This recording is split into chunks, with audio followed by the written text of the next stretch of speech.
In the world where he lived, new dungeons were constantly appearing.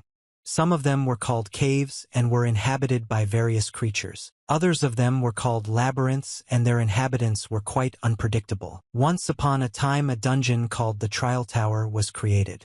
It was also called the Great Dungeon World. Each dungeon contained many treasures. It was the adventurers and the next dungeon that gained wealth and fame. However, becoming an adventurer was not given to everyone, and only a select few could get such a chance, and this guy managed to get it. He walked along the path and carried a huge bag on his shoulders. The guy was heading to another dungeon that he wanted to explore. His bag was tightly tied so that nothing could fall out along the way, and on the bag itself was visible a distinctive emblem. After walking forward a little, the guy met a guard who looked at him with great suspicion. Without greeting, the guard warned that there was a dungeon in front of the guy, and entry was only allowed to those who had received the appropriate permission. The guard asked the guy who he was, and his gaze immediately fell on the medallion hanging around the guy's neck. The guard immediately guessed that there was a courier in front of him and decided to check it out just in case. Sleep did not smile and clarified that he was a dungeon courier and had a porcelain rank. The guard was surprised by the circumstances and thoughtfully scratched the back of his head. He sighed heavily and, looking at the wanderers sitting around the fire, began to complain about the times when the courier arrived later than the adventurers and about the fact that the youth had become completely lazy. The boy apologized and explained that he had gotten lost. The guard asked in response why the courier was alone. The other porters were not visible, and besides he had to pay 50 gold to the courier association to follow him into the dungeon. An awkward smile appeared on the courier's face, and he asked to be allowed to introduce himself and said that he was the courier for 50 gold a day. The guard applauded the fact that there was only one porter and for such a sum. When the guard finished applauding, he loudly shouted that he was being taken for a fool. He repeated that this dungeon was such that at least 4 or 5 couriers were needed, and the guy himself could not carry everything. The guard waited for an explanation of how the guy was going to drag the loot from the dungeon alone.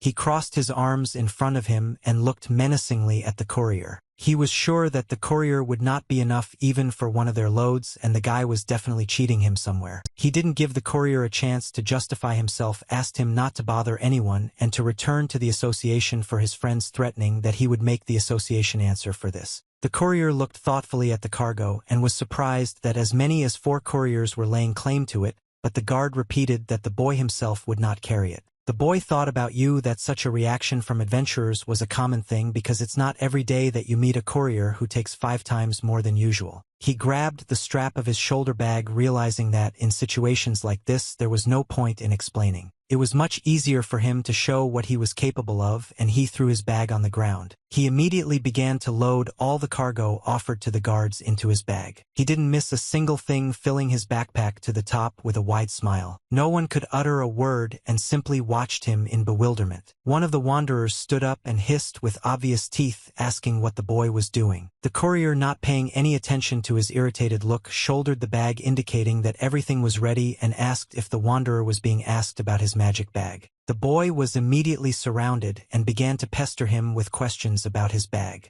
Everyone was interested in whether the boy was heavy and how comfortable it was to carry the entire load, openly envying his thing. The courier laughed, apologized, explained that it was a unique bag and no one else could use it, and then expressed hope that now they should have no doubts about its capabilities. One of the men asked the others not to cause a fuss and to calm down. He was slightly indignant that his partners were acting as if they had never seen bottomless bags. The men immediately began to apologize to Mr. Jeffin. Jeffnam was a swordsman and leader of the Dawn Wolves.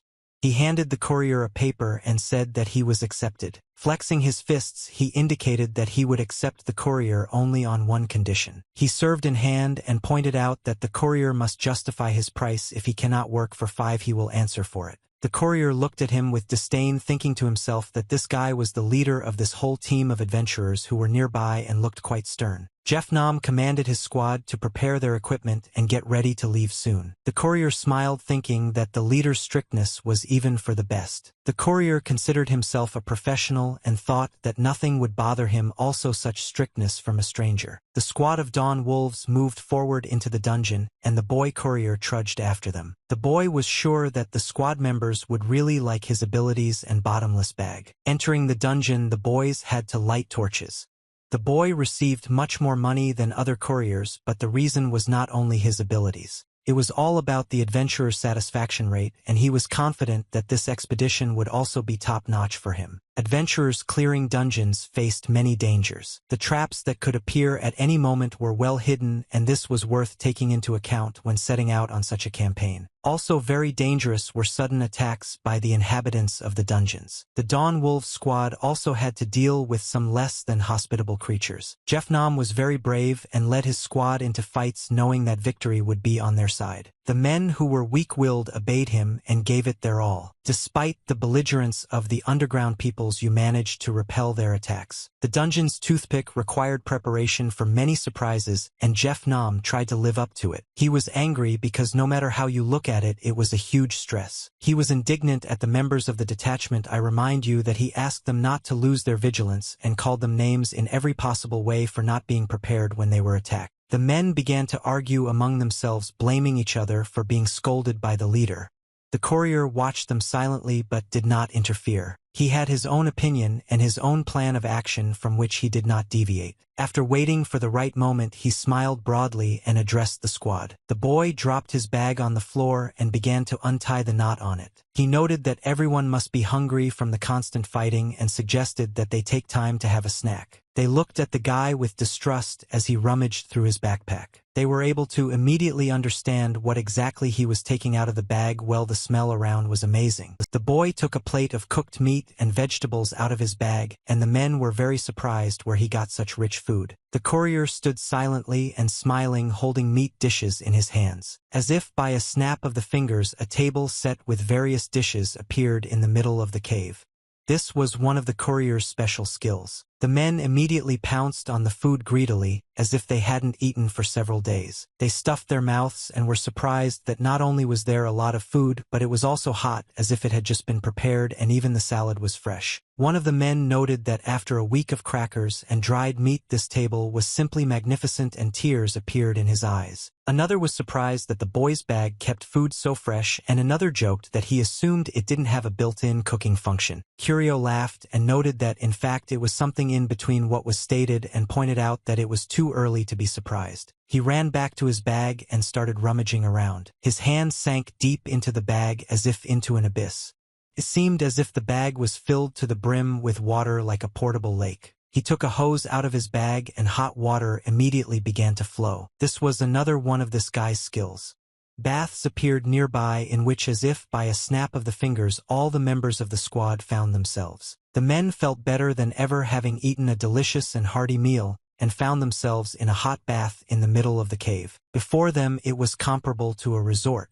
They felt like they were in a hot spring in the middle of a snowy landscape. Although the view was actually different and the ledges were spread out before their eyes, they really wanted to dream. But the leader of the congregation, Jeffnam, did not appreciate such an act and only became angry. He cursed and shouted that everyone was making fun of him because they were in a dungeon and there was no point in fooling around here. But feeling relaxed by the hot water, he quickly calmed down and justified his words that after all the goods could not be wasted and they should have bathed. Leaning back on the edge of the bathtub, Jeffnam said out loud that at this rate they wouldn't even have anything to complain about because the boy was pleasantly surprising them. He admitted that they wanted to screw the association, but few were able to provide decent services for 50 gold. He thought they wouldn't be able to return the money and all that, but now it seemed to him that 50 gold was even cheap for the service they had provided. Meanwhile, the courier sat down near the fire and warmed his hands.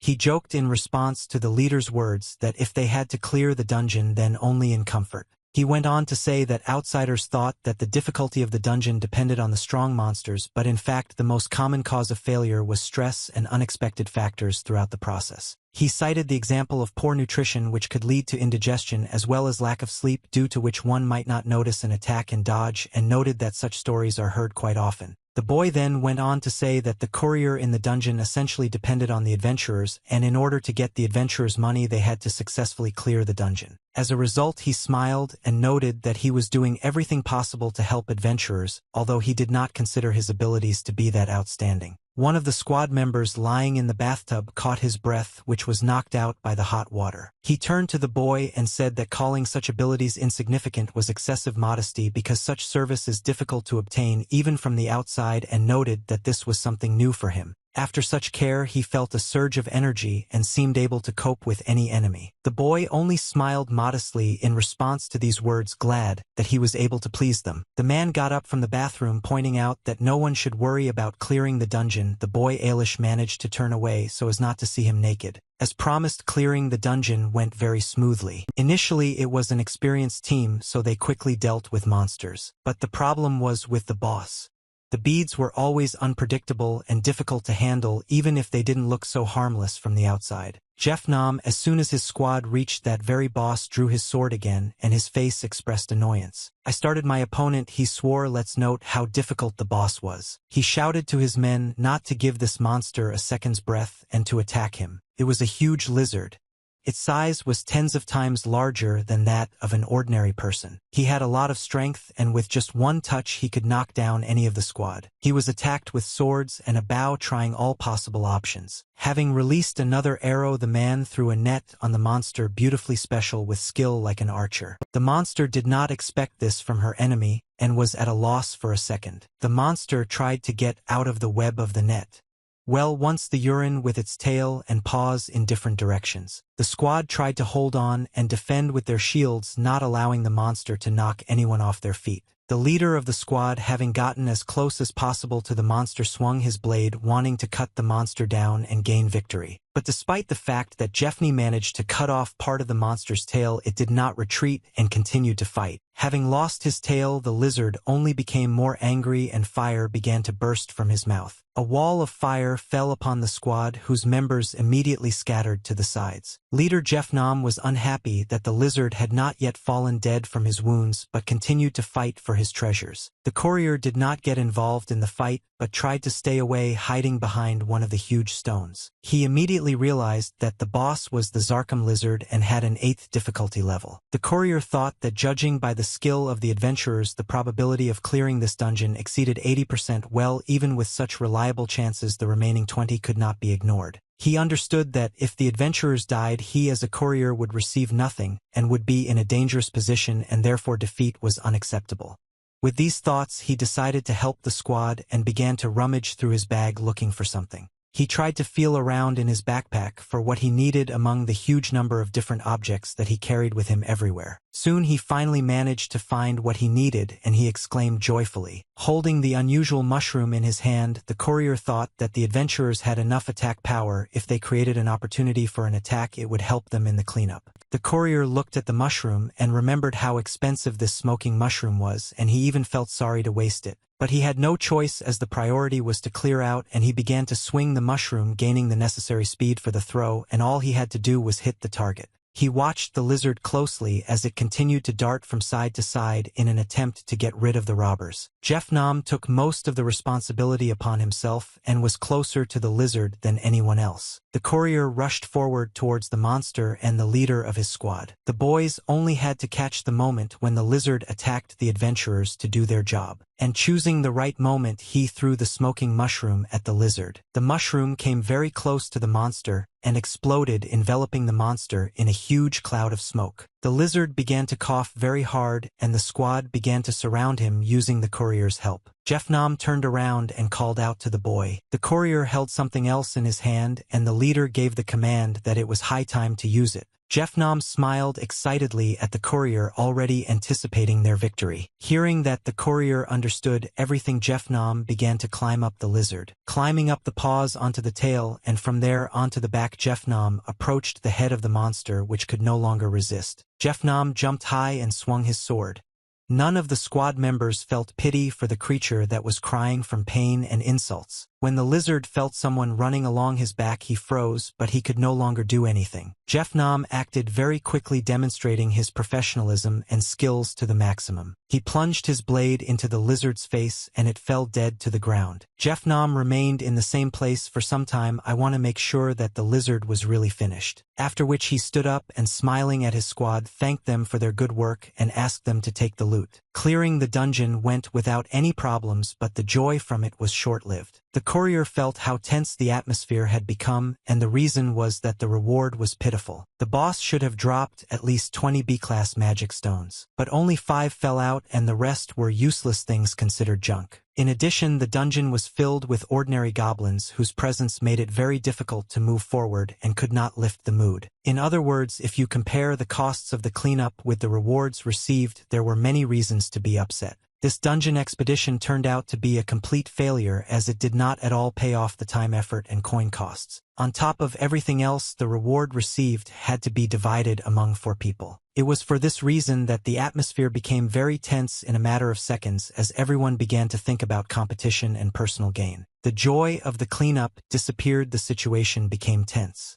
The squad members began to argue among themselves as each wanted to receive the reward more than his partners. When it came to dividing up the spoils, the spirit of camaraderie immediately disappeared. The courier, watching the squad's arguments, smiled broadly at the moment. He believed that the adventurers' problems did not concern him because couriers received a fixed payment no matter how much they earned. He decided that before the situation became completely heated, it was time to finish, and calling out to the men, he took out 2 bottles of drinks. He noted that they had worked very hard and were probably thirsty and offered them a glass of the drink. It became very quiet in the cave and all the members of the squad stared at the boy. Jeffney liked this proposal and he noted that even in such a situation the courier continued to take care of them. He approached the courier and started talking about the smoke bomb he had thrown at the boss and admitted that the biggest success in this dungeon was meeting him. The boy was embarrassed and replied that he was probably being overpraised. He said that he had only helped a little with his modest skills, not wanting to brag too much. Another member of the squad approached them, expressed surprise that the boy called his skills modest, and pointed out that the more they looked, the more amazed they were by his strength. What amazed him most was that so many amazing things came out of the courier's bag, which came in very handy. Jeffnam smiled very strangely, noting that the courier's bag probably contained much more treasure than the dungeon. They believed that the boy had managed to accumulate quite a decent fortune and was trying to hide it. They didn't care that the boy was just a porter who received 50 gold pieces. The whole squad began to surround the boy. I repeat that the greatest success in this dungeon was meeting him. It was not difficult to guess that they all wanted to rob the boy, having made sure that there were a lot of interesting things hidden in his bag. The courier of the crepe clutched the bottles and tried to hide his excitement, but did not hide the fact that the atmosphere was becoming stranger to his feelings. Suddenly, one of the bottles was knocked out of his hand. Turning back to see what had caused it, he found an arrow sticking out of a pile of underground rock which had knocked the bottle out of his hands, although it was more likely that the man who had fired it had simply missed. Another arrow followed, and the courier no longer had any reason to hide his fear. He miraculously managed to dodge it. He was saved by only a few millimeters, which was enough for the arrow to fly past without hitting him. Having lost his balance, the boy fell to the ground. Seeing that a rifleman from the detachment was approaching him, he began to loudly complain about what these villagers were doing to him. The shooter, through his bestial grin, instead of a smile, ironically apologized. She didn't explain further that she wanted to shoot him in the head, so that he wouldn't suffer, but she just scared him, thereby ruining everything. The whole group approached the courier. I note that adventurer was a profession. It was not worth risking life. It was unfair to pay for such a risk only with garbage. Another man from the squad noted that they had no extra motives for this robbery, but if they do not repay their debt to another person, they will get into big trouble. The entire squad stood up and advanced on the courier, convincing him that he didn't need so many things anyway, and that they would be of more use to them. The courier realized that they would not be able to part ways amicably, and that he would have to protect you. He began to rise to his feet, knowing exactly what his next steps would be. The work of porters in the dungeons was also associated with the constant risk of death. If the squad members kill him and say that it was the work of goblins, then no one will even think to suspect anything strange. No matter how much the courier tried to help the adventurers, they still perceived him as a tool and nothing more. And those who had previously appreciated his efforts a moment later looked at him as prey. But the courier was used to it, so he was no longer surprised by this and did not lose his composure. He understood perfectly well that, in his world, such behavior was commonplace. In such a world, your class was determined from birth. Couriers were the lowest of the classes and were always perceived as such. This has been the case since time immemorial and has remained so to this day. But something changed and even made this boy's life harder. Gaining his ability to carry anything on his shoulders became a burden for him. He was always haunted by looks of complete contempt. What ability couldn't the courier register as an adventurer since it was only intended for logistics? If a person wanted to participate in clearing the dungeons, he had to register only as a courier. Many times the boy was refused to become an adventurer and was only sent to the dungeon as a porter. The world made it clear to him that becoming an adventurer would not work and branded him as a courier. And now these people from the detachment most likely thought the same way as everyone else he managed to meet. He was ordered to empty his bag and was not even given any hope of survival. They attacked him again with weapons and a desire to take away everything he had. The courier was not to blame for this, but rather the evil souls of people who craved too much. And each time he had no choice but to defend himself. And once again he reached into his bag without taking it off his shoulders for something that could help him. Another brief moment and the adventurer would have pierced him with his spear, but the courier managed to draw his sword in time and block the blow. The adventurer could not have expected this at all, and was very surprised that the boy was able to stop his spear. The courier quickly rose to his feet and rushed at the adventurer. He didn't waste a single second of his time taking his sword out of his bag right in the middle of the jump. The last thing the adventurer saw in front of him was the hilt of a sword which he had not even hoped to see. Despite the fact that the members of the adventurer squad underestimated their rapist, he managed to quickly deal with one of them. The archer, seeing this, cursed and loaded his crossbow. The courier ran straight towards him, and as he approached he took an axe out of his bag. The axe flying towards him made the archer confused. The video arrows could not help him in any way. The axe that the courier threw pierced the adventurer's crossbow, smashing it into pieces. The squad leader and the other adventurer stared at the broken crossbow and were just as confused as its owner. Leader Jeff Nam did not understand what was happening and was expecting a completely different development of events. He couldn't believe that Dolph, who was the first to rush at the boy, was defeated, and now their courier was a real threat. This angered the squad leader, and a real grin appeared on his face which showed his true emotions. He cursed at his subordinates and ordered them to kill the boy, being unhappy that they were simply standing there. At that moment, the boy pulled out a hose with water from his bag. A strong stream of water at his offenders, not sparing a drop. Of course, the water was very hot and burned the adventurer's skin.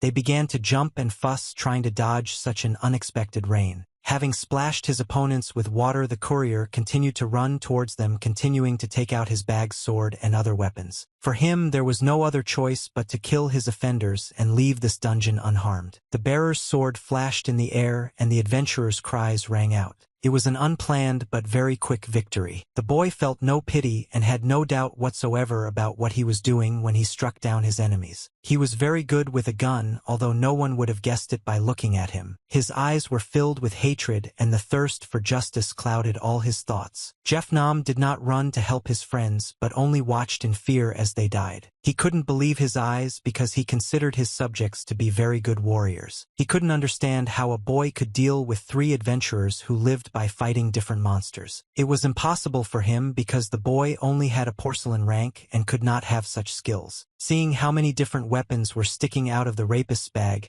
he couldn't resist asking who he really was. The boy only grinned at this question, realizing how much he had impressed the squad leader. Turning to him and smiling broadly, the boy replied that he was just a dungeon courier. The courier stood at the entrance to the dungeons.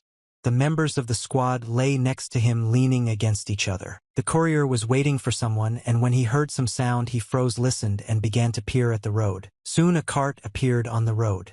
The sound of wheels knocking on the stones grew louder, and soon the sound of braking was heard. The courier shouted joyfully and began waving his arms, calling her to him. The carriage stopped near the boy.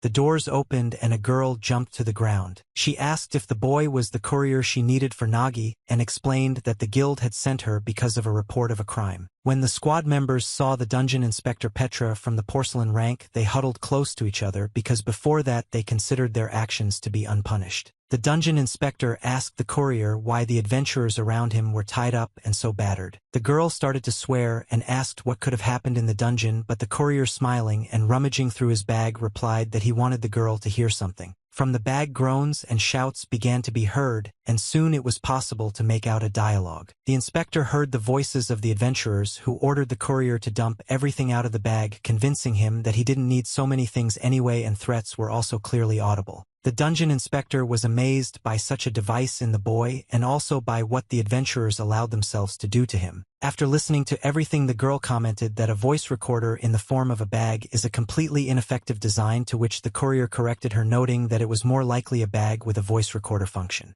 The inspector left the adventurers and pointed out that it was clear to her in any case that they were trying to kill Mr. Nagi, and it didn't matter what format the voice recorder was in. However, she was interested in something else. The girl asked how a courier like him could defeat 4 adventurers. She was especially interested in the fact that all the adventurers, moreover, were sent with ash mushrooms.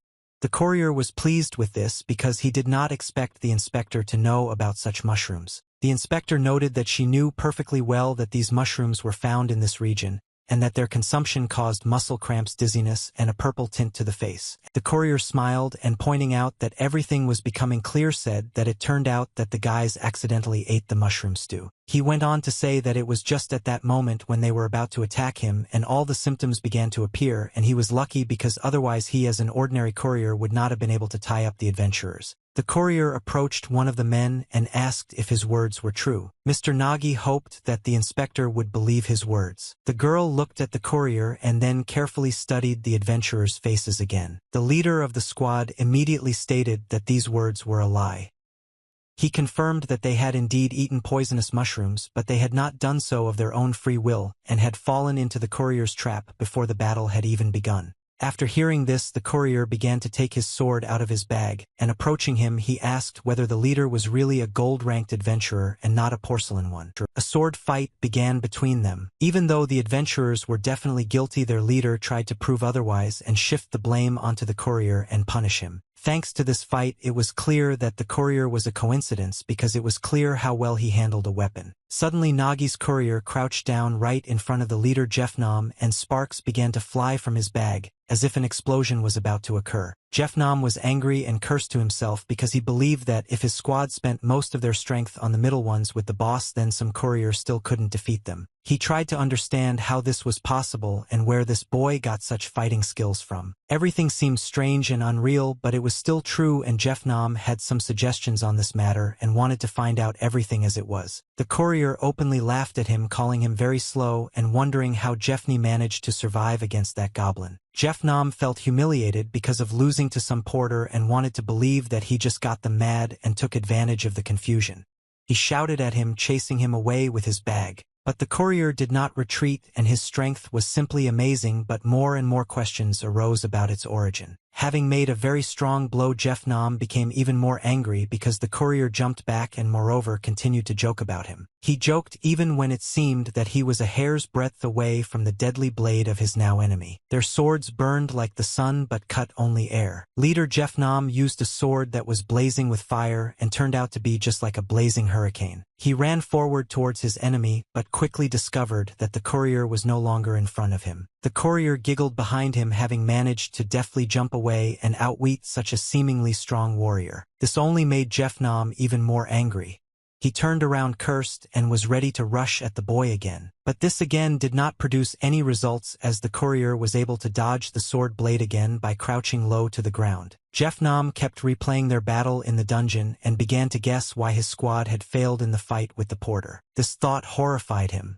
He considered himself one of the best adventurers' warriors and could not admit his weakness. Looking at the courier Nagi, he thought that the reason was not that the young man was strong but that he was weak. His body simply did not give in to him as before, and the reason for this was already in this strange porter. Jeffnam felt very unwell, but he could not understand what was happening to him. The leader felt like he was going to vomit for a moment, and he bent over the ground and was forced to stop participating in the fight. The courier didn't rush at him but simply stood and watched the suffering. The courier smiled, pretending that he had forgotten to say something. He pointed out that all the adventurers had been sent away, and that the first symptoms were beginning to appear. Nagi explained that the tree they had all recently eaten contained ash fungus, which is considered poisonous. The mushroom not only improved the taste of the dish but also served as a kind of insurance against such parasites as adventurers. But the adventurers didn't even suspect anything bad, and devoured the dishes with this mushroom with both cheeks, and were very pleased. Turning purple from the effects of the mushroom poison and from anger, Jeffnom looked at his porter. He began to growl with anger and tried to threaten to kill if the poisoning turned out to be true. He shouted that the courier had intended to hand them over from the very beginning and was apparently just waiting for the right moment. Nagi briefly confirmed that this was true. He went on to explain that it was dangerous for him, a fragile courier, to trust wily adventurers like them, but the mushrooms were just insurance, not a specific goal to get rid of them. The young man noted that whether he would poison them or not depended only on their own actions, and in that situation he used a catalyst so that the effect of the poison would manifest itself faster. The courier admitted that after completing the task he planned to give them a drink to completely neutralize the poison, but everything went wrong. One of the adventurers ruined everything himself, and now everyone had to suffer. He took out 2 bottles from his bag which contained the antidote, but one of them was destroyed by the arrow that was fired at the courier, and he had to change his mind about giving them the antidote. Jeffnom, hearing this, began to shake from the anger and despair that filled him. Nagi smiled as he looked at him and noted that he still had one left. And indeed Jeffnom remembered that the young man had another bottle in his hands when they were in the dungeon. Jeffnom thought that if he told the inspector straight away that the young man had poisoned them, it would hardly sound plausible, so he agreed with him out loud. He started to cry on display and say that he and other adventurers accidentally ate soup with such dangerous mushrooms. The adventurers could not admit that they had been defeated by the courier, and all supporting their leader began to shout, regretting the poisoned food they had eaten. The inspector glanced at them, lost her chin, and after thinking for a second exhaled a little with some relief. She glanced at Jeffnom and noted that the whole situation was clear to her, and that all the criminals would have to be transported to another place for punishment and assistance. The courier smiled and adjusted his bag on his shoulder, asking if he could go since the situation had been resolved, and was about to disappear from the scene. The emperor asked him not to hurry and offered to give him a ride to the city if he was going there, and pointed to the cart. Nagi stopped and turned around, freezing for a second. He asked if it was free because he really wanted to take advantage of such an offer. The adventurers were loaded into the cart, and the inspector and the courier sat down immediately behind the driver and set off on their journey. The girl, not wanting to sit in awkward silence, noted that she was sorry that the courier had to face such an unpleasant incident, having barely arrived in their city. The inspector apologized on behalf of the Adventurers Guild. It was obvious that this situation had upset her very much, and she was trying to somehow fix it. Mr. Nagi, once again looking for something in his bag, smiled at this and asked not to worry, pointing out that couriers like him encountered similar things every day. Watching sideways as the courier almost completely reached into his backpack, trying to get something out, the inspector drew attention to the fact that Nagi should have known, even though what happened was not his fault. Looking at the tied-up adventurers with particular anger, the inspector regretfully shared that it was unlikely that anyone would understand such things. The adventurers captured by Lord Nager belonged to the Zaria Guild. This guild was known for its high commercial behavior in their region. If the guild members were offended, they would always pay with revenge. Having explained this, the girl asked the courier to be more careful for some time until the guild calms down. Having said this, the girl looked at the young man and was a little taken aback. Seeing that he was already hugging some animal that had crawled halfway out of his backpack and seemed to want to eat him, the girl asked if the courier was even listening to her and received an affirmative answer. The animal spat irritably in the young man's face and began to try to climb back into the bag. Nagi turned to his furry friend named Glatoni with displeasure, reminding him of his request not to show himself to her in public because everyone was scared at the sight of her.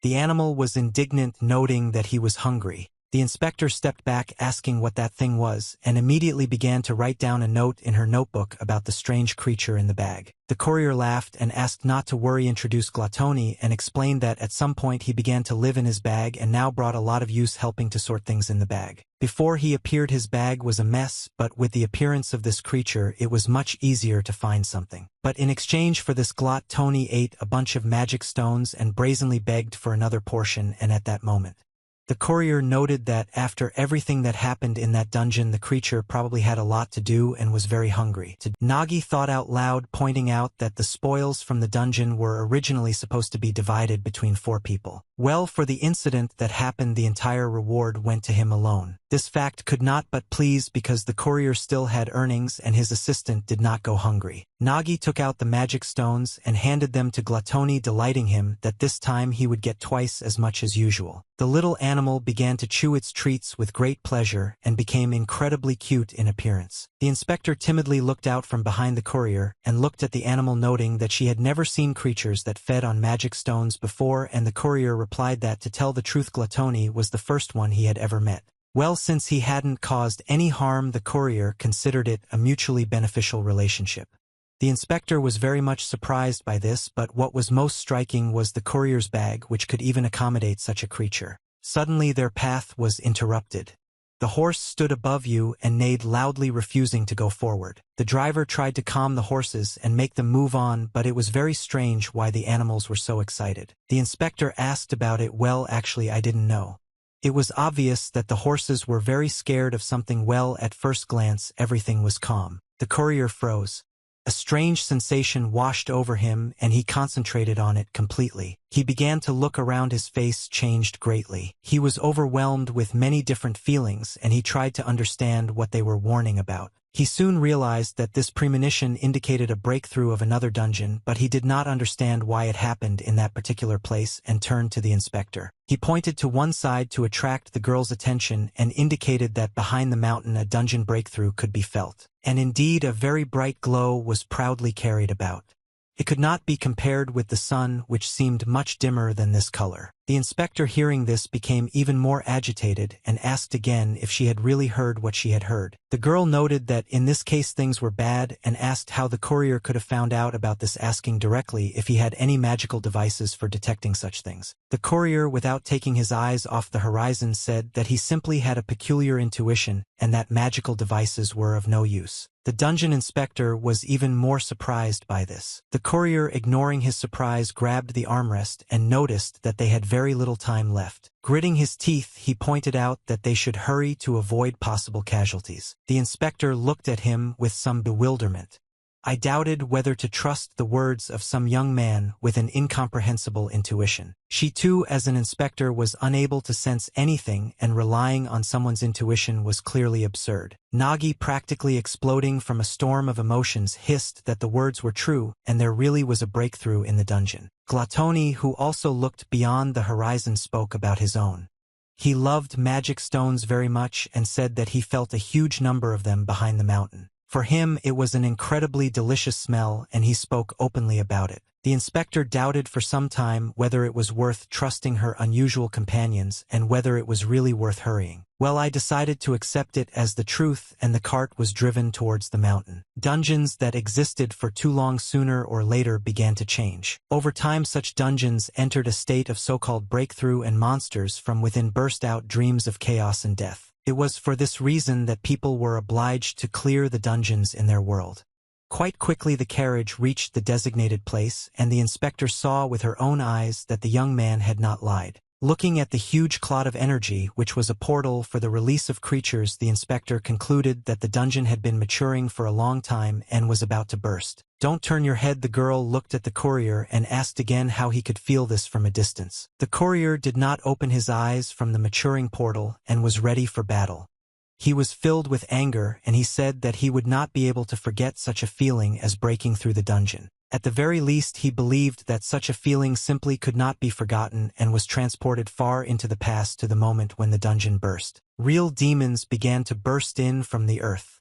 During each of the breakthroughs, a real hell arose on the earth. The inspector looked at the young man and began to guess that, to his great regret, he had experienced a breakthrough. Well, even if he had survived it, the girl couldn't understand how he could feel what was happening. Her thoughts were interrupted by the courier, who noted that something still didn't add up. He looked around and said that if the dungeon was located so close to the village, the adventurers simply couldn't help but clear it out. The inspector looked at her notebook and confirmed that her notes indicated that this dungeon had been taken into work, and the courier asked if she could clarify who exactly had cleared it. The inspector indicated that the D-rank dungeon was ordered by 1 mithril-ranked adventurer and 2 copper-ranked adventurers. The Nagi found this very suspicious because why would a mithril adventurer decide to go into a normal D-class dungeon? There was clearly something wrong with the whole situation and it was worth sorting it all out. He turned to the inspector and said that he was going down to the village to check something and offered to go with him. The girl timidly asked if he suspected the same thing because she herself had thought the same thing. The inspector turned to the driver and asked if he could escort the criminals to prison instead of her. She pointed out that as the dungeon inspector she was simply obliged to go with the courier and check what they suspected. Carefully skirting the opening portal of the collapsing dungeon, they headed towards the trees at the bottom of the mountainside. The village was surprisingly quiet. They didn't meet a single local resident on the street. Walking deeper into the village, some discovered that all the inhabitants were huddled together. It seemed that everyone was very excited about something. It wasn't hard to guess that something really did happen. People were indignant that a lot of time had passed since then, and the adventurers were supposed to clean everything up, but the cart was still there. They demanded an explanation of what the adventurers would do if a breakthrough occurred. They turned to the guy and girl who tried to avoid this conversation by explaining that they didn't know anything and that they should have asked the raid leader questions, not them. The guy shouted that they couldn't do anything because the leader of the raid had just disappeared and no one could find him. People found these excuses unsuccessful and the residents' indignation grew. The courier stood behind the crowd and listened to what people were talking about and realized that judging by the situation his assumptions were correct. Raid cancellations mostly happened when the raid leader's level was higher than the dungeon's level. They would register a request for a low-level dungeon, but if they found a more profitable dungeon they would simply ignore the lower one. In this case, adventurers are no longer interested in anything and they give in to their greed and do not fulfill the contract. The inspector noted that the guild is usually fined for such negligence in carrying out the promised work. The courier noted that this punishment was still too lenient and the inspector immediately agreed with him. Nagi understood the anger of the inhabitants perfectly well because at any moment they could lose everything they had. Meanwhile, the adventurer who intended to allow such a situation to happen will simply get off with a fine. The dungeon that was located near this village could break through already this very night. Even if we ask for help from the Adventurers Guild, by the time they arrive this village will already be turned into ruins. Even in such a situation the adventurers waved it off and talked nonsense to the people. I don't want to admit my mistakes. They shouted that they had also suffered because the leader of their raid had disappeared and they were left with nothing, and now breaking through the dungeon was no longer a concern and people had to do whatever they could with it but on their own. The adventurer told one of the residents, who was apparently the manager, that if he had any complaints they should file an official complaint with the guild. They were not responsible for this and were not obliged to listen to nastiness.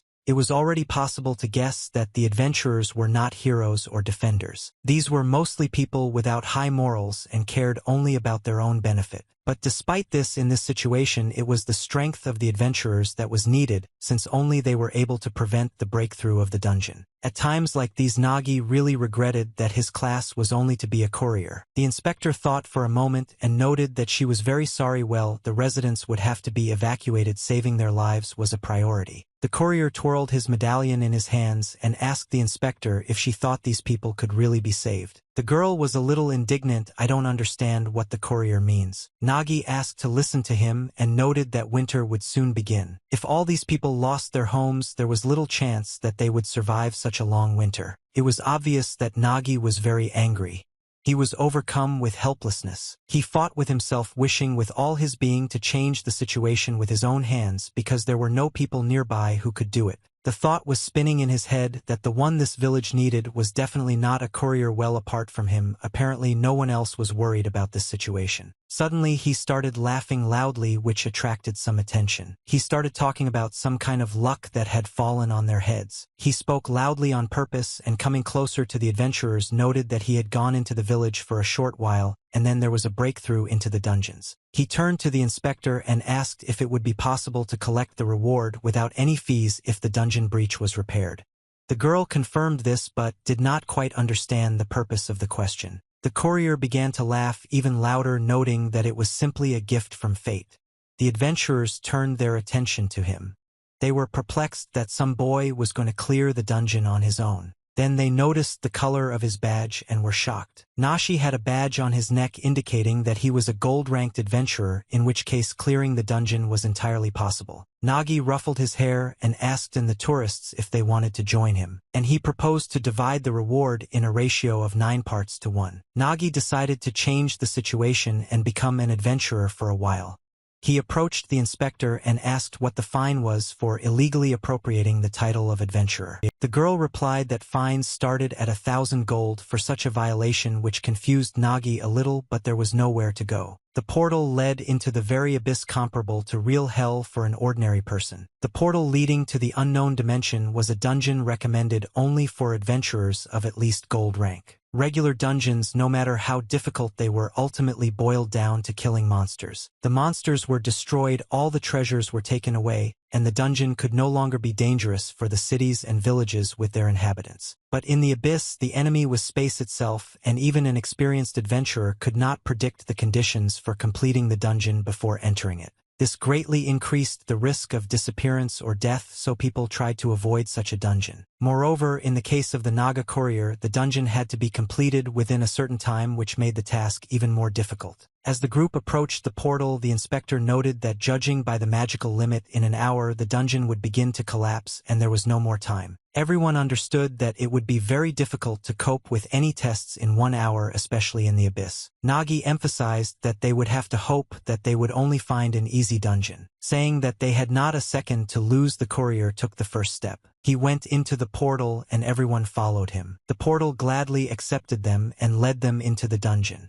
The first thing the adventurers saw was the bright sun. The sun was blinding the eyes and everything seemed fine, but the first signs of destruction were already noticeable. The inspector was a little surprised and began to look around. There were chunks of rocks hanging right in the air. The whole group decided to take a good look around and assess the situation before moving on. The adventurer from the failed raid was delighted that it was broad daylight inside the dungeon, although it was night above. Her partner noted that this was how the historic first clearing of the dungeon of the Rising Star Banadeshtar began, while the girl emphasized that they must show everyone from the guild what they are capable of. The guy agreed, because when the guild sees what they were able to do, their jaws will drop and respect and admiration will appear. The inspector turned to Nagi, noting that being ignorant was indeed bliss. She thought that they were finished as soon as she saw what was happening, but in reality everything turned out to be more or less bearable. Nagi looked around properly and replied that the situation they had gotten into was not very successful in itself. On one of the largest overhanging rocks at the top, some kind of fortress was visible and everything seemed very strange. Nagi noted that the entire environment spoke to them and welcomed them to hell. The inspector looked at the visible fortress and once again clarified the time it would take him to reach the end of the dungeon. And then the girl asked the courier why he lied to them and noted that since his intentions were good, she would not tell anyone. Nagi smiled and asked if they had any other choice in what to do. Nagi emphasized that if he had asked them by posing as a courier, the adventurers would hardly have helped them. Well, he pretended to be a gold-ranked adventurer who was difficult to refuse. He believed that even though everything was far-fetched, if the dungeon was not cleared, a breakthrough would occur, so they all ended up here together. The inspector agreed that the breakthrough into the dungeons had to be prevented, and if this was not done the village would be in danger, but her speech was interrupted by the adventurer's yawn. She asked what was bothering them and noted that because of this she couldn't stand slow people stretching and warming up. Sitting down, she declared that she could have dealt with the whole situation on her own, calling it a piece of cake. She jumped onto the lowest hanging stone and from there she jumped higher. Stone after stone she overcame very deftly. It was easy to guess that the girl just wanted to show off and win the admiration of others. Her partner shouted that her idea was quite dangerous. Suddenly the girl's bracelet began to burn with fire. The flame began to spread higher up the arm, burning the skin with its heat. The girl was a little confused, not expecting this. At that very moment the girl fell to the ground, accompanied by the displeased look of her comrade. He called her a fool and noted that as always she acted first and thought later, just like she had done back in training camp. The girl, getting up and rubbing her bruises, was indignant that he dared to swear at her. The guy didn't calm down. He didn't understand how it was possible not to scold her. The portals to the abyss could have debuffs or curses, and they had gone through this in the camp, to which the girl only chuckled and reminded that she knew this herself. At that moment, the inspector approached them, holding out her index finger blazing with a blue flame. She pointed out that the guys were right, and in the portal in the abyss, first of all it is necessary to check for the presence of a curse, and at this magical shackles appeared on the adventurer's hands. When asked what was happening, the inspector explained that it seemed like this was the curse of the dungeon, and that they were now all connected to each other by invisible shackles and therefore had to move together without separating from each other. Nagi was very unhappy with the current situation and emphasized that apparently all sorts of tricks would not work in this dungeon. He dumped a lot of things out of his bag and, drawing attention to himself, said that fortunately they had a lot of mountaineering equipment. The adventurer was very surprised how so much stuff fit in his bag. Well, he ignored her question and suggested that everyone move step by step carefully, and then they would have a chance to successfully complete the cleanup. This was the key to such spatial dungeons. It was necessary to do everything gradually, step by step, with special care. It was impossible to rush so as not to waste strength. But it was also impossible to slow down too much, maintaining an optimal pace. And in that case, it was possible to achieve the desired goal. That's what the dungeon clearing group did. They began to carefully climb the stones, waiting for each other and belaying. Nagi was ahead of everyone and asked them to follow his pace and not to forget that they were connected to chains and the distance should not be too great, so they would have to keep an optimal distance and move forward. The adventurer began to catch up with him, pointing out that he was walking too slowly, and declared that she wanted to lead the group herself. But Nagi didn't like this idea, and he refused, explaining that it was better to go slowly but along a well-thought-out route than to go quickly and waste time returning. Although even with the exact route there were certain problems. In the abyss one could always encounter many variables one could not expect when exactly one would encounter such circumstances. A huge stone animal appeared in the air in front of Nagi. The stones were covered with moss like wool. The courier froze, examining this creature, trying to understand whether he should expect danger from it. The animal's mouth opened to swallow a huge boulder.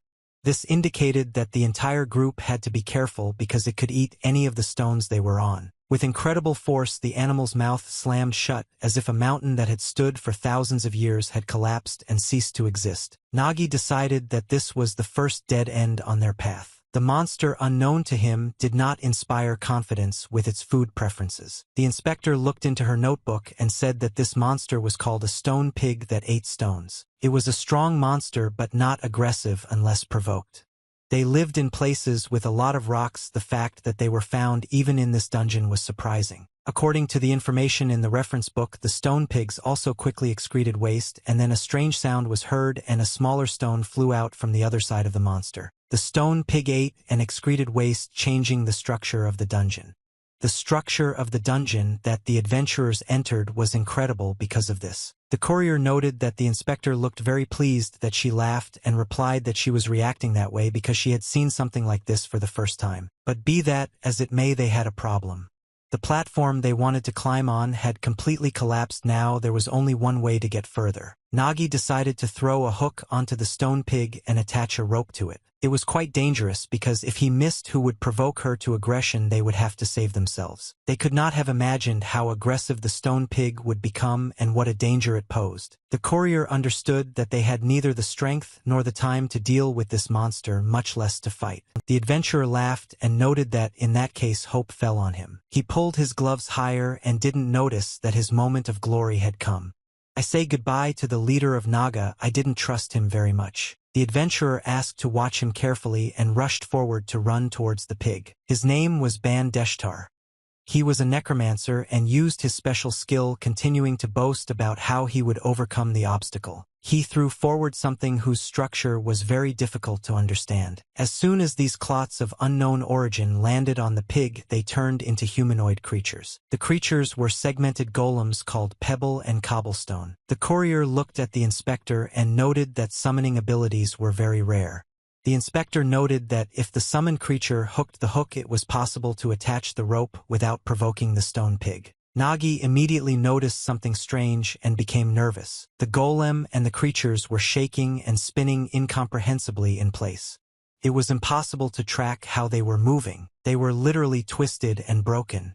The picture was not the most pleasant and even frightening. The creatures moved very strangely with each passing second and inspired less and less confidence. The adventurer rolled her eyes and explained that in the Necromancer's camp they called him Explosive Ban. No one trusted his summoned creatures since he controlled them, to put it mildly, mediocrely, and in the end all his minions exploded. The Necromancer was in a state of some kind of trance and asked not to be disturbed because controlling the summoned creatures was comparable to looking in a mirror and moving the left hand separately from the right. He also warned that if it was necessary to maintain control for no more than 5 minutes, then everything would be fine. At least that's what he hoped. Nagi didn't quite trust the Necromancer's abilities, but since they had little time it was worth a try. He swung his hook and shouted to everyone that they would have to get through quickly before everything exploded. Nagi threw the hook forward towards the summoned golems that would attach it to the pig. The golems grabbed each other by the hands.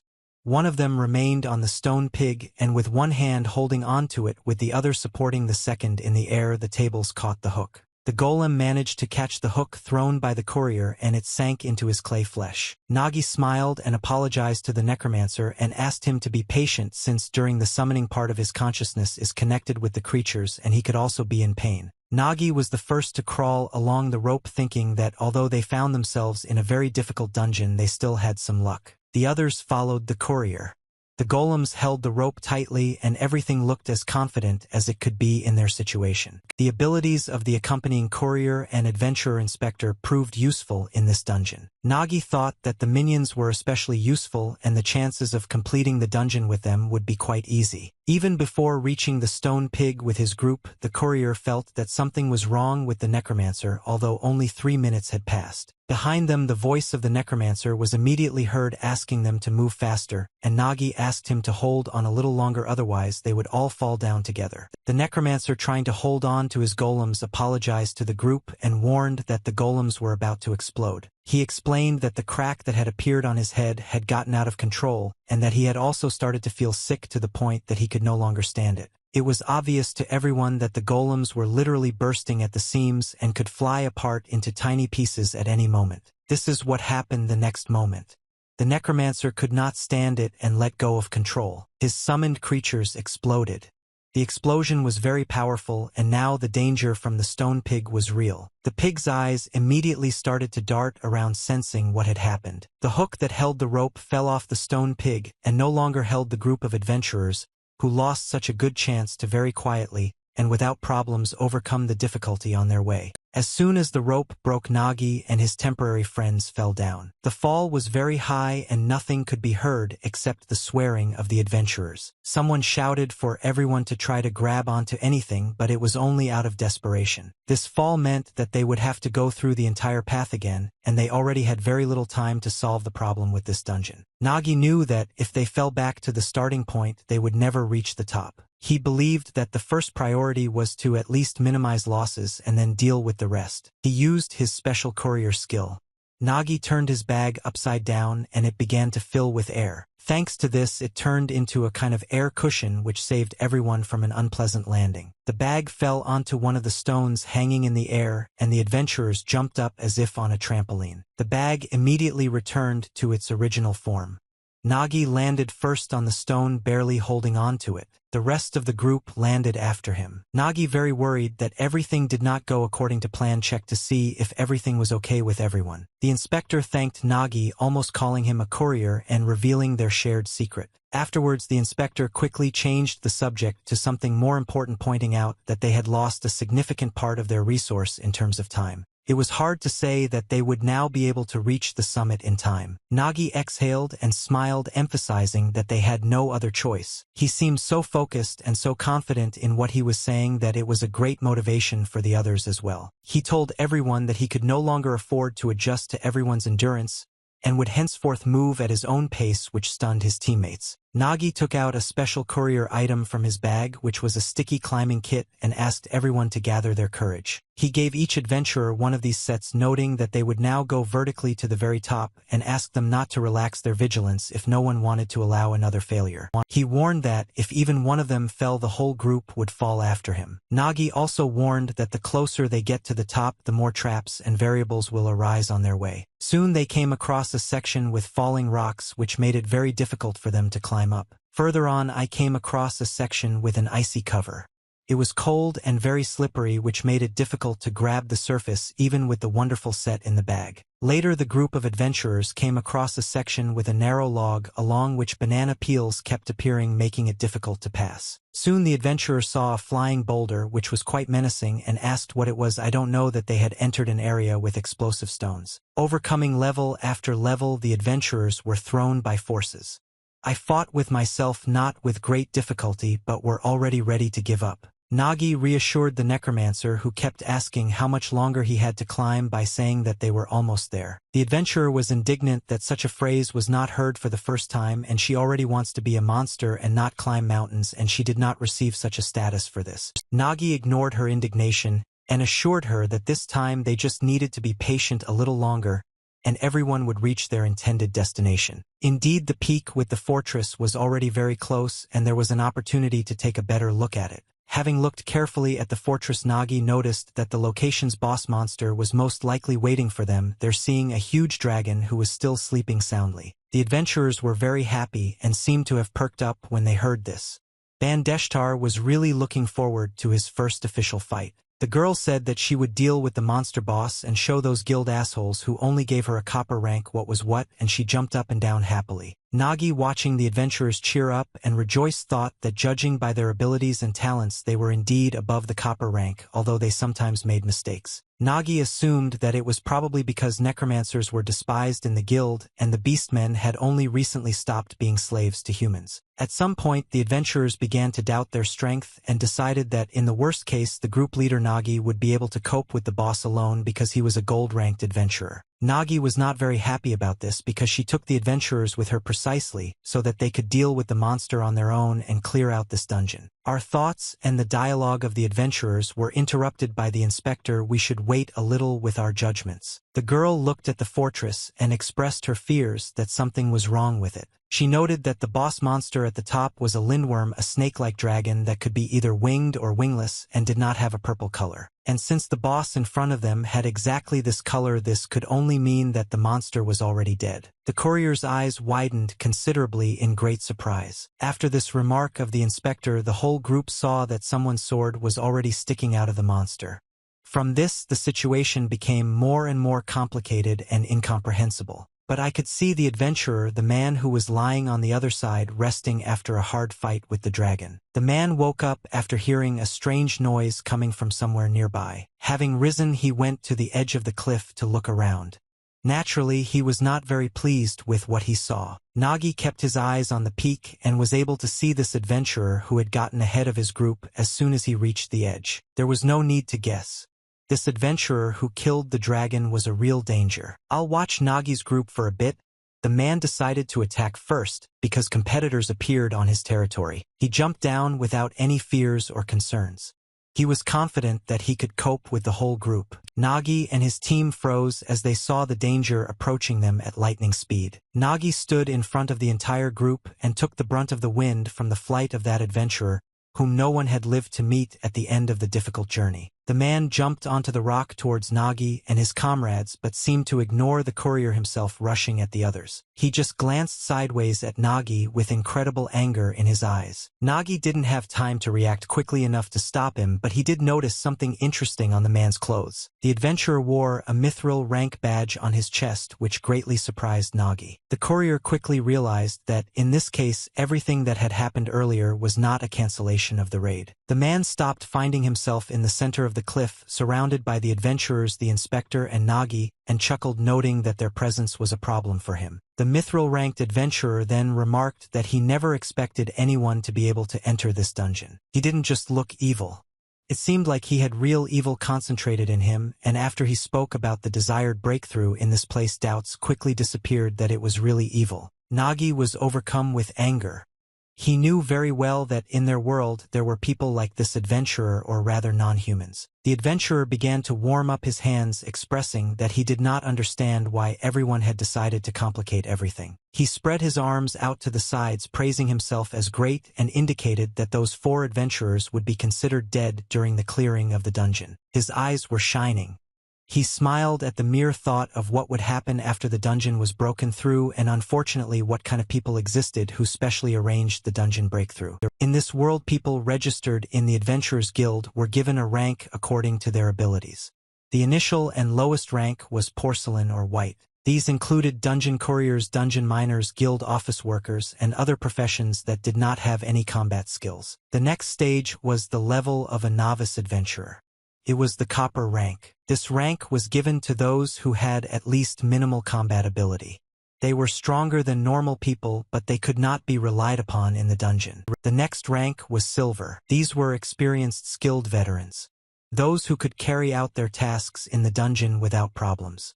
According to the guild statistics, most adventurers belonged to this level. Above that was the gold rank. Adventurers who reached this level could lead dungeon clearing teams. This rank was reserved for those who had great talent or experience. This was the end of the standard adventurer levels. But sometimes you could meet those units that belonged to the elite of the elite.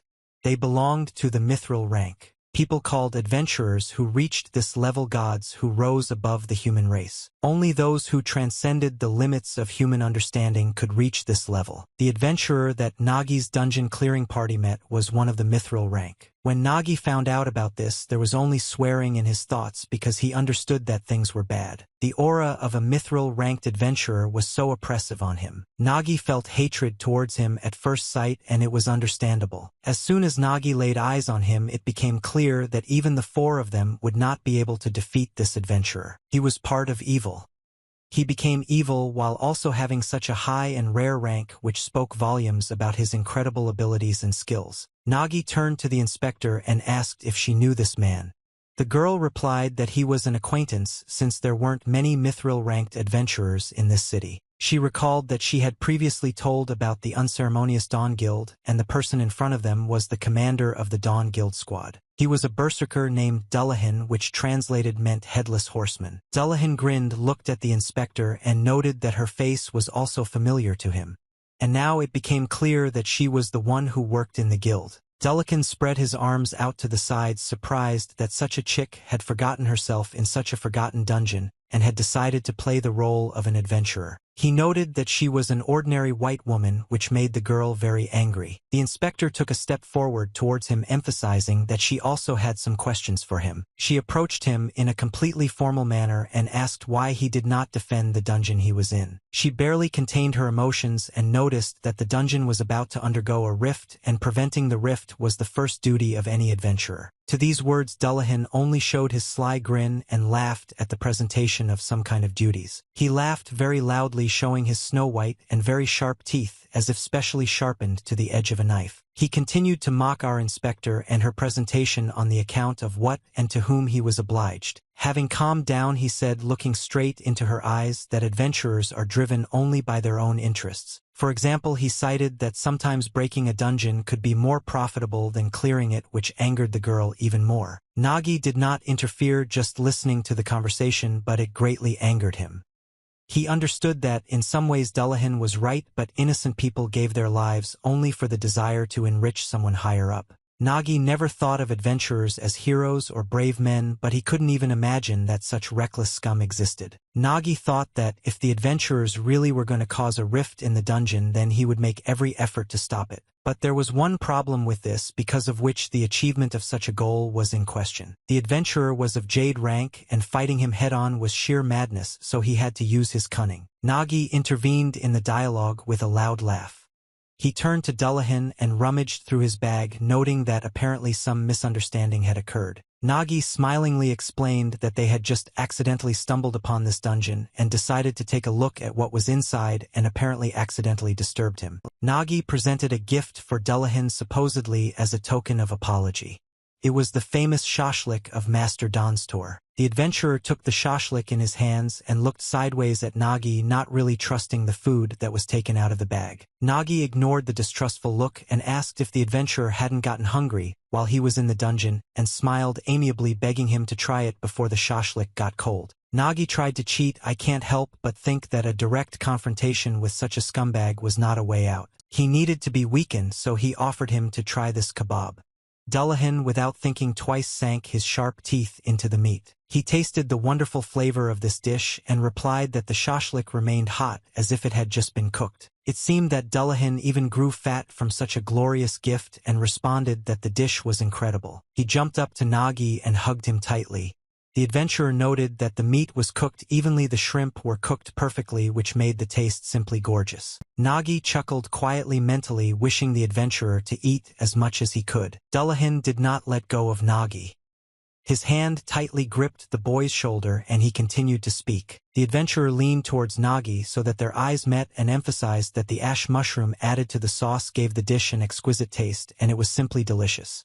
Hearing this, Nashi froze. The adventurer stopped playing and yelled at Nagi, asking me if he really thought such a cheap trick would work. It was clear that Nagi's trick had not helped and everything was lost. Dullahan decided to reimburse the payment for the food given to him and swung his fist. Nagi couldn't jump to the side because the adventurer was still holding him by the shoulder and was too close. The blow was very strong. The courier was thrown off the cliff they were on by Dullahan's incredible strength and fell down. The courier was very close to weakening his opponent a little, but made a mistake that left him and his group in even greater danger. The inspector rushed to his aid, stretching out a huge rope that Nagi was able to grab onto. The Beastman adventurer was already ready to fight despite the fact that her efforts alone were not enough. The bracelet on her hand began to glow brightly, and then small tongues of flame appeared on it which were reflected in the girl's eyes. She concentrated her strength and rushed forward. This bracelet created an invisible chain. The other end is attached to the same bracelet and was on the hand of the emperor who saved Nagi. She tried her best to hold the two of them together and wait for their successful landing on the nearby rock. Luckily, the inspector and Nashi managed to hold on and they ended up on a nearby rock. But now the adventurer didn't know what to do because she was still next to Dullahan and was chained to the inspector. Dullahan, approaching the adventurer, smirked that none of them could even remove the curse of the chain and called them ignoramuses. He emphasized that her group was simply lucky. This phrase made the girl very wary. Dullahan ran towards her, picking up speed, shouting that this dungeon would become a grave for the entire group. Despite the fact that the situation was very tense, the girl was still very confused and the adventurer ran towards her. The necromancer was already running to her aid and shouted for her not to stand there like a pillar, trying to bring her to her senses with his words. There was a very powerful explosion on the platform. The smoke billowed high into the air, making it difficult to see anything through it. Emerging from the thick cloud of this smoke, Dullahan chuckled in surprise and mockery at the same time. He looked at the monster that the necromancer had summoned, mistaking it for a pathetic summoning spirit that posed no danger to him. Looking at the necromancer, he continued to mock him and called him a dunce. The young man was very angry and spent a huge amount of his power to summon this monster. Dullahan noted that he was the commander of the group who agreed to participate in the dungeon and then simply did not show up. Dullahan rubbed his chin and noted that those who decided to go to this despised dungeon were fools, and he had a lot of fun watching this whole group. I didn't consider the necromancer and the beast race representative my opponents, and I thought it was hard to imagine more useless trash. The necromancer was bursting with anger and turned to Nero, the cosmea of her partner, and asked her not to be afraid. I emphasized that when the commander returns there will be 3 of them against 1. Until that moment they just had to hold on somehow and stay alive.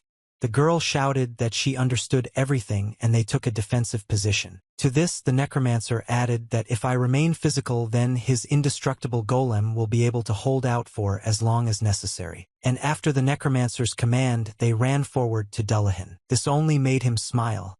He waited for them, believing that thanks to his strength the adventurer would be reduced to a wet spot. The necromancer and Nero tried their best to distract and restrain Dullahan. Their battle could be heard far around. On another platform a little lower was Nagi, the dungeon inspector.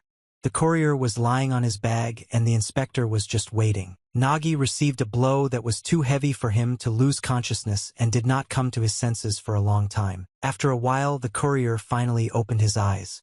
An involuntary groan escaped from him, indicating the pain he was experiencing. The inspector immediately jumped up to him and began asking how he was feeling. Nagi was very confused because he was still reliving the moment when he had just received the blow. The inspector said that she had given him first aid as much as she could. The courier thanked her and asked if he had blacked out for a while and asked her to explain the current situation with the adventurer. The inspector looked up and admitted that their situation was not good at all. Nero and Deshtar the Necromancer fought with all their might, but it was not clear how long they would last. Luckily there were two of them there, and they could at least stretch out the time a little, holding Dullahan and slowly wearing him out. But it seemed that this man had no limits to his strength and could not run out of steam. There was a really serious fight going on between them, and it was hard to imagine that the adventurer would be able to defeat Dullahan. The girl who couldn't wait for the battle the whole way showed herself to be very good. She managed to damage Dullahan and at least for a short time still forced him to stop. Having shaken himself off a little from the blow he had received, Dullahan returned to the fight with renewed vigor. He easily dealt with the golem summoned by the Necromancer with just one hand, even though the adventurers had placed a lot of hope on this monster. While there was real chaos on the platform, and from the outside it was very difficult to see what exactly was happening and who was winning, the inspector understood perfectly well and openly told Nagi that the adventurers would not last long. The situation would not change. Nagi stood up and walked to the edge of the platform, blaming himself for such a miscalculation, and said that he should have foreseen that I might not be able to work on an adventurer of the mithril rank. Nagi asked the inspector to tell him more about this guy, if he was a mithril level who was probably famous in various circles. The inspector confirmed this. It was said that in close combat among adventurers of the mithril level he had no equal. Dullahan had considerable experience clearing dungeons and often came into conflict with other adventurers there, so he was well acquainted with duels at competitions of great adventurers. His technique of wielding a huge sword was special and amazed everyone. It was said that he cut an ogre in half with one blow using this technique. Nagi noted that this was good news, since at least the adventurer didn't have that sword. The more Nagi heard stories about this adventurer, the more he thought he was invulnerable. The worst part was that even if you somehow managed to defeat him, their time was still running out. Even if the target is very close, who in their case could not help them. They didn't even have time to just get to the top. The inspector examined her hand and said that if they could get rid of this curse of chains, they could split up and try to reach the top in their own way. Nagi, apparently missing something from his sight, asked about the curse of the chains that the inspector had spoken about. Many thoughts began to appear in his head, and one of them was special. They couldn't help but touch or see her. After all, they were connected by this chain. It was a vulnerability, because if one fell, they all fell. But it was worth looking at it from the other side. If one rises, then all the others will rise, and this can already be an advantage. Nagi thought that if he could turn the disadvantage into an advantage, it might be possible to defeat an adventurer of Mithril's level and also complete the dungeon on time. Nagi strained himself to the limit, trying to come up with the only correct plan that would change everything. He understood that, at the moment, he was, albeit temporarily, the commander of the group, and a lot depended on him. He thought that, if he were a real commander, he would use all the cards he had. He also understood that each of his group was insignificant on their own, and using his tools, the abilities of adventurers, all these cards could radically change the outcome. He tried to connect everything into a single whole and remained in complete silence for some time. He then turned to Mrs. Petra, the inspector, and noted that with her tracking abilities she could determine the landscape and calculate the distance to the target. The girl looked up. The distance was relatively small, and it would be possible to try. She perked up and told the courier that it was easy for her and she could even make a map. Nagi smiled back at her and asked her to do it as soon as possible. That was the first thing in his plan.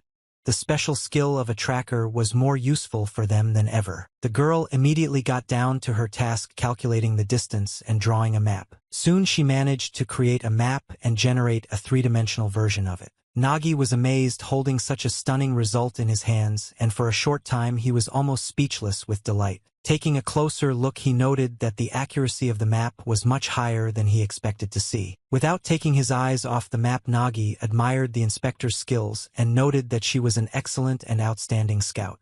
The girl, a little embarrassed, noted that these were the basics, that is the very basis of her work. Here the inspector emphasized that she had made a map, but she was still very interested in how the courier was going to use it.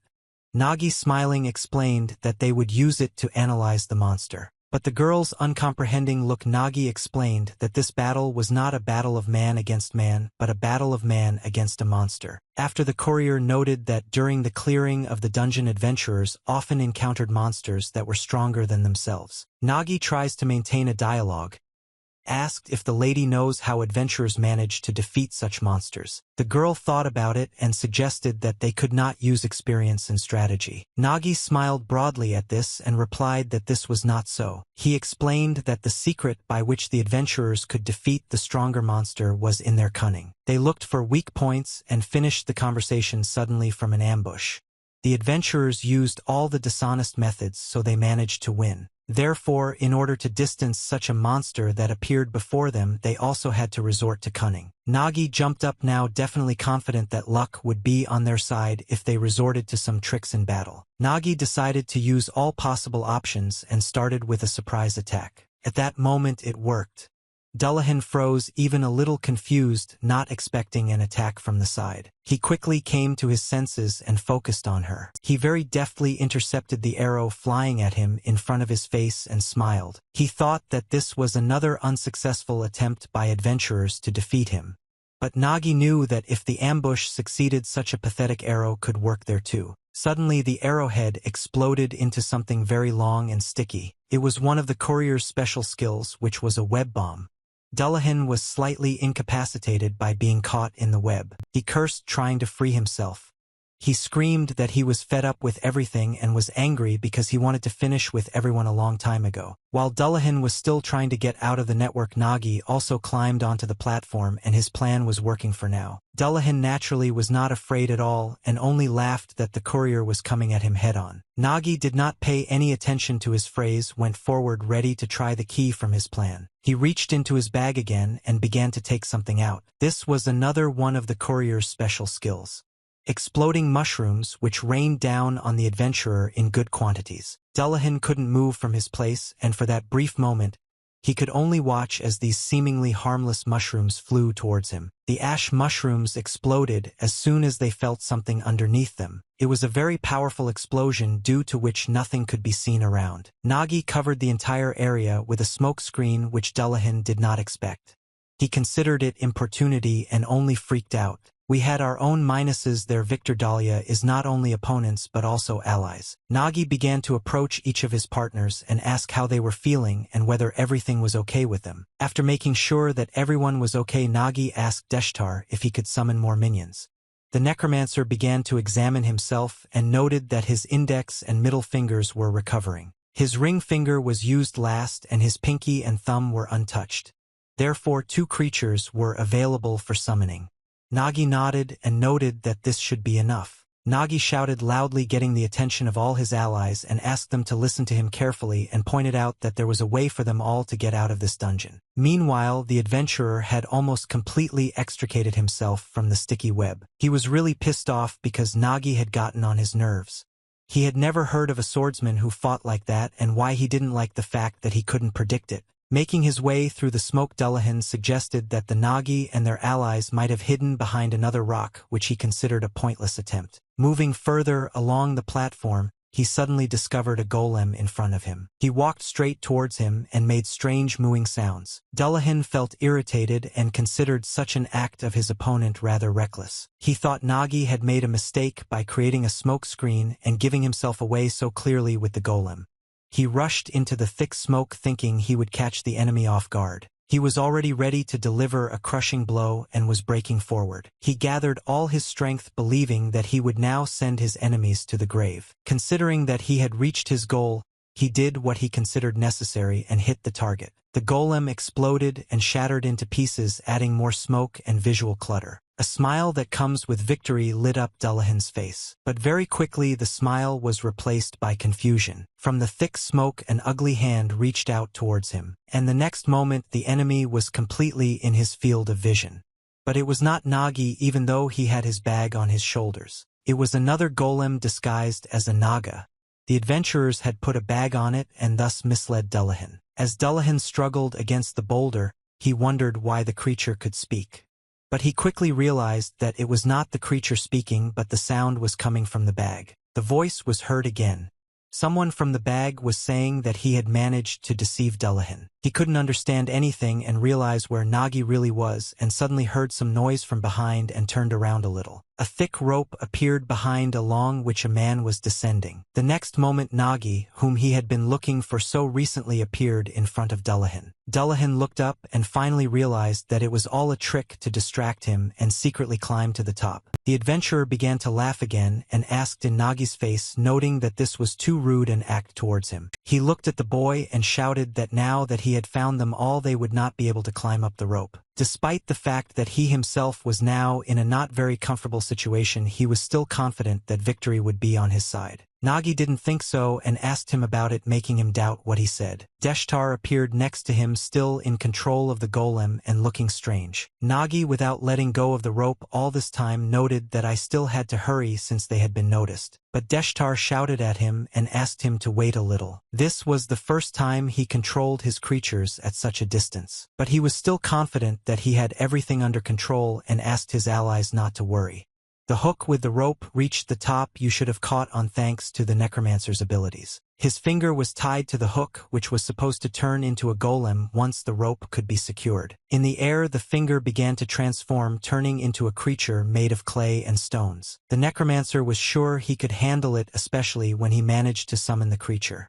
The rope was firmly grabbed, and all that was left was a small matter. The golem jumped onto the fortress and rushed to the place where the hook could be securely attached. Golem walked forward confidently. This was about to work out for them. The Necromancer was close to their common goal. He directed his golem towards the slain dragon, and it ran as fast as it could. The hook was supposed to be attached to the dragon, and the creature ran up and jumped up, intending to plunge the hook into the body of the keeper of this dungeon. And then the Necromancer shouted, calling on everyone to climb up the rope. Everything was calculated down to the split second. As soon as the hook was secured, the group began to climb up. Having done his job, golem was no longer needed. As soon as the Necromancer lost control over him, he began to swell and was about to explode, which is what happened the next moment.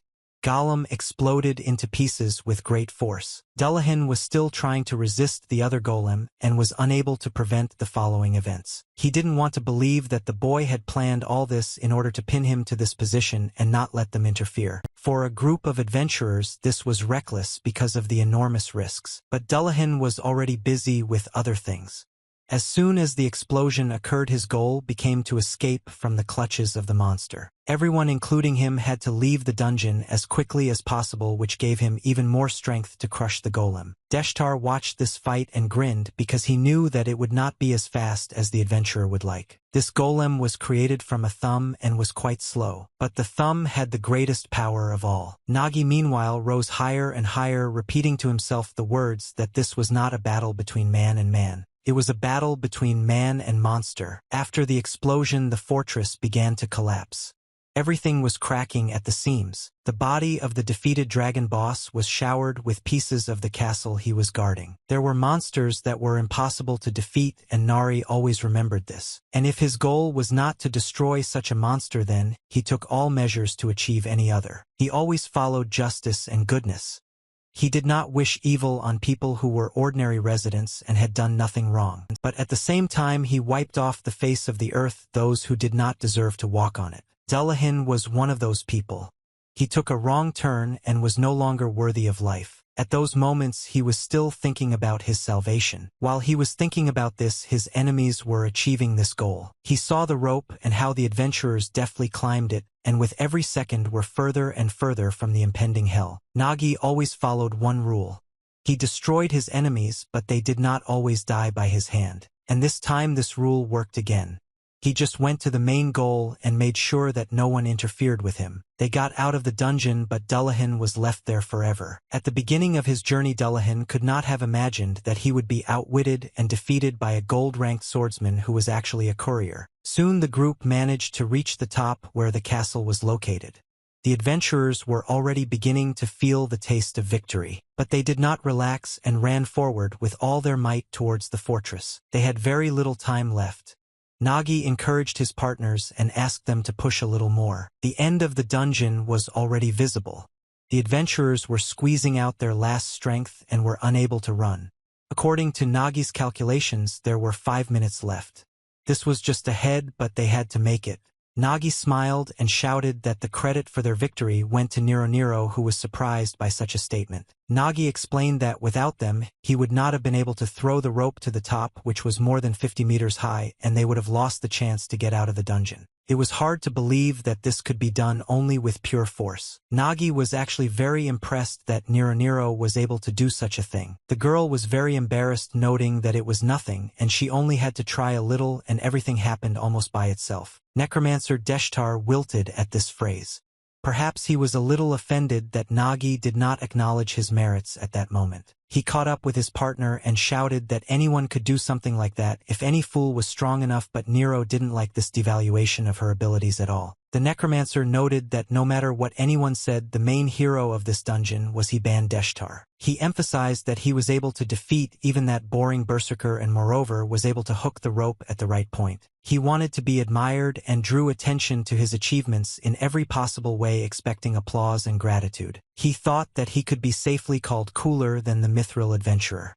Listening to this, Nero was dissatisfied. You only saw how her partner kept getting hit in the face. Nagi and the inspector, listening to the arguments behind their allies, laughed at this and joked that everything was quite joyful at that moment. Nagi guessed that for those two this was probably their first successful dungeon clearing, which was why they were acting like that. And besides, the victory felt more vivid when everyone in the group made an effort. Nagi believed that if only one person took on all the work, the victory would feel completely different, even though he himself was only watching everything that was happening from the sidelines. Having finished reasoning about this, Nagi drew attention to the temporary huge contribution to this cleansing by Petra, although she thought that she did almost nothing. Nagi, looking at her, emphasized that he knew about the special skill of scouts associated with reading the terrain. From Nagi's observations, this was usually limited to basic skills and did not go beyond them, but he believed that it was Petra who was able to instantly create a very detailed map. Thanks to this map, their group was able to accurately calculate the location. Such work was very expensive because otherwise they could have remained in that dungeon forever. The girl was embarrassed, but she was very pleased to hear such words. Nagi appreciated her skills as a professional scout despite her low rank, but Petra thought the opposite. She believed that their victory was due to their temporary gold rank leader, who was actually an ordinary courier. He managed to develop a plan to win so quickly. She couldn't believe he was a courier because such a person deserved a completely different role. Having caught up with the inspector, and Nagi Deshtar asked the leader what would happen to that berserker. But there was no need to even ask, because for what he had done he would have to rot in prison for the rest of his life, and it was worth banning him from being an adventurer altogether. But the inspector thoughtfully said that she really didn't know for sure how to determine the traitor's fate. He certainly committed a serious crime, but there was one problem, which was his mithril rank. The higher the rank of an adventurer, the more immunity he had to punishment for a crime, and the more free-ranking adventurers received state support. The inspector explained with great regret that there was a high probability that he would simply be issued a fine, which shocked the others. It was very unfair to both the ordinary people who could again be exposed to the risk of losing their lives, and to the adventurers who would have to fix what had happened. Deshtar, gritting his teeth, cursed and noted that he didn't care. He promised that even if the law was like that, he would deal with it himself outside the dungeon, which made Nero laugh a lot. Nagi, hearing this, immediately frowned and said that such a thought was very dangerous. He emphasized that they had only managed to see a small part of the berserker's power and asked the boys to look around and note the number of corpses. He killed every last creature from the Knoll tribe guarding the entrance to the castle. The berserker killed everyone single-handedly, something that no other adventurer could have done. Nero and Deshtar began to be indignant, saying that they themselves could have done it, they just didn't get the chance. Without stopping for a minute, Nagi explained that that wasn't the problem. If you looked at the wounds of those who were killed, you could see that they were all killed with one blow. These words made the adventurers shudder with horror because they had not thought of this. Nagi noted that the adventurer's special skill would manifest when he used the appropriate item. And in the battle with them, the berserker did not use either her sword or her skill, and even with her bare hands she gave them all a run for their money. Deshtar thought about the nuances when the opponent's levels were different. Dullahan seemed to do everything lightly, while the Necromancer put all his strength into this fight. Deshtar, thinking, began to understand that everything was true. I remember the moment when he sent his little finger to throw off the lindworm. Deshtar thought that Dullahan's two-handed sword had already been pierced into the heart of the monster, and perhaps he had also killed that boss with one blow. Nagi quickly sensed that something was happening to the necromancer and stopped for a moment. Turning around, he was embarrassed because Deshtar was practically crying from despair. Making his way forward, Pasha thought about what had happened. Dullahan fell along with the lindworm. With this, it turned out that he could very well get his sword back. From that moment on, it became clear that they had not won but had simply escaped at a convenient moment. Meanwhile, Dullahan, already with his sword in his hands, listened and looked towards the fortress. He heard everything they were talking about and he wasn't going to let it go. The real game was beginning, which would be many times more difficult and dangerous. Nagi ran forward as fast as he could since he and his group had practically no chance of winning. He shouted to the others, urging them to hurry and be careful. They should scatter to the sides to distract the berserker a little and not get caught in a single blow by the crowd. Just then Dullahan was already catching up with them. His attacks were getting to the adventurers. The necromancer who ran last was the one who was able to best get acquainted with the serious attack of the mithril-ranked adventurer. It was impossible to say that it wasn't scary. The blood ran cold in the veins just from the thought that at any second Dullahan would hit the target. He used a special berserker skill. It was a giant cut, and almost no one could withstand this blow. From such force, it seemed the entire dungeon was shaking. This happened when Nagi and his companions were climbing up and were very close to the exit. Due to the shaking, Nagi was in danger of falling and dragging the others with him because it was very difficult to hold on to the smooth rocks. He barely managed to stay on the rock. It took a lot of effort, but he also had a huge responsibility for the lives of others. He shouted down, asking for some attention. He wanted to make sure that everyone was okay. The inspector replied that everything was fine with her, but then pointed out that the problem was something else. Two of them were seriously injured. It was Nero who was barely clinging to the rocks even with the support of. Deshtar was in particularly bad shape and it looked like he had completely lost consciousness. Nagi saw nothing good in this and could say nothing but curse. Dullahan's power was simply monstrous. Nagi looked around trying to assess everything that was happening. They had to hurry and get out of the dungeon as quickly as possible as the berserker was already catching up with them. He just looked like a monster to me, he really was. His eyes were glowing with madness. It was clear beyond doubt that nothing would stop him. The situation for Nagi and his group was getting worse with each passing moment. They were running out of time, not only because of the dungeon's rupture. There were only 3 minutes left, but to stop all the madness it was necessary to at least try. Nagi understood that he was just a courier. Well over the time, he carried countless amounts of cargo.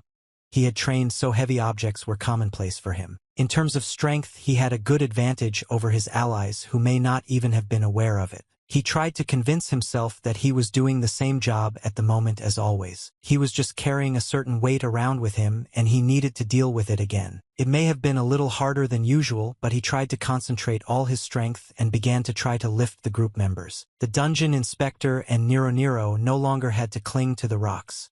The girls simply hung thanks to the magical chains. Nagi calmed himself down and convinced himself that he would definitely cope and help everyone save themselves. He continued to climb upward, but with greater confidence. He dug his fingers into the smooth stones and dragged the adventurers and the inspector along with him. Nagi was successful in everything and the group began to approach their target much faster. Nagi thought of only one thing. He tried to get rid of unnecessary thoughts and concentrated on only one. He tried to forget about the fact of the chase, the danger from the berserker, the injuries to his partners. Nagi tried to forget about the strength of Dullahan, who was jumping over the rocks as if they were low steps. He tried to forget about his power and his deadly weapon, which could leave them in the dungeon forever with one swing. He was only counting the seconds that remained until the end. It was up to Naga to decide what kind of end that would be. Through the pain he climbed up. His hands were rubbed raw, but he forcibly forgot about the pain because this feeling could cost him his life. He made his way forward, his eyes looking only ahead, not paying attention to anything else. Having climbed the plateau, Nagi lifted Deshtar, who was unconscious, onto himself and walked with him while the inspector tried to support Nero. Even then, Nagi did everything automatically and thought only about the last seconds they had left. Dullahan was about to catch up with them. He was making his last jumps and would soon be at the very top. He made his last jump. He could already taste his victory. His eyes sparkled in anticipation of the death of his enemies, those who were preventing him from finishing what he had started. Nagi was moving forward with his last strength. Time was running out, as was the distance to salvation. Only a short moment separated them from either their death or their salvation. The gates were very close.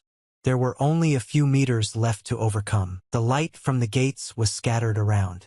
It was pleasant like the gentle daytime sun. Nagi and the inspector had already stepped onto the threshold of the temple. It was difficult to describe what was going on in their thoughts, what they felt at that moment. And finally they saw what they had been walking towards for so long. In front of them, in the center of the hall, a huge stone shimmered in the air, which was the core of the dungeon. Nagi's entire focus shifted to him. He no longer saw anything around him. All that was left was to destroy the core, and then the dungeon would not explode. The inhabitants of the nearby city would live in peace. Nagi reached into his bag, right on the move. There were only a few seconds left before the explosion. After throwing Bandeshtar to the floor, Nagi threw the sword straight from his bag, aiming at the stone. This moment stretched out in everyone's minds because it was so decisive. A miss meant the end, and it couldn't be allowed. So much effort had been expended to get there, and so many human lives were at stake. The sword quickly covered the distance, and it became clear that it was flying straight to the desired target. Nagi could already imagine the stone exploding and scattering into thousands of pieces around. And just at that moment Dullahan appeared, who still managed to catch up with the group. Although Nagi understood that this would have to happen sooner or later, he was still a little confused at the sight of it. Dullahan deftly jumped to the core of the dungeon and deflected Naga's sword, protecting it from damage. The moment he did it was etched in the adventurer's memories forever. Dullahan stood in front of the stone, protecting it. It was the end for Naga and the others. The berserker straightened up and looked Nagi in the eyes and hissed that time was up. The core began to crack, unable to withstand its own power. The next moment there was an explosion. The power of the dungeon won and began to burst out. Nagi's face was a mixture of many emotions. It was disappointment, despair, and an unwillingness to accept reality. Everything around sparkled, and the temple was filled with a bright, blinding light. Tongues of flame began to burst out. It was not just a flame, it was a real hell. The fire gave birth to something that you never wanted to see or know. It was the purest creation of evil. The city was doomed.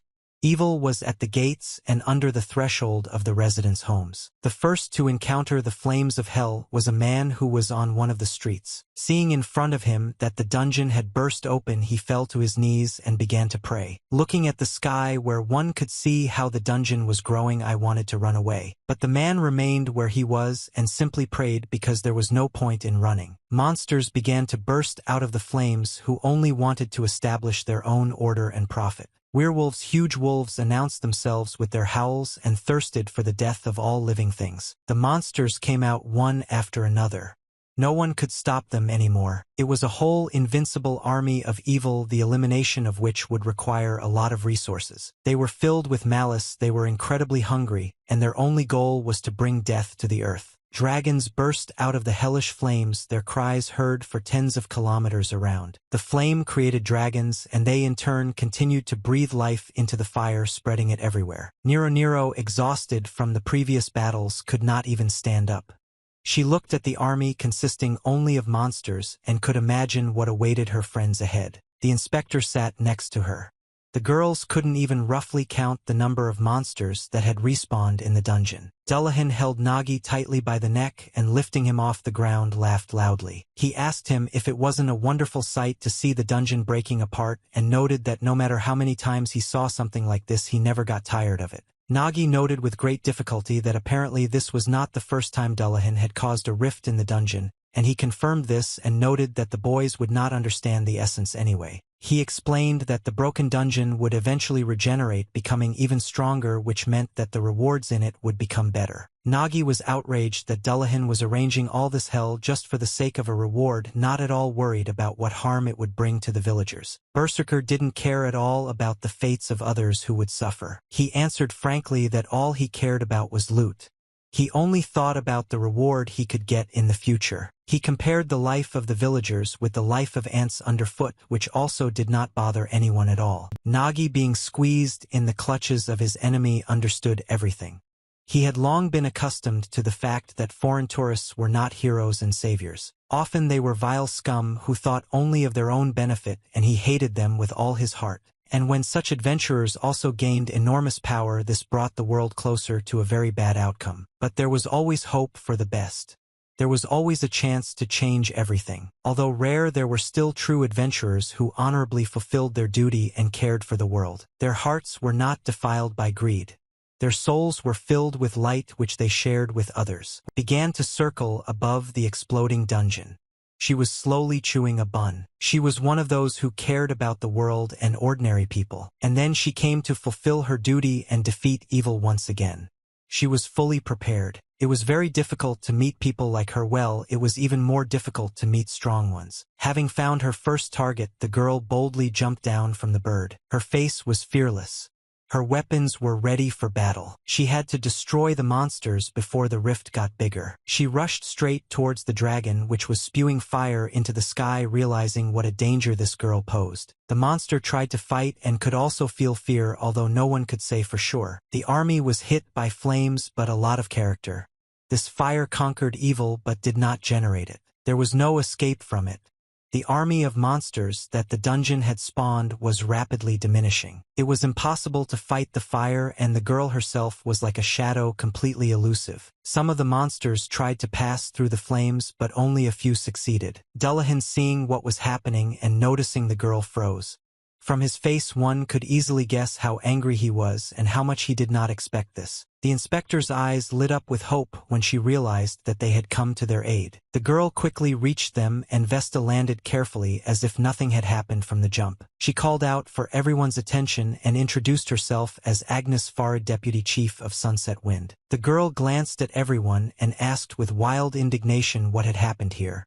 On her chest was visible the symbol of the mithril rank. The dungeon continued to spew out new monsters, which immediately rushed to attack. But from one hell the monsters fell into another, where they quickly died one after another. Dullahan let go of Nagi. The courier was having a hard time.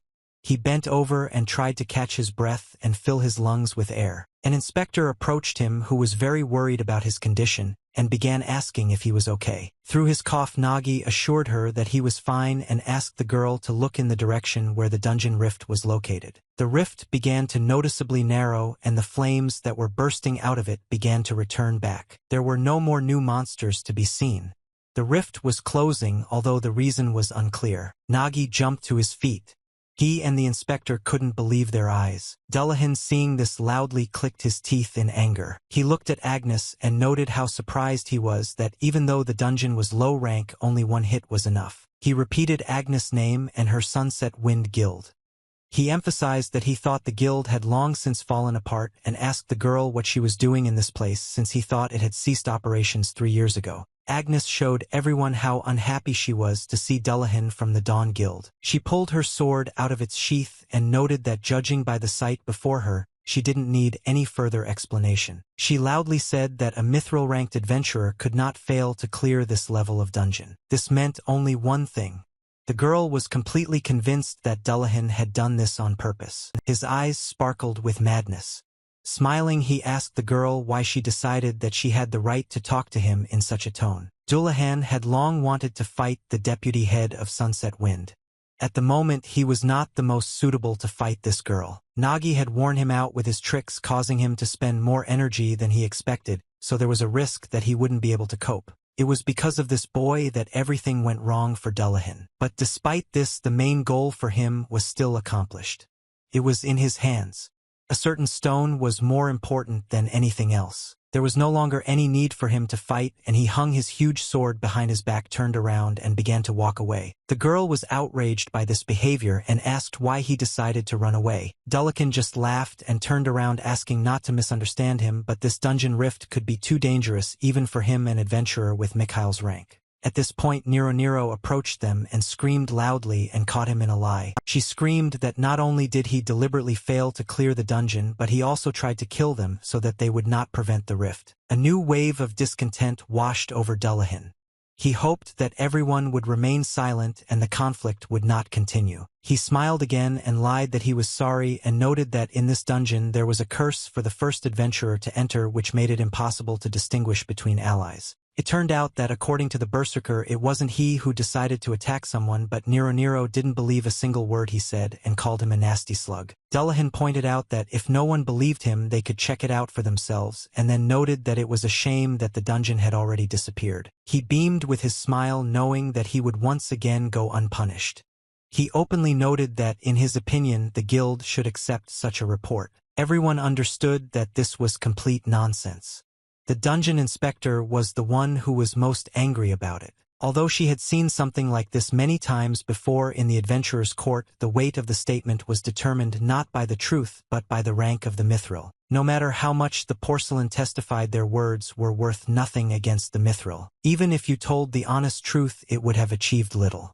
The worst thing was that Dullahan understood this very well and took advantage of it. Berserker was eager to disappear from the crime scene and asked if everyone thought it was time to end the conversation. Taking one last look at the adventurers and calling them greenhorns, hinting at their inexperience, he said goodbye and walked away. The inspector stood there completely confused, but the others were shaking with anger and a sense of injustice. This very tense situation was interrupted by Nashi's laughter, and he began to talk about the rupture of the dungeon. He smiled broadly and noted that the dungeon had closed after all, and now no one was in danger, and even despite everything that had happened one could find something to be happy about. But after these words, the young man suddenly fell to his knees. The inspector immediately took notice and started screaming, trying to get an answer from him, while the rest of us simply didn't understand what had happened. Agnes Farid turned around at the shouts and was very surprised when she saw Nagi. He looked really bad.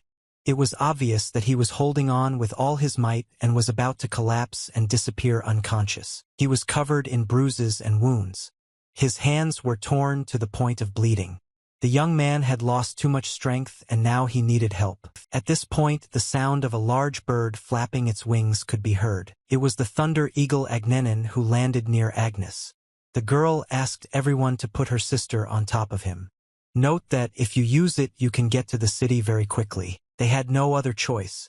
The adventurers were very grateful that Agnes appeared out of nowhere and decided to help them. Thus, the grueling cleanup of the rift came to an end. The village was saved and its inhabitants could continue their normal lives without fear of any monsters or beasts. The village greeted the morning without any cataclysms. Later, the Adventurers Guild visited the village, apologized, and promised to prevent such incidents in the future. Naturally, all these were just words considering what kind of people were among the guild members. Agnes helped Nagi and the other adventurers get to the right place. The inspector hugged Nagi the whole way, trying to control his condition, but was glad that the rift was closed. With Agnes' help, Nagi went to the adventurers' city in the west of Valum. He needed help and they could help him there. They took him to one of the buildings somewhere in the back alleys of the city. Nest and you Wind found your refuge. It was the office of the Sunset Wind Guild. Nagi lost consciousness on the way and began to come to his senses on his bed in the office. It was with great difficulty that his eyes opened. The sunlight was blinding and his whole body ached. When he opened his eyes, he was even a little scared to find himself in an unfamiliar environment. He woke up on an old bed.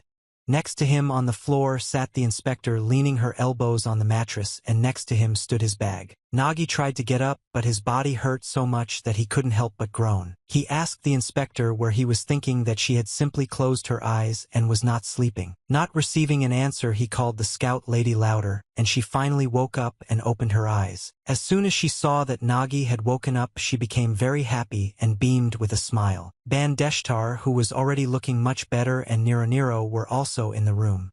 They all rushed at him with hugs and started asking about his health. Nagi shared with them that the last thing he remembered was the berserker leaving. The inspector stepped back, letting Nagi take a deep breath, and explained that they were in the guild office and Nero danced, and noted that the stylish beauty Agnes had saved them. Agnes even called a priest from the church to cure Nagi. Nagi tried to move his hands and noted that apparently thanks to the priest's help, he did not feel any pain other than a little fatigue. Nagi expressed how glad he was that everyone was okay.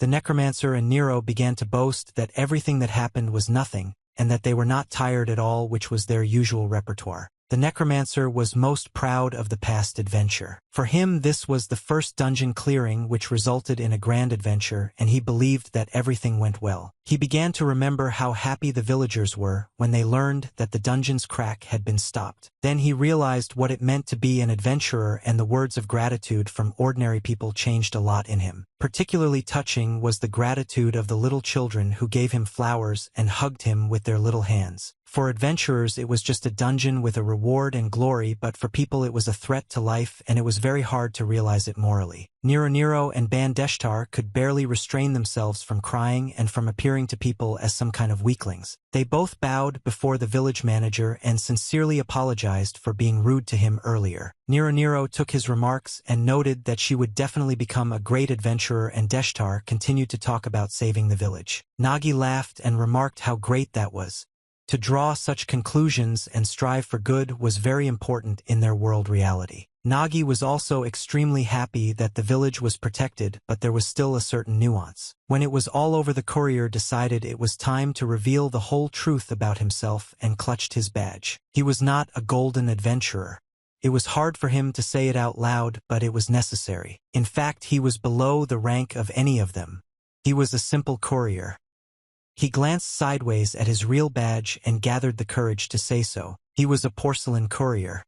He believed that everyone would turn away from him, and moreover he would be punished for such a lie. He thought that the adventurers with whom he had gone through such a difficult path would not be able to treat him the same way, knowing the whole truth. After collecting his thoughts, Nagi smiled and apologized, drawing attention to himself. He asked if he could tell them something and asked them not to be angry with him for it.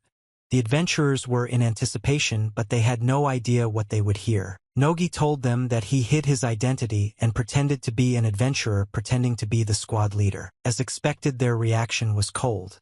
Nero did not hide her displeasure and immediately changed her expression. But she still noted that, in the current circumstances, such a lie could be understood, but now she looked down on Nagi just like Bandeshtar. The connection built on lies disappeared, and they became a courier and adventurers again. As she left, the girl noted that next time she would ask him to carry her load. The adventurers headed for the exit, leaving Nagi and the inspector alone, asking them to rest. The doors to the room slammed shut.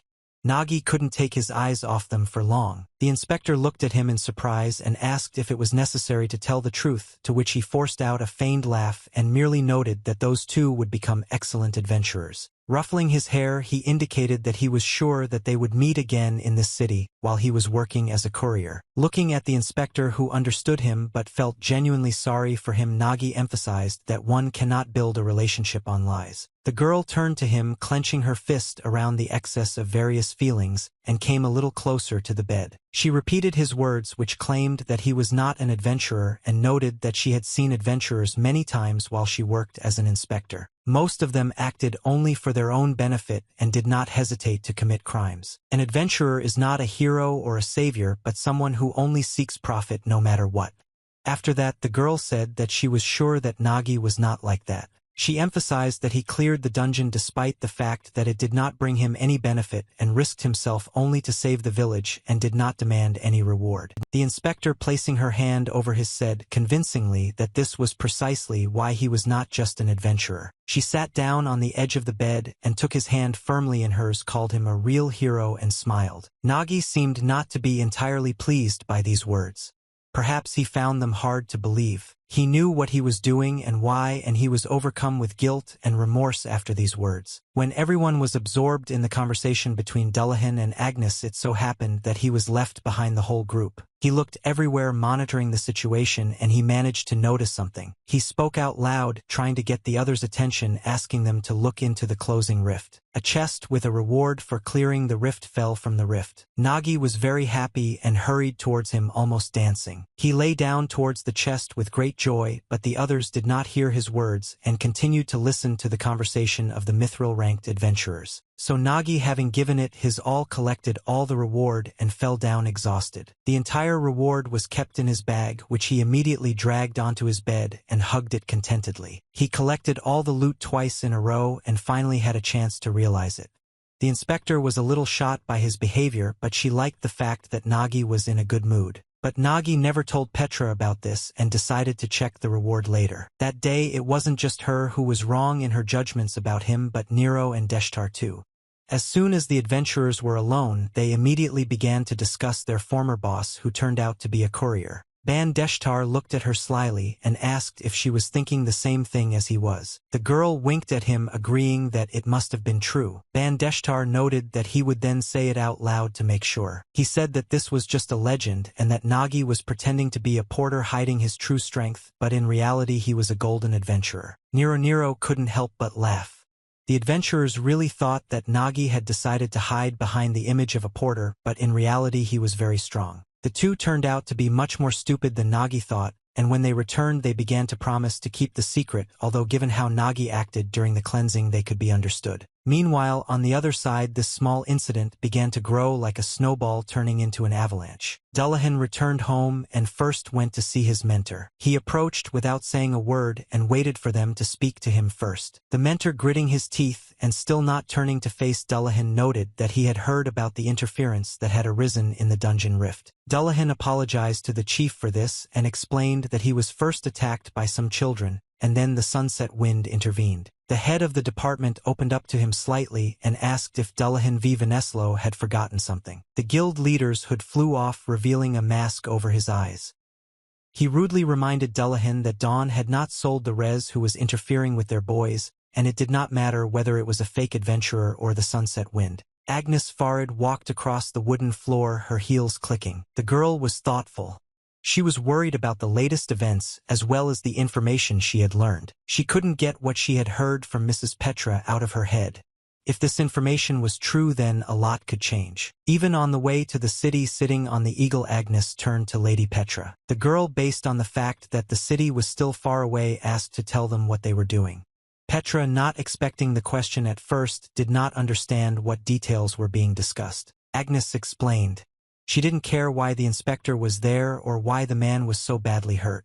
She wanted to know all the details. When Petra began to speak, Agnes interrupted her and asked her point-blank whether the inspector had entered the rift illegally, which made her feel embarrassed. Agnesa indicated that she had checked the composition of the squad at the time of her arrival, and it did not match the inspector's data.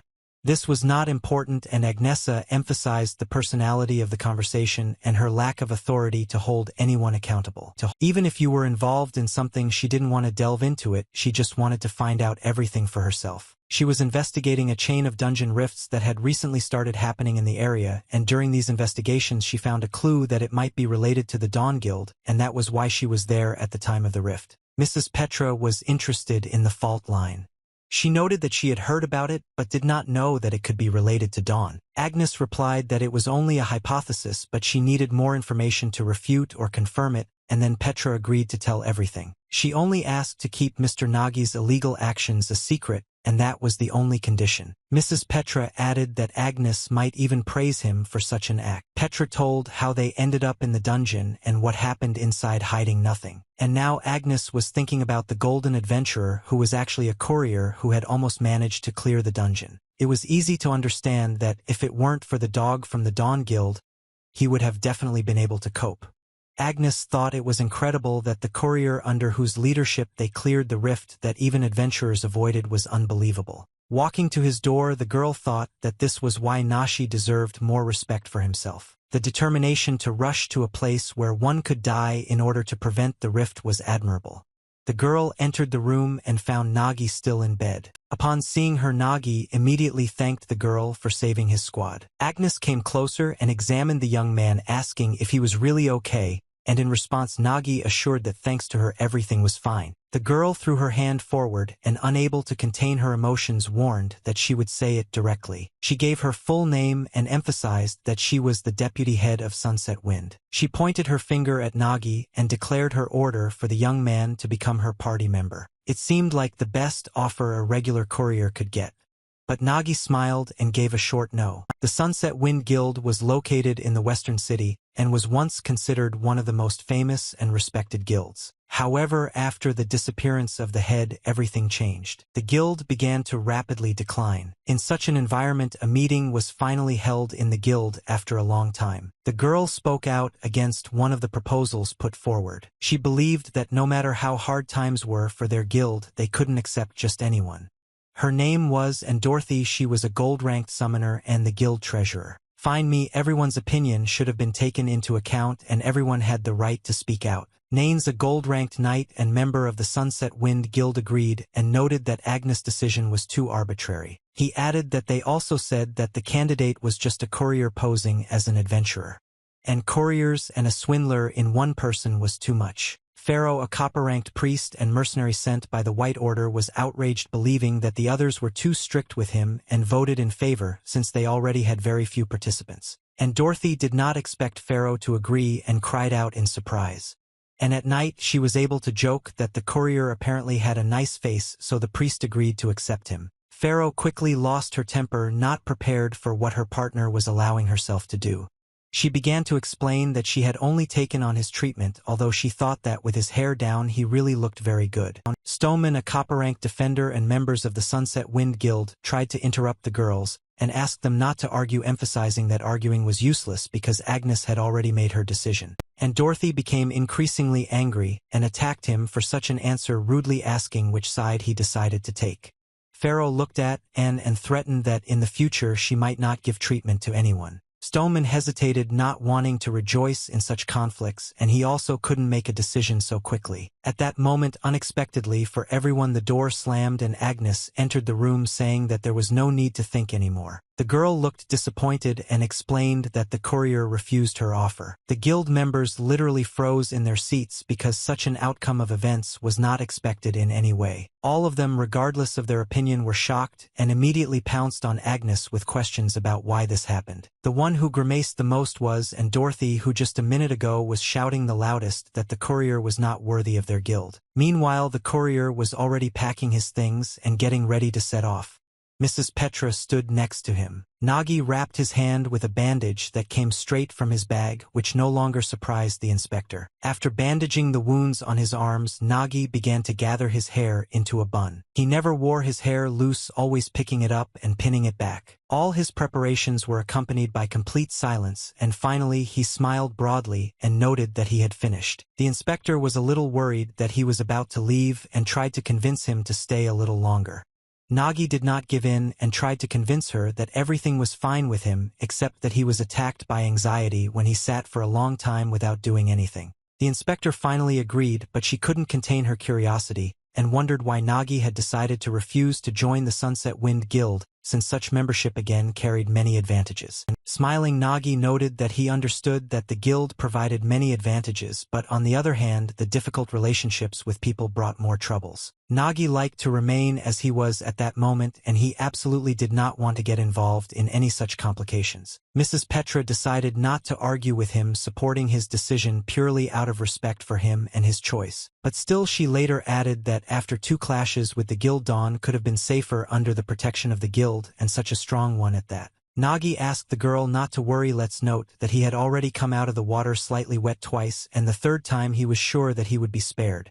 Besides, he didn't see the point in them worrying about some courier like him. Mrs. Petra will do it and said that it was time for her to return to her guild.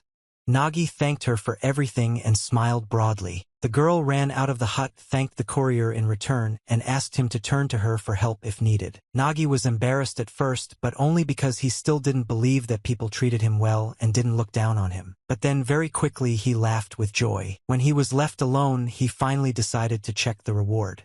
Whatever it was, he wanted it to be some expensive item. He looked into his bag and called Glatoni. The little animal still didn't respond, and Nagi climbed inside to look for it. Half-submerged, Nagi began to look around, trying to find his friend. And finally he noticed him and was very happy to see him. Glatoni was standing in a very strange outfit and did not move from his place. Nagi, however, was not surprised by his clothes and then asked why Glatoni did not come out to his call, and also clarified that he was wearing a shell. Guttural stood near the chest with the dungeon reward and looked very secretive.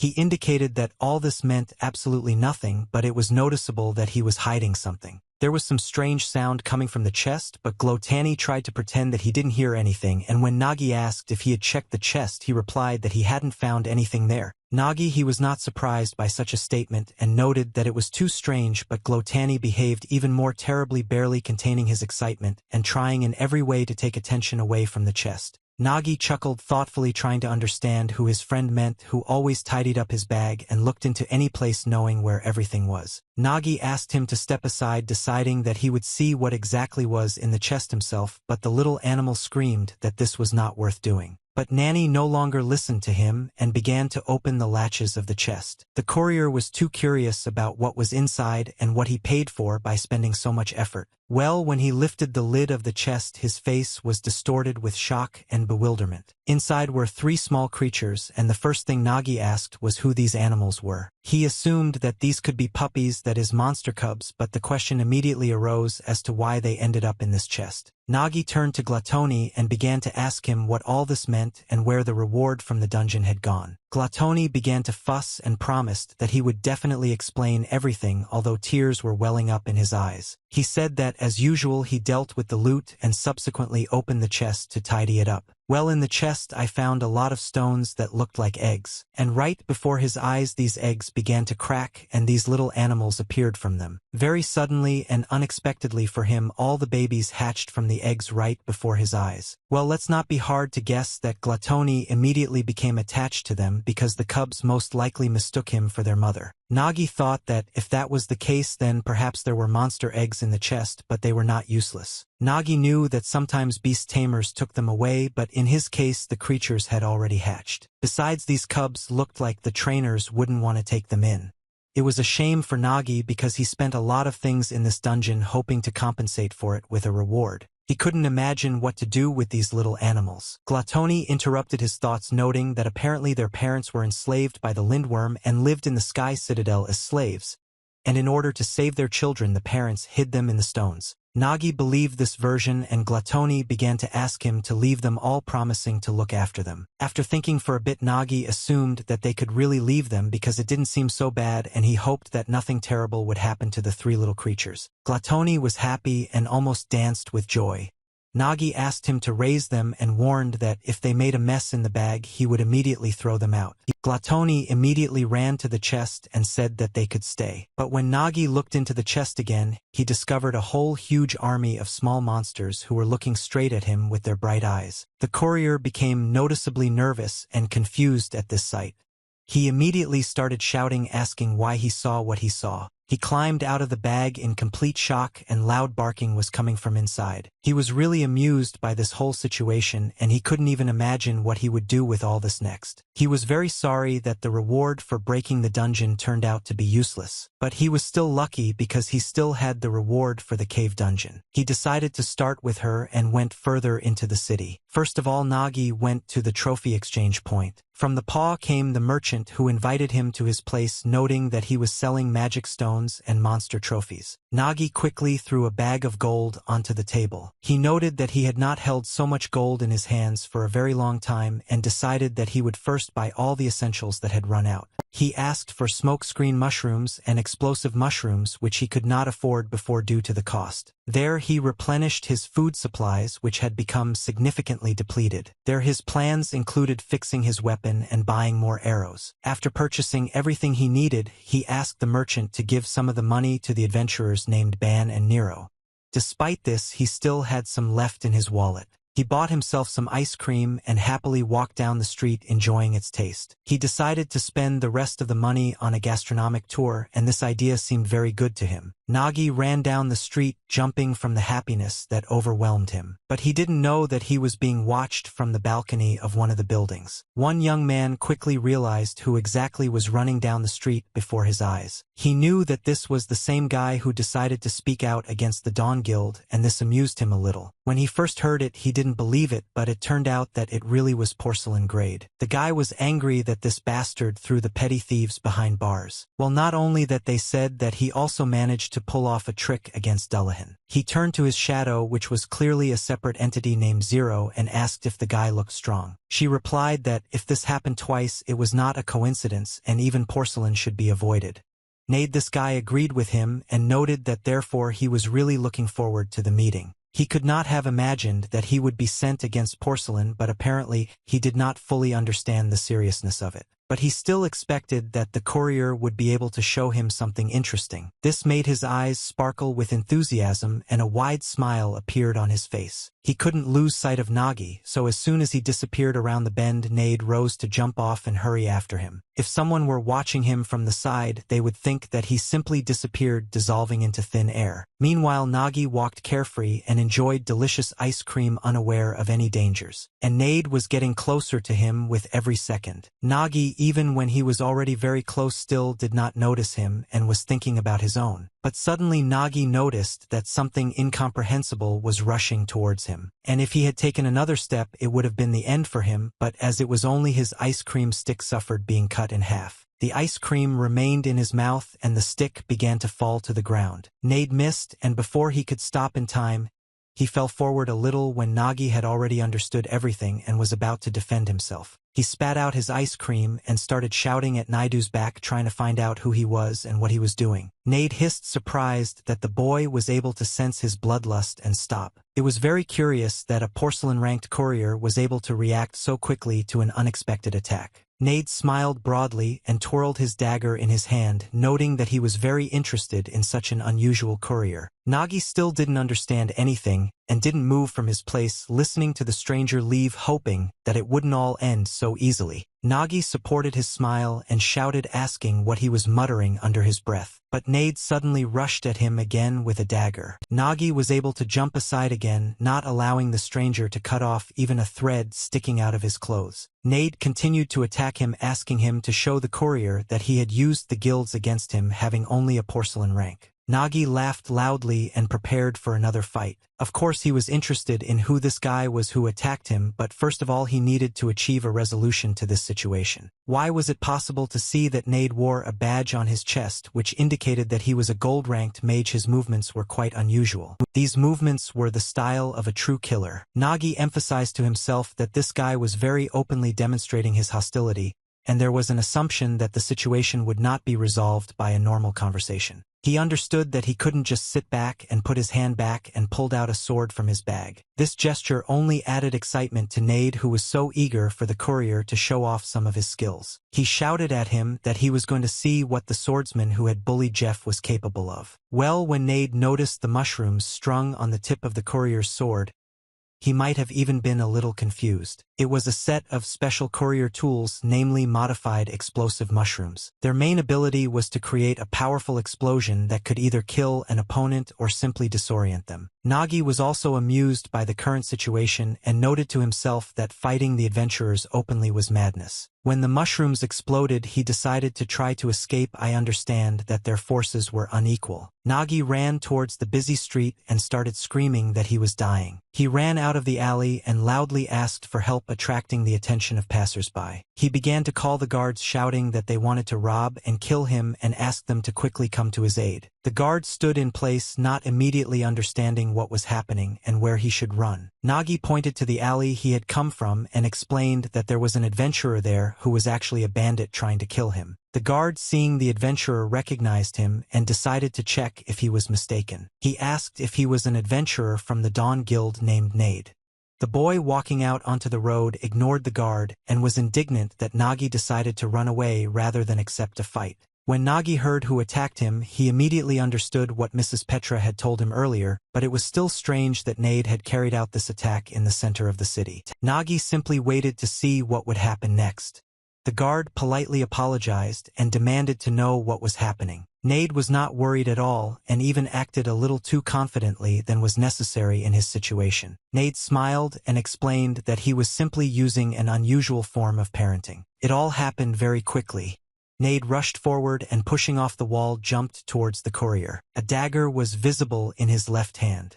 Nagi did not have time to react to another attack, at least because he did not expect that Nade would be smart enough to do it in public and in front of the guards. Nade didn't use the dagger, but he stabbed Nagi in the chest very hard. The blow was very strong, and the young man, unable to stay on his feet, fell backwards. Nade turned to the guards and explained that the boy had added poison to their adventurers' food and disrupted the cleanup, thus daring to harm the entire Dawn Guild. He went on to emphasize that he was left without payment and that everyone should have known what happened to those who harmed his guild. Nagi did not want to be accused of being a vile adventurer of the dawn and shouted that it was all a lie. Nagi screamed that his guild member was trying to kill him and any actions he took were just self-defense. He looked around and asked them to trust him, but seeing the faces of the guards and the people passing by, I realized that it was useless.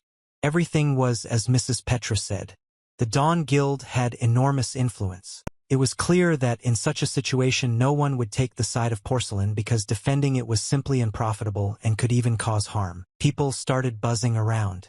They confirmed that they had heard something similar and it was no longer news to them. People began to say that porcelain really did cheat sometimes and that recently couriers had begun to think themselves more important than adventurers. The guard, having heard this, turned to Nade and noted that since everything was so, he would leave the solution to this situation to his discretion. Nade thanked the guard with a smile and turned to Nami and asked if he understood the whole situation and that he had no allies there. Nagi hissed back that if people knew the truth they would understand that the Dawn Guild was to blame and not him as a simple courier. He didn't understand why this revenge was necessary if everything was already over. Nade leaned towards Nagi and noted that he was right and it was not his fault. Even if it was one of the lower members, such things did not mean anything.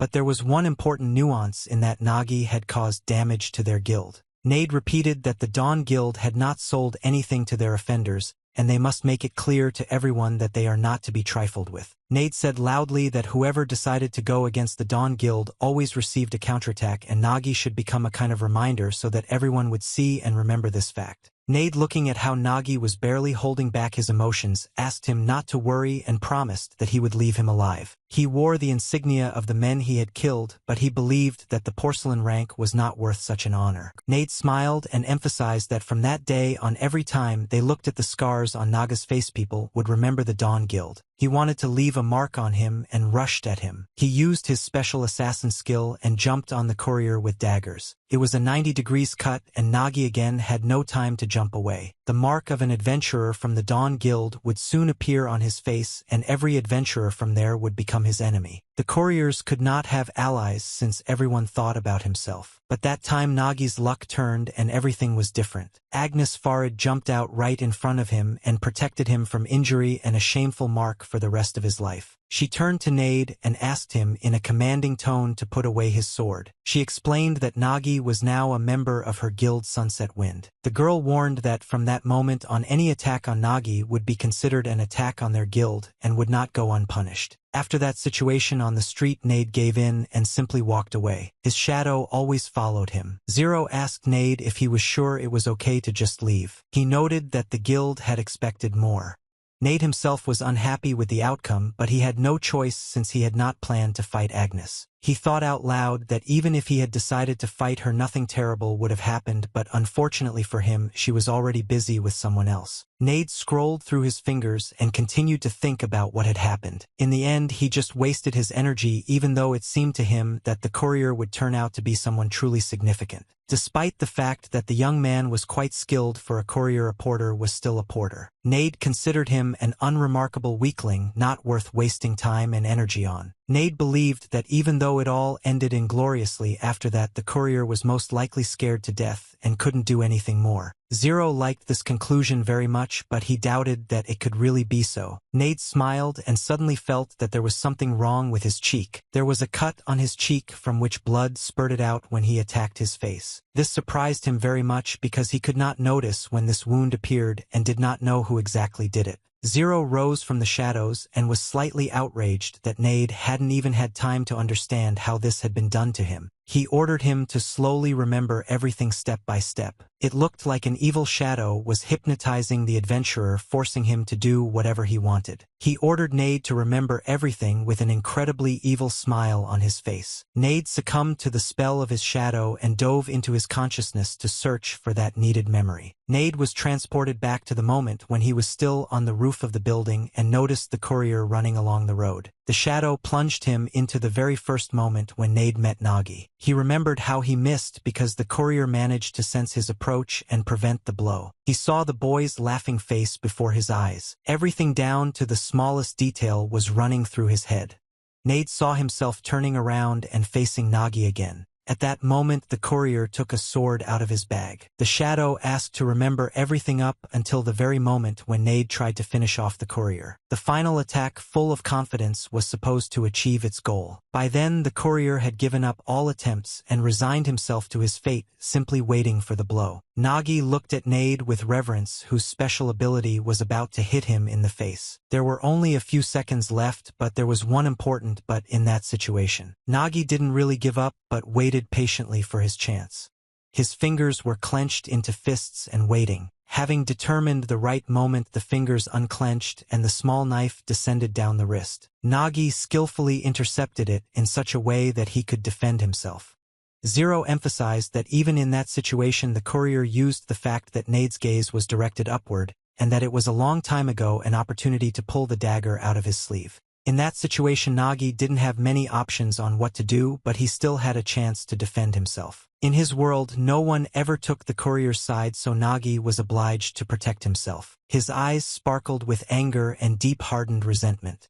But there was also the courage that was necessary when you had a porcelain rank. Nade was so carried away by the feeling of his power and imminent victory that he did not notice how Nagi sharply threw a dagger in his direction. He passed by the adventurer's skill without revealing himself. The dagger and Nade were moving towards each other at high speed, so when the blade flew past and only grazed the adventurer's cheek, he was unable to feel it. Zero noted that he had told Nade the same thing many times. He warned that once Nade decided he had won, he would become distracted and vulnerable. After listening to this and trying to recreate everything that had happened, the adventurer cursed, realizing that he had indeed missed a blow. He wiped the blood from his cheek and licked his fingers. Now he was even more curious. He smiled and noted that in that case he would probably take back his words about the courier's worthlessness. He began to laugh loudly, and his laughter was picked up by the shadow. After listening to Zero, Nade decided not to leave the situation as it was and to deal with the guy as he had planned earlier. Nagi tidied himself up, and the final touch was to hide the dagger back in his sleeve. He carried it just in case he couldn't get the weapon out of his bag. But of course he knew that this knife wasn't enough against an adventurer, especially one of high rank. He looked at Agnes and mentally thanked her, because if she had not appeared out of nowhere and helped him, it would have become dangerous. Nagi was now interested in who Nade was and what could be expected from him. He couldn't believe that the Dawn Guild would actually send out an adventurer of that caliber just for revenge. The courier no longer wanted to have anything to do with him or this guild, but simply wanted to return to his normal life. A hand fell on our shoulder, and a man's voice mockingly asked what the young man was thinking about so hard. Stoneman and Naines walked behind him and laughed when Nagi flinched in fear at the surprise. Stoneman guessed that Nagi still couldn't get what had happened in the square out of his head. The adventurers noted that Nade was a known scoundrel even among his fellow Dawn guildmates. Since he controlled the slum bandits, even the guards preferred not to touch him. He had heard something about the Dawns, but he didn't know they were so cold-blooded. What surprised him most was that even if he had made enemies, attacking them in the middle of the city was strange. Agnes emphasized these words and stated that this was precisely why it was unsafe to stay in the city, and therefore she decided that it would be safer to go underground. Agnes recalled her words and asked why Nagi didn't join them while they were cleaning up. Nagi was only too happy with the offer, as he would simply continue his work. Nagi then shared that the place they were passing was too chilly. The cold crept under their clothes and invited a feeling of dampness. They reached the cemetery dungeon, and it was the first time Nagi saw a dungeon of this class with such a high rank. The graveyard dungeon was a B-rank dungeon and probably held a lot of challenges but also good rewards. Naines laughed loudly at how scared the courier was. He noted that for his guild such a dungeon was a piece of cake, and the courier did not have to worry about his safety. He asked Nagi to simply rely on him, collect trophies, and most importantly not to lag behind their group, and Stoneman offered to hide behind his back if it suddenly became dangerous. Nagi thought that Naines was not quite right. Even though it was a V-class, they had 1 gold and 1 copper adventurer. But the most important thing was that Agnes Fard wore a mithril rank badge, so thanks to her the overall strength of the guild increased significantly. With such an uber comrade, their forces were already more than necessary. But still Nagi was a little worried about something. Usually in B-class and higher dungeons it was important to balance the group composition or select it for the dungeon itself. In the Sunset Wind Guild everyone belonged to the combat class. Among them were a battle mage, a knight, and a shield bearer. Nagi thought that given the nature of this dungeon it would be a good idea to have a priest with them. If everyone was focused on one type of combat it would be harder to deal with unexpected situations. Agnes' voice interrupted Naga's thoughts. The girl asked him to stop and concentrate. She pointed in one direction and noted that apparently they were about to be met with less than warm greetings. A squad of zombies appeared ahead, advancing on the squad of adventurers. The zombies looked unfriendly, to put it mildly. Their growling and stench could be heard from afar and very clearly. Agnes Farid prepared to attack, drawing her magic sword. The girl was not one to think too much and immediately rushed into the attack. She did not need to give any commands to the others because everyone already knew what to do. She just shouted that she was going to clear the way and jumped into the zombie army. With seemingly light swings of her sword, Agnes chopped up zombies like cucumbers for a salad. Her sword glowed and further set her enemies on fire, dealing additional damage. The girl acted very confidently and without unnecessary movements and efforts successfully advanced deeper into the zombie army. Seeing how Agnes Farid carried herself on the battlefield, one could tell without a doubt what rank badge she wore on her chest. She killed zombies several at a time and with just one swing of her sword. She was like lightning. But she moved very quickly from one point of the field to another and enemies under her weapon were literally incinerated in a matter of seconds. The rest of the adventurers were not visible on the battlefield and apparently this was a preliminary agreement. Given Agnes's excellent fighting skills, the others could simply be in her way. She had no problem depriving her enemies of heads and limbs. Fighting an entire army of undead on her own was no big deal for her. A huge monster appeared in the distance among the high flames. It was also one of the zombies, but it was much larger. His gaze was fixed only on her. His one eye was shining with the desire to take someone's life, and when it was the life of such a beautiful adventurer, the monster rushed towards her without hesitation. The monster was several times taller and larger than normal human height.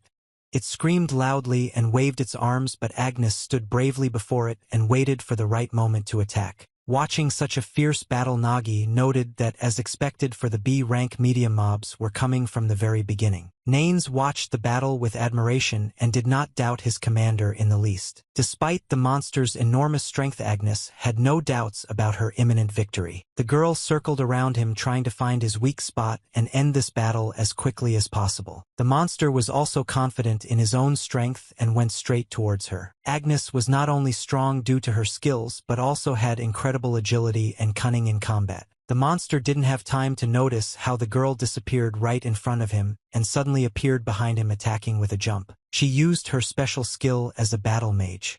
It was combustion, which she could use to cause great damage to any enemy. It was difficult for a simple observer to follow her movements. The hulking zombie giant had very little chance of escaping her hands alive, not having the strength to keep an eye on her. The first blow landed on his neck. It was immediately followed by a harsh blow to the back. It took Agnes a few seconds to deliver at least 10 blows to the monster. The zombie roared loudly. His body was on fire and falling apart from the cuts. But Agnes did not back down. For her, this was not a reason to end the fight and leave. Next, she used the special skill of the battle mage bud. It was a small sphere of fire that really did look like a flower bud. This bud grew at a rapid speed, increasing in size and becoming hotter and hotter. When the bud reached its full opening, a powerful explosion occurred which wiped off the face of the earth all living things in the place of its action. Now this fight was over for Agnes and she felt the taste of her victory. Meanwhile, Nagi and the rest of the adventurers simply stood to the side and watched what kind of things their commander could do. This spectacle was like a real movie. It was incredibly interesting to watch. Nagi was simply delighted with the skills of the mithril rank and noted that it was unnecessary to worry about the composition of the group. Nagi had seen many adventurers, but this was the first time he had seen such a powerful talent. Talent was the foundation for any adventurer. Each adventurer had a talent that allowed them to unleash their unique power corresponding to their class, and the abilities depended on the talent of each individual. That was why adventurers were able to fight monsters that were stronger than them. and if it was a mithril adventurer then his level of talent was beyond reasonable comprehension. Agnes glanced towards her naked faces and noted that there was no time to hesitate. Before these creatures resurrected, I had to move on. The group, not daring to object, immediately rushed forward after their commander. Resurrection was the main feature that distinguished the frenzied dungeon code from the usual ones. The monsters in these dungeons are generally lower level than those in others, but the difficulty here was different.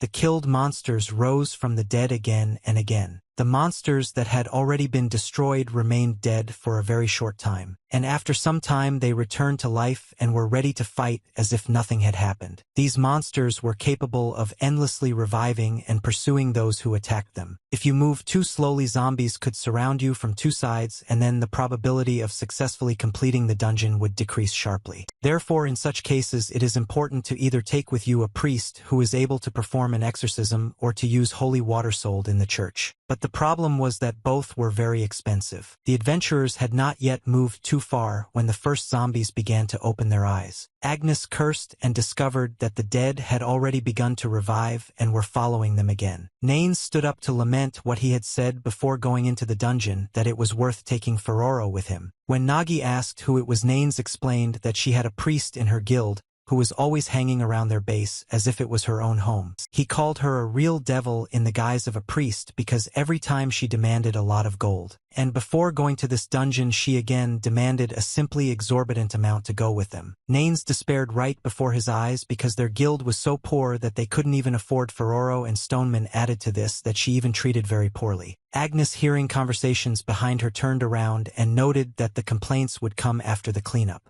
The girl indicated that she would deal with the enemies ahead and asked Stone to detain those who were walking behind. Looking at Naines, Agnes thought for a moment, and then she asked him to at least just cheer for their entire team. Nagi approached him and asked if he was going to fight, which made him feel embarrassed. It was very difficult for him to admit the following: "I forgot my weapon in the guild office, so now I had no opportunity to help in the fight." Nagi was very surprised by this.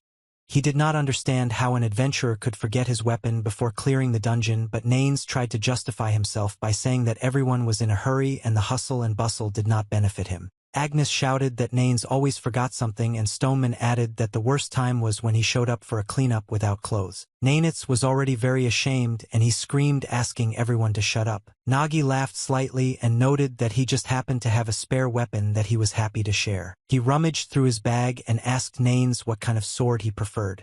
He assumed that since he was a knight, perhaps he used a long sword. This statement surprised Naines greatly. He had never expected the courier to carry so many different weapons. It was not clear what had upset him, but he rushed at Nagi screaming loudly. He called him an idiot and hit him hard, knocking him to the ground. Nagi, not understanding what was happening, asked what he was allowing, rubbing his forehead. Naines pointed his finger at himself and declared that he would not fight. He shouted that he didn't use any other sword except Elizabeth Lovest. This was his knightly vow, which he had no right to break. Nagi sat on the ground rather confused and did not know what to answer. He couldn't understand how it was possible to leave this sword somewhere if there was no other way to use it. Stoneman's voice came from somewhere, looking confused. He noticed that the monsters that were chasing them were somehow strange. There were fewer of them than expected, and they also moved slower than they should have. Agnes looked at the group of zombies behind her and was shocked by what she found. The zombies' legs had many large thorns sticking out of them, which actually slowed them down. The girl couldn't even imagine where they could have come from. After all, in the area where they were located, it was impossible to run into such thorns. Nagi smiled and confirmed that these were indeed thorns. Note that the monsters still resurrected over and over again. He continued and said that the main danger in this dungeon was to be surrounded by revived husks. Of course, you could just kill them, but it was more effective to slow down their movement. It was one of the courier's special toolkits, consisting of a trap made of thorns and glue balls. Nagi scattered them absolutely everywhere as they moved. Nagi, looking at the back of his head, admitted that these were simple things, so there was no point in expecting much from them. Agnes and Stoneman were amazed by such cunning, and their eyes showed gratitude and admiration. They unanimously noted that Nagi was apparently much more useful than Knight, which really infuriated him. Having figured out what was happening with the zombies and realizing that there was a little more time, the adventurers rushed forward. Zombies, of course, continued to respawn, and it was unclear how much more their numbers would increase. Along the way, Nanes kept saying that if Elizabeth had been with them, their buttocks would not have been so wet, but Agnes shouted at him that it was not the time to complain. They needed to get out of there quickly before the zombies surrounded them. The end of the cave was already visible ahead. They still had just a little bit left to get out. As she approached the exit, Agnes shouted at Stoneman to do what he had to do. He used his special skill as a defender. Stoneman swung his right arm in a great way, readying it for a punch. Hitting the ground with all his might, he raised a stone shield that was supposed to prevent the zombie from moving forward. The zombies couldn't break it or climb over it, so the adventurers had a better chance of successfully completing the journey. Of course, over time zombies could have gotten over this stone wall, but it would not have happened so quickly. Stoneman called out to Agnes, letting her know that everything was ready. But Stoneman immediately warned everyone that this stone wall would not last as long as they would like. He repeated Agnes' words that they should get out of the dungeon as soon as possible. When they left that level, they found themselves in the underground lake area of the cemetery dungeon. Nanes was the most surprised of all because according to the plan, they were not supposed to end up here. Well, there was one good thing. There was a raft on the shore, which meant they wouldn't have to waste time crafting it. But he was still indignant that they would have to sail on this disgrace to continue the cleanup. Stoneman was still glad to have a not very good raft because they had to hurry. Nanes noted that the fruit might not be able to withstand the weight of all their armor, especially the stone armor of the stonemen. Agnes responded that they could take off their armor since they were not fighting. Nagi got involved in this conversation and noted that he was thinking the same thing and asked them to take off their armor. Nagi took his bag off his shoulders and opened it, offering to put the armor in it. Nanes initially thought that they would have to abandon their armor right in this dungeon, but when he saw the bag he immediately agreed. Without his armor he felt less confident but continued to undress. Agnes's face began to twist violently as she watched this process, and at some point the girl couldn't take it anymore and turned purple with anger. She screamed loudly, asking to what level they were going to undress when she saw Nanitz standing in his underwear. Well, he noted that they still needed to lose weight, so he decided to undress completely. Stoneman was in the same shock as Agnes and began to beg to erase his memory. The conversations should have stopped and they climbed onto the raft. They had to swim across the entire lake, which took some time, and the adventurers had the opportunity to rest a little. Nanes got the most pleasure, even though he hadn't really tried hard before. He sprawled out on the raft and made no secret of the pleasure he was enjoying. Moreover, he also made fun of Agnes, who was clearly embarrassed by his appearance. Well, his jokes didn't last long because the girl couldn't take it anymore and punched him in the eye, which made him shut up very quickly. After receiving a black eye, Nanes promised to always carry clothes with him from now on, but Agnes and her dad stupidly asked him to at least just take a weapon with him. Nanes was indignant and said that with all the power of the oath, he could have passed through this dungeon alone, although his appearance at that moment said the exact opposite. At this point, Agnes couldn't take it anymore and started yelling at him that this was the problem. She didn't understand why he made a vow he couldn't keep. Nagi did not interfere in their conversation and simply watched, thinking about Nanitz's knightly oath. It was said that adventurers with knightly talent took oaths expressing their faith. Such oaths imposed strict rules that had to be followed, but in exchange they gave enormous power. Mr. Nanes swore that he would not fight with any weapon other than Elizabeth Lovest, which placed certain restrictions on him. Well, in return his sword became a legendary weapon that could not be broken. The knight's oath was a true exchange, but a question arose. Nagi wondered if the oath was kept secret, so that it would not become a weakness, which Agnes confirmed. But Nanes told everyone so that in their city absolutely everyone knew about his oath. Nanes continued to insist that even if everyone knew about his oath, then, with Elizabeth Lovest, he was invincible. Agnes yelled at him again that he was constantly forgetting this vaunted sword, and then noted that he was always a fool here, so there was no need to be surprised. Taking the opportunity, the girl noted that she had heard about Nagi's bag, and it was really impressive. The girl asked if the weight disappeared or completely if you put something inside. Nagi explained that the weight did not disappear completely. At the moment I placed the items in the bag, a powerful weight-reducing spell was cast on it, and even if you add the weight of 2 sets of armor, they will be lighter than a normal stone. Stoneman smiled and admired such a thing and noted that it was incomparably more valuable than the sword of Nanes. Stoneman had his reasons for speaking out this way. After all, he had the opportunity to try a specially prepared turkey which was simply magnificent even though it was stored in a bag. He could not even imagine that he would eat such a dish in such a place and get so much pleasure. Naines completely agreed with him because he too was delighted with the fact that the bag preserved the food so well. But even here he couldn't hold back and joked that Agnes, even while fighting zombies, was busy eating buns. The girl was outraged by this and asked not to comment on such things, and explained that she had not had time to eat normally before this. The two continued to argue.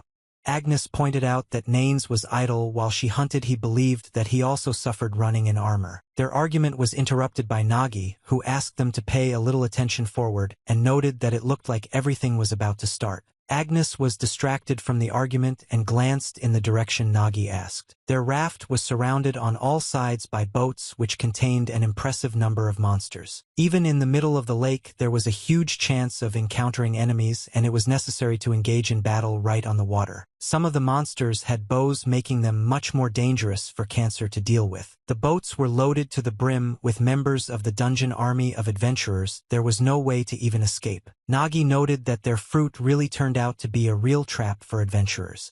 Agnes shared his opinion, stressing that it was not at all advantageous to fight on the raft. Naines was the most indignant again. He shouted that everyone knew that the fruit was a trap, but they still sat on it. Agnes emphasized that there was no other way because it was a dungeon and no one there would help the adventurers by providing them with a raft. Agnes understood the most basic problem, which was that even if they had expected a trap, there were too many enemies, and at that moment only she could fight. Even if she started cleaning out their boats, their fruit would become a target for arrows first. The girl turned to her partners and asked them to leave this task to her. Nagi was already attaching his bag to the raft and said that it would be difficult to fight enemies on the water. Having finished tying the bag, he suggested breaking through them and trying to get to the shore as quickly as possible. Agnes looked at the bag in surprise and asked if Nagi wanted to say that he had a plan to break through with the help of his bag. He smiled broadly and confirmed this, but warned that it was worth holding on tighter. I observed the cheerful mood of the courier. We couldn't even imagine how he was going to do what he had planned. They all kept their eyes on him. It wasn't that they didn't trust him at all, but the uncertainty of the situation was still frightening. This was another secret skill of the courier: compressed air. The bag swelled to enormous proportions in seconds. Nagi climbed onto her and reached for the ties to loosen them. As soon as he did this, a powerful stream of air burst out of the bag, which caused their raft to jerk forward sharply. I really had to hold on very tightly, otherwise I could easily fly out of the raft into the water. Agnes was stunned by this sight and considered it to be some kind of air magic. Nagi laughed loudly, denying any magical influence, and explained that he was simply compressing and releasing a previously stored stream of air in the bag. He said that he once left his bag in a windy place and realized that it could catch the air currents. And then I discovered that if I just released everything at once, I could very quickly move some distance forward. The monsters from their boats began to aim their bows at the adventurers' raft. If it weren't for Nagi's successful invention, things would have been very bad for the adventurers. Nagi adjusted the movement of the raft in the direction needed by the group, and everything worked out as the courier had expected. They managed to break through the enemy boats and approach the shore. The monsters were also surprised by what they saw and lowered their weapons. Well, something unpleasant was waiting for the adventurers ahead. Nagi shouted and drew everyone else's attention forward. Their path was blocked by a wooden wall. The zombies managed to set up such an elaborate trap. Agnes immediately pulled herself together and shouted that she would try to break through this wall and clear the way. But Nagi asked the girl not to hurry and noted that they had already gained enough speed. Nagi smiled and explained that he would help Agnes because fire and wind went well together. Agnes prepared to use her flaming sword. Meanwhile, Nagi was trying to pick up the bag so that he could help Agnes and connect their elements. The air carried the flames around to a huge distance. Everything around was burning brightly. The balloon and the fire wave did their job. The wooden wall quickly burst into flames and was about to fall along with the zombies standing on it in no time. It was a clear victory thanks to Nagi and his ability to invent. The wall began to crack and a hole began to form in the middle of it. The wall could not hold out for even a minute and soon shattered into pieces, opening the way for the raft with the adventurers. They were very lucky that the barrier was made of wood, because if the zombies had managed to build a stone wall, it would have been difficult for the adventurers to get out of such a situation. The adventurers walked through the fallen gates, incredibly proud of themselves. Agnes stood at the very front of the raft so that she could immediately rush into battle. The adventurers got out on dry land rather roughly. Their raft simply fell apart into logs. Everyone stood near the broken raft and understood that they miraculously managed to get out of the water. Agnes walked forward a little and shouted that apparently they had reached that very place. Apparently the boss of this dungeon was there. In front of them was the Death Fortress area. The scale of the underground fortress in the crypt was very impressive. Agnes fearlessly moved towards the entrance. When they went inside, Nanes asked if the others thought it was too difficult for a B rank. Stoneman agreed with him, as a normal squad would definitely not have been able to handle it. Nanes started complaining that their guild always chose the most difficult dungeon and was indignant about why they couldn't choose something simpler with good rewards. Agnes reined him in. Let's remember that they existed to take such tasks. Stoneman agreed that it was too hard for a first dungeon. He suggested that Nagi might have been unaccustomed to it, but their guild preferred to clear dungeons that others avoided. Nagi responded that he didn't care where he went since all the hardships fell on the adventurers. Agnes was cautious and warned the others that despite the B rank in the group, they couldn't let their guard down, and in such dungeons the boss always brought problems. Flying through the huge hall ahead, the adventurers discovered the throne on which the dungeon boss sat. His growl could be heard by everyone. He was indignant when he saw the adventurers. How could they dare to come to his fortress? He was not at all pleased with the invasion of his domains and called the adventurers fools. In front of them sat a boss monster called the Lich King. He looked very menacing, and it was immediately clear that it was not so easy to fight him. Nanes said that he just couldn't believe that they had met the Lich King in the B-rank dungeon. Stoneman supported him because it was the first time he had seen such a coincidence. The Lich was a boss from the magic category. Agnes knew better than anyone that magic was quite unpredictable. She had spent too much energy walking the entire way alone, which made the task much more difficult. Now they needed to quickly finish off the boss before anything could go wrong. Agnes immediately rushed into the attack without waiting for any kind of meeting with the others. The king still remained sitting on his throne, smiling slyly as Agnes ran towards him with her flaming sword. Most of the undead were dumb monsters that simply ran towards their target. However, with such monsters, everything was different. The Lich was different. His thirst for knowledge remained with him even after his death. He quickly began to understand the meaning of Agnes's actions. He quickly realized that her desperate rush was to protect the allies behind her. And only after realizing this did he decide to get ahead of the girl. He found a solution. When Agnes was already very close to the throne and was carrying out her attack, the Lich disappeared right under her nose. The girl could not have predicted this. She was shocked by such a trick of the monster. The Lich King was a powerful mage and could use a skill that could transport him through space. He used a magical jump and found himself at the other end of the hall, dodging the attack. He found himself right next to the rest of the adventurers. He hissed again that the adventurers were fools and, using some kind of magic spell, ordered them to become his servants. This magic was directed at Nagi, who was unable to run away. Agnes screamed at Nagi, trying to bring him back to reality and make him dodge the king's magic. She became his savior again, appearing right in front of him and shielding him from the magical influence. Everything was happening too fast. Nagi looked up. He saw Agnes desperately rushing to fight the Lich, protecting the others. The king's magic spread throughout the hall, creating the effect of some kind of portal from which it was unlikely that one could escape. Nagi had time to think that they were probably all lucky enough to encounter the worst situation in this dungeon. Agnes defending her guildmates, and Naga fell herself. Now she was their enemy. The Lich King could now attack her with his hands and use her power. It was hard to imagine how one could fight the dungeon boss himself. But when Agnes, the only high-ranking adventurer who could handle the entire dungeon on her own, appeared on his side, the situation worsened completely. Nanes screamed and ordered Stoneman to take Nagi out of the castle and escape from the dungeon. Stone was indignant and began to ask what he was going to do because he still couldn't stop Agnes on his own. Stoneman asked us all to run together and not to be stupid. Nane's voice changed, noting that he did not understand what his partner was talking about. He was a knight and could not afford to simply escape from the dungeon. He never turned his back on the enemy, who never turned his back on the enemy. That's how Naines considered himself. It may have sounded vain, but he felt really cool. He explained to Stoneman that even if the enemy was Agnes, she had already spent a lot of energy and her famous flame was also gradually fading. He reminded that the girl had cleared the dungeons almost single-handedly, and he could have easily dealt with her on his own, and perhaps this was part of his plan. In Agnes' current state, he could handle her even with his bare hands, at least he thought so. The girl was ready to pounce on him, completely forgetting who this guy really was and who she was. Her mind was controlled by the Lich King, and at that moment she only knew that she had to protect her king. Even such a close person as Naines turned out to be her most sworn enemy, and she did not remember him at all in her life. Naines gathered all his strength, which he had been saving up all along the way. Now his idleness could help the whole group. Everything had to be done carefully in order to be able to get Agnes back. But the girl only wanted his death and rushed to attack using her magical abilities and a flaming sword. Naines was thrown back by the powerful wave of heat that emanated from the girl, and he who was holding on cursed because Agnes had much more strength than he had assumed. The girl caught up with him very quickly. The blow from her flaming sword was very hot, and even being close to him took his breath away. This blow was miraculously survived by Naines. He folded in half and coughed loudly. Agnes was unstoppable.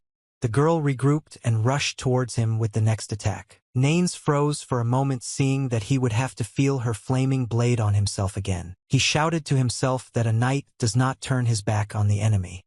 He understood that he could not stand against her and tried to force himself to stay where he was. But he still couldn't restrain himself and suddenly jumped to the side. He used his special skill and began to bounce backwards towards the exit of the fortress. Nagi and Stoneman were near the outer gate. They hadn't managed to run too far yet, but they didn't hurry as much as they could. The sounds coming from inside the castle were terrible. But suddenly they heard Naines, who begged them to wait for him too. He ran even faster than they did from the castle. Stoneman was very surprised and noted that Naines promised to fight Agnes. But the adventurer called him a blockhead and asked how he thought he should do it. Stoneman didn't even hope. Naines had turned his back so many times, even to the undead. Naines was not pleased with such words and began to say that if he had his sword with him, everything would have been different. Nagi interrupted their argument. You asked to look down from the cliff. Something was happening on the shore of the lake. A lot of boats approached the shore, cutting through the waves. It looked like all the undead that were in the dungeon had landed near them. The adventurers were completely surrounded and had no chance to escape. There was a huge army of zombies on the shore that would not let them go back. Stoneman cried out, noting that there was no end to the undead. Nagi said that there were undead below, and behind them was Agnes under the influence of the Lich King. When he saw her at the gates of the fortress, he immediately called her by name, attracting her attention. Stoneman realized that it would be better not to let the courier interfere with the plan and offered to detain everyone he could. He slammed his powerful fist into the ground, causing stone walls to form. And then the rocks started creeping up. They formed a kind of fence that was supposed to prevent Agnes and the zombies from passing. Agnes didn't look at all lost in the middle of this concrete jungle. She was very focused, and this unpleasantness didn't even anger her. She quickly looked around, her enchanted eyes sparkling, and in a second she was no longer in her former place. Her jumps were very high and long, so I had no trouble clearing the stone walls of Stoneman. She got out of the trap very quickly, although the adventurers did not hope that it would work for long. Stoneman was of course a little upset because he had put a lot of effort into creating these walls. The adventurers had to come up with something quickly to delay Agnes at least a little. Nagi began to think about how to act in this situation so as not to harm anyone but also to do something truly effective. He tried to think of something that could stop Madame Agnes for even a moment. He understood that half measures could not work here, so there was only one option left. He decided to play his trump card and threw something in her direction. Agnes immediately noticed this and followed the trajectory of the thing's flight, trying to understand what exactly it was. And very abruptly she jumped up and started running after the thing that Nagi had thrown. Nagi used a bait trap, and to everyone's happiness it worked. It was a small cake with berry filling that the girl couldn't resist. She jumped after him straight from the cliff without a second thought. And in the end she managed to catch it right in flight with her mouth. Having landed, the girl immediately began to eat it with great pleasure, seemingly forgetting about everything in the world. Nagi laughed and wiped the sweat from his forehead, admitting that he wasn't sure what he did even under Agnes' control. he mostly followed his instincts. But the courier managed to buy only a little time and their group could not relax. They ran back inside the castle thinking that it wouldn't hurt to find shelter. They ran so fast that their breath became labored and it took a little time to recover. After listening, the adventurers realized that apparently no one was chasing them and they had little time to figure out what to do. The undead were already climbing the cliff and would soon reach the castle. The zombies outside were about to join the others in the castle. It was clear that the upcoming battle would not be easy for the adventurers, and they began to think about a plan. Naines noted that it looked like Agnes was receiving buffs from the Lich. Her mana should have been nearly depleted after clearing the dungeon alone, but perhaps the boss's strength had reignited her flames. And as always in his repertoire, Naines began to try to rise in the eyes of others and emphasized that otherwise he would have definitely dealt with her. Looking around, he asked the others where they were, but no one knew. Judging by the amount of weapons around this room was some kind of arsenal. Nagi thought for a moment and noted that the equipment didn't look like the kind the undead would use. Nagi assumed that this could be a trophy warehouse and decided to take a closer look. Naines and Stoneman's eyes widened when they heard that they were talking about trophies. Nagi explained that the monster with intelligence like the beam sometimes collected the items of the adventurers they killed to show off their power, and apparently it was the same thing. Nagi thought to himself that this dungeon was more difficult than his rank suggested. And since his boss was the Lich, it was no surprise that many fish fell through here. But something was bothering Nagi. The room also contained children's toys and items that clearly did not belong to the adventurers. Stoneman shared that he knew of a story.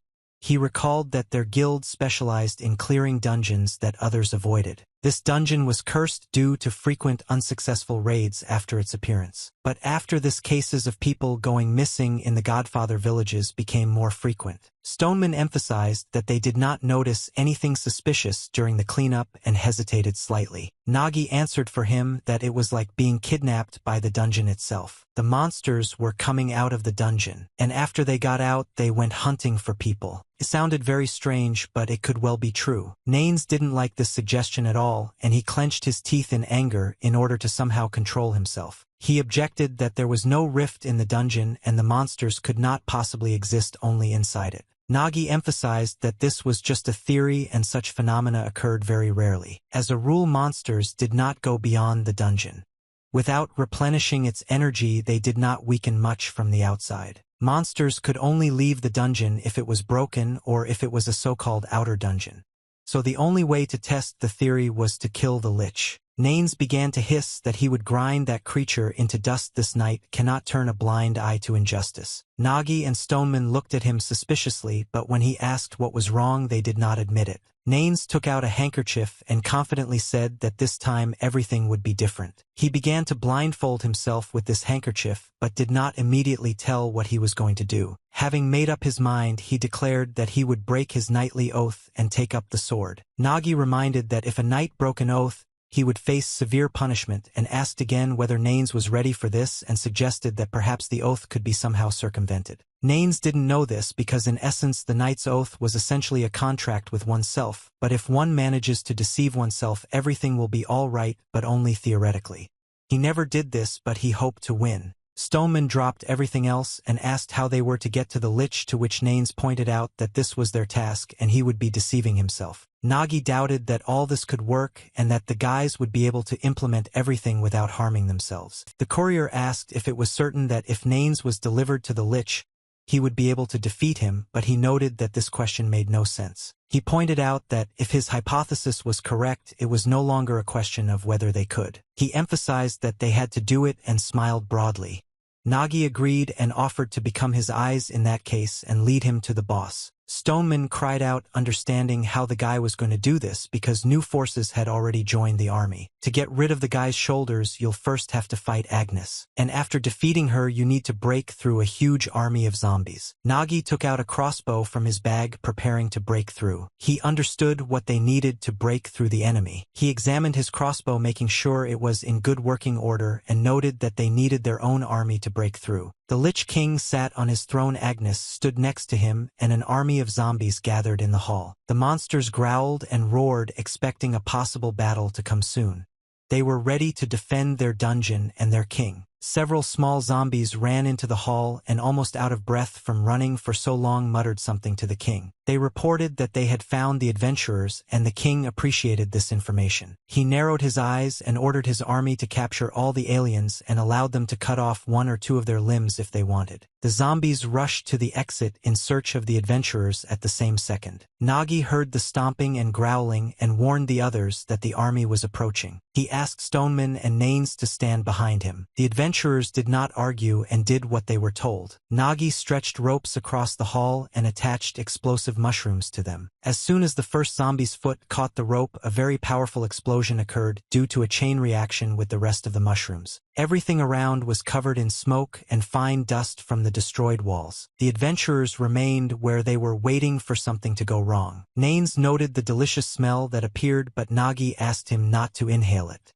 Then he turned to Glatoni and asked if he was ready to act. Glatoni asked Nagi if he was sure the plan would work, and the courier simply told him not to worry. He said that he would take aim and held his bag out with the neck forward, reminding Glatoni that all that was left was to shoot. Silhouettes of zombies began to appear in the smoke, approaching the adventurers. Soon their faces were clearly visible as they came much closer. Nagi grabbed the bag tighter and pointed the barrel at the zombie. Glatoni was ready and waiting for the right moment to shoot. Nagi handed him a crossbow, which he was supposed to use to aim at the zombies. But besides Glatoni, there was a whole army of monsters in the bag that had remained there from the chest with the reward. Each of them also had a crossbow. Glatoni shouted that it was time for the monsters to earn their food and gestured for them to shoot. A huge number of arrows rained down from Nagi's bag, immediately finding their targets ahead. This was another new invention of the courier, which distinguished him from the rest of the mass of porters. This plan was successfully implemented there. And most importantly, it was very effective. The arrows pierced the zombies' bodies, preventing them from advancing further and causing them to fall asleep for a while. Nanes, who was still standing there blindfolded, asked what was going on there, and Stoneman replied that there was a massacre. The hall was in chaos. It was hard to understand what was really happening on the battlefield.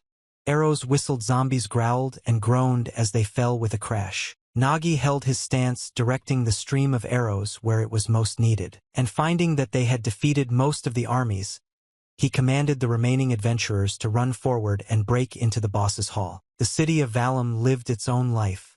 The streets were as always crowded with both residents and guests. The sun was high in the sky and played with its rays on the roofs of the buildings. It was unusually quiet around the chapel. There were no holidays or important events that day, which were usually announced by the ringing of bells. The Adventurers Association was also very crowded. The hall was filled with a buzz of voices. Mrs. Petra was writing something down for a long time and was focused only on her work. The girl next to her was constantly peeping at her notes. Unable to restrain herself, the girl asked Peter what she was always writing lately. She noted that the inspector was breaking the rules, and after the trip to the Rift Dungeon she behaved strangely.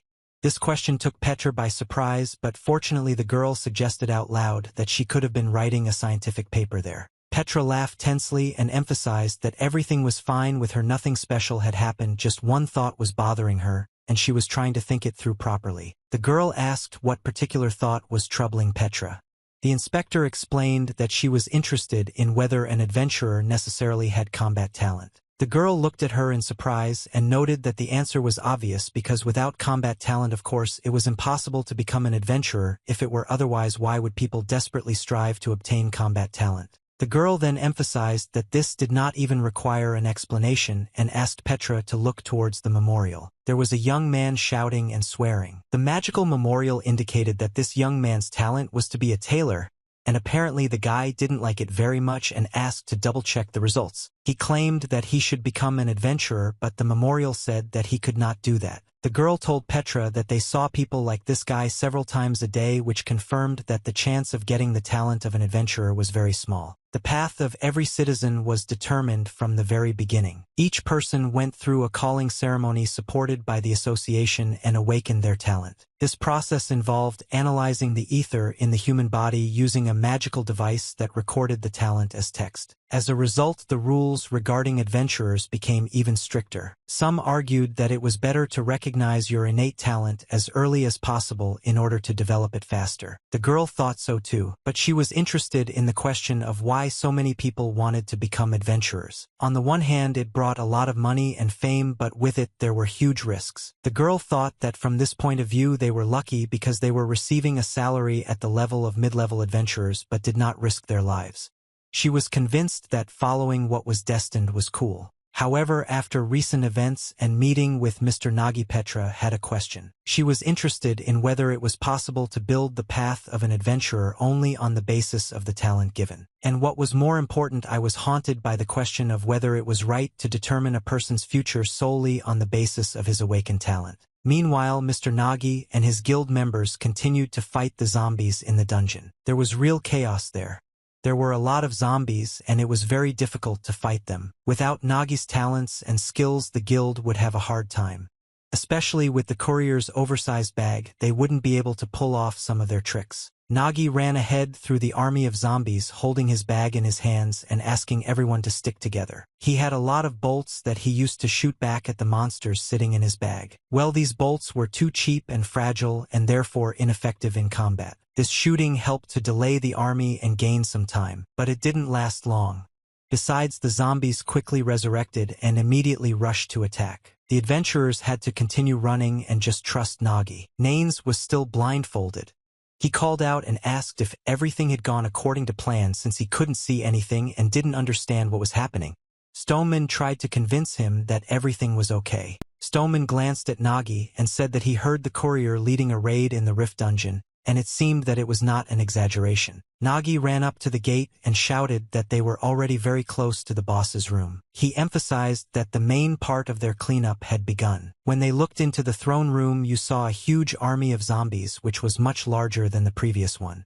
The boss was sitting on his throne and looking straight ahead. As expected, with so many enemies, even reaching the boss would be problematic, but Nagi asked not to worry because he had a plan. However, Lich was able to dodge even Lady Agnes' floors with a blink, so they had to sneak past the enemies and strike quickly before they could react. Nain, still blindfolded, smiled and noted that he would deal with the boss himself with one blow, but Nagi asked him to shut up because they needed to be quiet. But it was too late as the zombies turned to the exit hearing the guys. Naines began to apologize because he did not know that they were so close.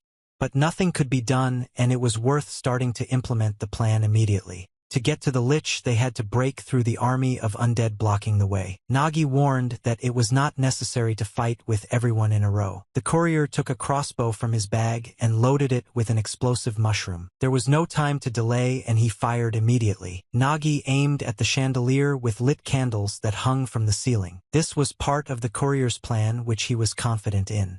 They needed to distract the army and the Lich's attention as best they could. It was necessary to simply deprive the enemies of the opportunity to notice them, and the first thing to do was to deprive the hall of lighting. When the flue hit the chandelier, the color went out and the hall was plunged into complete darkness. The undead were monsters that had more developed charm than sight. If we turn to the famous treatise on the undead, The Walking Dead, it will describe a case where a person was able to pass through an entire army of the undead using their own scent against them. He simply smeared himself with the entrails of the dead and walked through the crowd unhindered. At that time, the guild had no corpses to hide behind, but fortunately Nagi's bag had long since absorbed the smell of this place. So the courier opened the bag, rummaged around in it a bit, and then immediately hung it on his shoulders. And the bag began to emit a very unpleasant smell which was sprayed around. Naines began to whisper indignantly about the smell, but Nagi asked him to be patient a little, explaining that with such a smell the zombies would not notice them. And indeed, as Nagi, Stoneman, and Naines moved through the hall, the zombies paid no attention to them. They accepted them as their own. Besides, they were so stupid that someone walking nearby did not arouse their suspicions. The undead didn't even turn their heads towards the guild squad. Stoneman was the biggest of them all and tried to act more realistically like a zombie, and even managed to joke about how he was a huge zombie and should have been missed. The guys were making good progress and getting closer to their target, hoping that no one would notice them. But Lich still sensed something was wrong and realized that his enemies had decided to disguise themselves and were trying to get close to him. He called them cunning little rats and told himself that their tricks would not work. He raised his hand and pointed his finger up and used a fire whirlwind. A huge fireball formed under the ceiling in the hall and illuminated everything around. This allowed the zombies to regain their sight and notice the uninvited guests. The Lich began to look around the room trying to find small pests. At that moment, the command to attack was given. The Lich only managed to turn around at the voice of Naga, who was already very close. Stoneman slammed his hand into the floor with all his might. The sound attracted the attention of the zombies, but they still remained in their places as they could not see him. The Nagi and their companions climbed onto a ledge of rock and were somewhat safe due to their height. Nagi turned to Nanes and explained that the Lich was right in front of him. Nanes laughed, happily satisfied that his friends had finally managed to get through and reach the boss. Not far from the Lich, Nagi saw Agnes, who was still under the boss's spell, and conveyed this to the others. Nagi jumped down, shouting that he would distract her attention with sweets and give Nanes the opportunity to deal with the Lich. Nagi shouted again and warned Nanes that she only had one chance. Nanes grabbed his sword and prepared to attack. He jumped forward, promising to take out the boss with just one blow. The Lich looked towards the guy and was furious that someone had allowed themselves to attack him again. Everything happened so quickly that the Lich did not have time to react and get up from the throne, but only watched Nanes jump. Nanes used a destructive blow. The guy shouted that he would chop the Lich into small pieces, but his jump with a blow was unsuccessful. In flight, he hit the heel of a boot that suddenly appeared in front of him. Agnes protected her temporary boss and pushed Nanes back right in mid-flight. Nagi and Stoneman winced. Now the plan was in jeopardy. The first problems had appeared. It was surprising that Mrs. Agnes ignored the presence of sweets. Nagi could not have expected this because just recently such a trick worked and distracted the girl. He looked at Agnes again and, seeing her rounded belly, realized what was happening. The girl simply ate her fill and now she was not interested in sweets. Stoneman agreed, noting that the girl had indeed eaten quite a lot recently. Nagi shouted to Ninzu, noting that it was not too late, and asked him to try again. Flames engulfed him, appearing out of nowhere. A ghost of a woman appeared before him. The spirit addressed him and said that he, a knight, had broken his knightly oath and dishonored his honor. Chains appeared on him, binding his hands. The spirit screamed that his punishment was inevitable and the chains tightened around him. Nagi watched in horror as it happened and remembered how Nanes had spoken of his oath not to take up another sword. By this time the undead had come to their senses and rushed to attack. Stoneman jumped up and said he would try to hold off the army. He used the defender's special skill, Stonewall, which cut off the zombie army. This didn't stop the zombies, and they began to climb up the wall. Stoneman's skill only added a little time to the guild, but did not free them from the danger of the undead army. Stoneman shouted to Nagi that his nature would only last for 5 minutes, and besides, the zombies were climbing on top of it. On top of that, Stoneman's mana was also running low, and he was screaming that something had to be done urgently. Nagi was confused.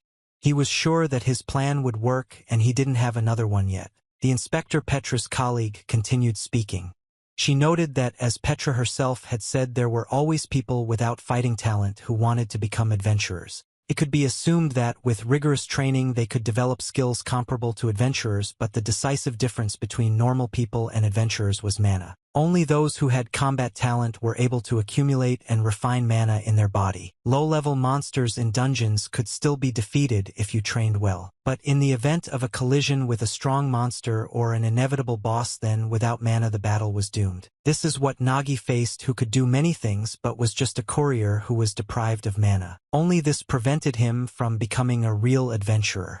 Although he had good fighting skills and could come up with a lot and get out of a difficult situation. Against a strong magical boss like the Lich, Nagi was powerless. There was a powerful explosion in the hall. Sparks and smoke made it impossible to see. The pain from the chains and the flames was unbearable. But despite this, he went forward. He told Nagi that he and Stoneman would hold off the Lich and that the courier might escape in the meantime. Nagi couldn't do that and refused to run away, but Nanes instructed him, saying that it was the duty of an adventurer. They failed in the cleanup, it was only their responsibility, the courier should save himself and quickly. The Lich smiled broadly, gloating that his enemy's plan had failed. Some kind of magical sphere began to form in his hand. Through a smile he hissed at Nagi, asking if he really thought he would be allowed to escape when he dared to enter the palace. Nanes realized that things were bad for them and cursed. Magical clots of energy burst from the boss's hands and began to circle in the air. This was followed by another powerful explosion. The flames engulfed Nanes and Stoneman, who were very close to the epicenter of the explosion, and suffered heavy damage. The Lich rose from his throne and flew into the air, spreading his arms wide to show his power. He was very dissatisfied and said that the uninvited guests were not even able to entertain him, and that the battle with them was uninteresting due to their weakness. He called them pathetic worms that were unworthy of his attention, but he would still try to find a use for them. Unfortunately, Nagi was now also under the spell of the magician, who was madly eager to watch his former comrades kill each other. He decided to pit them against each other to make them attack each other and ordered Agnes to attack. This he believed would give him pleasure. Nagi was confused and did nothing, although he saw the girl running straight towards him. But even if he had run, he would not have had time to hide from her, and it would have been stupid to engage in battle with Agnes. Even under the spell, Nagi understood who was in front of him, and that his chances were very small. Meanwhile, Inspector Petra was in the library studying various books. She tried to find answers to the questions that interested her and devoted a lot of her personal time to this. In one of the books, she managed to find records of how one day a man of talent became an adventurer. Another inspector entered the library and was happy to see Petra, as she had not been able to find her for a long time. The girl couldn't understand why Petra was so fixated on this that she even started reading books. She repeated that the essence was in the talent of an adventurer and mana. After all, without these two things, it was impossible to become an adventurer. She was angry that Petra was not enough of this. Petra, who found the necessary notes, smiled broadly and hugged the book. She agreed with her colleague to calm her down. Petra noted that this was a fair statement and that she had previously thought the same thing herself, and then explained that she had recently met someone who had made her change her mind. Petra turned to Rama and asked how many times a year the dungeon couriers participated in clearing the dungeons. Razi looked at him in surprise and asked why such a question was suddenly asked and how she could know. But then, after thinking a little, she answered that if she worked hard, then a maximum of 2 or 3 times a week, and it came out to about 100 times a year. Petra nodded, and having answered that this was true, added that in rare cases it worked out a little more than 50 times. Petra noted that according to the guild records, there was one person who participated in clearing dungeons more than 300 times a year. Razia was indignant at this and asked what kind of person he was with so many cleanups, and most likely he never rested at all. Razia began to think out loud, trying to figure out this issue. She assumed that a man who worked so hard was very obsessed with money. But there was also the option that he hated dungeons to the point of madness. Nagi wasn't obsessed with money and generally earned little and spent it all on extra things for future expeditions.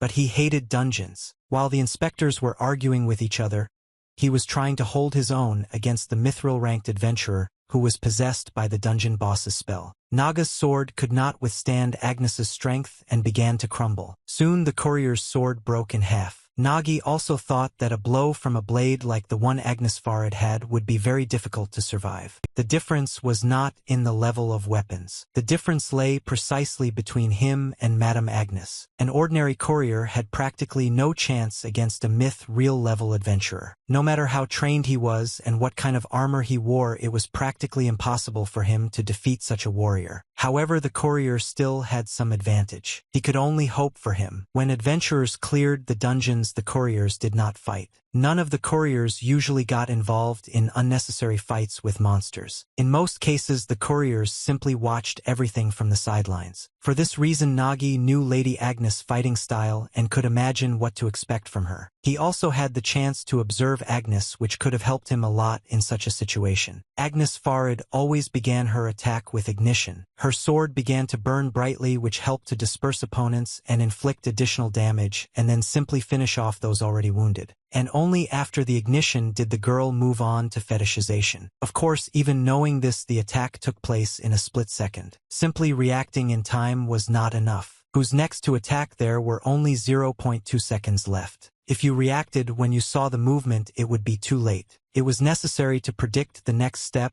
and the direction of the blow in advance. The girl moved faster than Nagi expected, and he needed to act half a step faster. But during the fight, Nagi realized that his movements were probably the limit of his possible reaction speed. But still, he was very grateful to Dullazin. It was thanks to his first strike that the courier at least roughly understood how fast mithril-ranked people moved. But Nagi understood perfectly well that this was not enough. If he had continued to just fight back, he would not have been able to change the situation. There were only two ways to get out of Naga's situation. The first was to kill the lich who cast the subjugation spell, and the second was to strike Lady Agnes with such force that she would lose consciousness. At that moment, Nagi had no choice but to go all in.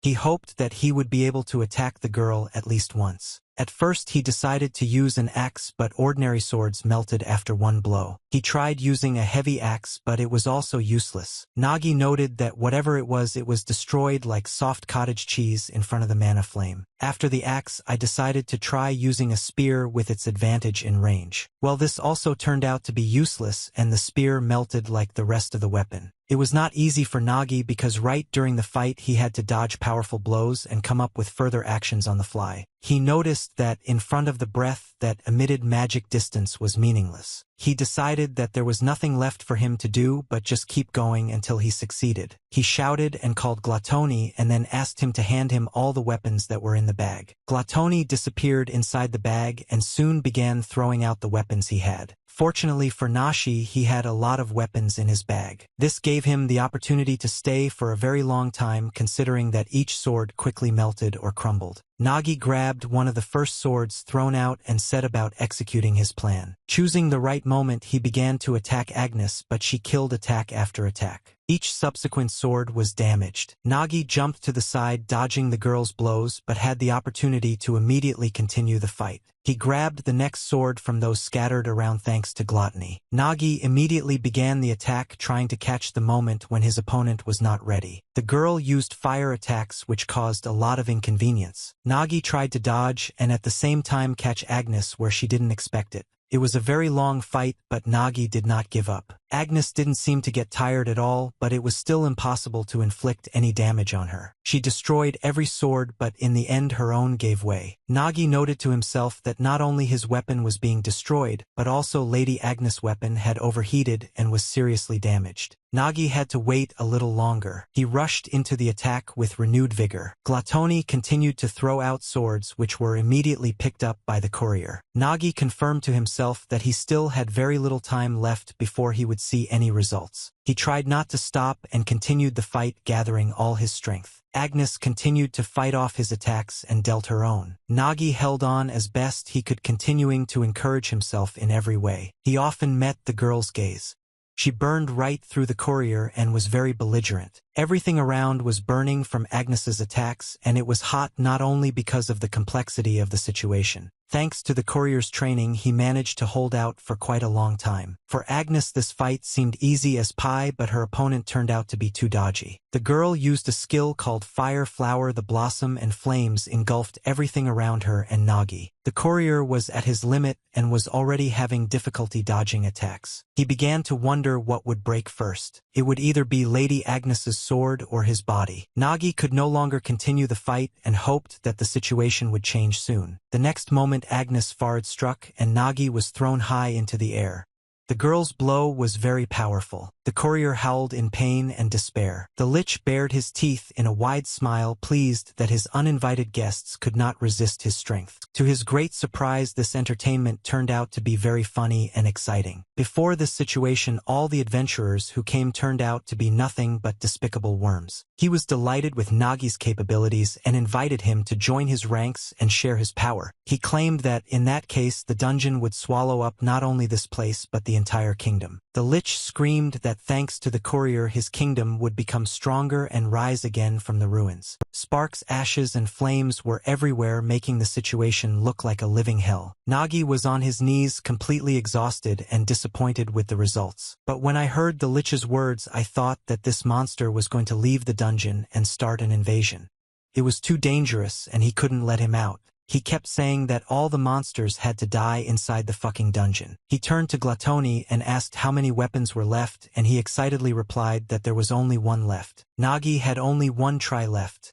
If he failed, it would all be over. He didn't understand what he was supposed to do. He tried to understand what was within his power and what could help him achieve victory. He began to despair that there was no way out of that situation. There were two sides fighting inside him.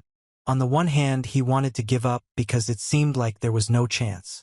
But on the other, he couldn't let such a monster break out. In extreme danger, Nagi would lose consciousness for a moment while standing on his feet.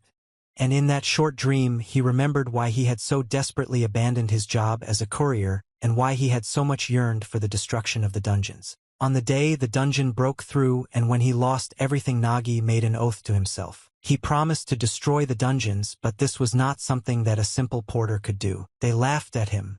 They shouted at him that he couldn't be an adventurer, by the way, and should just forget about it. Although he also heard words that, in his opinion, he was not one of those who give up on a dream. One day he was told that they had never met a man without talent who could become an adventurer, but they knew one thing for sure. Adventurers defeated monsters. And if Nagi becomes that can defeat the adventurers themselves, then perhaps he can become whoever he wants. He was warned that it would not be easy, or rather almost impossible. If he devoted his whole life to it, it would be hard. They said that if there was even one way, it would be to take one single fighting art to its absolute limit. If I train haphazardly, I will gradually improve everything and I will never reach the level of an adventurer. He was told that therefore he only needed to master one single blow. A blow into which he put his whole soul. The man smiled at him and said that perhaps just this one blow could bring him closer to the adventurers. From that moment on, Nagi dedicated himself to practicing the strike, putting his whole being into it. He trained a lot. Don't give yourself any breaks. He was going towards his dream, paying attention to no one and nothing, although there was very little chance that he would ever achieve it. No matter how much he trained, it seemed nothing changed. As if he had come across an impenetrable wall that prevented him from achieving what he wanted. But despite this, he did not stop training. And perhaps that is why even in a clouded consciousness it moved to do it itself. It all started with the sword being returned to its sheath. More precisely, his leg did not have a sheath, his bag served as one. The Lich shouted to make Nagi proud. He shouted that he would grant him the opportunity to cast off his weak body and gain the flesh of an immortal, but Nagi did not listen to him and went to Agnes. In his head, he heard the words that if you didn't have the right talent, it was impossible to become an adventurer. He heard a voice saying that if you don't control mana, it was impossible to kill the monster. Having come close enough, Nagi began to carefully pull the sword back out. He cared little for the words of the people who tried to dissuade him. On the contrary, these words gave him strength. He was driven by the desire to take revenge for everything he had experienced and to help people avoid the same thing. He ran towards Anessa, and an incredible strength that had been dormant before was boiling within him. He kept his eyes on his opponent and was ready for the final attack. Behind her, he saw Lich, who was merely watching what was happening. The monster smiled and waited for Nagi to give in and agree to his offer or die. Lich believed that the courier had no other option. There was very little time left before it would all be over. The Lich watched the people carefully. Nagi ran up to Agnes and swung his sword. Everything happened very quickly, although for Nagi himself time stood still. One blow and the Lich's head was on the floor. The monster did not even have time to understand what would happen at the last second for him. That day Nagi didn't realize what he had done. Well, his sword had cut the gap that separated the adventurer from the ordinary people who didn't have mana. And later his fighting style received a name. It was called the Art of the Sword, that reveals the limits of Azra Khan Baldo's weapons. The dungeons multiplied. Every day there were more and more of them, like work for adventurers. The speed of their manifestation was such that weak humanity was not able to stop this process. Whatever people did, it did not bring any visible results. The kingdoms of this world were on the brink of destruction due to the countless dungeons that were springing up everywhere. But at that moment humanity awakened the power of the ether or mana in response to the growing number of dungeons. This is how adventurers appeared who began to clear these dungeons. Some said that the division between adventurers and ordinary people is not discrimination but a necessity for the protection of ordinary people. Razia told me that before there were those who could not accept this fact and went to clear out dungeons not possessing the talent of an adventurer. One could guess what happened to these people. Everyone who dared to try themselves died at the hands of monsters. Razia asked Petru to remember that no matter how cruel it may sound, the system that divided people by talent existed for their own protection. This was true, but there were some nuances. Petra continued to study everything even though it sounded illogical and in some places looked like delirium. On the day when the rift in the dungeon broke through, everything in her mind changed. Petra especially felt that everything was not as it seemed when Agnes appeared. Petra saw Nagi looking at the mithril-ranked adventurer. His gaze seemed to scream his desire to become an adventurer. That's why Petra took notes to say that she hoped that he wasn't the only thing that defined an adventurer. Petra wanted to achieve justice and prove to everyone that not everything is always as it seems at first glance. When Nagi killed the lich, the spell of subjugation on Agnes immediately wore off. The girl looked at her broken sword and could not understand what had happened. She looked at the courier and began to ask him how he managed to do this. Nagi was breathing very heavily and was practically without strength and only said that everything was not finished. The lich screamed and swore at the courier in every way. The attempted murder made him incredibly angry. In place of the severed head of the monster, there was already another one which was outraged that someone dared to touch his body. This monster did not die after its head was cut off. Liches were extremely complex monsters. Although they were mages, they could not be killed unless their phylactery, the source of their existence, was destroyed. This is why they were so resilient, able to rise again and again. But Naga's last blade, like Agnes's blade, was no longer usable. But that wasn't the worst part. Nagi's body no longer moved. He was too exhausted from the fight with Agnes. Nagi came out in front of him and asked him to rest, showing that she could handle it herself. She said that she had to correct her mistake and ran to the lich. The lich used his magic to subjugate Agnes' will again. But now Agnes was even more attentive and immediately turned away from the monster's magic. There were only two ways she knew of to end the lich. The carefully hidden phylactery had to be found and destroyed. This was the first method. The second was to exhaust the lich until all the life contained in the phylactery was exhausted. The lich, seeing that Agnes had escaped the effects of his magic and was still running with the attack, shouted that it was all useless and pointed to his immortality. The girl smirked and asked if he was really sure about that. The girl said that he wrapped her body with his magic in order to repair it for himself, but by doing so he only revealed his weak spot. The girl pointed out that this only showed his true vulnerability because thanks to this she traced the entire flow of his magic. And this showed his source of life. She knew where his phylactery was and the monster was about to die. The girl just had to get to her and destroy her. The lich chuckled, not believing her words and thinking that she wanted to trick him. The girl did not even think of keeping silent and pointed out that the lich's phylactery was in his throne. She ran straight towards him and struck him with all her might. The throne, under the force of her blow, broke in half. The monster opened its mouth. It screamed but made no sound. Immediately his face seemed to turn to stone and began to disintegrate. He could not believe that his dream would collapse so senselessly. The next moment the monster died. His body began to disintegrate right before everyone's eyes. Agnes dealt with the monster in just one quick blow, which confirmed her strength and intelligence. She stood at the throne like a true hero. This boss was incredibly difficult, but still, after a long and difficult journey, she managed to win. The girl exhaled and turned to Nagi and asked if he was okay and what sword technique he used. There was obvious concern and surprise in her voice. Nagi sat on the floor almost without any strength left. But he still found the energy to laugh and answer that he himself did not know what it was. He smiled and said that he just thought that he should somehow protect himself, and as a result it turned out like this. He then said that in any case it was good that everything was resolved and noted that it was all thanks to Mrs. Agnes. The girl's expression changed and she said that everything was just the opposite and she should apologize since she let everyone down and was unworthy of being a commander. Even though I controlled her as lich, she remembers everything that happened. Although she didn't move of her own free will, she remembers that Nagi fought her on equal terms. She had physical strength, ether talent. The difference between them was simply colossal. And yet, despite this, the courier not only fought her, but also managed to pierce the lich behind her back. She couldn't believe that it was just a technique. Whatever it was simply unimaginable. But even then, it wasn't his strength that was important, but something else. He had an unbending will that allowed him to fight an opponent who was impossible to defeat. She remembered her mentor's words. He asked her to remember that the whole world needed not adventurers with great power but adventurers with an unbending will. He promised her that sooner or later she would meet just such a person. Those who, even in hopeless situations relying only on pure good, will showed strength bordering on miracles. They differed from others who possessed great power, cared only about their own benefit. They couldn't be limited by mithril or gold, they were true adventurers.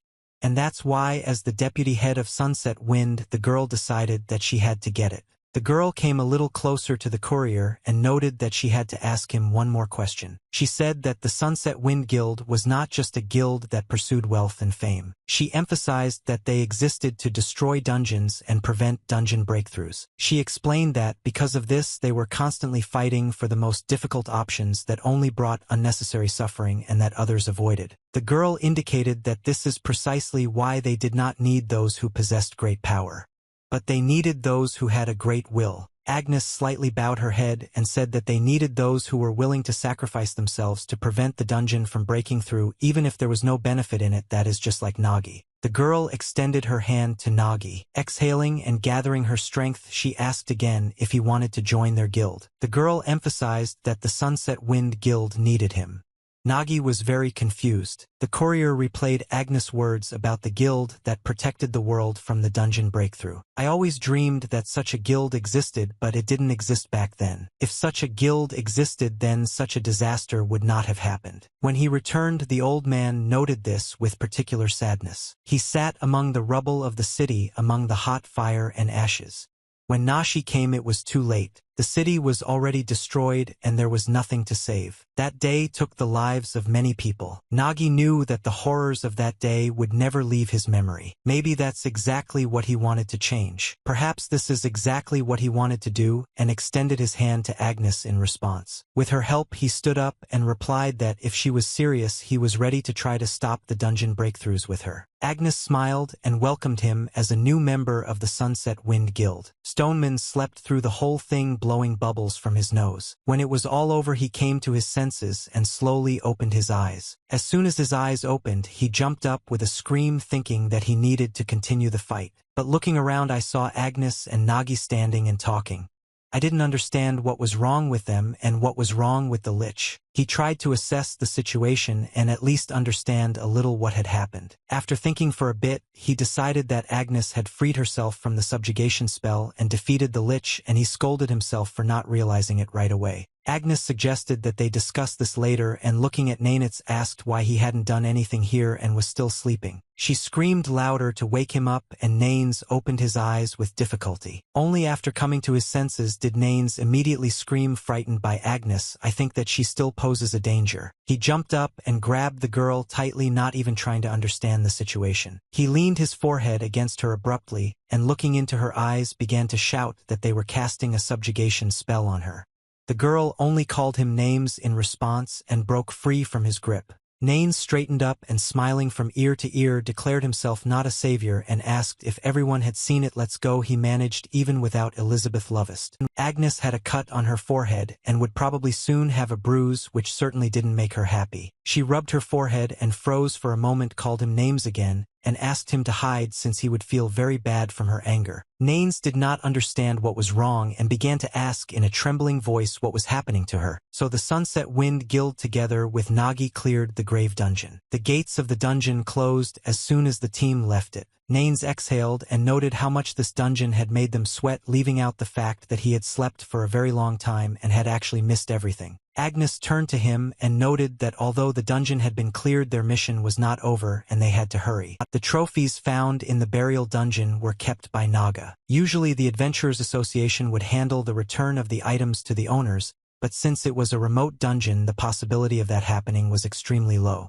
So they decided to hand them over personally, thinking of those who had waited too long for their return. On the fire in which dinner was being cooked, the stew was bubbling from the high temperature and looked very appetizing. The girl carefully stirred the soup and occasionally tasted it. When the dish was ready, the woman immediately began to pour the soup into plates. She invited her husband to the table to dine together, as was pleasant in their family, but there was still a third plate on the table. They did not start eating right away, as if someone else was about to come to the table. Suddenly there was a knock at the door, although they were not expecting any guests. The couple shuddered from surprise and fear of the unknown, because anything could happen. Opening the doors, the girl immediately saw a teddy bear in Naga's hands. Tears welled up in her eyes, and she covered her face with her hand, trying to contain the emotions that were flooding her. The woman could hardly stand on her feet and fell to her knees in front of Nagi. It was hard for Nagi to stand there in front of her.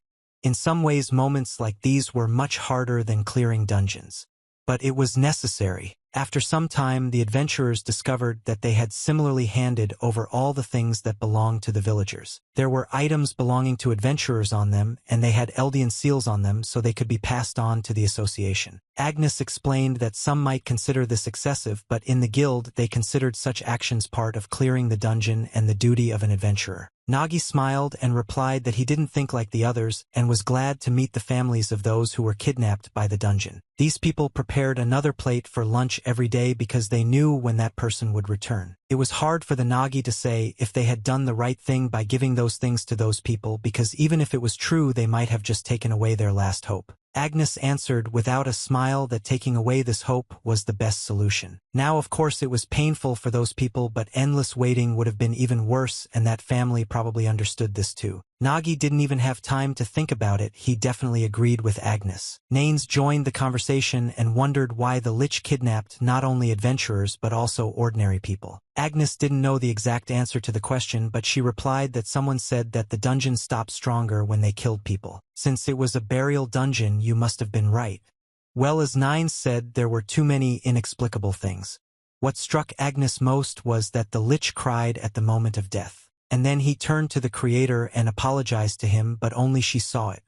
It was a name that no adventurer of this world would ever utter. The girl wondered why the Lich called him. In the end, that dungeon was also an anomaly. Although anomalies occurred not only there, but the dungeon increasingly behaved strangely, as if a huge storm was coming.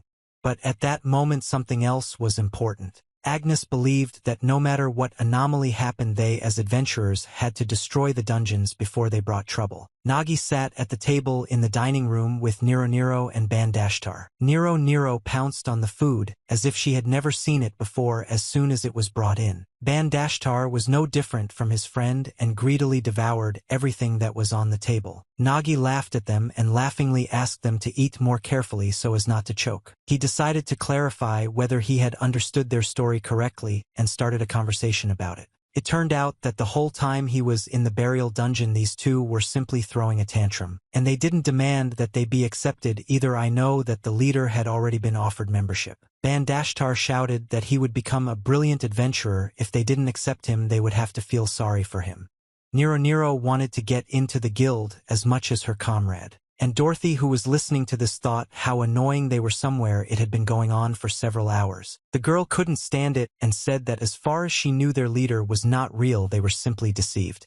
The adventurers ignored this and demanded an offer to join the guild. Dorothy covered her face with her hand, realizing that there was no way to come to an agreement with these two. But suddenly an idea came into her head. The girl smiled sweetly and suggested that they take an entrance test, which shocked the adventurers. Dorothy insisted that they were scared, and on this basis the adventurers agreed to the tests, not wanting to admit any of their weaknesses. This is exactly what Dorothy was trying to achieve. She indicated that as a test they needed to collect 5,000 gold. It was a large sum that would take a long time to collect. Nero and Bandashtar looked at each other, realizing how much trouble they were in. Well, the adventurers accepted the challenge after all. After some time they realized that even for the two of them, they did not have even 500 gold. The only task they were given was to catch parasites in the sewers with a reward of only 30 coins. They soon realized that the task was even more impossible than they had assumed, and by the time they collected that amount, it would be time to retire. They tried to make money in any way possible. And one day they came to a man who offered them easy money. This man played a shell game. He would place a cube under one of 3 glasses and shuffle it.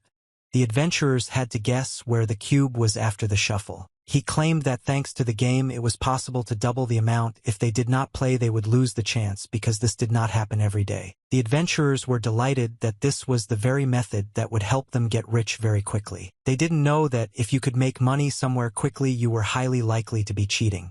When the game started they didn't even suspect it. In the end, the adventurers naturally lost. They did not expect this at all and were very surprised when the man lifted the glass and there was no cube underneath. They very quickly lost all the money they had earned for a very long time. Nagi, sitting with them at the table, summed up that they had spent all their money and had been starving for several days, and the adventurers confirmed this and began to thank them for saving them from starvation. Nagi didn't show it, but inside he was laughing a lot, although he initially knew that you adventurers weren't the brightest in the world. But Nagi had no idea that they were that stupid. He quickly realized that the entrance test was more like a scam for them. Bandashtar allegedly noted by the way that he knew how the deputy head of the guild Dusk Dawn herself invited Nagi, but he refused and then asked why. Nogi hesitated a little and smilingly replied that the results were endless. He agreed and joined the guild, to which Bandashtar cried out and asked to accept him too. But then he cooled down and began to think. He said that this was a test that they were given, and if they couldn't handle it themselves then everything would be meaningless. After these words, the adventurers looked at each other strangely, having something in common in their thoughts. They shouted that the guild leader had asked for too much gold and Nagi had to help them. Nagi thought about it. He didn't know what to do since all his weapons in the last dungeon were broken and gold didn't hurt him either. But he knew one great place to make money and decided that he needed to look into the guild and check if that dungeon was there. In the end, Nagi agreed to help the adventurers and asked them to follow him. They went to the adventurers guild right after lunch. Mrs. Petra sat in her place and took notes as usual. Unexpectedly for her, she heard her name. Raising her head, the girl saw Nagi in front of her and was very happy. Even though there for a moment she discovered that there were adventurers with him and noted their presence. Nero asked her not to be surprised and immediately said that Nagi promised to help them earn a lot of money, which greatly surprised the inspector. Nagi smiled and explained that they would like to go to the dungeon and asked to see the list of available locations, but Petra apologized and noted that even he was forbidden to go on a cleanup according to the rules. But suddenly she fell silent. I understood the connection between the dungeon and the pile of money. The inspector jumped up from her seat and asked if Nagi meant that very dungeon. The naked adventurers set out immediately. The road to the dungeon lay through a descent on a minecart along the rails. The cart quickly picked up speed on the slope and carried the adventurers down. Bandashtar shouted loudly, not happy with such a high speed. Nagi laughed and asked the adventurers to hold on as tightly as possible. Bandashtar noted that last time the dungeon was all skis. Now they are only going down. Nagi laughed in response and noted that there was nothing left on the surface, so they had to go down deeper. Nogi promised that there was only a little bit of this unpleasant descent left. Very quickly they reached a huge arch filled with bright light. At this point the descent ended and the adventurers climbed out onto the ground and continued their journey on foot. Bandashtar was amazed that they were so deep and still hadn't encountered a single monster. Nero agreed with him and noted that she had hoped for something interesting, but it was boring. Nagi walked ahead and said with a smile that it was supposed to be like that because this dungeon had already been cleared. The adventurers were very surprised and asked how this was possible. It was a mining dungeon, also known as a gold rush. This place was full of veins, so it was considered the most profitable for earnings. Due to its special nature, even after clearing it did not disappear, allowing you to extract resources. This dungeon was usually taken by guilds and completely cleared out monsters. They then hired miners to extract resources. Simply put, this mining dungeon already plundered was nothing more than an empty cave without any particular value. But with the subsoil, everything was a little different. Well, yes, the one located in the deepest layer often remained untouched because the costs of its transportation exceeded the possible profit. Nagi, having reached a certain place, pointed the adventurers forward and asked them to take a closer look. Ahead of them was a goal and the possibility of good earnings. Everything ahead was strewn with rocks of ore. This mining dungeon had the status of Class D. Nero was delighted by how much there was in the dungeon. Nagi emphasized that the minerals were of good quality and could begin to be mined. It was in situations like these that Nagi's bag truly revealed its value as it completely solved the problem of transportation. Nagi smiled widely and was glad that everyone understood everything. He took out some pickaxes from his bag and suggested that the adventurers start digging immediately. This part of the job did not make the adventurers very happy, but they had no other choice. Everyone immediately got to work. There was quite a lot of work, and it was not the easiest. Resources were obtained with difficulty, and it was necessary to spend a lot of effort and time. Ban-Dashtar would occasionally curse and wonder why they always did this kind of work in the dungeons instead of fighting monsters. Nagi tried not to pay much attention to their whining and diligently continued to dig, wiping the sweat from his forehead in Soviet style. He noted that he had done this quite often before, and now he was overcome with nostalgia. He admitted that he seemed to have gotten out of the habit of this kind of work since he had only been digging for a few hours and was already tired, although he assumed that this might not be the case but that the fight with the ball was still too exhausting and left consequences. Nagi's body had not yet fully recovered.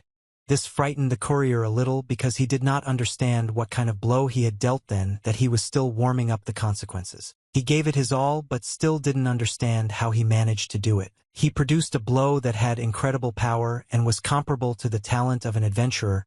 He really wanted to be able to make it permanent. Drawings. Glatoni appeared and called Nagi. The courier smiled and asked if Glatoni came because of the smell of minerals, because if you look you will surely find stones, and emphasized that Glatoni can eat as many as he wants. Glatoni looked a little embarrassed and replied that it wasn't just that, although that was a good idea too. The other inhabitants of the bag appeared behind him and began pushing each other, trying to get out. Glatoni smiled and said that these guys seemed to want to help. The animals began to climb out of the bag holding small picks and shovels in their hands. Nagi was delighted when he saw them. Glatoni was also going to help and climbed out of the bag completely, which happened very rarely. He put a helmet on his head and joked that they would now destroy all the ore deposits. Glatoni shouted loudly, attracting the attention of the animals, and commanded everyone to get ready. As soon as Glatoni gave the command, they set to work.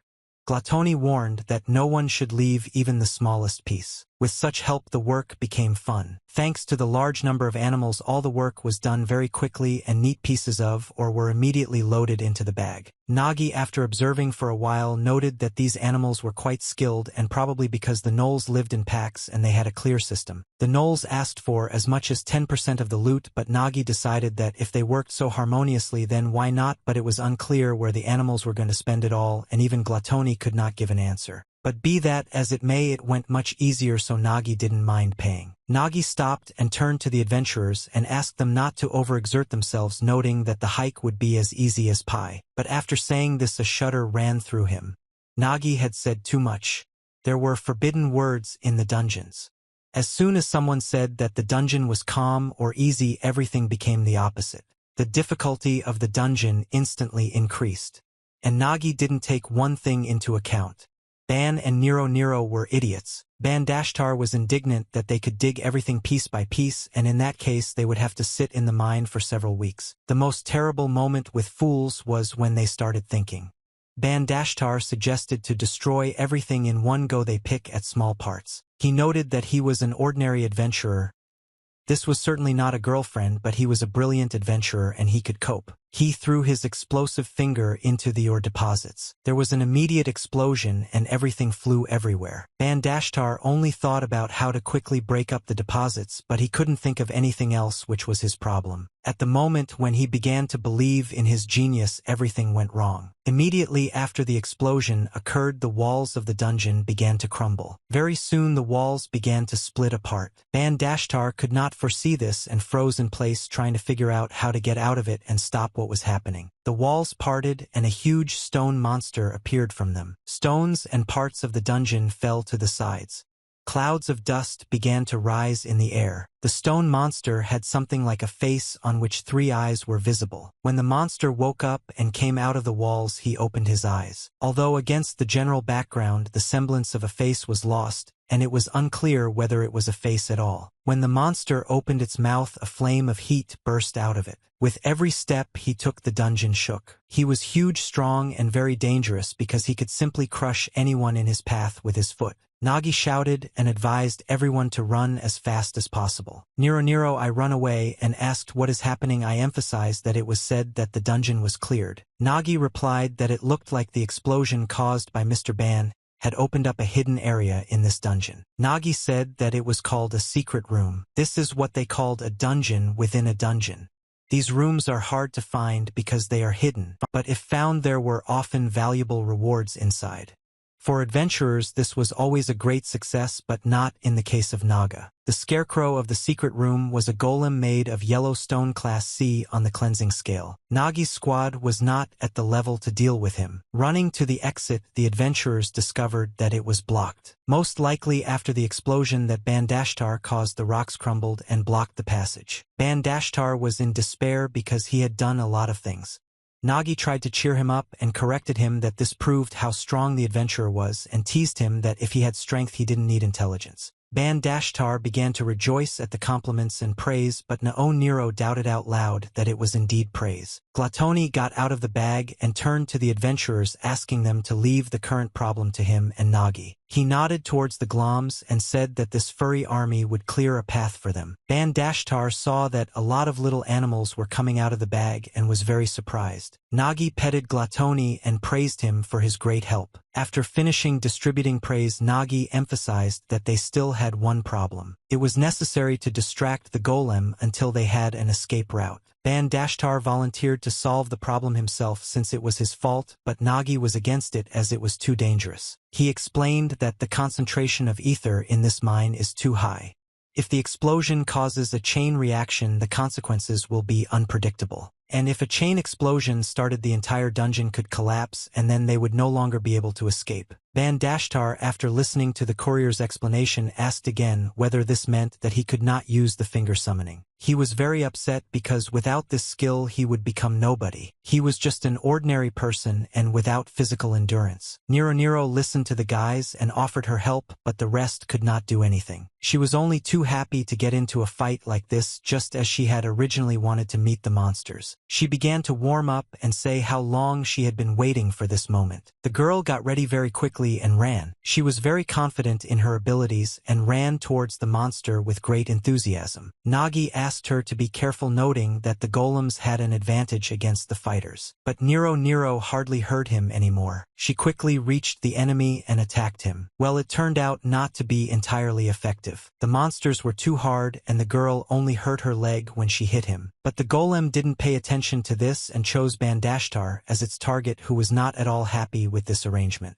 Nagi, taking advantage of the moment while Ban was distracting the golem, asked the girl if she had any special talent. The girl thought for a moment and replied that her talents were athletic skills and flexibility. Bandashtar managed to eavesdrop on their conversation and shouted a curse at the girl, noting that he had said many times that this was not her talent. He shouted that Nero was known from her very training for having no talent at all. It was a pity for Nagi.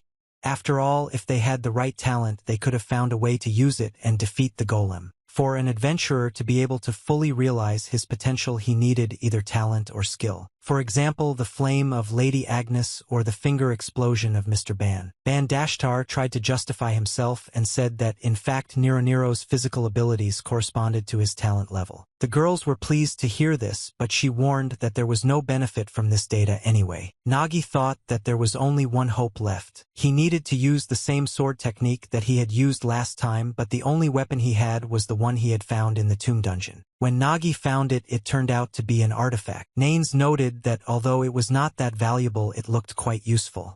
Stoneman asked if they would keep it or decide to sell it. Then Nanes began to ask to keep it for himself since he really liked the design and the black color suited him. If he wore it on his belt, it would look quite good. Agnes laughed at his speech. She said she didn't want to hint at anything, but it was unlikely that some useless slacker who had done nothing at all in the dungeon was going to lay claim to it. Stoneman supported Agnes and asked Nanes to come to his senses because he still would not be able to use him and the curses on Elizabeth Lovest. Agnes approached the place and, turning it over in her hands, quickly came up with a use for it. She said that she would like to give this artifact to Mr. Nagi if no one objected. She stressed that too many weapons were broken during the cleanup. Even if it was a low-level artifact by nature, it was still meant for adventurers.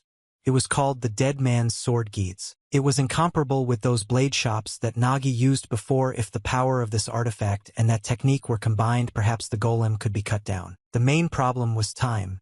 This sword style required high concentration and long preparation. Nagi turned to the adventurers and asked them to distract the golem, explaining that he had a way to destroy it. Nero shouted louder than anyone that Nagi could count on her. She boasted that she could do it with her eyes closed.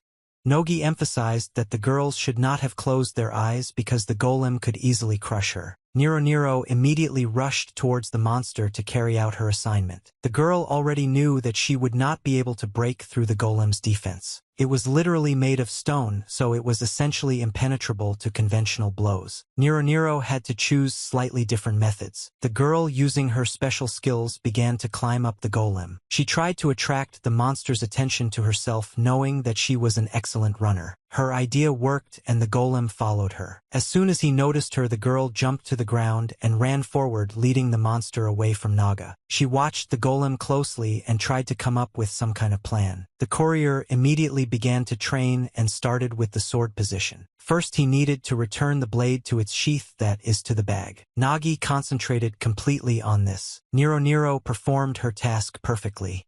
Watching her, one could assume that physical endurance and agility were indeed her talent. The girl jumped on the stone monster with incredible dexterity, annoying him in every possible way. But Golem couldn't catch her because she changed her location very quickly. He couldn't even follow her movements. Even though he had more than two eyes, he couldn't do it. Nero was full of enthusiasm and motivated herself by saying that if she couldn't do this, she would be a lousy adventurer. Meanwhile, Bandashtar stood completely confused and did not know what to do. He watched the girl and understood that he couldn't help her in any way, but nevertheless he didn't like the way she behaved. She was in a hurry again, like during her training at the guild, and he couldn't let it continue like that. He immediately went to Nagi and told him that something urgently needed to be done. Nagi tried to focus on his task and did not answer Bandashtar. Well, he heard perfectly well what the adventurer was telling him and began to pull the sword out of his bag. Nero did not stop and acted as she thought was right. She thought that there was no need to worry about her and that nothing bad would happen. A moment came to mind when she spoke about her lack of talent. Everyone laughed at her and considered her practically an outcast. But the girl held on and tried not to give in to emotions and not to react to ridicule. While they also didn't take her seriously because she was one of the beast men. She wanted to prove that she could become an outstanding adventurer even though no one believed in her. Every test she went through was dedicated to this. She worked hard to achieve the highest level of excellence, and her skills were admired. Because of this, she often overestimated her capabilities and caused problems during cleanups due to the fact that she was in a hurry. Nagi pulled out his sword from its sheath. The sword glowed and emitted some kind of energy. Nagi squeezed him tighter and prepared to attack. He realized that he had succeeded because inside himself he also felt a strength that was not like usual. It was that feeling. It was that feeling that he could cut through anything. Bandashtar reminded us of himself again, shouting a request to wait. He tried to shout to Nero, but she did not answer. He wanted to warn the girl about the danger, but she still didn't pay attention to him. Finally, the girl heard a voice and turned around to ask again what happened. There was concern in Nagi's eyes, but he was too far away. Golem stood very close behind the girl and swung his stone tail. The next second there was a blow and Nero flew to the side, immediately losing consciousness. This made Nagi decide to act faster. He pushed off the ground with one foot. The croupier gripped the sword very tightly, trying to synchronize its energy with the energy of its blade. He clenched his teeth as if not allowing his strength to reach the ore and forcing it to accumulate. Having pulled himself together, Nagi tried to try on that blow of Baldo's that had helped him defeat the Lich. The energy of his blow passed right past Nero. The blow was aimed at the golem and reached it in a matter of seconds. Golem froze and only turned his head to look at the courier. The blow landed without error and caused damage to the monster. The golem exploded and shattered into small pieces all over the dungeon. This blow from Nagi seemed stronger than the first one. Everyone around felt it. Bandashtar was amazed. He noted that this blow was amazing, to which Nagi only chuckled. Bandashtar looked ahead and gaped. He tried to say something about golem, but he stuttered loudly from shock. Nagi began to ask what the adventurer meant, getting quite scared. Bandashtar looked into the courier's eyes and emphasized that Nagi had finished off the courier. The girl honestly admitted that she saw how Nero tried, but she believed that Nero was actually useless. She asked her friend what would happen if he got this girl on his team during training, and he asked a counter question whether they could fail the exam. Nero heard them laugh at her and say that she was the only one out of the whole team who didn't have talent. They called her a beast woman and laughed at her for deciding to become an adventurer, and that before she was only good for auditions. They called her a damn cat, which really irritated them. Nero often remembered this, and during moments of fighting monsters she laughed about it just like that time. Bandashtar was concerned about this and asked if the girl was okay, to which she assured him that she was in great shape. The girl asked what happened and clarified whether their commander had defeated the golem. Nagi answered himself, saying that he did not defeat the golem. At the very last moment he lost concentration. The dust began to settle and golem appeared from behind the clouds again. There was a mark left on the ground from Nagi's blow, but it missed its target. The monster was alive and well and was rising to its feet again. His eyes darted from side to side and looked very creepy. Bandashtar started cursing at Nero and called her a fool for flying right in front of the commander and blocking his view, and it was because of her that he missed. The girl was very hurt by these words. She felt worthless again and tears started to appear in her eyes.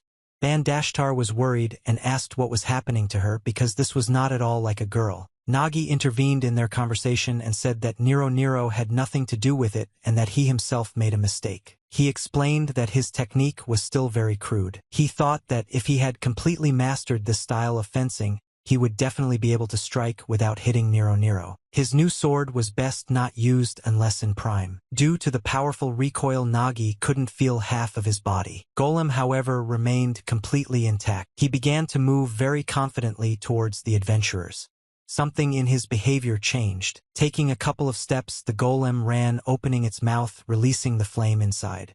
It was clear that the monster was very angry. Nagi shouted for everyone to run. The enraged stone golem was many times more dangerous than when it was in its normal state. The adventurers stepped back, realizing the danger of the current situation. They did not have time to react in time and stood in a stupor in front of the stone giant. Golem used stone breath and a rain of stones fell on the adventurers, knocking them off their feet. The stones were of different sizes, from very small to impressive boulders.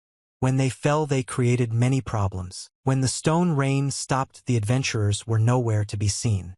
Golem carefully examined the area but could not find his enemies. Nagi lay among the rocks in a cloud of rising dust. Getting up, he looked around and seeing Ban, he asked if everyone was okay but received a positive answer. Now it was not clear what to do. Golem was too angry and dangerous and the adventurers were trapped. Golem went on the attack. Using stone breath first, he began hand-to-hand combat. He tried to catch and crush at least one of the team. The first one to come into his field of vision was Bandashtar, who didn't have time to come to his senses before he saw the monster's huge stone hand above him and screamed loudly. Nero decided to save the situation again, and with a cry that Golem cannot touch her comrades, she rushed towards him. She had 2 pickaxes in her hands instead of swords or other weapons. Having gained good speed, the girl jumped on the golem and tried to plunge the pickaxes into him. Nagi shouted at her that it was dangerous and the girl should dodge. Overall, Golem didn't react to Nero's blow at all. His flesh was only slightly covered in a web of cracks where he had been hit. The girl jumped to the ground and wondered what to do because the monster didn't care at all about her attacks. The girl wanted to try to come up with something but quickly abandoned this idea, realizing that it was not her thing.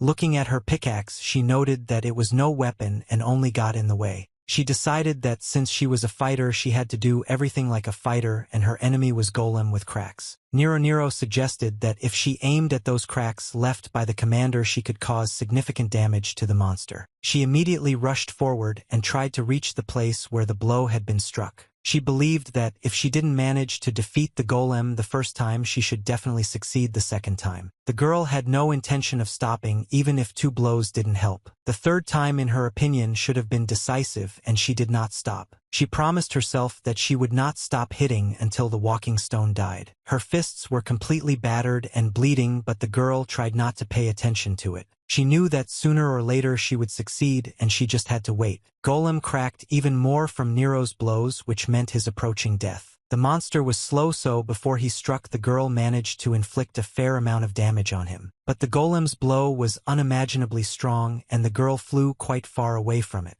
Landing on the ground was very painful, and Nero left a long furrow in the ground. The girl fell to the ground stunned by the blow and did not get up. Even in training camp, she could yell at those who underestimated her and make them acknowledge her. But she understood even then that she wouldn't be able to achieve anything by shouting. Nero knew that nothing would change because deep down she still couldn't accept herself. The girl concluded that she needed to learn to accept herself before demanding it from someone else. She worked hard and improved what she had done. She wanted to be an adventurer, so she didn't stop and endured a lot. She knew about her clumsiness, her inability to summon and make fashionable explosions, and she did not have the ability to cut through anything like the commander. She knew she could be a liability in the group. But Nero also knew that if she wanted to become an adventurer worthy of fighting alongside them, she had to prove it. This golem was a great opportunity to do that. Bandashtar tried to convince her to get away from the golem because he could not understand and accept what she was doing. But Nero didn't listen to anyone anymore.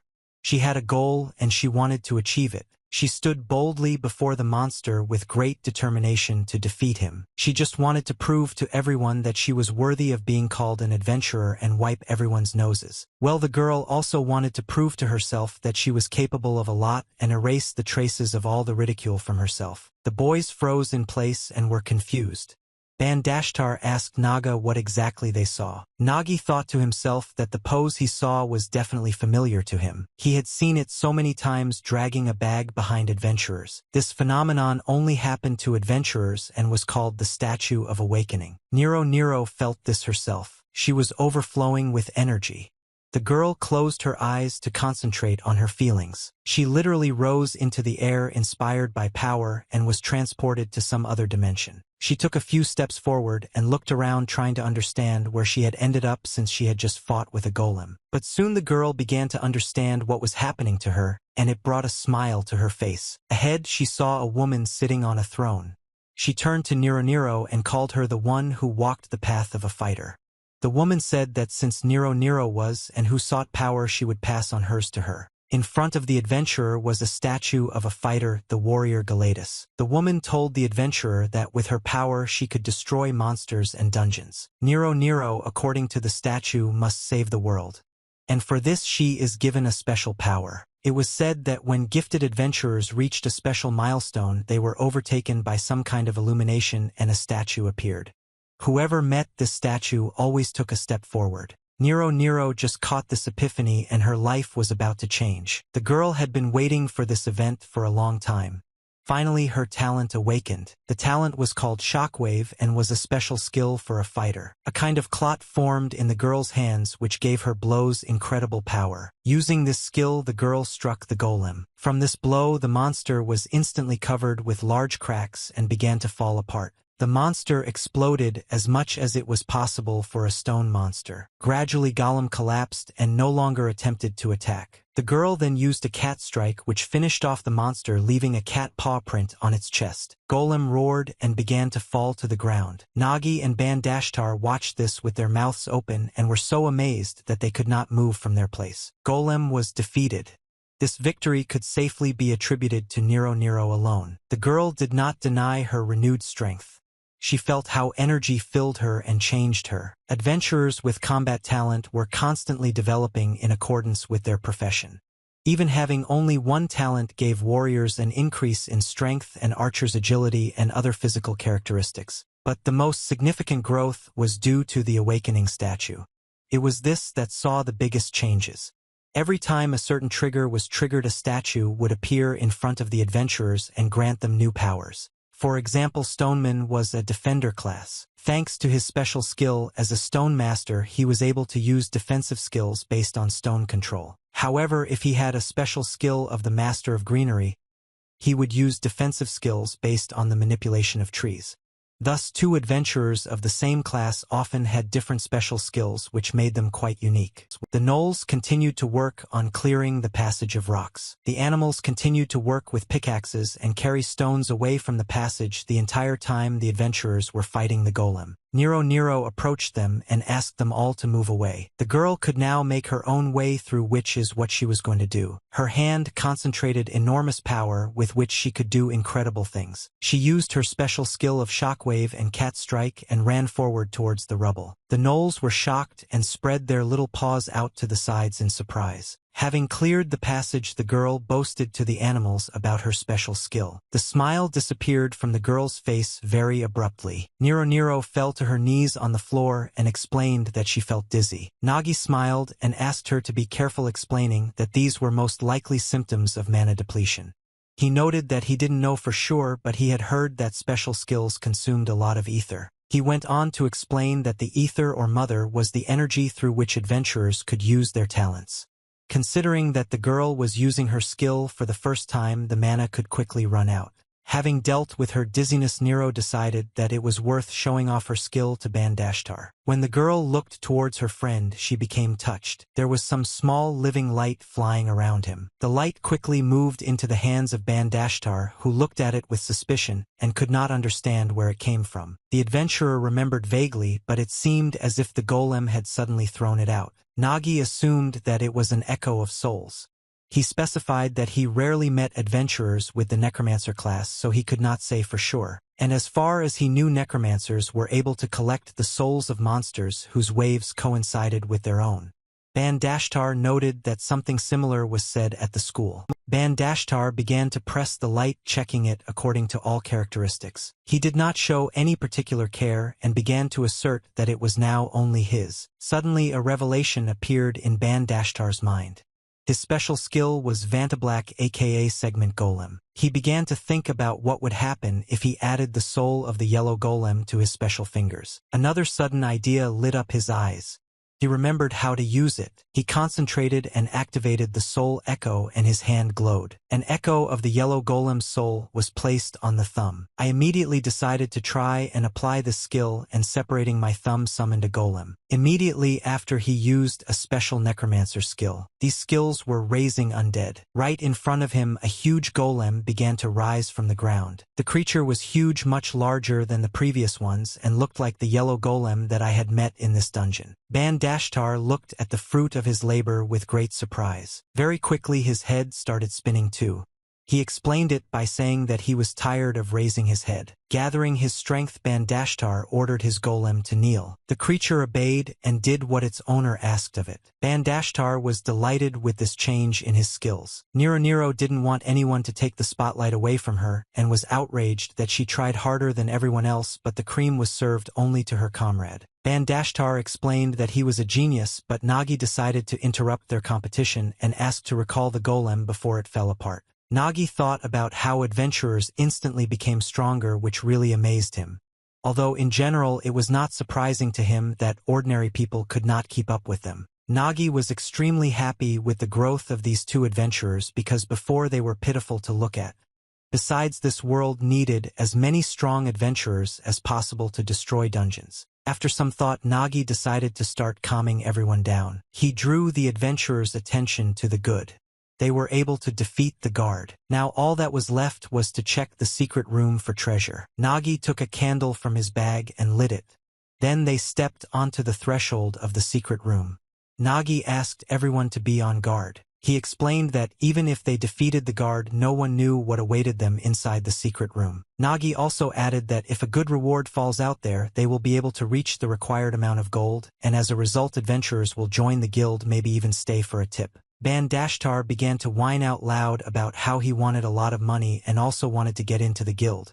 Nero fully supported him in these judgments. Nagi said that the two of them were supposedly going to join the guild together, and noting how friendly they were, noted that usually after graduation they went their separate ways, but not theirs. Bandashtar scratched the back of his head, thought about it, and replied that he himself did not know from what moment they started going everywhere together. Nero liked this question and was happy to tell how exactly their friendship began. This was back in the days when they were both studying at the academy. Bandashtar was always emotional, and that day he tried to shut up all his classmates who were chatting non-stop. He tried to show his greatness and shouted so that everyone would remember that in front of them was a genius adventurer in front of whom such things were unacceptable. Remembering that moment, Nero smiled. She replied that she and Ban were the best graduates of the school and it was logical that they would stick together. Being grateful to Nero, Ban smiled and confirmed that everything matched.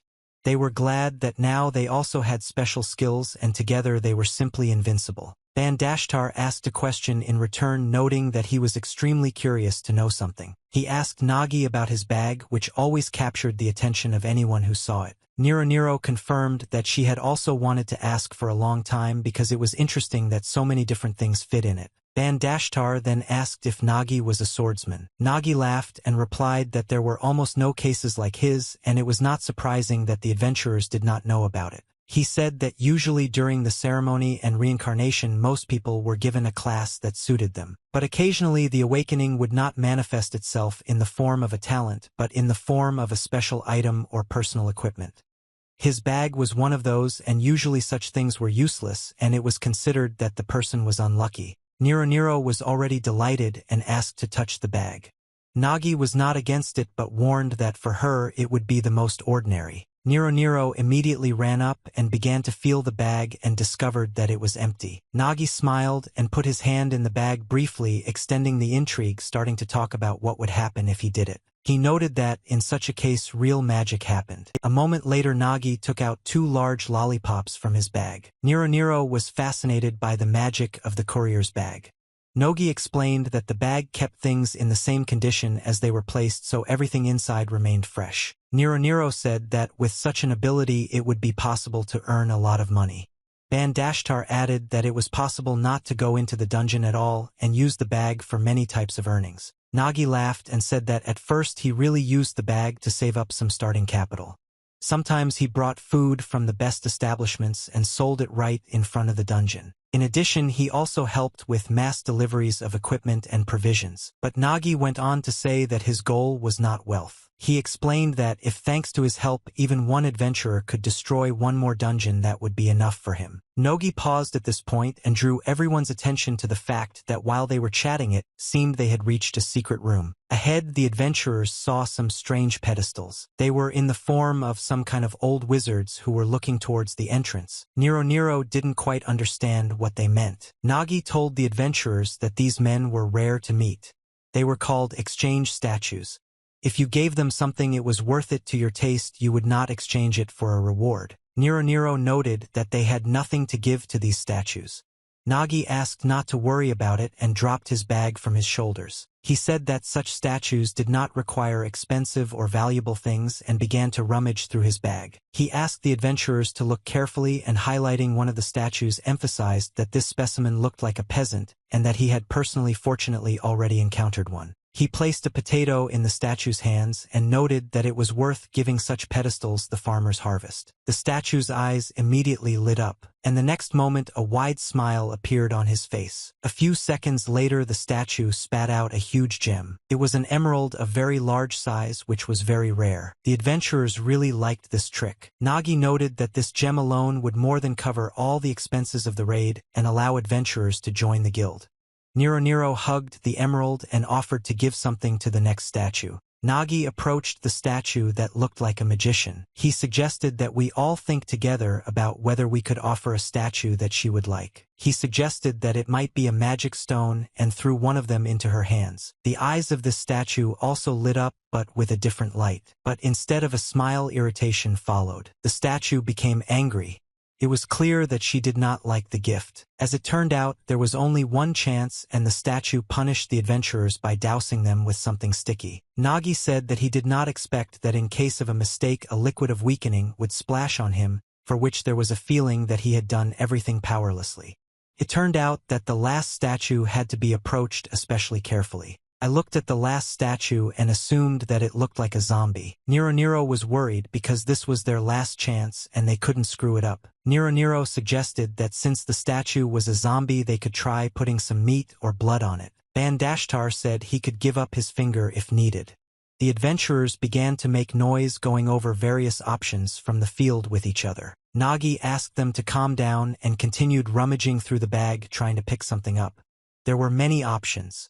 He could offer a statue bone debris from the burial dungeon, troll fat, or raw meat. But suddenly Nagi stopped wondering if this was exactly what the zombie statue wanted. He thought that the zombie was once a human. If so, then perhaps in reality he wanted something human and Nagi got the apple. The adventurer did not understand his train of thought and began to complain that the apple definitely would not work. Nagi smiled and said that it was a risk, but the apple was a special fruit from the southern region. It was grown in Sundo, a region where the soil contained sacred energy and had a purifying effect. Nagi suggested that if he was right, then perhaps the zombie actually wanted to be healed. He carefully placed the apple into the statue's hands. A certain energy began to spread from the apple across the statue, but the zombie's eyes still didn't open. In fact, the zombie statue was remembering what it was like to be human. It was as if some memories of his worldly life arose in her. Warm, pleasant human moments from life filled his mind. Sunlight appeared above the statue and the Nagi realized that he had made the right choice. He shouted to the adventurers to look at the statue, which began to heal. The zombie statue changed from a gray stone block into a green human statue covered in fresh moss. After some time, Nagi realized that this statue was turning into a hidden jackpot statue. Bandashtar smiled broadly and noted that Nagi could be relied upon. A huge chest appeared in the statue's hands. All that was left was to open it and find out what was hidden there. Nagi began to slowly and carefully open the chest. When Nagi lifted the lid of the chest completely, everyone around was blinded by a bright light. Nagi himself was the most amazed. There was a relic in the chest. Having collected all the rewards, the adventurers headed back to the city to the Adventurers Association. The bag of fines was quite large. When Dorothy saw the prey, she was very happy because there really was a lot of prey. Nero and Bandashtar noted that for them it was a piece of cake, and now Dorothy was obliged to accept them into the guild. After this, Ban smiled and emphasized that he now understood everything. He explained that, to be honest, at first he thought that Dorothy just wanted to squeeze money out of them, but now that they themselves had gone through everything to collect the necessary gold, they understood what the matter was. The adventurers noted that they realized that this whole ordeal was for them to grow in the process. Nero shared that thanks to this, she even awakened her special skill. Dorothy smiled in response and joked that they had figured her out. Dorothy basically just wanted to get away from them and earn some money to go shopping, but she didn't admit it. Everyone was happy and everyone got what they wanted. The Adventurers Association was quite crowded and accordingly quite noisy.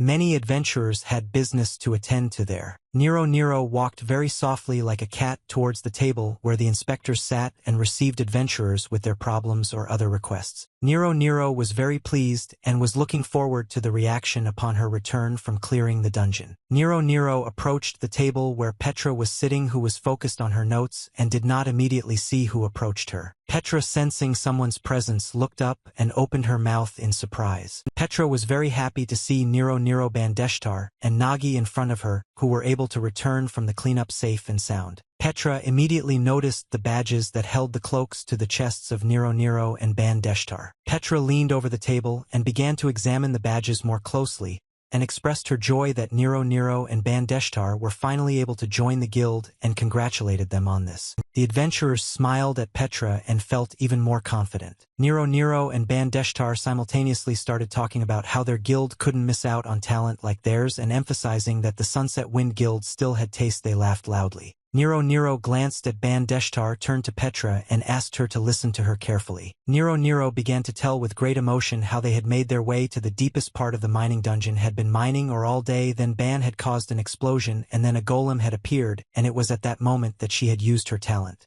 Petra listened attentively to the adventurer and laughing said that her story was extremely impressive. Nagi also smiled and noted that they all came together to the association for this reason and asked if there were any identifiers. Nero smiled and remembered why they came, immediately reached into Nagi's bag and helped him get the artifact. Petra took a closer look at the unidentified artifact of the fighter that the adventurers brought her. Petra was very surprised and asked if the adventurers had actually found him in the miner's dungeon. Nero confirmed that this was exactly how it was and told that they found this artifact in a hidden room, to which Petra replied that in that case they were really lucky, and explained that she could also carry out a simple identification. Bandeshtar scratched the back of his head and turned to his friend and said that he simply wanted to sell this artifact and that would be the end of it, but Nero, clutching the artifact to herself, growled that this was not allowed. Nero looked Ban in the eyes and emphasized that this was a memorable artifact that she received after the first victory over the monster, and selling such things was sacrilege. So engrossed in this conversation, the adventurers themselves weren't quite sure what they were talking about.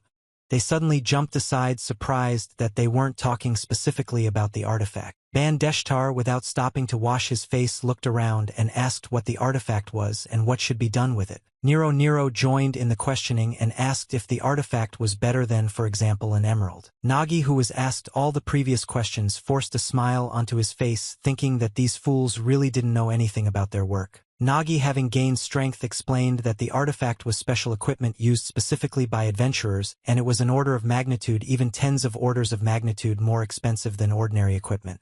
But they had a fighter's artifact, and until it was fully identified, it could not be used. Nagi also added that in his opinion it was fate that Lady Nero awakened a special skill in this dungeon, and immediately found the fighter's artifact, which greatly pleased the adventurer. Nagi approached Mr. Ban, asking him what to do with this artifact and hinting that they might be thinking about the same thing. Ban took on a very focused and serious look and suggested that perhaps he and Nagi were indeed on the same wavelength. Nagi said that they were supposed to give this artifact to Lady Nero as a gift for awakening the ability, but Ban at that moment said that they were supposed to sell it. Nero was overjoyed that she would actually be given this artifact and could do with it as she wished.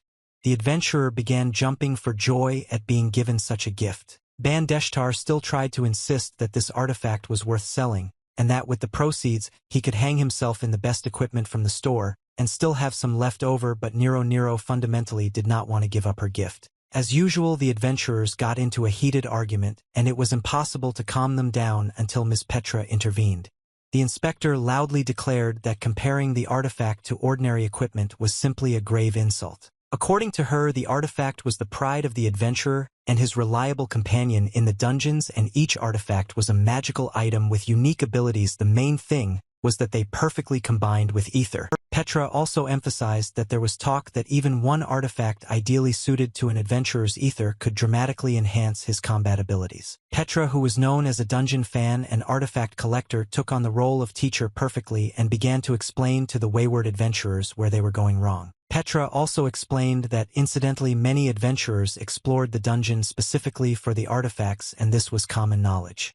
These words truly shocked Nero and Ban, who finally calmed down. Nagi listened carefully to the words. Peter absolutely agreed with her. Nagi knew that some anchor adventurers even covered themselves in artifacts from head to toe to enhance their abilities. Such adventurers were truly skilled in their field, though they sometimes forgot the finer points and exaggerated the value of the artifacts they found. The irony was that the very existence of the artifacts diminished abilities like Nagi's bag. No matter how useful Nagi's ability was, there were plenty of such magical artifacts in this world. Having told Petra about all the benefits of the existence of artifacts, she finally decided to get down to business and asked Nero for her artifact. Petra decided that she could identify this artifact herself and used her special tracking skill. Petra's magic pen began to convert the properties of the artifacts itself, analyze the text on the parchment for him. The identification took a little time and was soon completed. The artifact began to crack more and more and expand in one place as if something was hatching from it. Soon the piece, which looked more like or turned into a cat mine, which was a very rare artifact, and copied the owner's skills. Nero was incredibly happy to see such an artifact that would definitely suit her face. Nero was now the owner of the copycat, a rare artifact, but she was a little embarrassed because she hadn't planned on using it so quickly. The copycat was in the form of a bracelet and instantly equipped itself on the adventurer's arm. Nero shook her hand and screamed indignantly that the bracelet itself was relying on her, and Ban began to shout for the adventurer to quickly take it off because they wanted to sell it. Petra looked at the adventurer and sincerely congratulated her, noting that this artifact seemed to fit very well with her ether. To the adventurer's surprised look, Petra explained that sometimes it wasn't the person who chose the artifact but the artifact that chose its owner. It seemed impossible, but what was happening now spoke of something completely different. Nero turned to Ban and laughed smugly, emphasizing that now this artifact was only hers, which the adventurer did not like at all. But she decided to let the situation go. Bandeshtar turned to the commander of Nagi and asked if he also had an artifact, noting that she felt something similar. Nagi smiled, realizing that the adventurer meant his sword, and told him that he received it in the burial dungeon. And then he complained that unfortunately the sword was not in the best condition. Nagi, looking closely at the many cracks on the blade of his sword, explained to the adventurers that many said that the artifacts were very difficult to repair. Petra was surprised to see the problem with Nagi's sword and immediately asked how he'd handled it to such an extent. Nagi explained that just one swing had caused this and suggested the artifact wasn't so good after all. Bandeshtar was indignant, claiming that if Nagi hadn't missed, he could have cut the golem in half.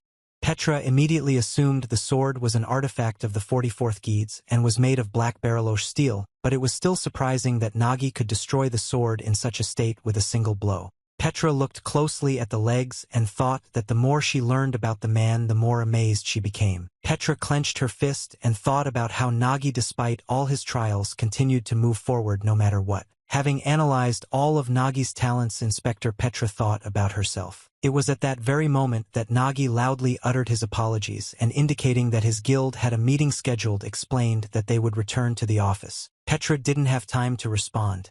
At that moment she felt terrible, thinking about how I don't have the same accomplishments as some guy. Inspector Rama became interested in the behavior of her colleague Petra, whose appearance indicated that she was worried. The inspector decided not to say anything to Petra and leave her alone for now. Meanwhile, Nagi, Nero, and Bandeshtar reached their guild office. Agnes Farid carefully made marks on a large map. The adventurer put crosses to mark important places. Having marked the 30th place, Agnes noticed that all the dungeons where a breakthrough had recently occurred seemed to be connected in one line and forming a certain sequence. Agnes stared at the map for a long time, as if trying to see something hidden there from other eyes. The adventurer came to the conclusion that this did not look like a coincidence, and each of the marked places was directly or indirectly connected with the Dawn Guild. Agnes tried to predict where the next breakthrough might occur. It wasn't that hard to guess which dungeon would be dangerous next. Agnes understood perfectly well that if they managed to prevent the breakthroughs before they even started, then they would not be able to avoid a direct confrontation with the Dawn Guild. Meanwhile, in the Guild Dawn, their commander was thinking about the fact that not a single mistake, not a single obstacle should be forgiven. The commander said that starting from the Crack Dungeon, where V personally appeared, and ending with the Grave Dungeon, where they were sure that a breakthrough would occur, they had already encountered resistance more than once, and each time it was initiated from the Sunset Wind.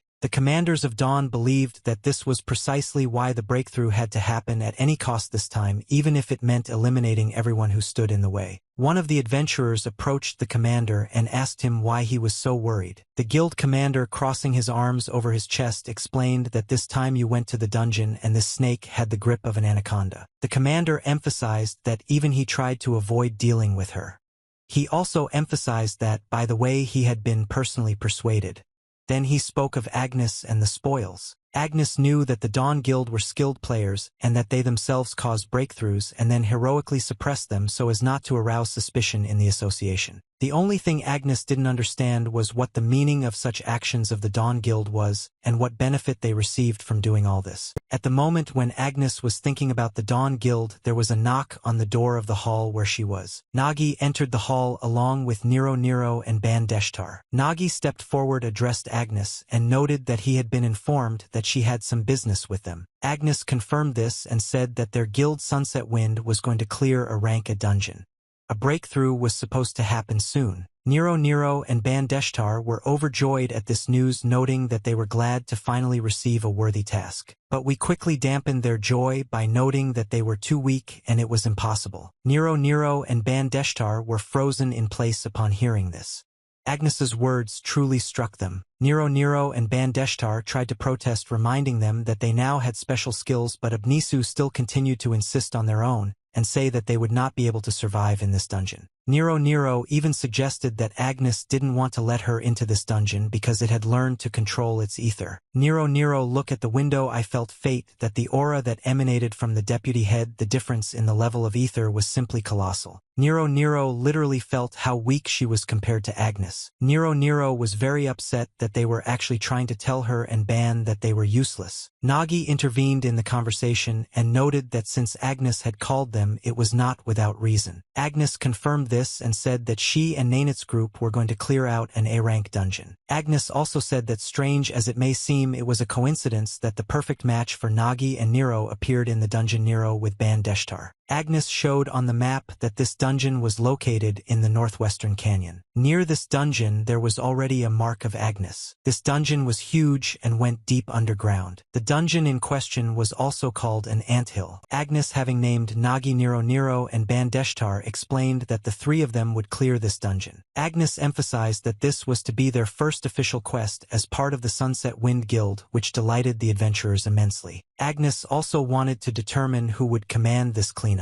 The most surprising thing is that Agnes decided to put Nagi in charge, who didn't expect this at all. Nagi confusedly reminded that he was just a courier, and Agnes was very surprised by these words, noting that what really shocked her was that he didn't know anything. Agnes said that when she invited Nagi to the Sunset Wind, she invited him not as a courier but as an adventurer. It was for this reason that Agnes decided that in this dungeon Nagi should become the group commander and lead the cleanup. This is how the first official dungeon clearing under Nagi's command began. Nagi, Nero, and Bandeshtar could not even imagine what awaited them ahead. The descent into the dungeons turned out to be really deep. The dungeon, which was known as an anthill, was also called so for a reason. You would expect great difficulty in any adventurer's dungeon. The adventurer from Dawn was also shocked by what he had to face. The adventurer ran away as fast as he could, looking back in great fear. What scared me most was that it wasn't that easy to escape from the huge ants. Backing away from the huge monster, the adventurer thought that this was a dungeon and did not look like his rank. The adventurer believed that this dungeon should have at least rank B. After thinking for a bit, the adventurer decided that this was definitely a ranked dungeon and nothing less. The adventurers were most impressed by the giant ant, which looked more like a mutant. It was because of this ant that the adventurer's entire team died. The adventurer no longer had the opportunity to help his friends or even get them out of the body. In the same dungeon, there was a girl who was not afraid of what was happening. This girl was sitting on a huge battle axe hovering in the air. This girl was waiting for Agnes, and it would be scary to imagine why. Nagi, while walking from his guild to get coffee, didn't even imagine that Agnes could actually appoint him as a raid commander. Soon Nagi and Agnes were left alone.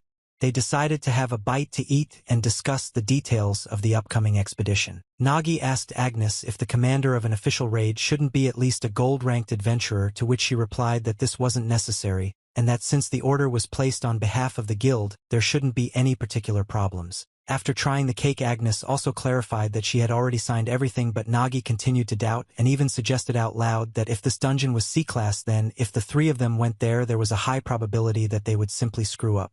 Anessa smiled slightly and reassured Nagi, noting that he and his now colleagues no longer had to worry about this. Agnes reminded them that they should have known that the ant dungeon was being cleared in the format of a joint raid where several guilds participated at once, and therefore there would be many other squads, and failure was practically excluded for this reason. Anessa also reminded that Nogi had already led the raid in the crack dungeon, and to be honest, he was the leader of the group in the grave dungeon. Agnes looked at Nagi carefully and emphasized that he was the one she herself chose, and therefore he just had to believe in himself. Agnes, smiling again, also added that in Nagi's dungeon there would be one necessary person waiting who could help everyone, although he had a character, and he had a lot of problems, but otherwise, according to her, this person was super reliable. Nagi noted that he understood everything perfectly, but added that he had a very serious question if they were already talking about clearing out the ant dungeon, to which Agnes suggested that they could be thinking about the same thing. And indeed, they were both thinking about the ranger. The ant dungeon was a veritable labyrinth, its structure constantly shifting. Without an experienced tracker to lead the team, it was unlikely they would have even managed to get out, let alone clear it. Agnes said that she also tried to find a suitable tracker, at least a hired one, but she was never able to find anyone. Without looking up from eating the flatbread, Agnes emphasized that if they could resolve this issue together, they could begin clearing the dungeon immediately. At the same time, Petra continued her work at the Adventurers Association but looked very thoughtful. Petrie had a hard time making notes which before Nagi's arrival would simply fly out of her pen. Petra was very deep in her thoughts and didn't really hear what was going on around her. The inspector who was sitting next to her called Petra, but she did not react in any way. The inspector shouted very loudly again and called Petra, and she finally paid attention and even became a little scared. The inspector noted that Petra had been lost in her thoughts all day and hadn't even noticed that clients had arrived. Petra, seeing that 3 con artists were indeed standing before her, apologized. Petra looked up at the adventurers who had arrived and again asked them for forgiveness for being inattentive at the moment, but she immediately froze, recognizing them. Lin stood before her with her friends. Lin was a silver-ranked ranger and a member of the Mad Raccoons Guild. Lin noted that she and Petra had not seen each other for a long time, and it seemed to her that the last time was back at the academy, with which Petra agreed and noted that she had heard that Lin had joined the guild. Lin smiled and, noting that she was very pleased to meet her old friend, immediately stopped herself. The girl emphasized that Petra spoke to her too familiarly. Lin looked at the confused Petra and reminded her that when they studied at the academy they were at the same level, but Petra was now only a porcelain rank while she in turn had already become a silver rank adventurer. Lin tapped her badge that indicated her rank. Lin looked at Petra again and, smiling even wider, said that no matter how smart she was at the academy now, she was just a clerk in the association and should not forget her place when talking to silver-ranked adventurers. Petra sank into her chair and, forcing a smile, apologized to her old acquaintance. It seemed like Lin had only come here to show Petra her place. The adventurer turned and hurried toward the exit, promising to see her again. Finally, Lin noted that she could be called if someone was suddenly needed to do dirty work. Petra's colleague witnessed the whole thing, and as soon as Lin and her friends left, she immediately asked who these losers were, to which Petra replied that they were her former classmates from the academy. A colleague suggested that Petra must have been educated in a pit of orcs. Petra replied that the prevailing opinion was that inspectors were those who lacked the talent or courage to become adventurers. The colleague agreed, but still didn't understand why she would act like a young thug. The talent of a ranger was the ability to lead a team through a dungeon and be a guiding thread, but this skill was often needed outside of dungeons as well. If desired, one could become not an adventurer but an inspector in an association in order to do equally useful things. It was possible to study ecosystems for food and investigate crimes inside dungeons. There, having the talent of a ranger, one could assess the level of difficulty of dungeons. And finally, it was possible to do paperwork in your free time. But in fact, inspectors were often perceived as those who failed to become adventurers. Petra's colleague moved back slightly in her chair and admitted that her case was exactly like that. The inspector said that she was very happy that she had discovered talent, but it turned out that she lacked both the skills and character for the real work of a tracker, and so she became an inspector. The inspector told Petra that she could become an adventurer there, and reminded her that everyone was shocked when she said she would join the association. Petra smiled and said that her grandfather was categorically against her becoming an adventurer. The inspector emphasized that she understood perfectly well that her grandfather could be strict and this could affect her career. Petra laughed and said that her grandfather simply cried bitterly, begging her to give up the idea of becoming an adventurer. The inspector said thoughtfully that she now understood perfectly well that working in the association was not entirely Peter's choice. The inspector looked at Petra and her eyes sparkled, asking what she really wanted,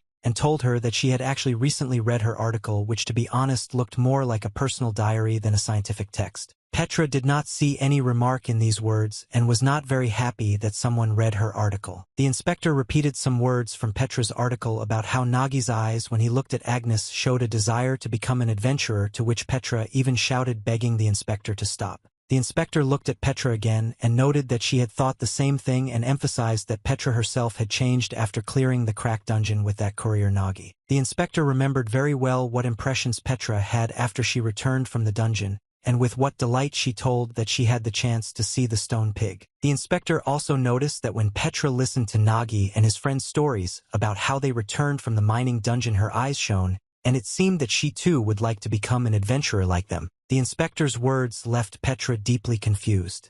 She knew her colleague was absolutely right. Petra also remembered those days when she had just returned from the dungeon, and how sad she felt and could not find a place for herself. Sometimes she would wander around the association building for a long time, trying to come to her senses and simply return to her previous work. Even then, Petra began to think that she was in the wrong place and that she should change her line of work. Petra agreed with her colleague that she would actually like to become an adventurer more than anyone else. Petra said that this is why she even entered the training camp without telling her grandfather about it. Peter's grandfather still found out about her decision and started crying, which made her think. Petra decided that it was better for her to become a good granddaughter who would calm her grandfather down than to follow her dream. Petra decided to do exactly this because after the death of her parents, her grandfather was the only one who loved and protected her. Petra admitted to the inspector that this is precisely why it was quite easy for her to let go of her dream. And so I did, convincing myself every day that the dream was just a dream so that they could just dream. The inspector looked at Petra, chuckled, and thought about something for a moment. Soon the inspector laughed and called Petra silly for even being able to say such a thing. Petra was even more confused, not expecting that someone would call her stupid. The inspector stood up from her chair and emphasized that no one could argue with the fact that Grandfather Petra really wanted to protect her with all his might. The inspector emphasized that despite everything, Grandfather Petrie deep down wanted to see her happy and doing what she loved. Petra could barely stand upright after hearing this. After a moment's thought, the inspector said that she had indeed been doing what she loved. Petra found herself standing before a pair of enormous doors. Before knocking, Petra considered whether it was right to follow her older sister Lasha's advice. Throwing all thoughts aside, Petra still dared to knock on the door. A voice came from behind the door, allowing Petra to enter. Petra opened the door and entered the hall from the threshold, declaring that she had come for the adventurer recertification. She explained that she wanted to change her profession. The man who apparently was conducting this recertification replied to Petra that they had time to check until his coffee got cold. However, the man said that he was not sure that this was the point, and said that, to be honest, Petra showed excellent results as an inspector and perhaps she should have continued working in this profession further. Petra, not losing hope, said with a smile that her sister Lasha had told her that she was lucky and that on that day they were taking the certification for adventurers, so she came to try herself. The man was very surprised that Petra was talking about it simply as luck, and waving his finger at the girl, he emphasized that it would be more correct to say that she was unlucky because he was conducting the certification. The man looked closely at Petra and introduced himself as Mr. Tak and said that he was better known as a killer of adventurers. Petra even opened her mouth in surprise when she heard about the adventurer killer. Petra had heard of this man. He didn't literally kill adventurers, but his assessments were so strict that most either failed or received low marks, which is why he was nicknamed the adventurer killer. Mr. Tak said that every year there were inspectors who wanted to become adventurers. The adventurer killer emphasized that, however, the success rate for recertification was only 5%. Mr. Tak explained that others came to recertification with the thought that suddenly during this time there had been changes in their talent or broadcast, or that a hidden talent had awakened. According to Mr. Tak, such adventurers ultimately only expected disappointment. Mr. Tak pointed to the hidden talent machine and emphasized that this hidden talent test was absolutely accurate. Mr. Tak also emphasized that the chances of his talent developing over the years were practically zero. But Petra ignored these words and approached the car. Mr. Tak explained to Petra that there was no point in delaying, and that she should simply put her hand to the device and the reality would immediately become clear. Watching Petra, Mr. Tak thought that he had seen such cases more than once and assumed that the girl would most likely fail already at the broadcast testing stage. Taking a sip of his coffee, Mr. Tak thought that if Petra could become an adventurer, she would have become one long ago. Petra, standing at the device, was still unsure whether she had made the right decision to follow her dream in defiance of her grandfather. Petra felt that the change in her heart was not only due to the dream of becoming an adventurer, and in spite of everything she reached out to the device. One day Petra asked Mr. Nai why he risked his life so much to clear the dungeons since he had other ways to earn money, to which he answered so calmly as if it was obvious. Nagi said at that moment that they were risking their lives because someone had to do it, and smiled broadly. Nagi's words sounded trivial to Petra, but she knew the truth. She knew full well that participating in the dungeon clearing without the protection of the ether was extremely dangerous. Taking such risks was like throwing yourself into a fire with bare hands, even if you were just a porter. Naga's words made Petra feel ashamed. After turning it all over in her head, she made up her mind and touched the device. Petra thought that despite her innate talent, she had not done anything truly worthwhile. She wanted to change her life and was now ready to do a lot to feel truly in her place. The inspection ended quickly and Petra left the room. Closing the door behind her, the girl let out a heavy sigh. Petra was in a very strange state. She still felt fear, but at the same time she felt an immense sense of pride. Near the door she was met by Lin, who was very surprised at such a quick meeting with Petra. Lin laughed at the fact that her former classmate decided to take the test after she was severely humiliated. Lin continued to laugh because Petra returned from the assessment hall in less than half an hour, which meant that the result was predictable. After the nasty things were said, the silver-ranked adventurer's gaze fell on Petra's hand, which held the golden badge. Lin couldn't believe her eyes at that moment. Sweat appeared on her forehead. She felt very uneasy. Lin immediately got angry and started to freak out, but Petra ignored her and walked past. Meanwhile, Lasha, sprawled out in her work chair, regretted that it had turned out this way. The inspector thought that Petra was a very good coworker and even regretted telling her that she could pass the certification because of this she lost another colleague. Meanwhile, Agnesa and Nagi continued their conversation. Odessa continued to devour donuts and talk about how she tried everywhere to find out about a certain girl, but ultimately couldn't find her. Nagi replied that the ant dungeon was more of a cleaning operation than a cleanup, and he heard that adventurers were avoiding it, and finding a ranger who would agree to go there would not be easy. Agnes agreed with Nagi that this was a problem and emphasized that if they wanted to make it to the raid, they needed to leave before tomorrow morning. Nagi agreed with Agnes that it would be good if a ranger fell out of the sky. At that very moment, the two of them heard a knock on the door. Petra entered the room, but she was no longer dressed in the familiar inspector's uniform. From the doorway, Petra asked if she could ask a question. Petra smiled and asked if the guild was looking for Sunset Wind and another guild member. After recertification, Petra became a gold rank ranger. A ranger was exactly what the guild was looking for. Nagi was definitely stunned by such news, but Agnes was simply delighted. Thus, a talented tracker joined Nagi's squad. At the same time, Lin and her teammates were trying to figure out what had happened to Petra.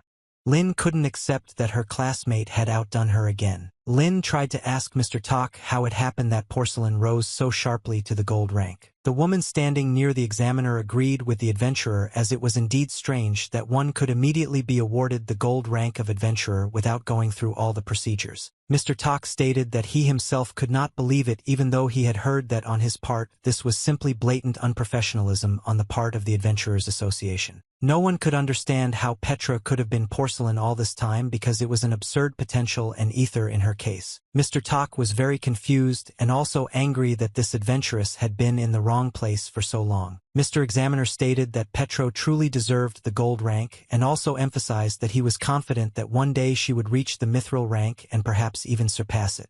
Mr. Examiner drank his coffee with even greater pleasure after Petra left his hall. He spoke out loud about how he had not felt such emotions for a very long time and compared it to finding a precious stone in a pile of clay. The feeling Mr. experienced was one of rapture unmatched by anything the examiner could have imagined.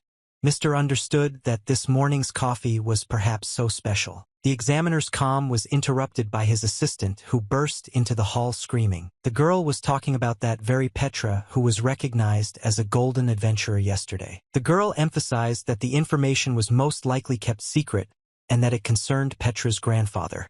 Upon hearing this, Mr. Examiner immediately understood what was being said. The unexpected news even made the examiner drop his coffee on the floor and the cup break. The examiner cursed mentally and immediately began to fuss, realizing that now he could have problems. Meanwhile, Nagi's group had already set off for the dungeon, or rather had almost reached it. Nagi was sitting in the carriage. Petra was sitting next to him, and opposite Nero were Nero and Bandeshtar. Petra was breathing heavily and was focused somewhere on her thoughts. Nagi couldn't resist asking what was happening to Petra, and suggested that she might still be worried about that conversation. Petra couldn't hold back her tears. The girl began to cry, regretting that she had responded incorrectly to a situation that had already happened. She was worried about talking to Agnes. Agnes wanted to speak with Petra alone and expressed that she was an extremely responsible person, something many knew. Agnes emphasized that she simply had to ask Petra what kind of adventurer she saw herself as before accepting her into the guild. Agnes emphasized that anyone who goes to clear the dungeon is bound to encounter a monster stronger than them or an enemy who is impossible to defeat, and then asked what Petra would do if she found herself next to such an enemy. Petra was a little confused, but remembered that she had already heard the answer to this question from Naga. Petra thought that there was only one correct answer to this question and tried to remember Naga's words. Petra gathered her strength and answered Agnes that they would not neglect any means to defeat such an enemy. Anessa was very surprised by Petra's answer. She looked at the adventurer and Nagi and fell silent for a moment. Agnes answered Petra a little hesitantly. To be honest, such an answer was a little, or rather even very disappointing. Agnes immediately asked what Nagi would do in that case, and Petra was indignant that she simply repeated his words, and for some reason they disappointed Agnes. Nagi thought about the fact that the kind of opponents Agnes had spoken of were indeed not uncommon, especially for him lately. The enemy that could not be defeated was the Lich, and also Agnes herself, who was under the influence of the Lich at that time. After some thought, many responded that the most important thing was probably the will to win, and it didn't matter who the opponent was.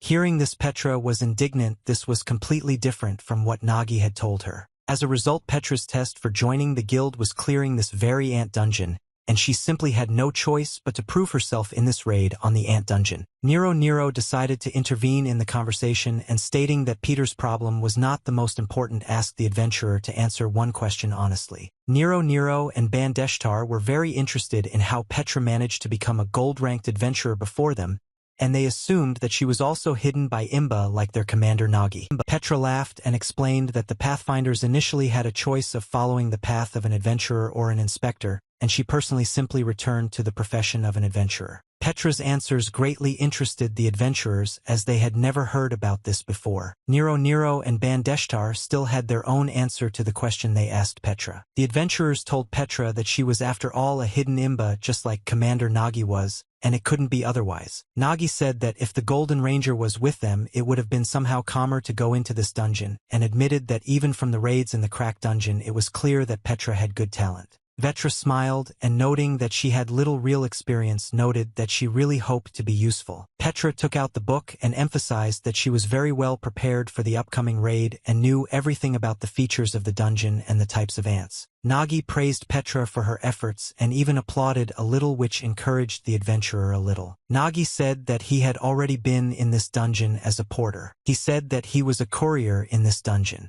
Nagi was silent for a moment. Having remembered everything that he had managed to survive, the Nage told the others that it was impossible to be 100% prepared for this dungeon, and that there was simply an endless stream of ants that went on and on just endlessly. Petra was very surprised that in such conditions, her knowledge would be of absolutely no help to anyone. When the strip stopped near the entrance to the dungeon, Nagi asked his partners to remember everything he told them. Nero and Bandeshtar walked to the edge and looked down, surprised at how deep this hole in the ground was. Nagi asked Petra what she thought about this, and she replied that judging by the concentration of magic in the dungeon, it was indeed a C-class, as stated in the quest. Well, despite the low rank for a team raid, the scale was impressive. Nagi agreed with Petra and said that the real difficulty depended on the size and depth according to rumors, and if the entrance was already like that, then everything inside would probably be much larger, and he remembered a little saying that last time it seemed like the Nora was smaller. Suddenly Nagi and the other adventurers heard a voice demanding that they introduce themselves. The man behind Nagi asked everyone what they were doing in this place, to which Nagi, without turning around, asked who was asking them about it.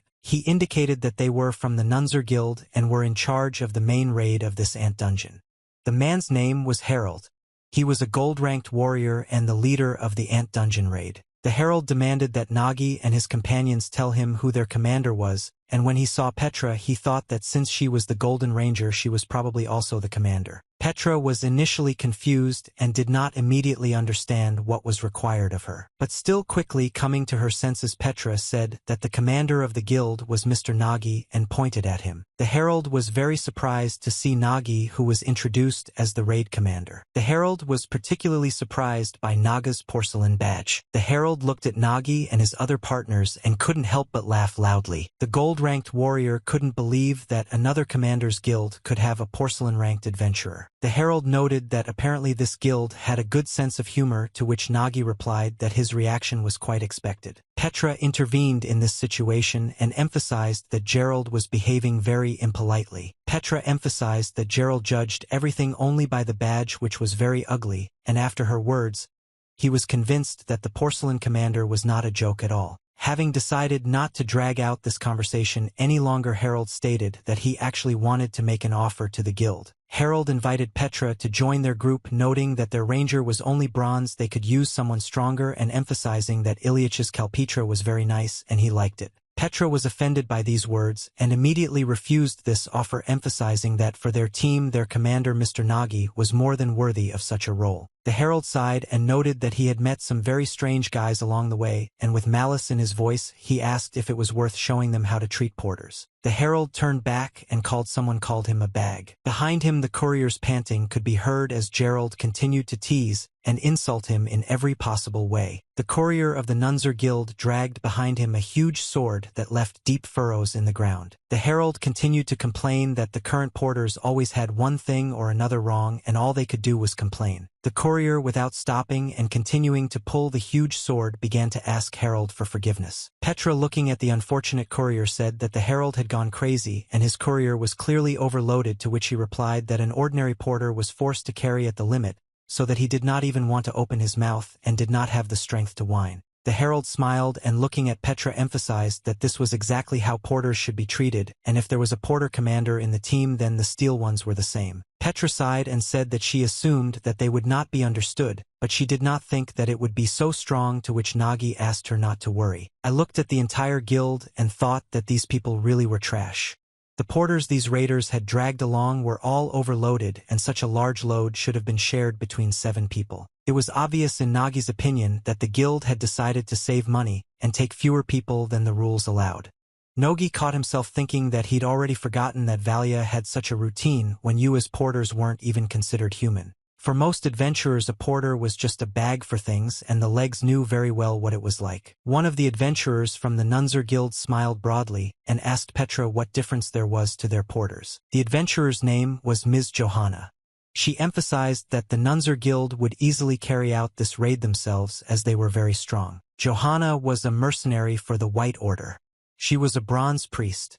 The adventurer admitted to being afraid of dungeons and believed the more people there were, the safer they would be. The other adventurers immediately agreed with her and decided that they would all go together, well, of course, until it was beneficial to them, which they naturally did not say out loud. The herald turned to Nagi and his companions and emphasized that they could consider themselves lucky, since normally their guild would have been fined long ago for this, and the porter commander of the team should not be there. Johanna stretched and suggested that everyone begin their raid and go down into the dungeon. The girl turned to everyone and promised that this would be an interesting adventure. Nagi looked at her carefully and decided to refrain from making any answer or comment. The only thing Nagi noticed was the tattoo that was on Johanna's shoulder. The adventurer's shoulder tattoo was of a snake with a red mark on its head. Nagi immediately felt that this tattoo was not a good sign and became very scared. Petra immediately noticed that Nagi was acting strangely, but he didn't admit it, explaining that he simply had a bad feeling. Watching the adventurers from the Nunzer Guild, Nagi told Petri that he expected roughly the same attitude from them. He decided not to touch this situation for now and suggested to his partners that they simply follow them for now, as had been agreed upon. Bandeshtar was very glad that they were finally at a dungeon that looked truly dangerous. All the adventurers lined up and began to descend one by one. Soon all the adventurers found themselves in an ant dungeon. At first glance, it might seem that the ant dungeon wasn't much different from others, except that the main monsters here were ants.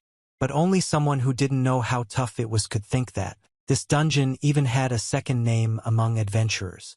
They called it the fucking ant lair. The clearing process was made much more difficult by the labyrinthine tunnels, which required a good tracker. In addition, this dungeon was constantly spewing out waves of ants, which did not give them a second of peace. This dungeon was simply hell, and no words could describe how difficult it was in this place. Nagi believed that, in this regard, his team was truly lucky to go along with the main raid. Nagi believed that if his team had climbed into the dungeon themselves without any experience, they would have had big problems. After 30 minutes of cleaning together, Nagi realized one thing. Everything turned out to be not as wonderful as it looked before descending into the dungeon. These guys turned out to be the most famous trinity of hopeless adventurers. Neither Nero nor Bandeshtar knew what was going on when Nagi told them about the trio of hopeless ones. Petra, hearing this suggestion from Naga, knew perfectly well what he was talking about.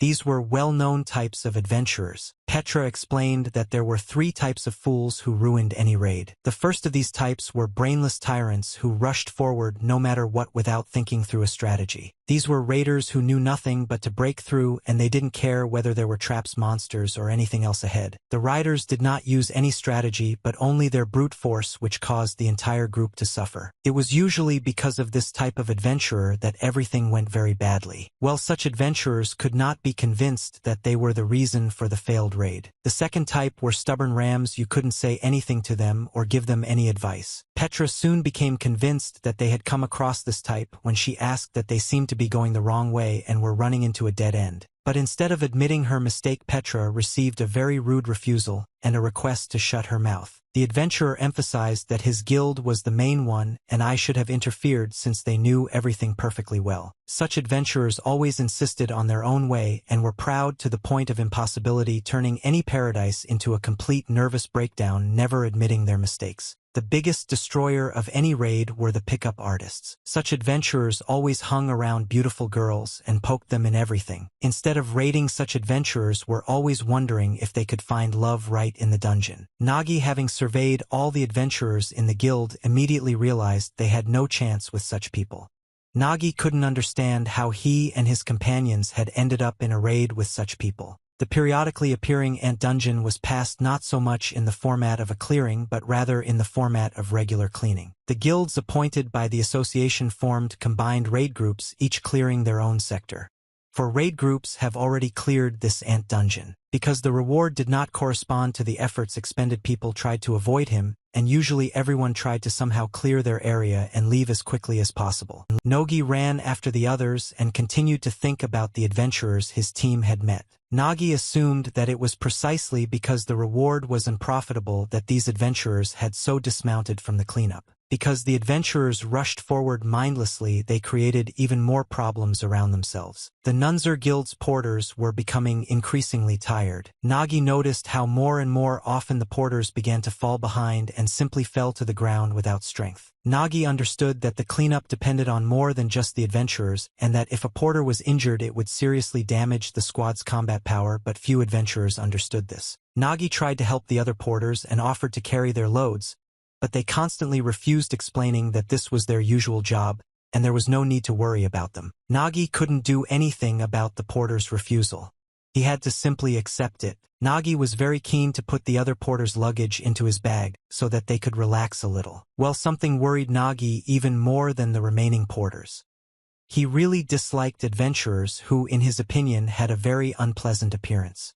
Nagi felt something worse was about to happen. Soon Harold stopped abruptly and began swearing at Nagi and his partners. Harold began to get indignant that the guys were hesitating, and this only made him angry. The Herald shouted to Nagi and Petra that since they had time to chat they might as well go forward. Petra could no longer tolerate this attitude and declared that this method of cleansing was wrong and asked to pay attention to the rapists and their fatigue and wounds. The Herald ignored this and simply waved it off, stating that these guys were a disgrace to all adventurers. The Herald said that since the raid commander was a porter, that was probably why he was now standing up for the rapists, and warned him to pay close attention to who the porters were in the dungeon. The Herald took a small bag of money from his bosom and threw it forward. The Herald explained that there were 10 gold coins in this bag and promised that whoever picked it up first could take it. The porters were immediately interested.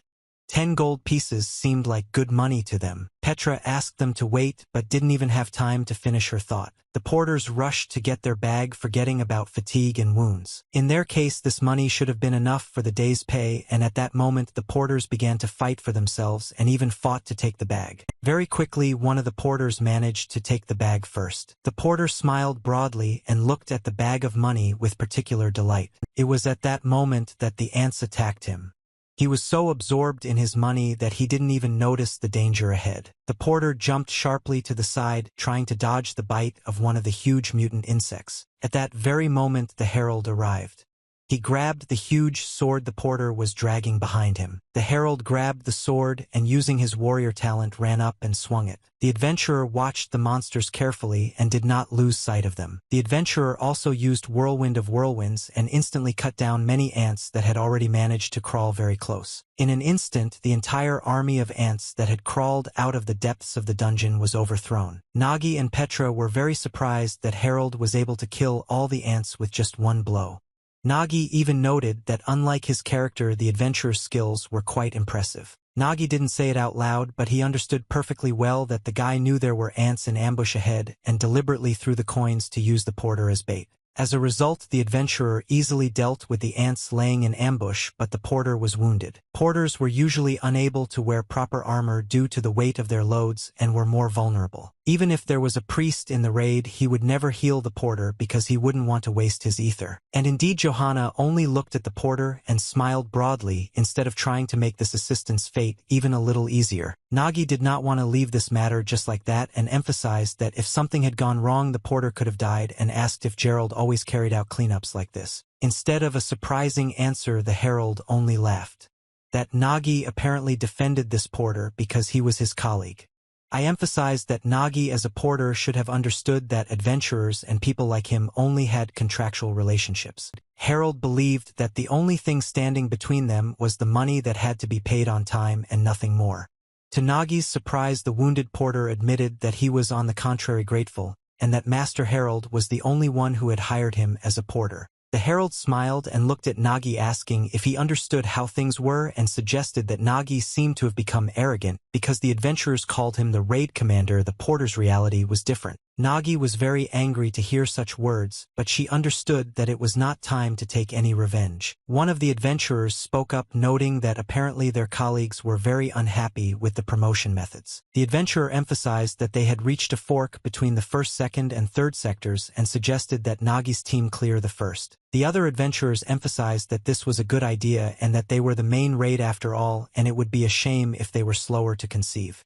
So it was decided that they would be responsible for the 3 sectors of the Anaga, with his team specifically responsible for the first. Even in this case, Harold did not forget to joke about the fact that Nagi was a porter and even doubted whether he could handle such a task. Nagi didn't argue, thinking it might even be calmer than walking together.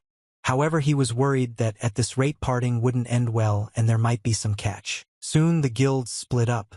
Nero, descending into the first sector along a rope with her companions, noted that everything looked like a cracked dungeon. The descent was very short, and soon the adventurers set foot on the ground again. Petra, finding herself below and looking around, said that this place was simply incredibly spacious. Nagi said that if until now these were ant tunnels, now a real lair was beginning. Nagi explained that now they would have to clear everything out with their own forces, and everyone should be prepared because it was unknown what kind of enemy was waiting for them and how many ants could appear. Besides, the guys from Nunzer could not leave them a good sector. As soon as Nagi and his friends descended into the first sector, one of the adventurers, Nunzer, laughed loudly. The adventurers decided that the girl tracker with the gold badge was also likely in the evening, because if she had carried out a proper reconnaissance, she would have realized that it was impossible to go into that sector. The herald was very glad that they managed to deceive Nagi, because if he and his friends had distracted attention to themselves, the cleanup would have been easier for them. The Nagas and their companions had no idea what lay ahead of them on their journey. The herald and his adventurers sent them into the very center of the deadly whirlwind. For a while, Nagi and his friends felt quite calm and slowly moved further along the underground corridor. Suddenly, everyone was alarmed by a certain sound that seemed to come from the walls themselves and from somewhere in front. Petra, hearing the sound, immediately became alert and looked around. Petra immediately guessed that this sound meant that Sarah was approaching a swarm of ants. The adventurer tried to find the source from which the ants would soon emerge. Petra said that the ants should appear in front, but then immediately changed her mind and said that danger should be expected from above. However, the last time Petra turned out to be right, and the ants simply appeared from the ceiling, making a hole there. Nero was shocked by how many ants there were. At that moment, Nagi thought about how he still wasn't sure whether Agnes's decision to appoint him as the raid commander was the right one, since nowhere in the world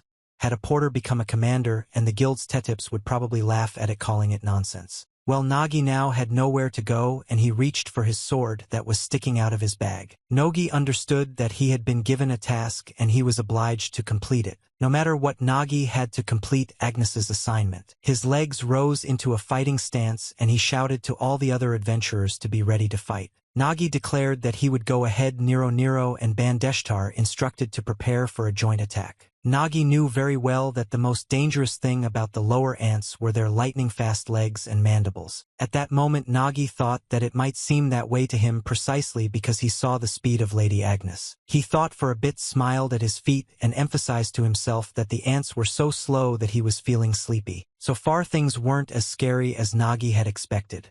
He charged, and for a while he was easily able to dodge the ants' teeth and strike them. The ants were quite large and were eager to grab hold of the adventurers, and I was thinking that ordinary monsters could be cut down without the power of ether. The only problem was that it was usually difficult to break through the thick shell. Nogi understood perfectly well that in order to deal with them, he needed the experience of a porter based on attacking vulnerable spots. When clearing dungeons, the porter had two main tasks: carrying the adventurer's luggage and the looted loot. Porters often had to obtain trophies by cutting up monsters. The adventurers didn't give them much time to butcher them, so they had to break through the thick shell and quickly get the trophies. Thanks to his experience as a porter, Nagi learned the weak points of these ants. The ants had a very vulnerable inner abdomen. This place was so vulnerable that it could easily be cut with an ordinary sword. Another difficulty with the ants was their coordinated attack using their numerical superiority. Since ants communicated using special chemical substances called pheromones, it was necessary to use a stronger smell during the attack.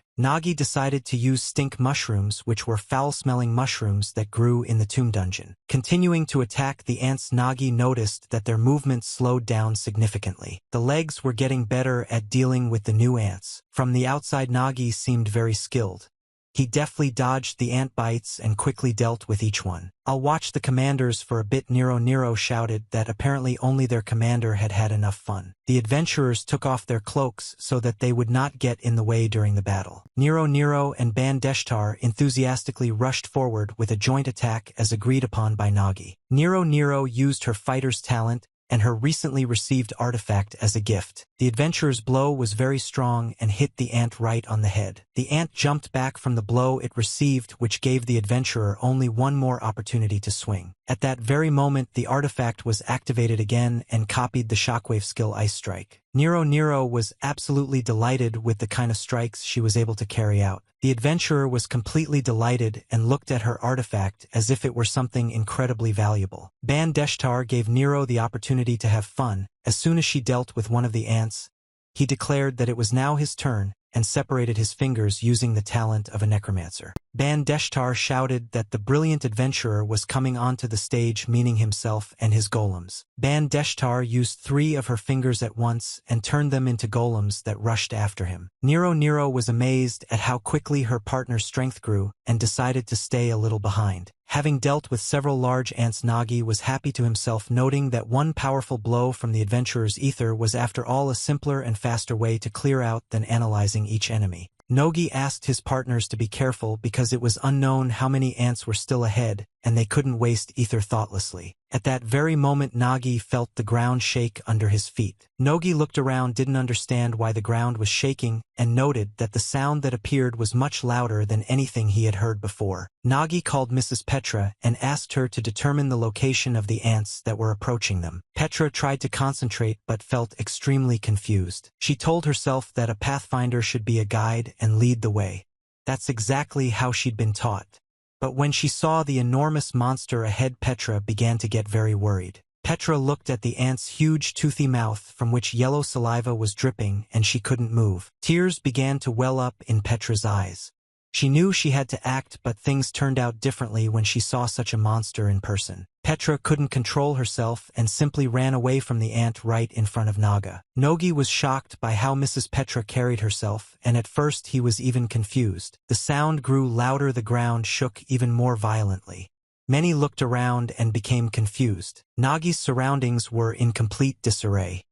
He was furious that the ranger who was supposed to be scouting the enemy was panicking and unable to do his job. Nagi was simply furious at the situation he and his team found themselves in. Nagi also emphasized that the strongest fighter of their raid had gone too far and was suddenly cut off from the others. Nero admitted to her partner that her ether was almost at 0, and Ban suddenly discovered that he had already used 3 fingers and would probably have to use his thumb. Nagi, the raid commander who was supposed to lead the group, was spending an eternity on a few ants and was unable to assess the overall situation. Nagi understood that they all needed to pull themselves together, and he especially, to avoid dying. The current situation was completely different from being a porter behind adventurers, and he couldn't assess the situation calmly. Such was the reality of Nagi's raids.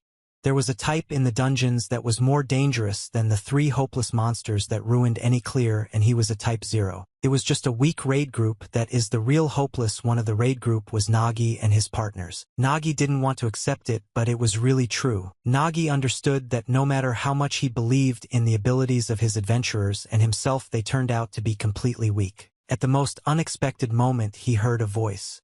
Turning around, he saw what appeared to be an adventurer addressing him and his companions. The adventurer asked everyone to lie down on the ground in case no one wanted to get hurt and smiled broadly. The adventurer threw forward some kind of grenade with a hook which turned out to be tied to a wooden handle in his hands. The sphere with the hook quickly flew over the heads of the other adventurers who barely managed to fall to the ground. The stranger jerked his handle several times, causing the sphere to fly across the entire corridor. Nagi and Petra were very happy that this stranger appeared, but they were so frightened and confused that they could not clearly express their emotions at that moment. Nagi noticed a badge on the stranger's chest saying that he was a white swordsman. The stranger quickly dealt with the ants and approaching Nagi, and the other adventurers noted that they looked like the very guys Agnes had told him about. The white swordsman smiled broadly and called Nagi and his partners not weaklings at all. At the same time, the stranger said something offensive in such a way that this was not at all the case.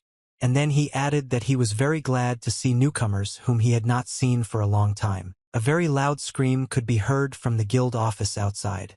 Felt like the building was even being planed. Naines almost jumped for joy and asked Agnes if what she said was true, namely that the new members of the guild went to him. Agnes stood with her back to Naines and Stoneman eating her donut and was completely indifferent to everything that was happening at that particular moment. After biting into a donut, Agnes confirmed that she had done just that and sent all the newcomers to Mr. Potman for training. Naines and Stoneman began to jump for joy and quietly gloat over those who ended up next to Potman. Naines and Stoneman called Agnes, where the Valiant was noting that her actions were too cruel, but at the same time they continued to laugh and rejoice, although it was impossible to say whether it was sincere. Anessa looked at her friends and wondered if it was really that serious. Naines and Stoneman replied that this guy was the worst in their guild.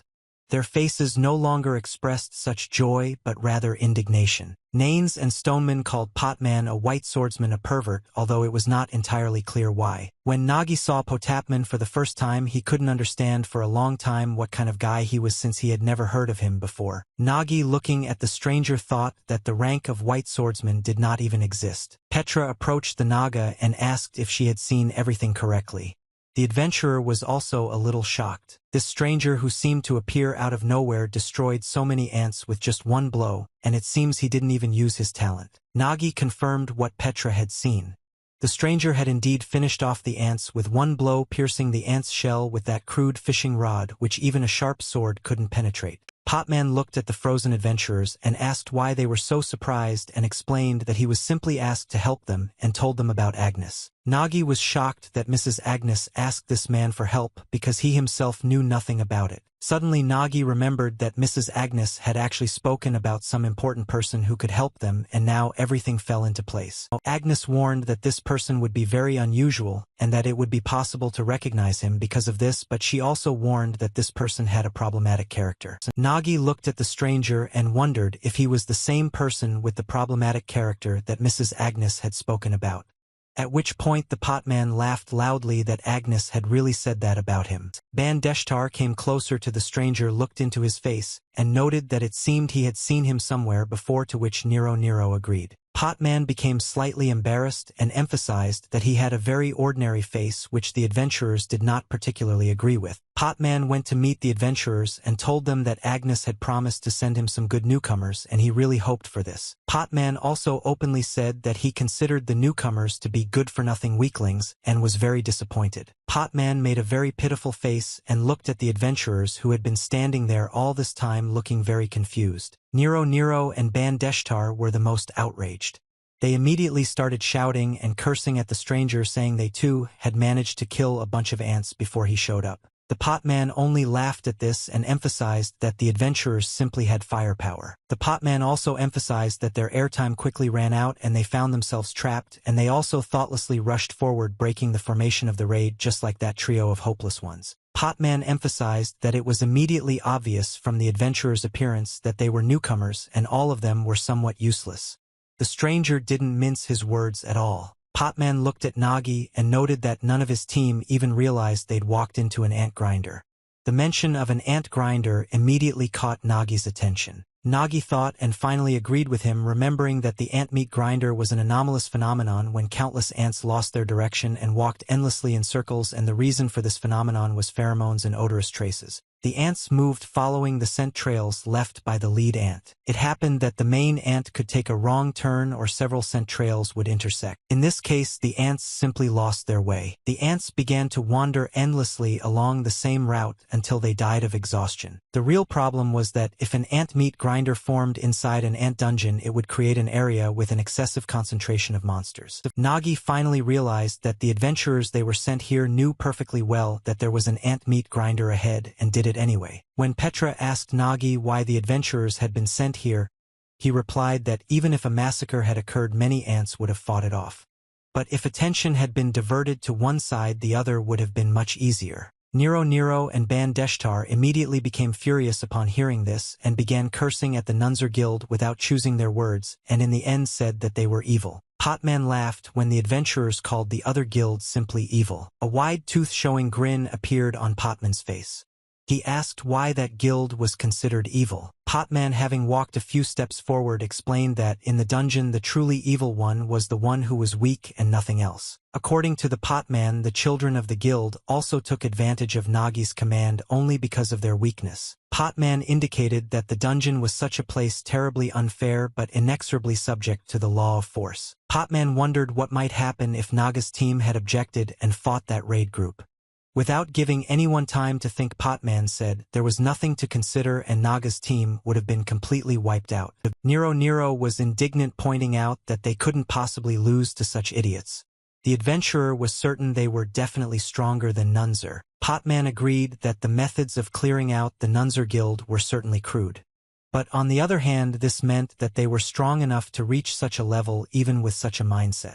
Potman, speaking about the Nunzer Guild, noted that Nagi's team was both stupid and weak in addition and began to laugh at this. Nero and Bandeshtar were the most enraged by such insults from some stranger that completely devalued them. Potman grinned and pointed out that Agnes had described the newcomers to him in exactly the same way and that their spirit was good.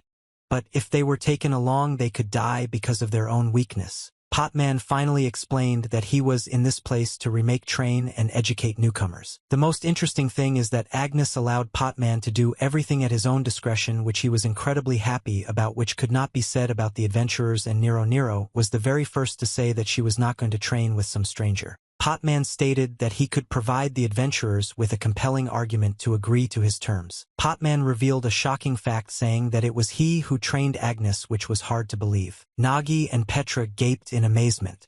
They would never have imagined that such a guy could train Madame Agnes. Potman didn't want to waste any time and emphasized that the adventurers had already begun their first training session. Potman took out his strange weapon again and advised the adventurers to attack him, and he would defend himself. For an adventurer, the most important thing was attitude. But if there was no strength to implement this correct attitude, then nothing would ever work out. Agnes hoped that the upcoming adventure of Nagi's team would end well and bring success. Agnes hoped that Mr. Nagi and his companions would be able to gain greater power. Agnes knew that she no longer had any choice and had to put the adventurers in a similar situation in order to unlock their potential. For a moment, the adventurers were forced to forget they were in an ant dungeon and supposedly clearing it out. Now they were fighting against their self-appointed trainer. Potman had really good strength, high agility, and cunning. Adventurers had to keep their eyes open. At any moment, the Potman could throw out something very dangerous. The adventurers were very angry that Potman had some kind of bad fishing rod that they couldn't keep up with. Nero at some point thought that her copycat and Shockwave could somehow help against this fishing rod, or at least destroy the area around it. Potman kept teasing the adventurers, saying that they were attacking him too slowly. Potman easily dodged all the adventurers' attacks and never forgot to point out their mistakes.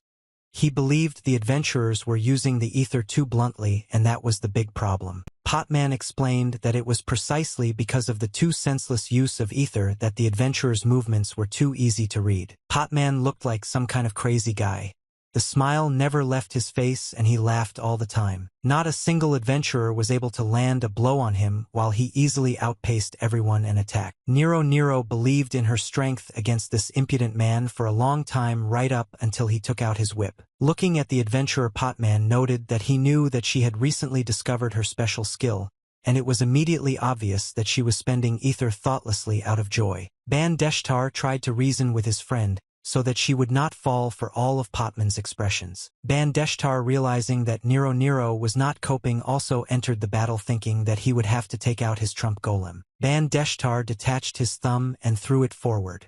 The detached finger immediately began to grow in size. In a short time, the creature grew to simply gigantic proportions. Bandeshtar managed to summon a brutal golem with the seal of the yellow golem's soul. Potman was delighted that Bandeshtar had managed to summon boss-level creatures, but he wasn't at all afraid of the golem, although he noted that it could be a little dangerous. Bandeshtar gained confidence and asked Potman if he liked it and if he was nervous. Bandeshtar wanted to tell the golem to destroy Potman, but before he could finish his sentence, he received a whip to the head. Potman Ramka laughed and emphasized that when Bandeshtar used the summoning, his reflexes slowed down, which made him much easier to attack. Potman seemed simply invulnerable.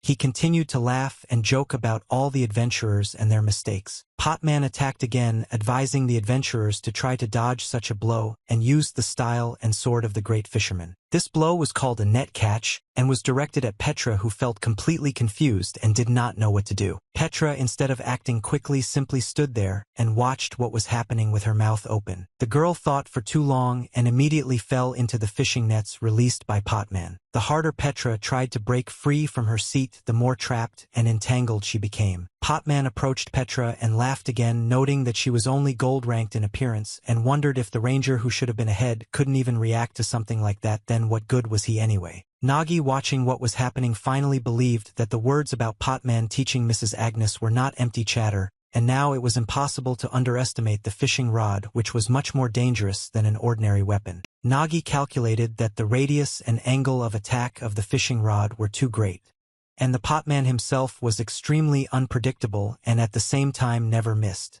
Nagi concentrated and waited for the Potman to attack him. Nagi told himself that he shouldn't move and needed to wait for the right moment. Nagi tried to concentrate on the tip of the line.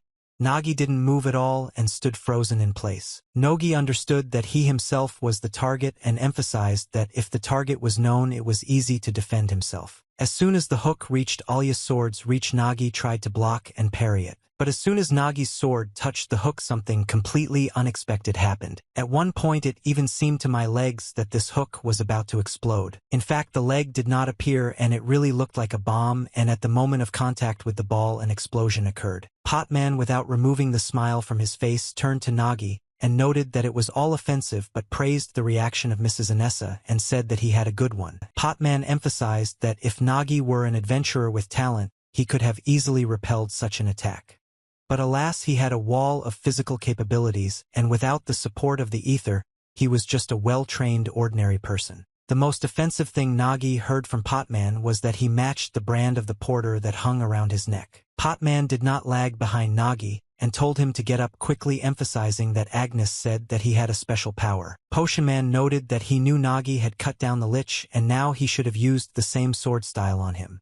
Nagi tried to object, noting that it was too dangerous, but Potionman wouldn't listen. Instead of being wary, the Potman laughed loudly because Nagi was seriously worried that he would be hurt by his blow. Nagi was incredibly irritated by the Potman's manner of speech, who did not choose his words at all and said whatever he thought. Potman stated that he can withstand any attack and Nagi can cut with all his strength, which Nagi still decided to agree with. Nagi rose to his feet and prepared to attack. Nagi warned Potapman that if he got hurt, it was completely not his fault. Potman noticed that Nagi used Baldo and chose the correct stance. Potman believed that this was most likely an exaggeration by Agnes, who tended to overestimate adventurers with the right attitude. Potman, not seeing that Nagi was actually going to attack, asked how much longer he would wait and emphasized that this technique could not be used in real combat. Nagi slowly pulled his sword out of his bag. The long blade of the sword that was hidden in the bottomless bag quickly appeared outside. The courier closed his eyes, tightly concentrating only on his goal. Opening his eyes, Nagi thought that he had succeeded. Naga's sword literally glowed in his hands.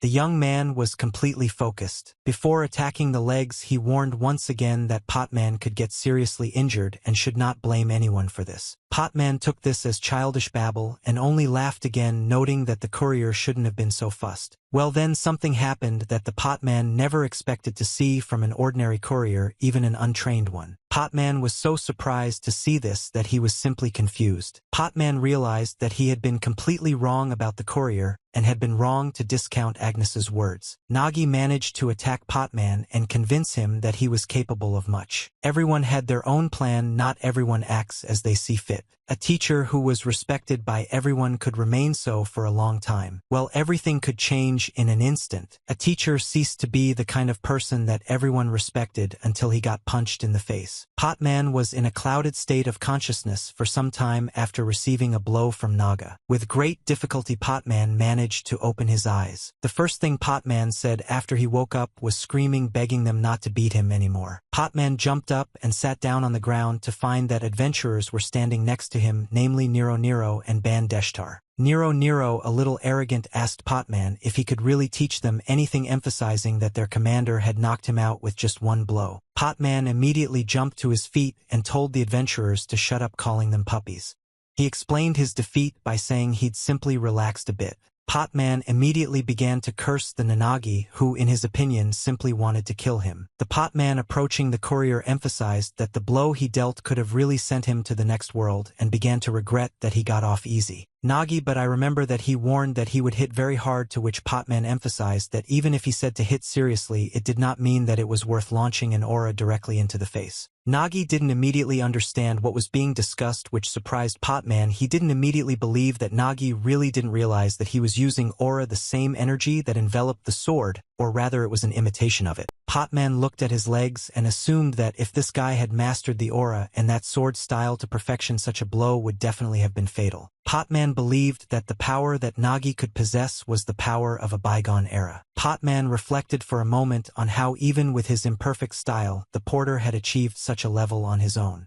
It was all very interesting. Potman smiled and thought that Agnes, whom he considered very picky, had indeed sent Nagi to him for a reason. After some thought, Potman addressed all the adventurers, noting that he now understood the level of their strength. Potman suggested starting a second full training session and asked if the adventurers knew how he became Agnes's teacher. Nagi slowly suggested out loud that perhaps he became a teacher due to his superior skill, to which Potman emphasized that it was not without this, but still the main reason was something else. Potman's ability to become Agnes's teacher wasn't solely due to his prowess. His extensive knowledge of ether also played a significant role. He tirelessly studied its theory and principles. As a result, Potman was elevated to the rank of a Doctor of Sciences expert, and therefore he accurately and quickly identified all the problems of newcomers. Nagi was a porter with lethal equipment but no combat experience. Nero was a kitty lacking ether.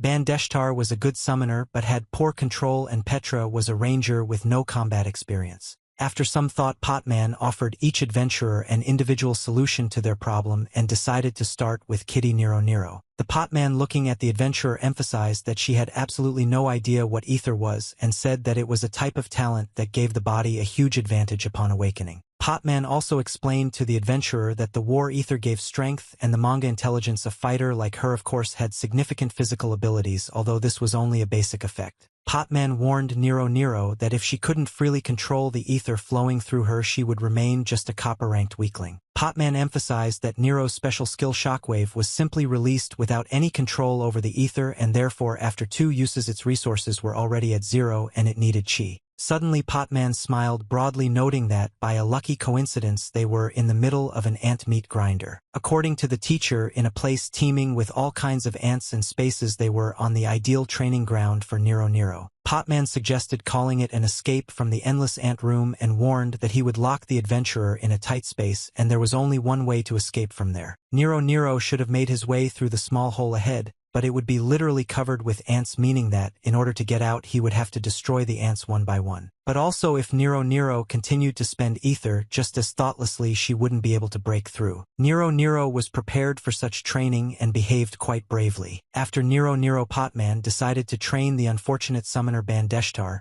and noted that although unexpected his special skill and ether movement were not bad. Ban-Deshtar raised his chin high and declared that it was obvious because he was a brilliant adventurer. Potman did not argue with this, noting that Ban-Deshtar's ether was a special ether that was passed down in his family by inheritance, and added that if Ban-Deshtar continued to behave this way he would never surpass his older brother. Ban-Deshtar quickly became angered by the mention of his older brother, not understanding how Potman even knew this information, to which Potman emphasized that he had already said that his knowledge was quite extensive. Potman emphasized that Ban-Deshtar's skill in controlling summoned creatures, which was crucial for a summoner, was poorly developed. The creature's movements were sluggish and its body became vulnerable as if it were seasick when being controlled. Potman smiled and emphasized that Ban-Deshtar needed a body and now he should not be constrained and not feel any movements or sensations. Potman explained that all this would be done by his summoned creature instead of the summoner. Ban-Deshtar was surprised to hear all this. He had never encountered information that he was capable of such a thing. The Potman warned the summoner that shackled as he would be thrown into the thick of the ants in the middle of a meat grinder. It would seem that Ban-Deshtar would have it the hardest of all because he would not see anything with his own eyes and would not feel anything. Ban-Deshtar only needed to escape from the monsters by controlling his golem. Potman soon moved on to Petra and called her a cowardly tracker. After thinking for a moment, Potman found it strange that Petra, in terms of her airtime, was almost an outstanding adventurer but in fact turned out to be a weakling. He decided that the whole problem was a lack of combat experience, and because of this her sense of smell, the most important trait for a tracker, was dulled.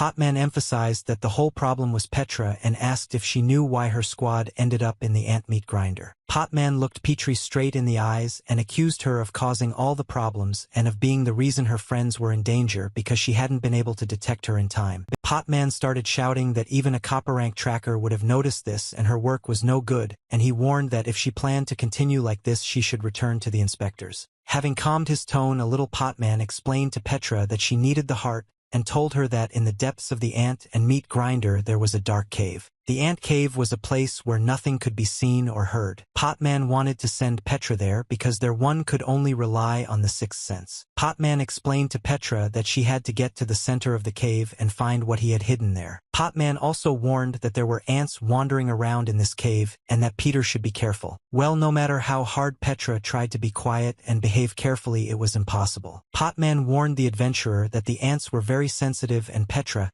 had to be prepared if they were disturbed. Petrie felt like her task was the most difficult, but it was more likely due to her inner fear that she had to face alone. In the adventurer's eyes one could see only fear which she still could not overcome. Finally, the Potman decided to talk to Nagi, an ordinary porter. But even an ordinary porter had already managed to impress Potman, and his opinion had changed a little. Nagi was given a special task based on his skills. Potman wanted Nagi to fight him. Nagi tried to show himself to the best of his ability, realizing that he shouldn't make too many mistakes while standing in a marriage against an opponent like Potman. Potman no longer underestimated the porter who had seemed ordinary to him before. The battle between Potman and Nashi was both interesting and difficult at the same time. Potman naturally also explained to Nagi what mistakes he had made. Potman explained that Nagi relied too heavily on analysis and obsessed over his opponent's habits and patterns. This problem with analysis truly plagued Nagi and often took up too much of his time in real combat. Of course, Nagi had good fighting skills, and thanks to his analysis he was able to avoid unnecessary clashes. Potman explained that in Nagi's case his problem wasn't quite as dire. The dungeon was a place where the battle with the unknown was ultimately fought, and it was in such a case that Nagi's analysis could only get in the way. Potman emphasized that there have always been many factors that go beyond the usual calculations. Of course, for Nagi, who lacked talent, this was a way to overcome physical differences and limitations, and the Potman understood this perfectly well. Potman also believed that, ironically, this is what created certain boundaries for Nagi. It was precisely this overanalysis that prevented Nagi from opening up more and perhaps prevented him from acting more effectively. Nagi's problem was also evident in the fight with Potman. Potman suggested out loud that it all came from an inferiority complex sitting somewhere deep in his soul due to the fact that Nagi was unable to become an adventurer. Nagi was surprised and reminded that Potapman himself said that if he had the talent of a swordsman, Nagi would have been able to repel that attack without any difficulty. Nagi looked closely at Potman and said that he had talked so much about talent in the air that he should have understood better than others what it was like to not have talent. Potman smiled broadly and asked Nagi if this was really so, noting that he himself had once thought the same. But by studying the ether he came to a certain understanding. Potman noted that Nagi should have known that in this world everyone could awaken the ether, and that this ether manifested itself in 3 possible forms. The ether manifested itself in the talent equipment and had no form. According to the Potman, in any case having received a profession, one could achieve astonishingly rapid growth. The first adventurer who awakened his talent never held a ball in his hands, but immediately after awakening he was able to defeat an entire squad of knights. And the first type of ether talent was quite widespread, covering approximately 90% of the population. Simply put, it was when the ether manifested itself in the form of a profession. The association believed that this type was transmitted primarily through the inheritance of ancestral abilities. Potman agreed. Nugget emphasized that he already knew this, as well as the fact that most of the adventurers were almost no different from the untalented. Potman was delighted with Nagi's knowledge and stated that they would now get to the main point, and he was just about to tell about cases like Nagi's. Potman began talking about ether as equipment. From known observations in such cases, the ether did not inhabit a person but materialized in the form of special tools or equipment. Statistically useless trinkets were the most common items that appeared, so it was considered a failure even if excellent equipment appeared and its owner was not considered an adventurer. This happened because the adventurers already had powerful equipment called artifacts. And even if they awakened the magnificent equipment, they would not be able to properly use it due to lack of physical strength. Most people thought so, and overall it wasn't a mistake according to Potman. There was one detail, though, that few knew. The discussion focused on the key difference between artifacts and equipment type ether. Both possessed special abilities, and in this respect they were similar. Unlike artifacts whose properties were predetermined, ether-type equipment adapted to the user and constantly grew. What kind of materialized form of ether this was, or rather a clot of ether itself, Nagi hadn't heard about that. Taking out his fishing rod, Potman smiled widely, noting that he had forgotten to mention something. Potman waved his fishing rod and said that he too was the owner of an ether-type equipment. That's why Potman always walked around with his fishing rod, which caught absolutely everything. Nagi was amazed that Potman was the same as himself. Nagi was shocked that it was possible to be so strong without talent. Potman smiled broadly again and emphasized that it was too early for the Naga to be happy and surprised. Potman said that this type of ether, having passed the stage of Mura understanding of its ether, and having reached the level of Ilch unity with it, was capable of something else. After swinging his fishing rod a few times, Potman got the hook stuck in the ground, but this was intentional. At some point it seemed that the fishing rod began to bite right in the ground, and the Potman pulled it towards himself. Well, what was amazing was that the Potman pulled a large fish out of the ground, noting that he also possessed the secret art of fishing. Potman was glad that he managed to get a fresh arowana, and that in this dungeon he could also go fishing. The pink arowana was a fish made of ether, and when consumed by Potman temporarily granted him the talent of a fighter. Potman immediately swallowed the fish and asked the Agi to watch closely. Nagi was in complete panic at this point. He didn't understand what was happening or how they should act. Nagi's usual understanding of the world was collapsing at that very moment. Moreover, at the very moment when Potman ate the fish, a pink weirdo appeared in front of Nagi. Such metamorphoses were something crazy for Naga. Potman smiled and suggested that the Nagi move on to the next lesson. There was a rumor among adventurers about a pink veteran who helped newcomers. Many aspiring adventurers have told me that at the very beginning, when they first started clearing things out at the most terrible moment, when their squad was almost destroyed and they almost failed the mission, some pink weirdo would appear. This eccentric called himself a veteran adventurer and actually appeared at the most critical moment. This veteran adventurer instantly dealt with all the monsters and saved the survivors. The new adventurers were usually very confused and sometimes even forgot to thank him. However, all the newbie adventurers were seriously frightened by the pink skin of this eccentric. Nagi was now convinced himself that this veteran adventurer who was Potman looked really creepy. Potman put all the adventurers in the right environment for their training, fought with their commander while the rest tried to deal with the ants. Nero made every effort and tried to follow all the advice of the new teacher. Nero dealt blow after blow, but each time she discovered that it was not enough. The ants never seemed to end, but on the contrary it seemed like their numbers were only growing. Nero was very angry and screamed in irritation. All of Nero's attempts to deal with the ants ended in failure. All her efforts were futile. Nero had already realized that these creatures had too strong armor, and it was impossible to penetrate it with bare hands, and in order to break through it was necessary to use a special skill. Nero remembered that 2 times would be enough for her ether to end, and she would have to return to the starting point to recover. During this time, while Nero was gaining strength and ether, new ants would fill the gap and a vicious circle would be created. Nero understood that there was no way she could get out of this place this way, and she had to come up with a new plan. Meanwhile, Bandeshtar was also undergoing his training. His eyes were blindfolded and his mouth was gagged. The adventurer himself was tied to his golem and tried to control it to break through the ants. The golem, controlled by the adventurer, quickly ran, and Bandeshtar himself mentally prayed that at least someone would save him. The adventurer reached a fork in the road. He knew one of the paths was blocked, but he wasn't sure which one. After thinking for a bit, the adventurer decided that it was worth going to the right and ordered his golem to turn in the right direction. The golem stood for a while and thought, then continued running forward and turned in what seemed to be the right direction. Bandeshtar discovered that the golem had turned in the wrong direction, not the one he had intended, and tried to redirect the creature in the right direction. There was no time to change route. Bandeshtar and his summoned golem were already surrounded by ants. Bandeshtar began to swear that because of the golem they were completely surrounded, and now it was unknown what to do. Bandeshtar tried to come up with a plan of action, but each subsequent one turned out to be very bad in his opinion. For all the adventurers at that moment, their training turned out to be a real hell. Petra also tried to complete her training. She couldn't shake off her fear. Petra tried to find the most secluded place and hide from the monsters, and for some time she managed to hold out. Petra noticed that the local ants were able to conceal their presence and were also very sensitive. The adventurer suggested that the monsters had probably adapted because they had lived in this darkness for so long. Once safe, Petra began to consider what she should do next.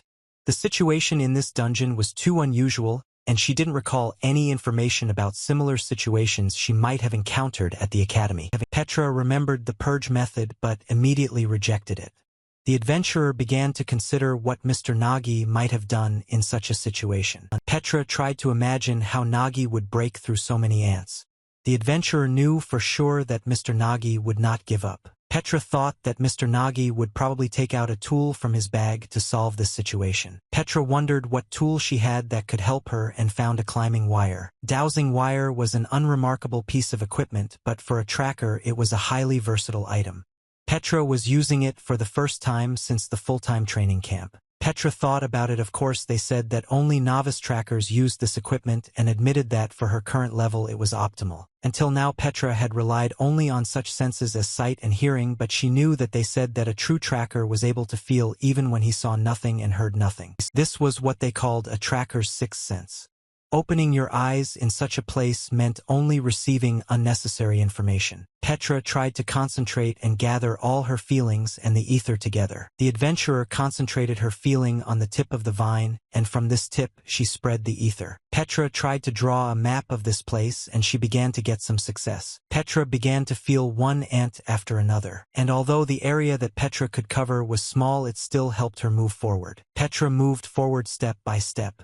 She wasn't focused on speed, but on the precision of her movements. Petra managed to avoid the huge ants who were unable to notice her. She understood that she was in great danger, and therefore in general she had no chance of making a mistake, and although slowly she moved forward confidently. Meanwhile, Nagi continued to fight with Potman. Sprawled on the ground with his arms outstretched, Nagi laughed as he realized he was undergoing training. Judging by how much effort he had to put in and how exhausted he was, Nagi believed that this was not even training but simply a one-sided beating. Potman approached Nagi with a smile and explained that he called it training, but the guy had to be careful because in this state he had poor control over his strength. Potman warned that, in such a state, he could easily kill the courier even unintentionally. Nagi did not like the opportunity to rest even for a few minutes, and he had to jump up again and continue the fight. Nagi watched his teacher's every movement carefully. Potman skillfully showed off his tricks and approached Nagi. Potman fought without any weapons with Nagi, who was holding a sharp sword in his hands. No matter how hard Nagi tried, he couldn't even hold a small victory over Potman. Potman appeared from the most unexpected places and accompanied all his attacks with loud laughter. At some point, Nagi heard Potman's voice right next to his ear and felt his wet breath. Potman touched Nagi's cheek with his disgusting tongue. Nagi felt the roughness of the tongue and was so stunned that he couldn't even jump to the side. Potman literally licked Nagi's cheek and quickly removed his tongue. Nagi turned around and looked at his teacher with eyes full of fear. Potman held Nagi by the shoulders and laughed because he managed to find out what the newcomer tasted like. Nagi was very angry.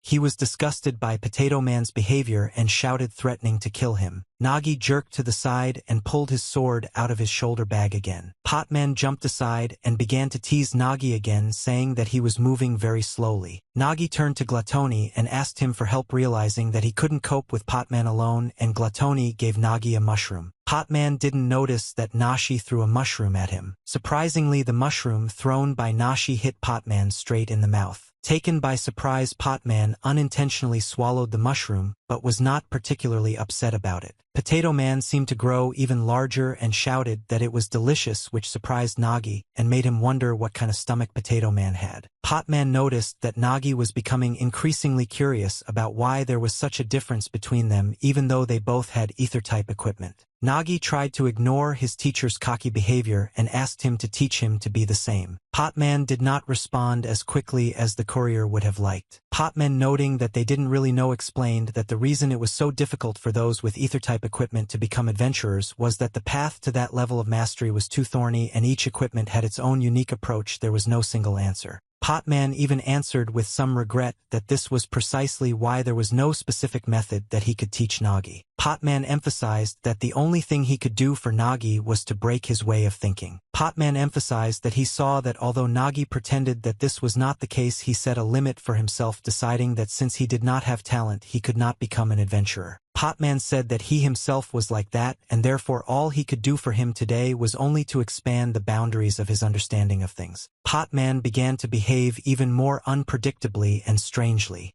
I asked Nagi to feel the difference in strength with his whole body. Potman started laughing loudly again, which looked terribly creepy. Nagi felt very confused, but he had a rough idea of what Potman was telling him. The subsequent training was also akin to a beating, but for some reason the legs treated it differently. Moreover, Nagi even laughed in the middle of training while lying on the ground beaten. Nagi lay and looked at the ceiling of the ant dungeon and laughed loudly. Nagi understood that everything was exactly as Potman said. Nagi knew he had denied countless times that he had decided he couldn't become an adventurer, but in reality he had to admit it. Nagi had seen countless times how those who stood with him on the starting line overtook him. The Nagas were so far ahead of everyone that no matter how hard he ran, he couldn't catch up with them. He saw only the backs of his opponents, which flashed somewhere far ahead of him. Moreover, Nagi could only watch as his rivals moved further away. For these very reasons, Nagi could not simply rejoice at the growth of his comrades. Nagi suffered from a deeply hidden inferiority complex and did not admit it for a long time. The reason Nagi laughed was because Potapman had hit the nail on the head.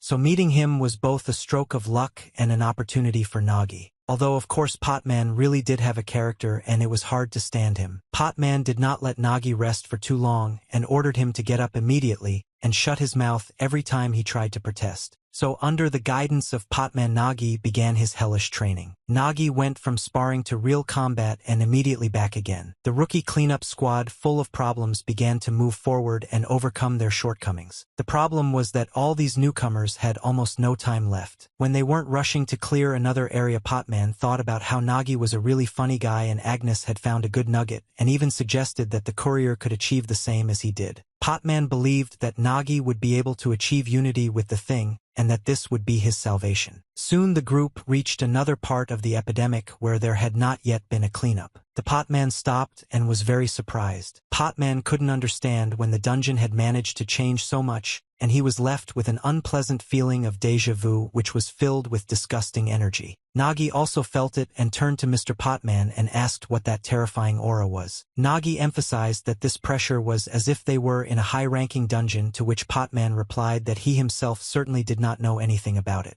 I looked to the side. Potman saw the guys from the Nunzer Guild and was surprised that there was anyone there at all. Nagi said that they were adventurers from the Nunzer Guild and the ants should not have been a threat to them. To everyone's surprise, the adventurers from the Nunzer Guild were terrified and huddled in a corner.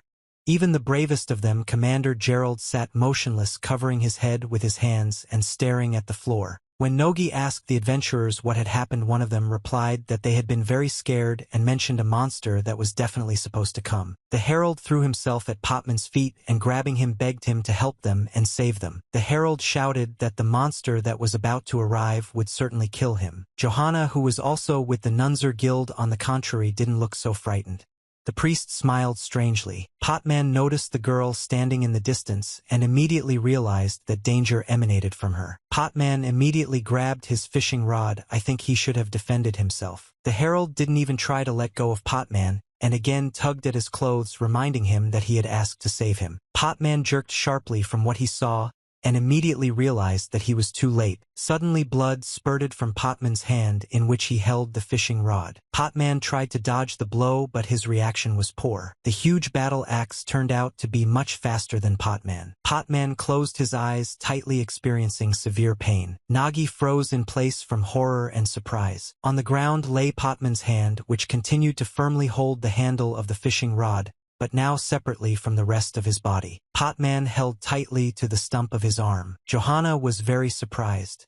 The girl explained that she had been aiming for the neck, but the Potman had apparently been lucky enough to dodge. Johanna smiled, noting that apparently Potman was quite strong. Johanna was from the Dawn Guild, and even though she came to the dungeon with other adventurers, that didn't mean she intended to be friends with everyone. Something was also happening in the White Order that was hidden from many. The temple was quite spacious and very bright. Nothing disturbed the silence. A girl in a cloak and with her head covered walked down the corridor, and seeing another servant noted that she had been unable to find her for a long time. The girl noted that no one had seen the High Priestess at the service. This made everyone nervous, to which the High Priestess smiled slightly, noting that she had apparently made everyone nervous. The High Priestess held a bird in her hand. She turned to the attendant and explained that the girl had gone to community service, so she was looking after these children in her stead. The attendant noted that she heard that Johanna went to the ant dungeon on a volunteer basis, although everyone avoided this place. The High Priestess was surprised because she considered it commendable that she herself had volunteered to take on a task that everyone avoided, and this made her an example for all the novices. The High Priestess emphasized that, like these girls, they should already be busy with their duties as priestesses, but they still brought sick children here to heal and care for them. The High Priestess believed that Johanna not only had outstanding abilities as a priestess, but also a beautiful soul, and that she was destined to be the next saint. Johanna, who had carefully concealed her affiliation with the White Order all this time, finally began to put her plan into action in the ant dungeon. She volunteered and went into the ant dungeon herself without any support. It was in this dungeon that she met Potman and cut off his hand with one swing of her weapon. Johanna was very pleased with herself and the results of her attack. Nagi, looking closely at the priestess, remembered her name, and also that she was a priestess accompanying the Nunzer Guild. Nagi quickly realized that this priestess was the one who had done this to them. He sensed a similar aura emanating from her. Nagi turned to the potman and asked if he was okay, immediately noting that he would look in the bag for something to provide first aid. Potman loudly declared that he was perfectly fine, which was quite surprising. What bothered Potman most was that this priestess girl was damn strong and he didn't like it. Potman emphasized that even though he was stopped, it was very commendable that his hand was cut off so that he didn't have time to react. Potman caught his hand on the hook of his fishing rod, a secret technique of a fisherman, after which the potman used the sticky line technique. Thanks to the sticky line technique, Potman got his severed arm back. It turned out that it was enough to simply stick the severed arm back on and it functioned again. Potman of course kept silent about the fact that this was only first aid and his right hand would no longer be able to work at 100%, and he doubted that he could cope with the priestess in such a state. Potman was a little worried, not knowing what this fight could lead to. Johanna grimaced when she saw that Potman was not a priest but was pretending to be one, and noted that his method of treatment was very ridiculous. Johanna smiled and noted that she would heal Potman properly, and used the talent of the priest of blessing great healing. All the energy that the priestess released was directed at Potman. Potman felt that the structure of the ether was undoubtedly healing and the priestess's behavior was just like a carrot and stick. As soon as the energy touched Potman, the blood spurted out again. Potman was very surprised by what the priestess was doing. There was a powerful explosion of energy and smoke rose to the ceiling. The Potman was visible through these clouds of smoke and stood motionless. Potman emphasized to himself that at first the energy directed at him was definitely a healing type of ether, but right before it touched him its properties changed. The potman turned to the priestess and said that she had mixed something up since no one could be cured with such things. Johanna Christie wrapped her arms around her chest, emphasizing that she should have asked and explaining that she hadn't launched the kind of attack that someone with a porcelain rank could have dodged. Potman immediately emphasized that the white swordsman did not exist at all if the priestess latched on to this, but Johanna responded by saying that she was not going to dwell on someone who would soon die.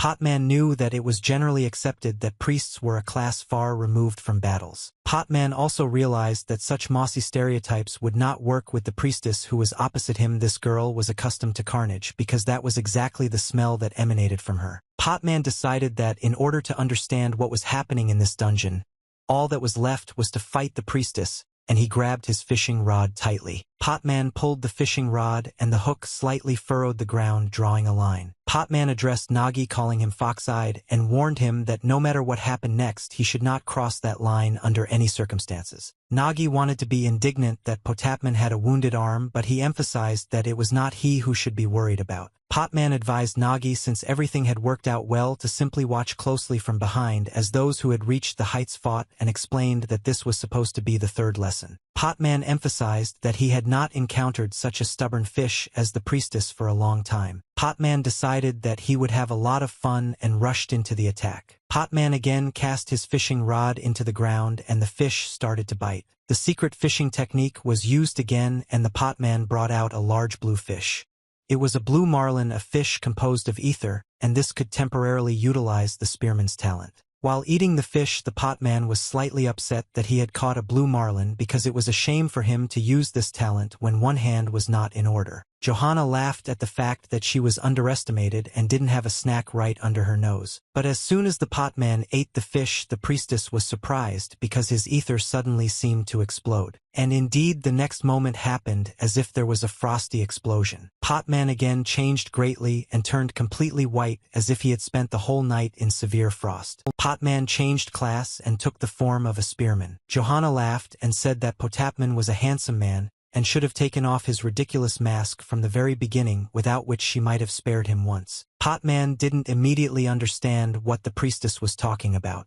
Explained that it was clear to everyone that the current form was a mask and the previous one was his real face, and calling it ridiculous was very rude. The potman decided not to waste any more time and twisted the spear in one of his hands, noting that he really hoped that the priestess was ready for their fight. Johanna also took up a fighting stance and was ready to meet Potman's attack. The potman rushing into the attack emphasized that he did not forgive the adventurers who interfered with the clearing of the dungeon. Johanna was very confident and warned that Potman might be a little scared. And then she explained that it was a joke. Johanna threw her battle axe towards her enemy. Much to his surprise, the potman managed to intercept Johanna's battle axe without being harmed in any way. Simply dodging the battle axe, the potman continued to rush forward. Once close enough, the potman jumped up and swung his spear. The next moment one could see the priestess's battle axe flying to the side. Having flown to the side, the battle axe turned around and flew back towards potman. The potman carefully watched the movements of the battle axe and was ready to repel the attack. Potman ran forward again, dodging the axe, surprised that I was dealing with a weapon that moved on its own. The priestess's battle axe was very annoying to Potman and interfered with his concentration. But that was what made it fun. Potman fiddled with the battle axe for a long time and could not get close to the priestess. Johanna, meanwhile, was focused only on her strength and controlled the battle axe from afar. The girl raised her head and looked at me and said that the adventurer had relaxed too early, and that she hadn't even used her priestly talent yet. Just with the next attack, the priestess used the priest's talent, the blessing of holy light. She used her talent as a priest only on Potman, who nevertheless agreed with it and decided not to touch the other adventurers. Potman thought that in a fight with a high-level adventurer, the most important thing was to understand his talents and skills, and judging by the broadcast, Johanna was definitely a priest. Potman held up very well and did not allow himself to be seriously injured or knocked out of the fight. The only thing that raised questions for Potman was the hovering axe, and he assumed that this was the ability of the artifact itself. Potman knew he had to use all his skills, and he used his spearman's talent to climb the waterfall. Using his talent, Potman managed to repel the priestess's battle axe attack again. Potman didn't like the flying axe and the attack magic that pretended to be healing ether. He thought that their combination was flawless. Potman continued to watch the priestess closely and noted that she was methodically capturing space and compressing it. Potman had long since realized that the fight with this girl would be very difficult. The fight with Johanna did not tolerate carelessness and on the contrary required high concentration and high-quality application of skills. Nagi was shocked by what he saw. He might have wanted to fight, but he was strictly following his boss's advice and hadn't yet decided to step over the line. At some point, Nagi became very worried about the state of his teacher, even though he was incredibly disgusting. Nagi had difficulty standing still, and he had already wanted to rush to the aid of the potman many times. Nagi was indignant why the battle of those who reached the heights looked exactly like this, and he really scolded Potman. Nagi thought he would help Potman as soon as he saw a gap in Johanna's defenses and kept a mushroom at the ready. But at some point everything changed and Nagi dropped the mushroom from his hands. The mushroom didn't really react to what was happening around it. The mushroom was slightly surprised, but more because it was taken out of the bag and thrown. Potman shouted at Nagi and advised him to keep his eyes open. The potman warned that if his leg was distracted even for a moment he could miss everything. At that very moment the mushroom stopped, having reached its target. It was at that very moment that the potman lost sight of the priestess's battle axe. And you noticed it too late. Potman managed to regroup and hoped that he would be able to repel this attack. The adventurer grabbed his fishing rod tightly and swung it. As soon as the axe reached Potman, he pulled a huge fish out of the ground. Blood spurted again.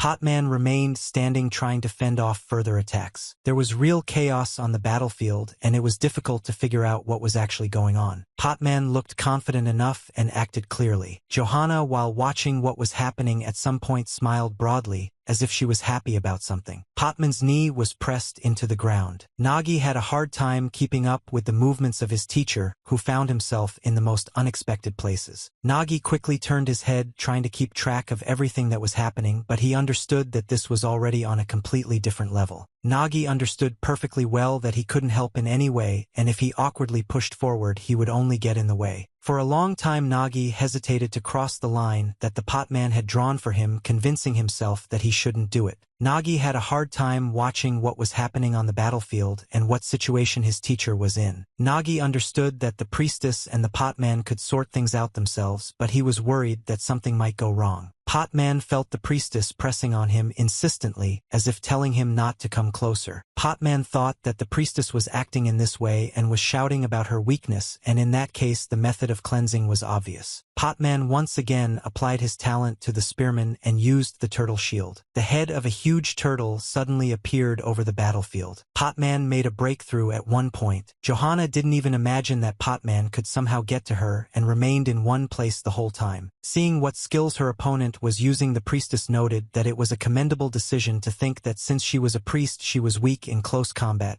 and in a normal situation such a choice would be good. The position emphasized that this was a stereotype and used the skill of the water-earth wave. The girl instantly found herself above Potman's head, and was ready to attack, calling all his decisions a miscalculation. Finding herself floating in the air, the priestess once again used the priestess talent with the blessing of strength into power. Nagi again had difficulty watching her movements, which were too fast. Now the potman and the priestess were very close to each other and attacked with completely different attacks. Johanna kept a smile on her face and found the situation amusing. Johanna concentrated and attacked Potman with all her might, but he was momentarily confused, but he quickly came to his senses. Potman was surprised that he met a priest who was capable of close combat using self-enhancement. Potman couldn't even imagine this before the start of this fight, but he still considered it magnificent. Potmanu managed to repel the priestess's attacks and dodge her fast feet. The priestess was really wearing Potman down and was really good at close combat.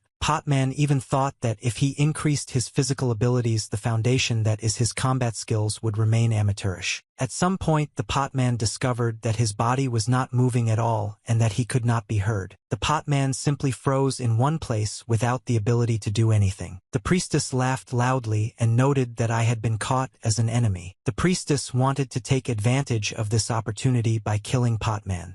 The girl jumped up and swung the guillotine. Potman was seriously scared at that moment because he didn't expect such a turn of events at all. Potman was already saying goodbye to his life, but suddenly everything calmed down. Johanna smiled and looked at Potman, noting that this time she really was going to kill him, but he turned out to be definitely not a simpleton. Potman replied that the priestess could praise him as much as she wanted, but he had already turned into a pile of rags, and there was not a single place on him that did not hurt. The Potman thought that he had already collected the harvest, the priestess said, and it seemed that he now saw her skill. He emphasized that the priestess's artifact ignored gravity. The healing she cast turned into pain. The blessing that the priestess used turned out to be a curse, and her skill turned out to be one that reversed everything and was called inversion. The priestess laughed and, agreeing with Potman, asked what he got out of it. While Nagi's squad was training with Potman during the clearing of the ant dungeon, Agnes's squad went to clear the Queen's Ant Dungeon. The Queen's Ant Dungeon was a high-ranking dungeon incomparable to the ordinary one. The Queen's Ant Dungeon was a challenging dungeon where one had to wage a full-scale war against the ant soldiers led by the Queen. Sunset Wind prepared carefully and threw all his best forces into the battle, but for some reason the clearing of the dungeon ended up being ridiculously simple. Agnes, in particular, never expected that everything could come to this. Agnes, Naines, and Stummen stopped near the descent into the ant dungeon and first looked around. Naines laughed because the Queen's Ant Dungeon without a queen was just hilarious, and Stoneman wiped the sweat from his forehead and admitted that he was worried and was glad that everything ended easily. Agnes, hearing that Naines was happy that they had won, looked at him angrily and emphasized that they had done nothing especially. He, to which Naines, a little agitated, replied that he would definitely have won because this time he had taken his Elizabeth Lovest. Agnes turned to Pharaoh and asked why, in her opinion, there was no boss in this dungeon, and she replied that something was definitely strange. Pharaoh looked around and thought for a moment. Pharaoh started talking about how she felt unstable remnants of the ether, and she had the feeling that it was all done artificially, as if the Queen Ant had been kidnapped. Pharaoh explained that the remaining ether was injected into a deep hole below and emphasized that the Queen's abduction was just a guess. Having also looked around a bit, Pharaoh said that the remnants of the ether that filled the cave seemed to be waiting specifically for their group. Pharaoh felt the energy in the dungeon activate and awaken. Agnes and Pharaoh both felt it and were very surprised by what was happening. Pharaoh immediately explained that they had received a message left via ether. Right in front of the adventurers, a huge snake appeared and opened its mouth. The snake spoke to Agnes, stating that it knew for sure that the adventurer would come to this place. The snake also said that in her opinion Agnes was not yet ripe to be eaten, and the adventurer immediately guessed that the message was left by Johanna. The snake said that it had decided to start snacking and began to wriggle along the walls of the dungeon. The snake asked Agnes to just stand and watch what her wrong decision led to. Agnes warned all her friends that they were trapped and must stick together. The snake used its venomous fang, rising high almost to the very ceiling of the dungeon. The entire dungeon shook.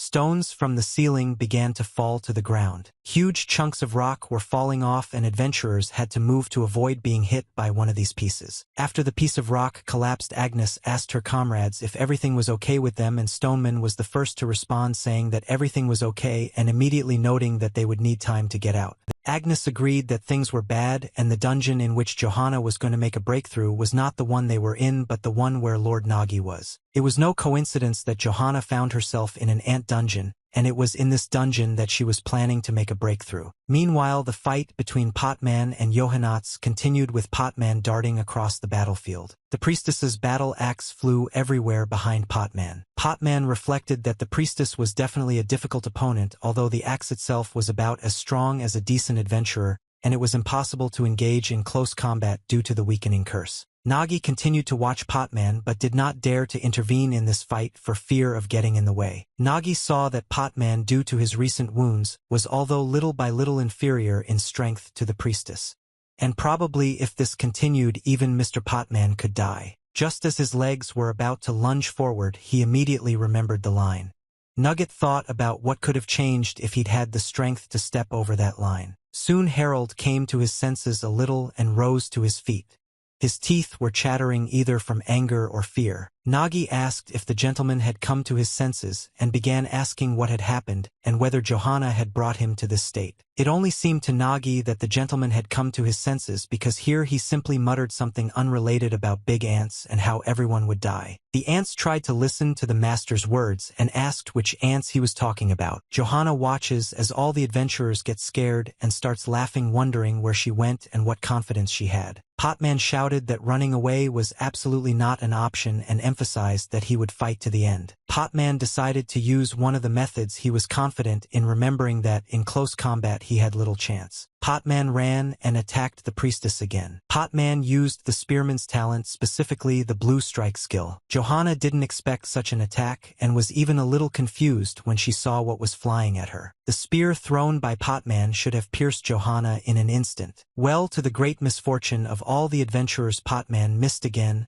or rather the priestess managed to block his blow. Johanna smiled broadly and reminded him that she had said that she could not be defeated. Johanna emphasized that even if Potman understood her skill, it didn't change anything because she had excellent compatibility against people like him. Potman was not going to give up and objected to the priestess preparing to attack again. Potman looked at the priestess and emphasized that everything would definitely change, and since he knew the problem, all that remained was to find a solution for it, and she was wrong. Potman grinned, noting that this was a good opportunity, and asked Nagi to watch carefully. Potman explained that the dungeon was a battle with the unknown, and an adventurer who encountered a powerful enemy that was difficult to defeat must find a way to break through. Potman smiled, which was surprising for the other avantunists who remained on the sidelines and even in fear. Potman was preparing for the attack and said that it was at this moment that the decisive part of this battle was to begin. At that moment, it felt like the Potman had been waiting for exactly this time. The Potman suddenly rushed forward straight at the priestess. The Potman held his ice spear in his hands. The Potman controlled his energy and directed it not towards the priestess. Johanna stood motionless, her own warhammer slung behind her.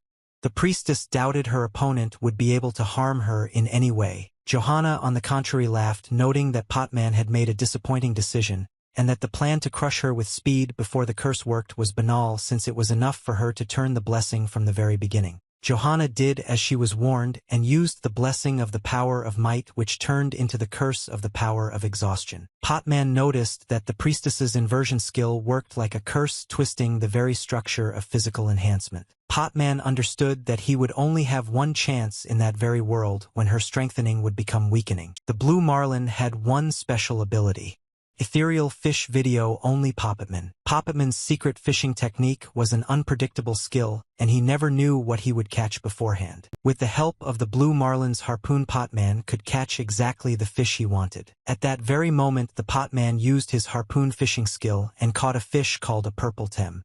This fish was composed of ether, and the Potman could use its magic talent. Potman knew that this was the fish that he desperately needed at that very moment. Johanna looked at Potman in surprise, not expecting such a move from him at all. All of the Potman stats have been increased, namely strength, agility, and dexterity. When changing to a mage's talent, physical characteristics that should have fallen on the contrary increased even more. Potman simply turned into a huge beast and said that no matter how strong the curse I had placed on him, his strengthening would be much greater. Then the Potman took the form of a power mage and with renewed strength rushed to attack the priestess. Potman laughed, noting that he had used the double inversion technique, to which Johanna remarked that it was disgusting. Johanna was definitely unhappy with this turn of events that was not in her favor. Nagi was even more shocked that the Potman used the priestess's ability against her. At that moment Nagi realized that Potato Man was not just strong, but he was an adventurer with a fighting sense, ingenuity, and the ability to improvise. Suddenly the same magical snake that Agnes had met appeared next to Nagi. It was the witch's talent that struck the herald, who was completely defenseless at the time. Nagi, seeing the herald, jumped to the side and immediately felt the same feeling, the same ominous aura that emanated from Johanna. Nagi tried to put all the pieces of the puzzle together and see the whole picture. Nagi was ready to repel any attack, and he knew that the attack would come from the enchanted herald. The herald approached Nagi slowly but surely. The enchanted adventurer clutched the earth in his fists.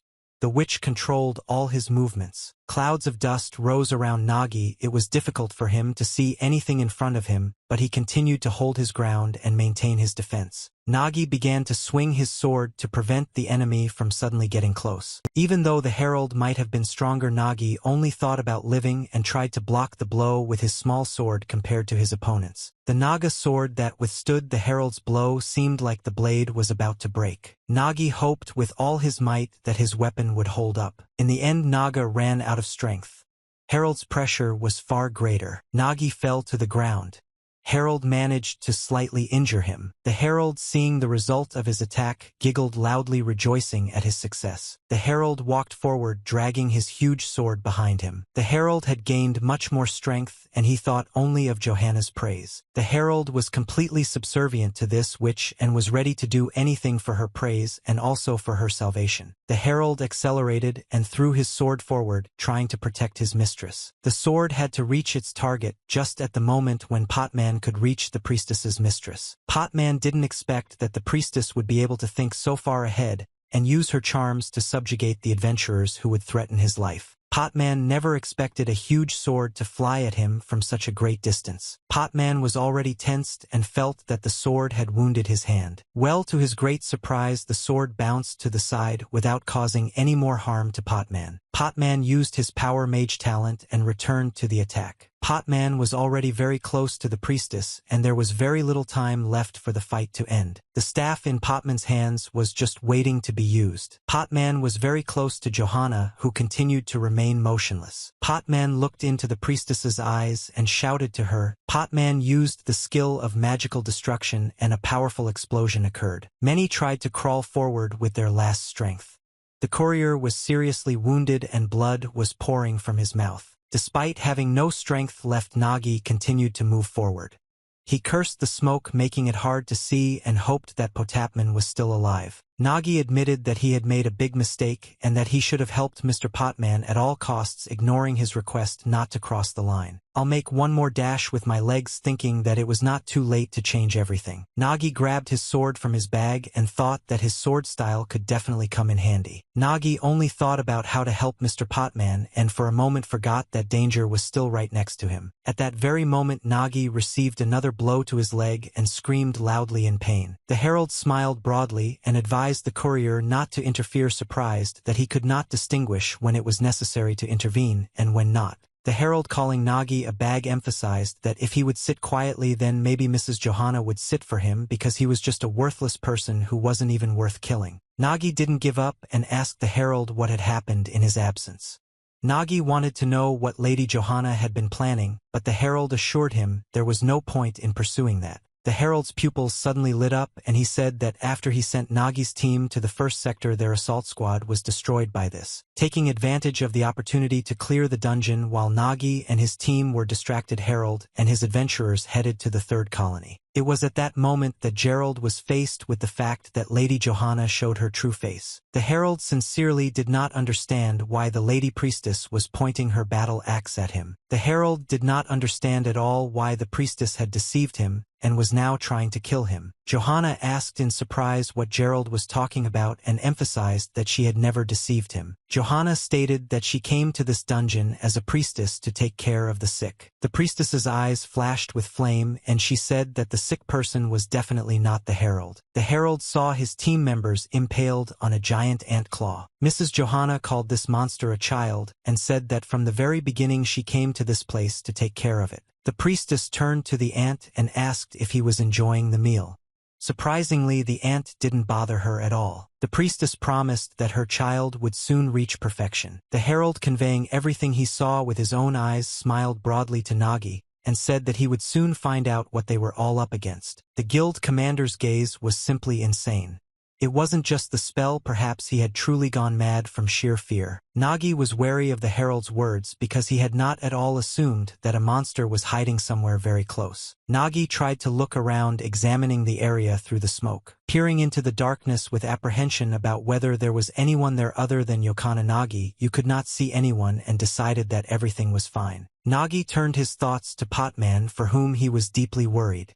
Nagi hoped the master was all right and had already dealt with the priestess, but unfortunately the priestess was still alive. For a moment there was no smile on her face.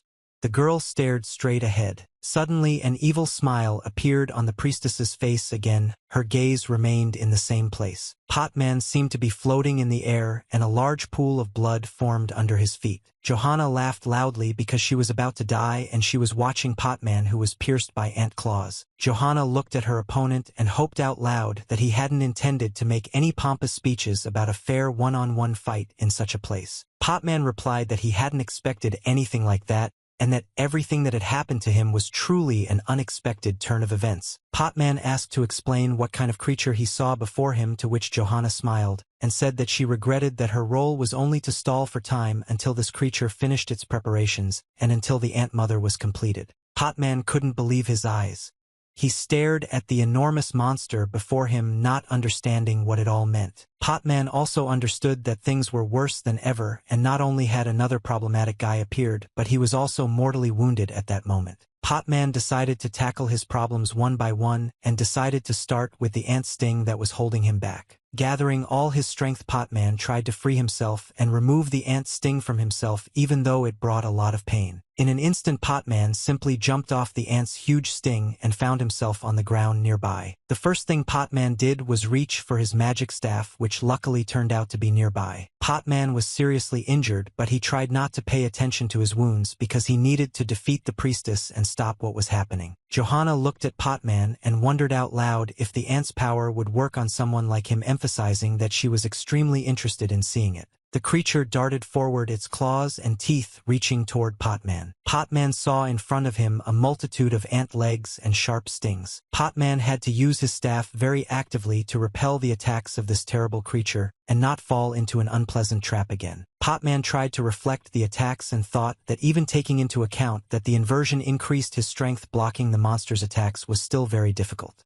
There was no doubt that the creature the priestess had summoned was insanely strong, and perhaps he would need help to defeat it. This creature was controlled by a girl with something resembling an ant's head mask on her own. At the girl's command, the creature moved and attacked Potman, who was unable to repel all the attacks and received a new wound. Johanna didn't want to just watch what was happening, and laughing said that she shouldn't be forgotten, summoned her battle axe and also entered the fight. On one hand, Potman had to fight a huge ant monster, and on the other hand, a priestess attacked him with a battle axe. It was really hard for Potman at that moment, although he didn't want to admit it and tried to keep a smile on his face. No matter how strong and agile Potman was, it was practically impossible for him to stand up to such powerful enemies. Not keeping an eye on what was happening on the battlefield, the Potman dropped the priestess's battle axe and was struck by it. Potman was thrown back, but he managed to slide his foot and stop. The ant monster followed immediately after him with its unusually high speed. Potman said out loud that he was finally beginning to understand what was going on,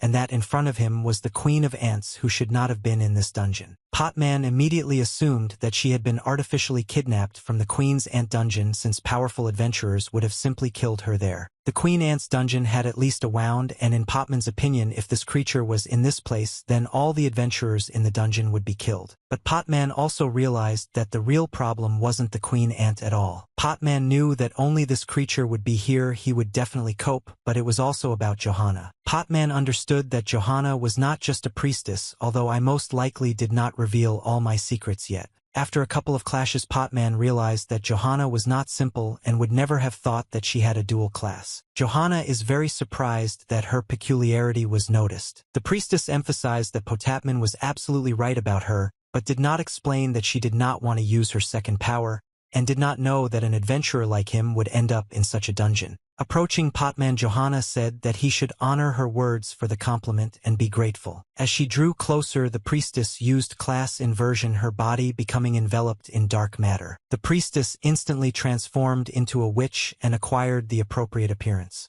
She continued forward with a smile indicating that Potman was indeed very strong enough to reveal her secret. Potman was not at all happy that his assumptions turned out to be correct, and looking at the witch he thought that he was being thrown straight from the fire into the flames. Potman also felt that the strengthening effect from the inversion technique was wearing off, and he was slowly losing his luxurious form and strength. In just a few seconds, the Potman had noticeably lost weight and his mountainous muscles had disappeared somewhere. Potman was initially upset, but immediately decided that perhaps such changes were for the better. Potman wasn't very confident in his talent as a magician, so he had to transform into someone else too. It was time for Potman to change his class, and a bright snowy sphere formed around him. Potman acquired another form of a magician, thinking that in such a battered state as at that moment it was better to be a magician. And even if his body was broken, it would not greatly hinder the fight. Potman turned to Nagi and again called him fox-eyed, asked if the third lesson had been of any use to him, noting that it was over. Nagi still hadn't reached the designated line and watched what was happening from the sidelines, barely keeping himself in check so as not to intervene. Potman continued to teach the lesson, told Nagi that the mage's form had a wide attack radius and he could not guarantee the courier's safety, and advised him to leave. After warning the courier, Potman used his magic talent to create a protective bubble on Nagi. Nagi was indignant and asked Potman to stop, saying that it was dangerous to be alone, but Potman Ailish laughed at the fact that they should have been worried about him. Potman explained that he still had plenty of aces up his sleeve and there was no need to worry about him. Nagi was indignant to the last and did not want to leave the battlefield, believing that he could be useful at any time. Finally, the Potman told the Naga that he should remember one thing, namely that everything began with understanding one's own ether. Potman advised the courier that if he wanted to get involved in battles of this level, he should at least prepare better. The witch, having listened to her opponent's stories, said that all of this was pointless, and that she could have killed him at any moment, and added that Potman had been very clumsy in his dealings. The witch noted that she could clearly feel the ether enveloping Potato Man's body, noticeably weakening with each transformation. Johanna was surprised that Potato Man still intended to fight her in such a state. Potman cursed at being found out and immediately burst into laughter. Potman didn't really react to the witch's words because he knew that he needed to concentrate as much as possible on the battlefield. Potman said that he should at least try to fight, and at that very moment a huge fish appeared from the ground and lifted him high to the ceiling. The Ant Queen and Johanna even felt the splashes from the waves that suddenly appeared in the dungeon due to Potman's magic. Johanna wasn't worried about her strength at all, and smiled broadly, realizing that things would only get more fun from here. The girl who controlled the queen ant also set her goal. The witch's full forces entered the fray. The battle took on a completely different format than it had at the beginning. At that very moment, the ant dungeon began to close. Very quickly, going underground was no longer possible as it was sealed. It seemed that this dungeon was simply turning into hell, and it would become impossible to get out of it. Johanna accompanied the entire fight with her loud laughter, which made it even more frightening. Johanna turned to Potman and asked if he knew that it was said that in the old days the monster that killed many adventurers was named by its creator himself. The witch emphasized that such people were called by their names. According to the witch, this was the greatest honor for the monster, and she emphasized that if the creator were in this dungeon, he would probably have given the queen of the ants such a name. The witch called the queen of the ants Mother Muravyova, and she believed that the chosen name suited her very well. The time has come for the queen ant to finally gain strength and wake up. The witch named the queen of the ants Antvina. Now this creature was even more dangerous and was capable of the most terrible things, and the dungeon was in danger. However, in the depths of the thickening despair, a weak movement was born. Nagi sat to the side, completely dejected, blaming himself for the fact that, in the end, he couldn't help in any way. Nagi was beside himself and scratched the ground in anger. I think that Lady Agnes was right, and in the high-ranking dungeons he could simply be killed. Nagi convinced himself he was simply useless and would become not even a courier but a mere burden. Nagi didn't know what to do. The voice of the swallow was heard from the bags, asking if Naga's power was needed. Nagi touched the edge of his bag and said that he was not ready and not at all in the mood for Glatoni jokes. Glatoni's voice was heard from the bag again, howling and demonstratively shouting that he had been exposed and asking how Nagi had figured this out. Glatoni warned that he would put Plan B into action, and the bag suddenly bent down and covered the courier's head. Nagi tried to resist and shake off the bag, shouting that he was not in the mood for such jokes. But Glatoni turned out to be quicker and managed to drag Nagi inside his house. No one knew what kind of waves this weak movement could generate, which no one could even think about. Once again, the loud laughter of the witch Johanna was heard, and the words that she was sorry were heard. The witch said that Potman was simply very unlucky because he was not one of those adventurers who lost easily. The witch emphasized that Potapman should have known that she too had tried very hard to recreate the missing names. The witch said that she personally fed him countless adventurers, ground them into food, and carefully raised this monster on them. The witch advised Potman to be glad that he would become part of her child, because that alone gave his end at least some meaning. It seemed that Potman had truly resigned himself to his fate and no longer fought. The only thing Potman said was to advise the witch to change her mind, pointing out that he was tough and that if you ate it incorrectly you could choke. Potman understood that the girl was thinking very dangerously and that she needed to be stopped somehow, but now he could only hope for Nagi, whom he had removed from the battlefield. At that very moment, Nagi was in the depths of his own bag, where he was dragged by Glatoni, who in turn was trying to fix the whole situation. Nagi found himself in some kind of endless sea and at first couldn't figure out which direction he should move in. Suddenly the bag began to tighten even more tightly around Nagi, even though he asked Glatoni to stop it all. Glatoni didn't even try to help his friend and simply waited until he dragged him even deeper into this swamp. Soon Nagi found himself near the entrance to the deep lair. Nagi realized where he was and noted that he hadn't been in this place for a long time. Nagi looked at Glatoni and reminded him that he told him not to go into this place because it was very dangerous, because if you got lost from here it was impossible to ever get out again. Glatoni replied that he remembered perfectly well that such a space could absorb Nagi, and she immediately announced that now everything had changed and that this should on the contrary help. Glatoni asked Nagi to just trust him and forget about everything. Nagi had nowhere to go and he tried to relax, after which they entered the deep layer of the bag together with Glatoni. The space inside the bag gradually increased while Nagi worked as a courier, and the ratio of items to the weight of the bag also became more and more efficient. Once the bag had enough space for everything he needed, Nagi stopped paying attention to it.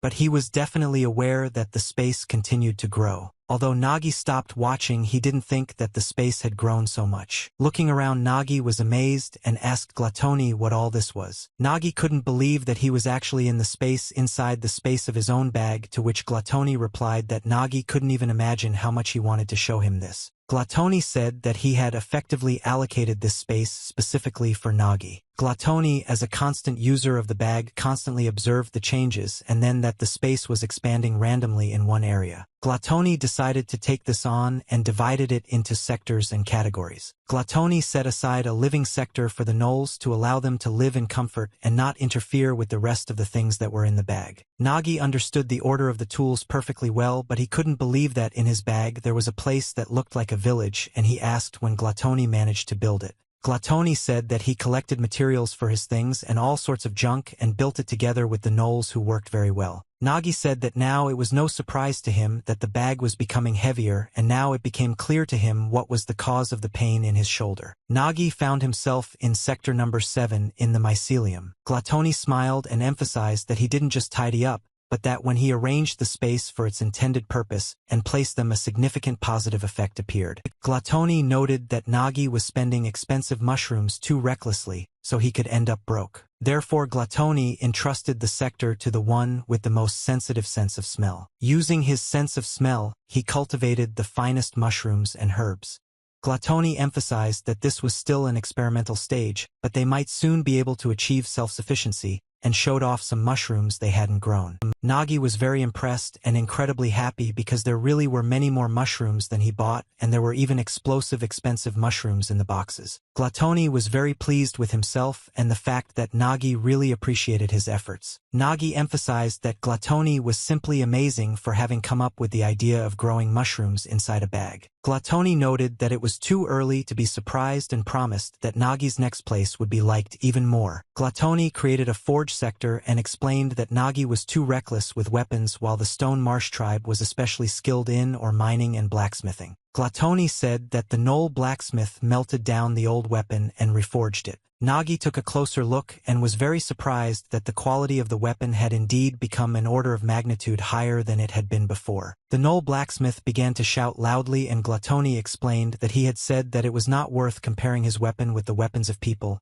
and also that if Nagi did not mind he would try to repair his black blade as well. Nagi did not deny that his black blade was indeed in very poor condition. Nagi was surprised and noted that the artifacts were very difficult to repair, and looked at the blacksmith, and Glatoni said that he would do it for just one magic stone. They said that artifacts were difficult to repair because they were made using a special technology, but usually artifacts were found in dungeons. If you thought about it, perhaps the inhabitants of the dungeons were even more familiar with the artifacts than people. The Knoll was very skilled in his forge, working with a sword. The Knoll blacksmith worked for a while in his forge and soon presented Nagi with his repaired sword. Nagi was even more impressed because the sword really looked like new. Glatoni offered to give him a name in gratitude, which would definitely make the blacksmith happy. Nagi looked closely at the Knoll blacksmith and wondered what name he could be given. Nagi noticed that the Knoll was very fluffy and nothing came to mind except one option. Nagi called the Knoll a fluffball and introduced him to his name. The Knoll blacksmith named Fluffy began to rapidly increase in size. Nagi was shocked and asked Glatoni why Fluffy had suddenly grown so big. At that very moment Nagi heard a hissing voice calling him a fool.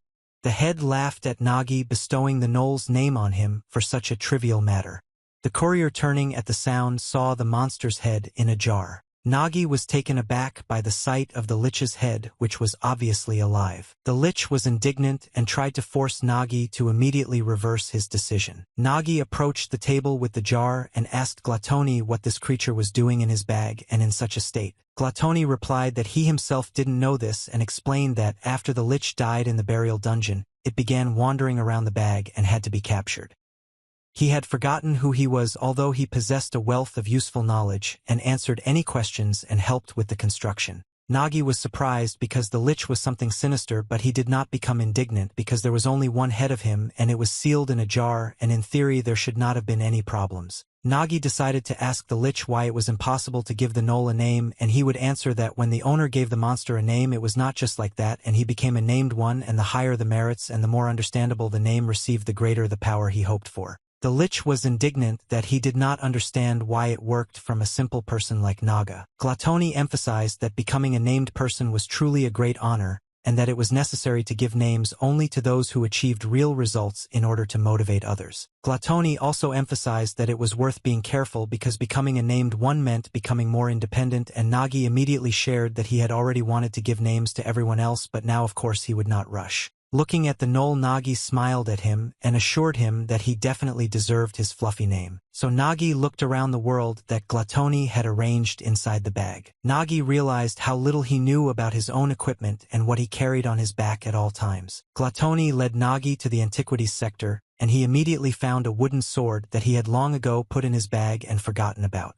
Nagi was very curious to explore everything else in this world, but some sectors, such as the gravity sector, Glatoni forbade visiting for now as they were poorly explored. In front of another space, Nagi stopped and wanted to enter as he found it interesting, but Glatoni stopped him. Glatoni said that a Knoll once entered that space and came out already fully grown. Glatoni waved his hands and said that he simply did not know what else could happen and therefore forbade absolutely everyone from entering there. In addition, a cooking area was also found in the bag where the gnolls were actually preparing food. Glatoni also showed Nagi the potion brewing section. The world in the bag had truly undergone profound changes. Nagi was still not satisfied with Glatoni's achievement and asked how he did all this, to which Glatoni replied that it was not his ability. Glatoni said that when the split dungeon broke through, he gained the ability to control the space inside the bag, and he suggested that the bag probably absorbed the energy of the split dungeon. Glatoni emphasized that the most important thing this space was to absorb everything. Glatoni emphasized that this bag changed and existed in accordance with Naga's needs, which was previously unknown. Nagi was simply shocked and thought about how she still thought she couldn't become an adventurer because of this bag. Nagi believed that this bag, on the contrary, was a huge hindrance to him and could not help him in any way. Nagi was overjoyed to learn the secret of his bag and thanked Glatoni, saying that he was simply amazing and did a wonderful job. Nagi stroked the animal like a pet, and it did not resist. Nagi warned Glatoni that this was not the time for tenderness and that he could no longer sit idly by. Now Nagi understood that his limits were not set by the bag but by himself. Nagi remembered what the potman said about how to surpass the limit of ether-type equipment. Glatoni showed Nagi something that went beyond the bag that had previously only served to store things. Nagi understood that now it was his turn to break the limits of his thinking. Nagi realized that his bag could store sound and even store air currents. What they had in common was that Nagi could not see them with his eyes, but he could accommodate them because he realized them. Now Nagi understood that, in this case, what he had to put into the bag next was obvious. Nagi knew that the ether-type equipment could not accumulate in the body, and from this came something interesting related to the bag. Nagi decided that, instead of his body, he would accumulate ether in his bag. Nagi sat on the floor and crossed his legs in front of him, trying to calm down and concentrate. Thus Nagi challenged a new possibility. The world inside the bag came into full swing. The second phase of Nagi's squad had begun. Nagi should have hurried because Johanna was not slow and was preparing the Queen of the Ants. Antoina was soon full of strength and ready to carry out Johanna's further orders. The witch was overjoyed that she was about to fulfill her goal. Johanna turned to Antoina and said that they would arrange a breakthrough of the dungeon. The witch's words spurred Antivina into action. A loud roar was heard. Antvina used the hive tremor skill, and the entire dungeon shook under its influence. The ant's eyes lit up with a red flame. The terribly heavy aura grew many times over. The dungeon was seething. An army of ants began to emerge from the depths of the dungeon. At that very moment, Nagi learned that the dungeon clearing had failed. Johanna managed to start breaking through the dungeon, and no one could stop her. Now the dungeon's estimated difficulty had risen to a plus or even higher. Nagi knew it was incredibly difficult. Now the dungeon was named after the ant dungeon of the Foremother and had an overly strong boss. Johanna walked forward slowly, not with confidence. Johanna emphasized that all preparations were coming to an end and Antivina should know about this. Johanna promised that soon Antoina's ants would fill the entire world and kill countless people. The witch wanted humanity to remember a long-forgotten horror amidst all that was happening, and for Antvina to help with this. Antvina listened attentively to the witch and, after listening, completely agreed with her. Antvina saw how the powerful will that descended from the beyond incessantly Shambhala spoke to her, as if commanding her in the ear. Antvina did not want to resist the order to exterminate humanity, and she understood that this should not be done. Antvina believed that she was born precisely to end people. But Antivina had no intention of submitting completely to Johanna, who had not even imagined such an outcome. Antvina suddenly attacked the priestess without even thinking that she shouldn't have done it. Looking at Antvina, the priestess was surprised by such an action. Johanna managed to defend herself and used her battle axe as a shield. Looking at Antvina, the priestess wondered what such an act could mean. Antvina emphasized that she had been ordered to exterminate humanity, and waving her hand smiled. Antvina's smile widened, emphasizing even more that Johanna was also supposedly human, which meant she too had to be exterminated. Antvina laughed loudly, looking at the priestess, who literally revived her. Johanna was amused by Antoina's games and asked if she could defeat her. Antvina agreed that I was a strong priestess, of course, but it was important that she had already spent too much energy. Johanna agreed that she was indeed exhausted, and Antoina had hit the nail on the head. Johanna, look at Antvina alone, said that she was sad that she was now the creator of her own children rejected by her, and this feeling was very unpleasant. Johanna was not going to take this seriously and straightening her shoulders declared that she could forgive Antoina for this. Johanna has already managed to achieve her goal and emphasized that the name was already born and the breakthrough began with her. Johanna with great self-confidence asked Antoina not to forget this enthusiasm and to go wild for her own pleasure and promised that she would root for her. With words of support and confirmation that they were on the same side, Johanna disappeared. Antoina was a little confused because she didn't even imagine that Johanna could escape like that. The ant dungeon of the Mother, the name alone confirmed that its difficulty was at least rank A, and it was a place that required an organized cleanup by squads of high-level adventurers. This dungeon was a carefully controlled danger zone, but at that moment a squad of ordinary adventurers gathered under the rank of. For adventurers who expected something completely different, the changes that occurred in this dungeon were too sudden. None of the adventurers understood what was happening or why the ants were so furious. The adventurers were cut off from the exits and did not understand where they should run. The group's pathfinder, having studied the map, shouted that all escape routes were cut off. The adventurer also felt an aura coming from behind the ant wall. The pathfinder didn't have time to escape and was suddenly pierced by a huge ant sting. The pathfinder couldn't move due to the intense pain.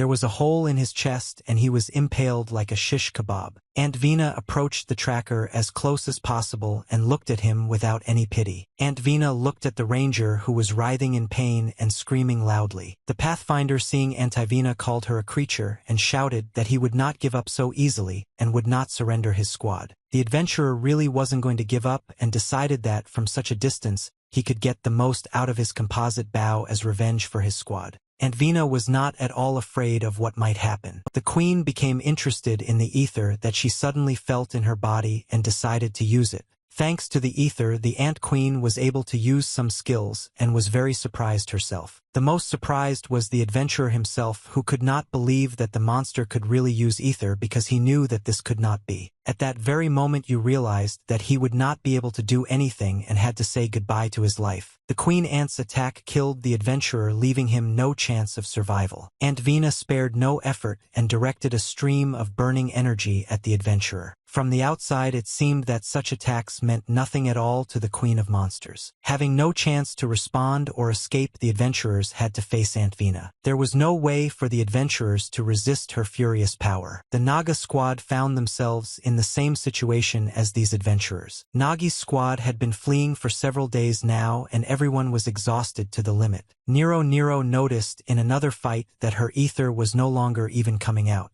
Ban Deshtar complained that he was almost out of fingers and the ants kept crawling out of their holes. But even during the moments of contractions, Gerald managed to communicate at least a little and at some point made Petra's prefixes. The herald confessed to Petra that he wanted to sacrifice her to that lady, but he felt very sorry for her. Petra is not at all delighted with this communication with the witch-enslaved adventurer, who seemed to have lost his mind. The herald asked Petra to accept his offer to become part of his squad and said that they would serve the lady together and then Petra might possibly survive. Peter refused until the very end and hinted that Gerald apparently did not have the pride of an adventurer at all, since he could say such things, but Gerald said to hell with pride, emphasizing that there was no talk of this when his own life was at stake. Petra turned to Ban Deshtar and shouted to him that they and the squad should leave as quickly as possible. Ban Deshtar threw just his last finger and cursed to himself for doing it at the wrong time. The herald stood and held his huge sword in his hands and was ready to attack the Naga squad that resisted his proposal. After the explosion caused by Ban Deshtar, Herald looked around and discovered that there was no one else nearby. The herald was very angry that these bastard adventurers managed to escape right from under his nose. The herald stood for a moment and looked around, but soon he laughed loudly, surprised that the adventurers still had not realized that running away was useless. The herald shouted loudly that the adventurers in this ant dungeon simply had nowhere to run,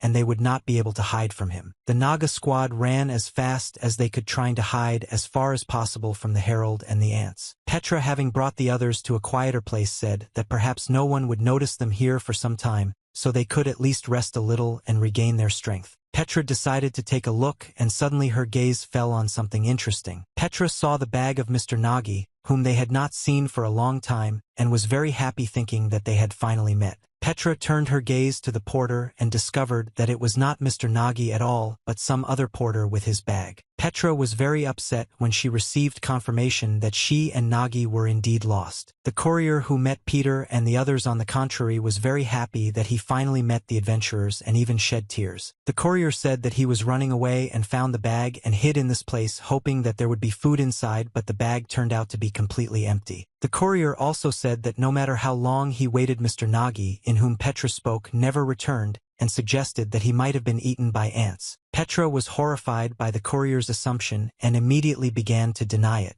Petra was certain that Mr. Nagi wasn't one to give up so easily, but a feeling of unease was brewing within her. She understood that, in this situation, nothing could be certain. At that moment when everyone was desperate and exhausted, Nagi tried his best. Right from the bag that the porter from another guild was still holding on his shoulders, Nagi began to slowly climb out. Well, the one who appeared with the bag smiled slightly. The adventurers were overjoyed to finally meet their commander and make sure he was okay. Nagi was also very glad to see his comrades, who thank God were safe and sound. Petra, Nero, and Bandeshtar began to jump for joy when Commander Nagi came out of his bag. Nagi explained that he had some business in his bag and proceeded to crawl out of it completely. Looking around, Nagi emphasized that everyone didn't look very well, to which Petra said that they had been running from ants for several days, and Nero added that in addition they had lost the dried meat for training and hadn't eaten anything. Nagi didn't keep his friends waiting and immediately reached into his bag and offered them some treats. Petra, while eating her long-awaited lunch, said that they were all very worried because they couldn't find Nagi for a long time and asked what happened and how he got out of the bag. Nagi smiled and explained that it could be said that it was some kind of special training, and looking around asked Petra what was going on in the dungeon. Petra said that the dungeon had gone crazy and ants were swarming everywhere, and in addition Mr. Potman had disappeared. The adventurers weren't allowed to finish their sentence.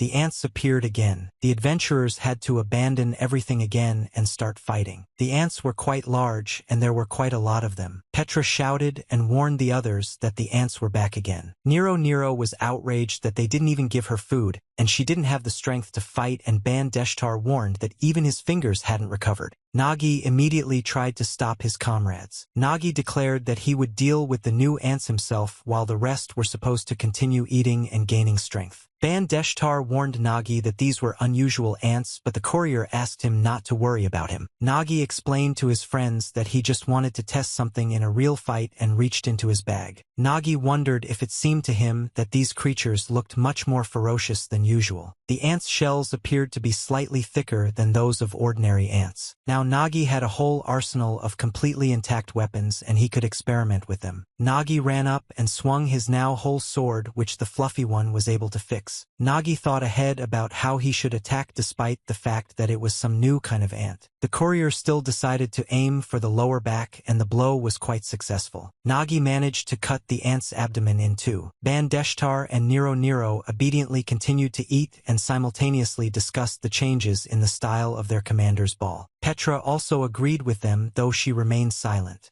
The adventurer clearly saw that something had changed in Nagi. Petra noticed that Lord Nagi's sword style, due to the lack of ether, was built to push the body to its limits in order to survive with maximum pure strength. Now Petra saw that for some reason Naga's movements became much easier, and the ants Nagi fought were completely different.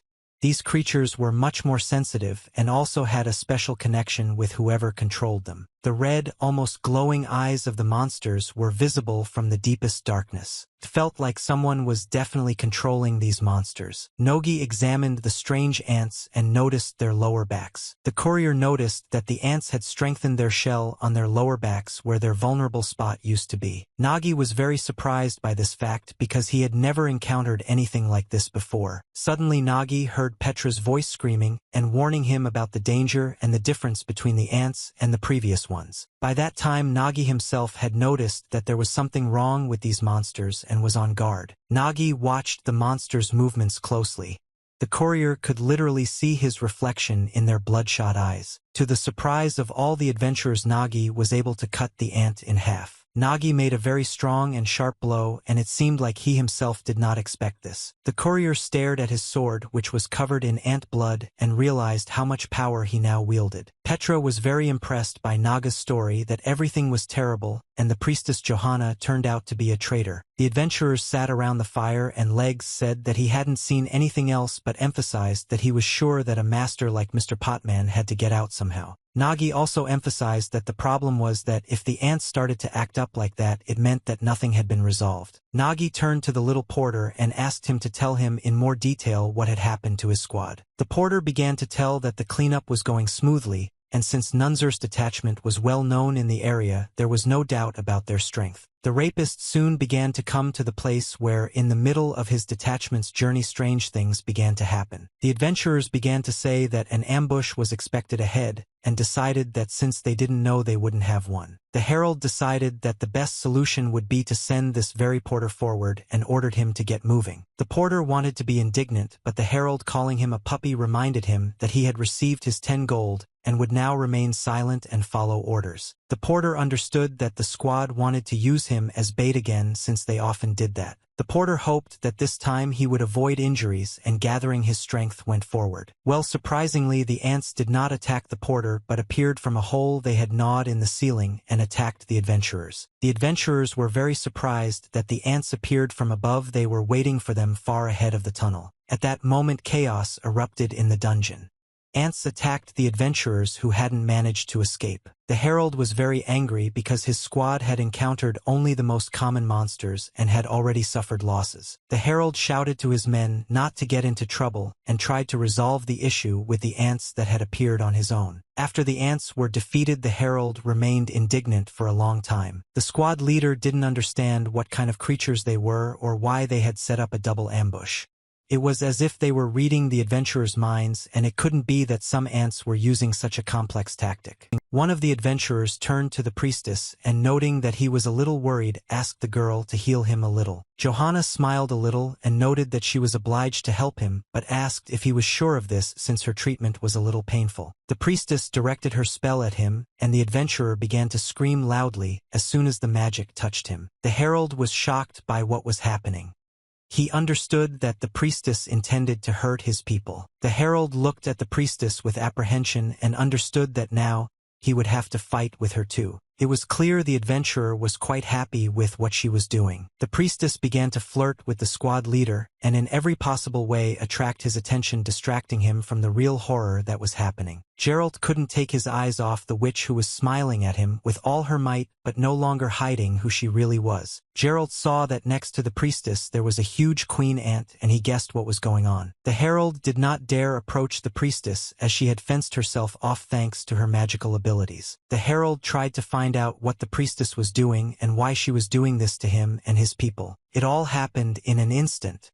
Nunzur's squad was defeated. Neither Screams nor Malboy helped the adventurers save their lives. The porter, thanks to being on the sidelines, was able to hide and not be seen. The porter said that his squad was defeated by a sudden attack from the priestess Johanna, who was initially on their side, and an unknown giant ant. The porter emphasized that fortunately he was small and was just a courier, and it seemed that no one paid any attention to him and that he was the only one who survived that hell. The porter said that he simply ran without looking back until he found Nagi's bag and soon met other adventurers. The porter finished his story and assured that this was all that had happened to him. Nagi thought about the same giant ant that he and the porter boy had seen. After thinking for a bit, Nagi had one guess, but he didn't want to admit it until the very end. I think it was practically impossible. Petra looked at Nagi and asked him point blank if he had suspected the existence of the Ant Queen. Nagi agreed with Petra and explained that the problem was that there couldn't be an Ant Queen in a normal ant dungeon, to which Petra replied that she thought so too,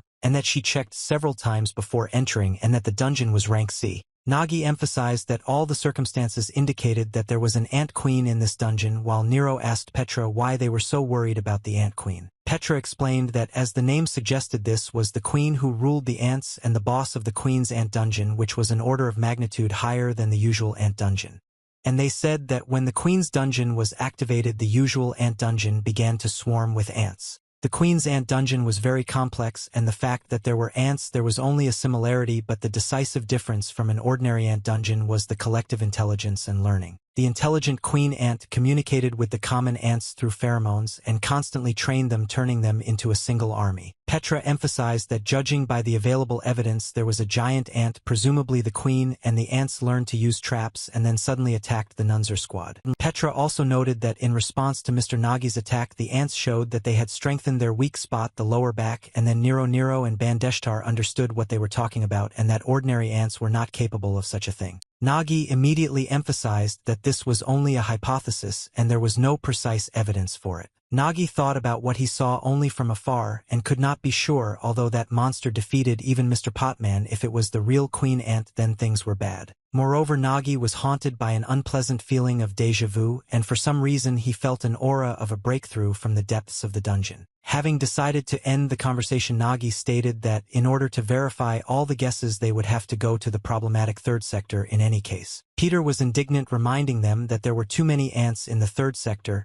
and if even Nunzer's squad had fallen there, this place would have been very dangerous. Nagi asked the adventurer not to worry, telling him that while he was in the bag, he was occupied not only with training, and he prepared something useful for clearing this place. Nagi took an ant mask out of her bag and put it on her head, saying that she had used this method in the burial dungeon and that it should work here too. Nagi also gave the same masks to the other adventurers, explained that if they used this at least they would not be detected by smell, and asked Ms. Petra to focus on detecting pheromones. Petra was able to spot the pheromone trail very quickly and pointed it out. Nagi took out her huge brush from her bags and dipped it in there again, as if I was picking up paint, or rather some kind of pink pollen. Nagi knew that the ants had no doubts about their path and decided to use this method against them and artificially create an ant meat grinder. Nagi explained to the other adventurers that they would advance by luring the ants to one location. Nero stated that she could go and destroy monsters and could show the results of her training, but Nagi immediately emphasized that this was not allowed. Nagi explained that they didn't know what lay ahead and it was best to conserve their strength as much as possible.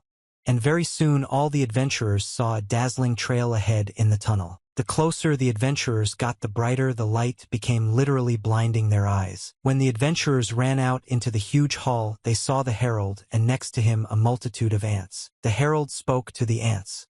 He literally became the commander of the ant army. The herald pointed out where the ants should go and warned them that the queen was waiting. Nagi, watching what was happening, noted that as expected the herald did not disappoint, to which she once stated that he was the ideal person to sort out the situation, although it was difficult to approach him due to the many ants around. At that very moment a gnoll crawled out of Nagi's bag and licked his cheek. Glatoni followed and explained to Nadia that it was a pheromone analysis and turned out to be a concentrate.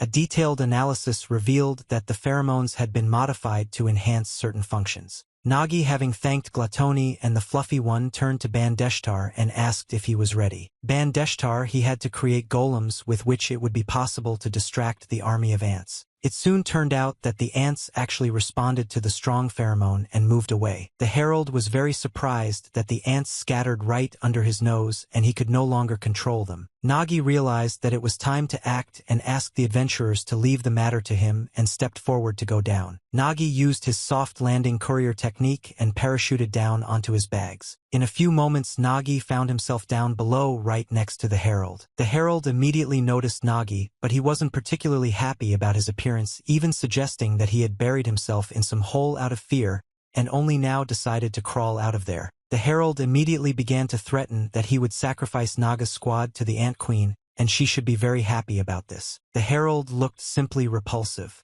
From the honorable commander of the squad, he had turned into a mad creature subservient to a monster. Without wasting time or opportunity, the herald immediately grabbed his huge sword and rushed into the attack. Nagi was expecting just that.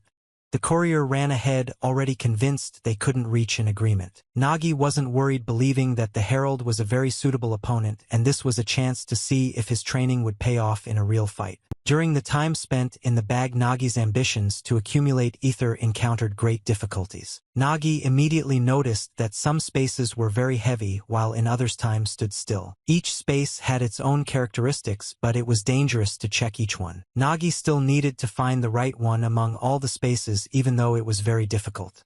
He spent some time considering what he should do. Glatoni, as always, came to the rescue and advised Nagi not to worry, just create a new space. Nagi was very surprised that he could create space and was outraged that Glatoni did not tell him about it right away. Nagi immediately set about creating a new space that would help him. Nagi discovered that he was indeed able to create space, and he was very happy about it. Having finished creating the space, Nagi began to jump for joy due to the success she had achieved. Well, it turned out that after creating the space for ether accumulation, there was an even bigger problem, which lay in the ether itself.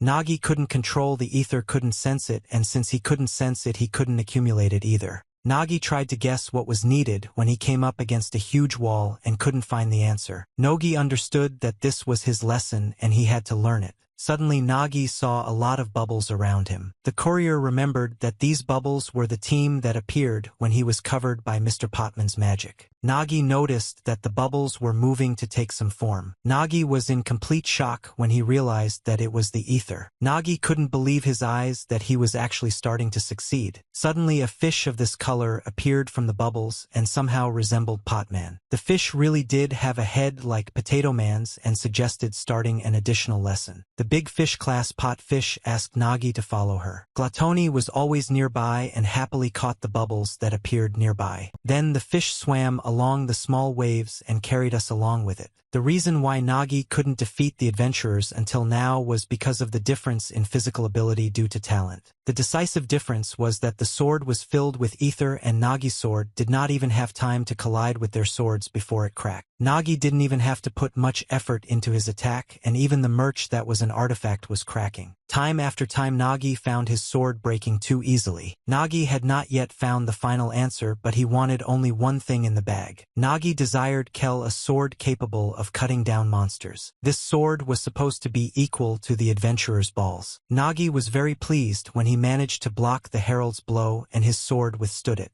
The herald, on the contrary, was very surprised that some courier could resist him. Herald immediately admitted that he had greatly underestimated Nagi. The herald used his talent and immediately his strength increased. The herald, already with renewed vigor, attacked Nagi again, whose blow we again managed to block. The enemy was a gold-ranked warrior who easily wielded a two-handed sword, and competing with him in strength was pointless. Nagi knew full well that he should have used completely different methods in such fights. The herald attacked his legs again, and he managed to dodge, no longer trying to block the blow. Several more times Nagi turned away from the adventurer's blows, even jumping over his huge sword. Nagi had to be very agile and focused, but now he had more opportunities anyway. Nagi chose the right moment and managed to attack Herald, who barely dodged but still managed to get a scratch. Herald Shakirov that some courier was able to cut his skin protected by the iron body skill. The herald did not believe that this could be possible and that the courier could really possess such power. The herald himself did not notice how he assumed a defensive stance and continued to be surprised by this. The herald had to defend himself against the courier he so despised. Nagi did not calm down and continued to attack again and again, simply flying around the adventurer. With each blow, the herald found it increasingly difficult to dodge the attacks. Nagi almost literally hovered around the adventurer, trying to get to him from different sides. Nagi occasionally glanced into the herald's eyes, trying to discern any answers there.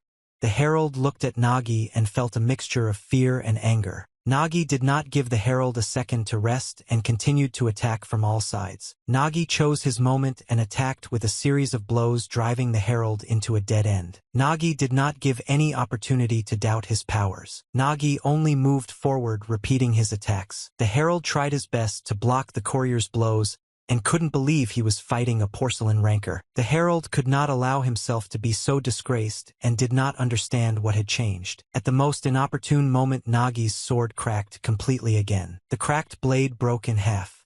Nagi was very disappointed. Nagi noted to himself that he lasted 3 minutes in his bag, but in real life he couldn't last even a minute. The herald, seeing that his opponent's sword had broken, stopped and began to laugh loudly. The herald shouted that Naga's sword was broken and that he was apparently a fool to have gotten involved in this fight at all. The herald used his talent as a warrior of the hellish wind of the underworld and swung his sword over Naga's head. Nagi suddenly straightened up.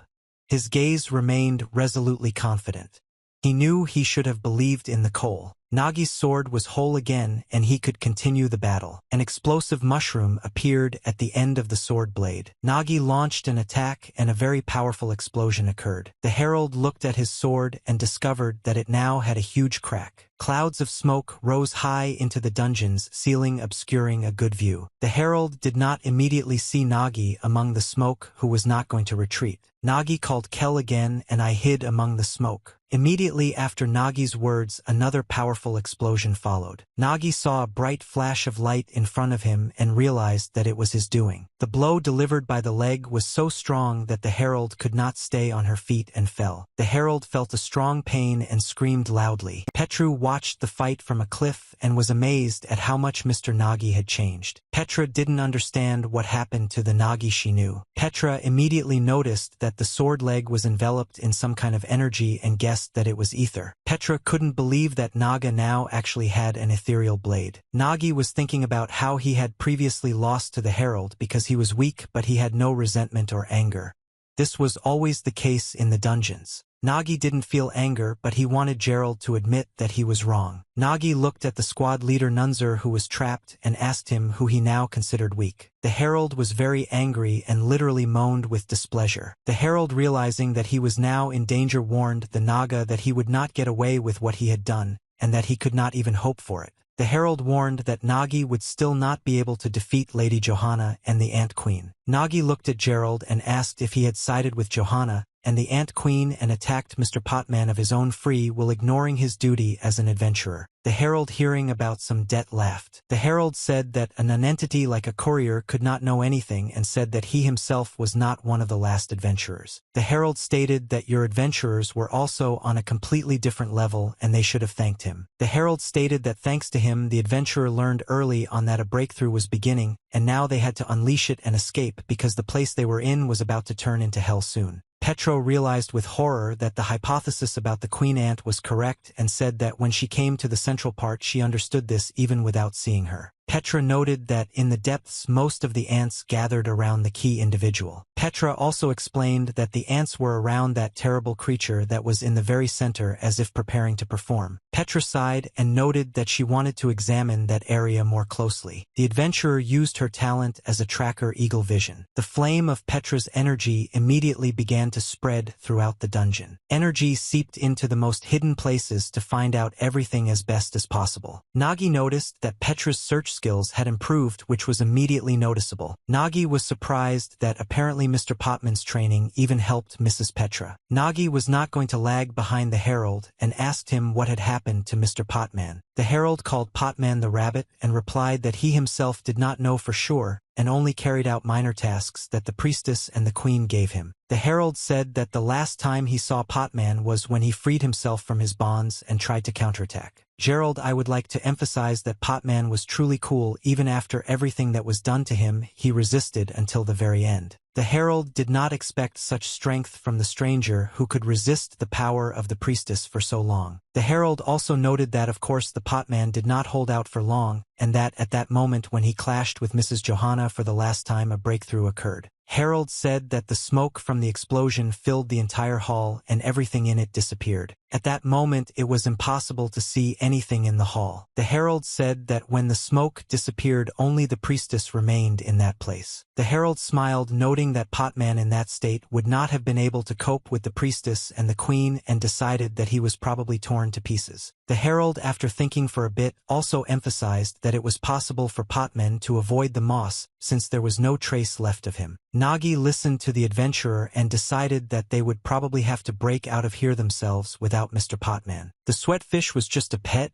and she didn't know what had happened to her owner. The Herald shouted that he was not guilty, hinting that everyone should have known about it. The Herald began to scream that he was simply trying to survive, and at that moment the same magical snake appeared on his neck. The Herald was told that his words were no excuse, and at that very moment the snake attacked him. The snake grabbed Herald right by the head, and he immediately fell silent. The snake simply crushed the adventurer in an instant. Nagi was shocked by what he saw and froze in place. Having dealt with the Herald, the snake turned its attention to Nagi. The snake spoke to Nagi, surprised that he was still alive because she thought that newcomers like him and his comrades had long since become food for ants. The snake, without waiting for an answer, noted that the fact that the newcomers were alive was for the best because they were from the sunset wind. The snake wondered out loud what kind of face Agnes would have when she came to this dungeon and saw her friends dead. Nagi controlled himself and decided to hear the snake out.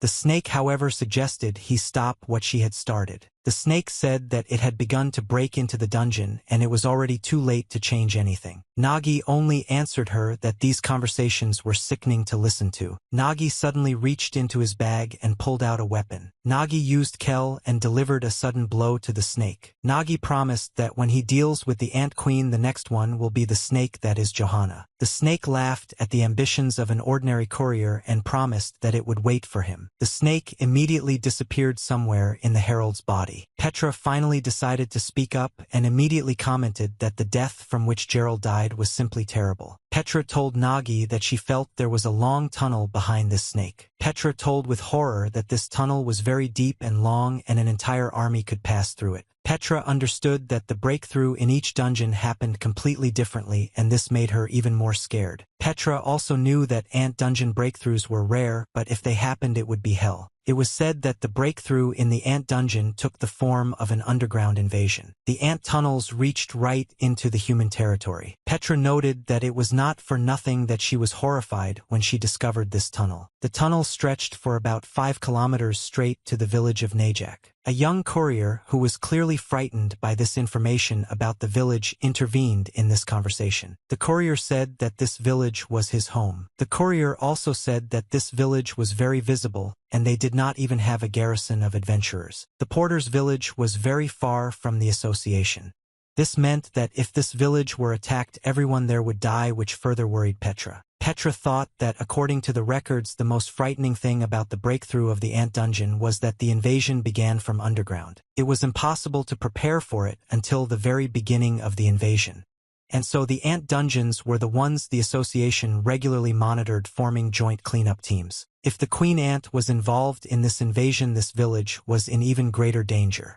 Even the porter understood this. The courier knelt before all the adventurers and began to beg them to help his village. The porter was completely terrified and did not know what to do, so he kept repeating his prayers. The porter began to cry, shouting that he was powerless because he was an ordinary courier. Nagi, looking at the porter, understood perfectly well what he meant here. Until recently, Nagi also considered himself an ordinary courier and believed that he could not help those who were dear to him in any way. Nagi remembered himself, who was also in exactly the same situation. A long time ago, Nagi also stood on his knees before adventurers, begging them for help. The adventurers laughed at him and only humiliated him by boasting about their talents when the porter had none. The adventurers' legs gave out, deciding to go where the reward was greater. Nagi, looking at the porter, remembers very well his feelings many years ago. Nagi literally saw himself from the outside and understood that he could not refuse this boy. Nagi walked up to the porter and took him by the shoulder. Nagi smiled and told the boy not to worry, noting that the adventurers' duties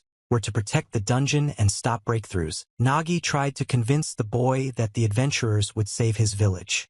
The porter looked at Nagi and noted that he too was a courier. Nagi laughed at the boy, who didn't know what the couriers were capable of, and turned to his friends, asking if they would agree to help the village. Nagi emphasized that where they were all together, ants should soon appear. They should hold him back and kill the queen so that the trees would not be harmed. But Nagi also warned all his friends that they were too weak and would most likely die. Nagi emphasized that he would not have tried to persuade them or insist, since he understood perfectly well that they valued their lives, but everyone supported him and did not let him finish showing their support. Nero said that until this moment she could not fight properly because she was hungry.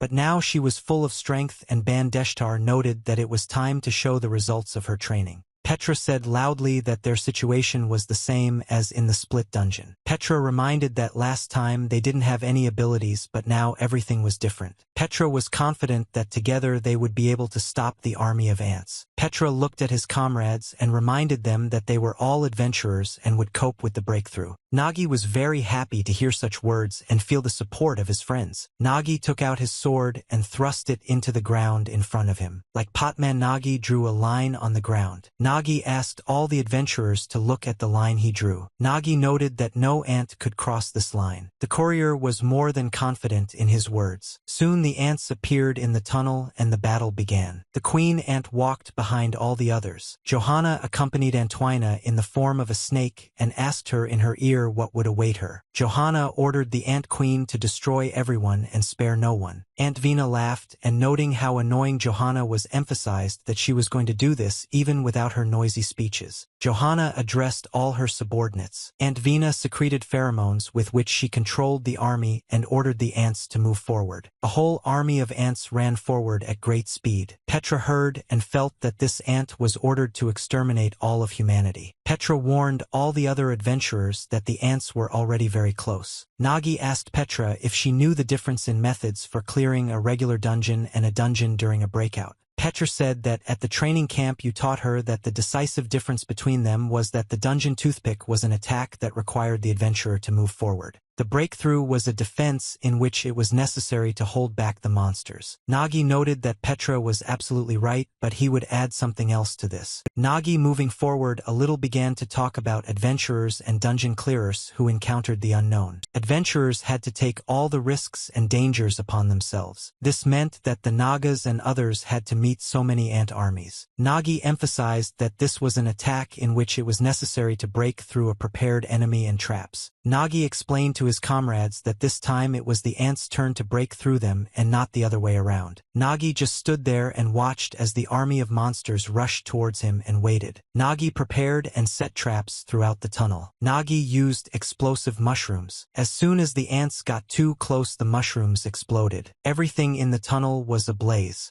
But some ants survived and managed to break through the flames and explosions. But as the surviving ants moved further, new explosions awaited them. Nagi watched the results of his preparations with a smile. It was time to prepare for the next stage of the battle, and the courier reached for his sword. A good part of the ant army had been defeated, and now all that remained was to finish off the rest. Nagi emphasized that they were the Sunset Wind Guild, and from that moment on they were beginning an operation to clear the ant dungeon breakthrough. Nagi immediately indicated that their target was the Queen Ant. Nagi shouted that he and the adventurers would be able to kill the Ant Queen and stop the breakthrough. Glatoni was also involved in this battle and at the right time gathered a ding-ding squad of gnolls. Glatoni sounded the alarm and rallied the gnolls. Glatoni explained to the gnolls that they all had to use all their reserves to avoid losing to the monsters. Fluffy worked hard to forge new weapons and repair broken ones. Glatoni controlled all processes and made sure that everything went as it should. The gnolls worked in unison under Glatoni's command and passed the mushrooms from the bag to the exit.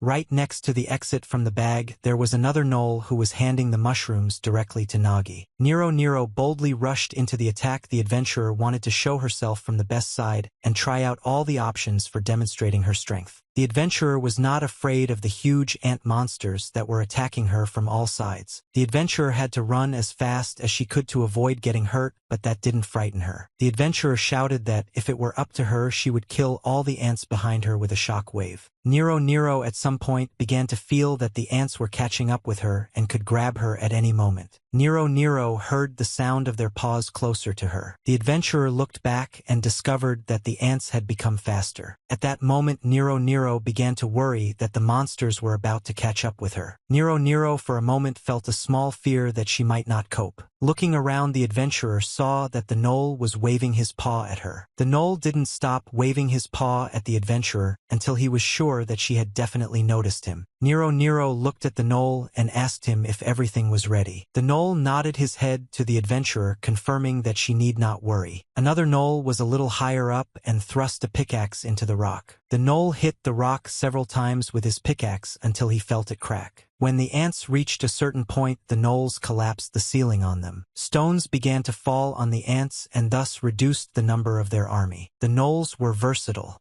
Turning this place into a defensive fortress was a simple matter for them. The gnolls had already set numerous traps, but the ants quickly learned and memorized them. The ants' legion enhancement was triggered and their visual range was expanded. The gnolls had to change their traps more frequently to prevent the ants from evading them. The gnolls used avalanches and huge rocks to sweep the ants aside. The traps had to change one step faster than the ants could remember them. It was difficult to fight such monsters that had the ability to learn as well as to escape from them. The gnoll activated the trap and ran quickly, but suddenly tripped over a stone. The animal couldn't stay on its feet and fell sprawled on the ground. When the little animal got up, he saw a huge ant right in front of him. The ant had already opened its mouth to swallow the unfortunate animal. That nervous moment was corrected by Nero, who ran past and picked up the gnoll in her arms. Nero had already managed to pick up several of these little animals and assumed that they must have eaten their fill since they were so slow. Nero did not slow down and insisted that it was necessary to break through as quickly as possible. The adventurer ran a little further and saw a rope hanging from above in front of her. The adventuress immediately grabbed the rope tightly. tightly. At the top the rope was held by Knowles, and she felt the tension and began to pull it up together with Nero. Nero held the rope tightly with one hand, and with the other she supported the animals that were on her back. Turning around, the adventurer discovered that they had managed to chase the monsters away. Well, no matter how you look at it, in this narrow tunnel, the most effective means was not the imagination of adventurers or Glatoni and traps. The most important thing was the variety and quantity of mushrooms. The butter mushrooms grown in a bag on a mushroom farm were very helpful. Explosions and fire were very effective against ants. After heating up the dungeon, Nagi and the other adventurers could only watch as the ants burned. According to the records, ants easily lost their fighting ability if their exoskeleton was dehydrated, and most importantly, their pheromone communication was disrupted. Nagi said that the queen's collective mind worked through pheromones, and the blow to them should have been strong. To stop the army of ants, it was necessary to destroy their collective intelligence and learning. Nagi thought about the fact that the ants under the queen's command were constantly learning and evolving, and this was training. Superficial learning was not a weapon but a poison. Nagi assumed that if the ants did not know fear, they would simply rush forward with reckless courage. The ant, having experienced fear, began to hesitate at the sight of danger. Nagi decided to outsmart the ants a little and used fake mushrooms, also because there was a shortage of expensive explosive mushrooms. Petra, who was watching the ants, shouted to everyone else that the monsters were huddled together. Thanks to the fact that the advance guard of Knowles drove the ants, the main forces gathered in one place. Petra was amazed at the huge number of ants that were in the tunnel. Nagi explained that in order to carry out an underground invasion, the ants would have to go through this tunnel,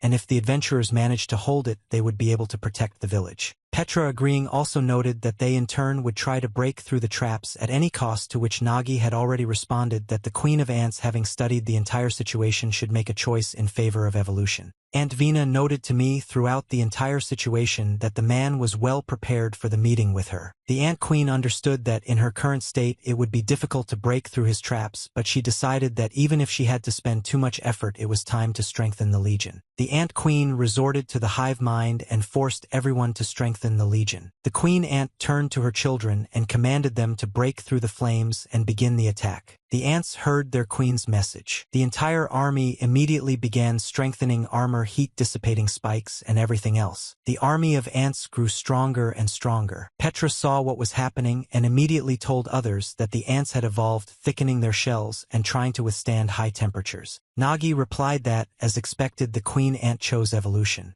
And then she emphasized that now a mystery awaited Petra. Nagi noticed that the ants' shells had become thicker, which meant an increase in mass, and asked what that meant. Petra replied that this meant that the weight of each ant increased. Nagi smiled and emphasized that Petra was absolutely right. Nagi explained that the increase in weight meant that gravity was acting more strongly on the ants. Nagi emphasized that such massive creatures had accumulated in one spot, and moreover, due to frequent explosions, the earth had already received significant damage. Nagi paused for a moment and explained to Petra that the ground under the ants' feet could no longer bear the weight. Petra was left to watch as the ground beneath the ants' feet began to crack. It all happened so quickly that the ants wouldn't have had time to escape. Very soon the ground beneath the ants collapsed. The ants began to fall down into the huge hole that had formed. All this was accompanied by new explosions and fires from explosive mushrooms. The Ant Queen was angry when she discovered that the connection with her ants had disappeared. The Queen Ant could do nothing more. Aunt Vina felt like she could control fewer and fewer individuals.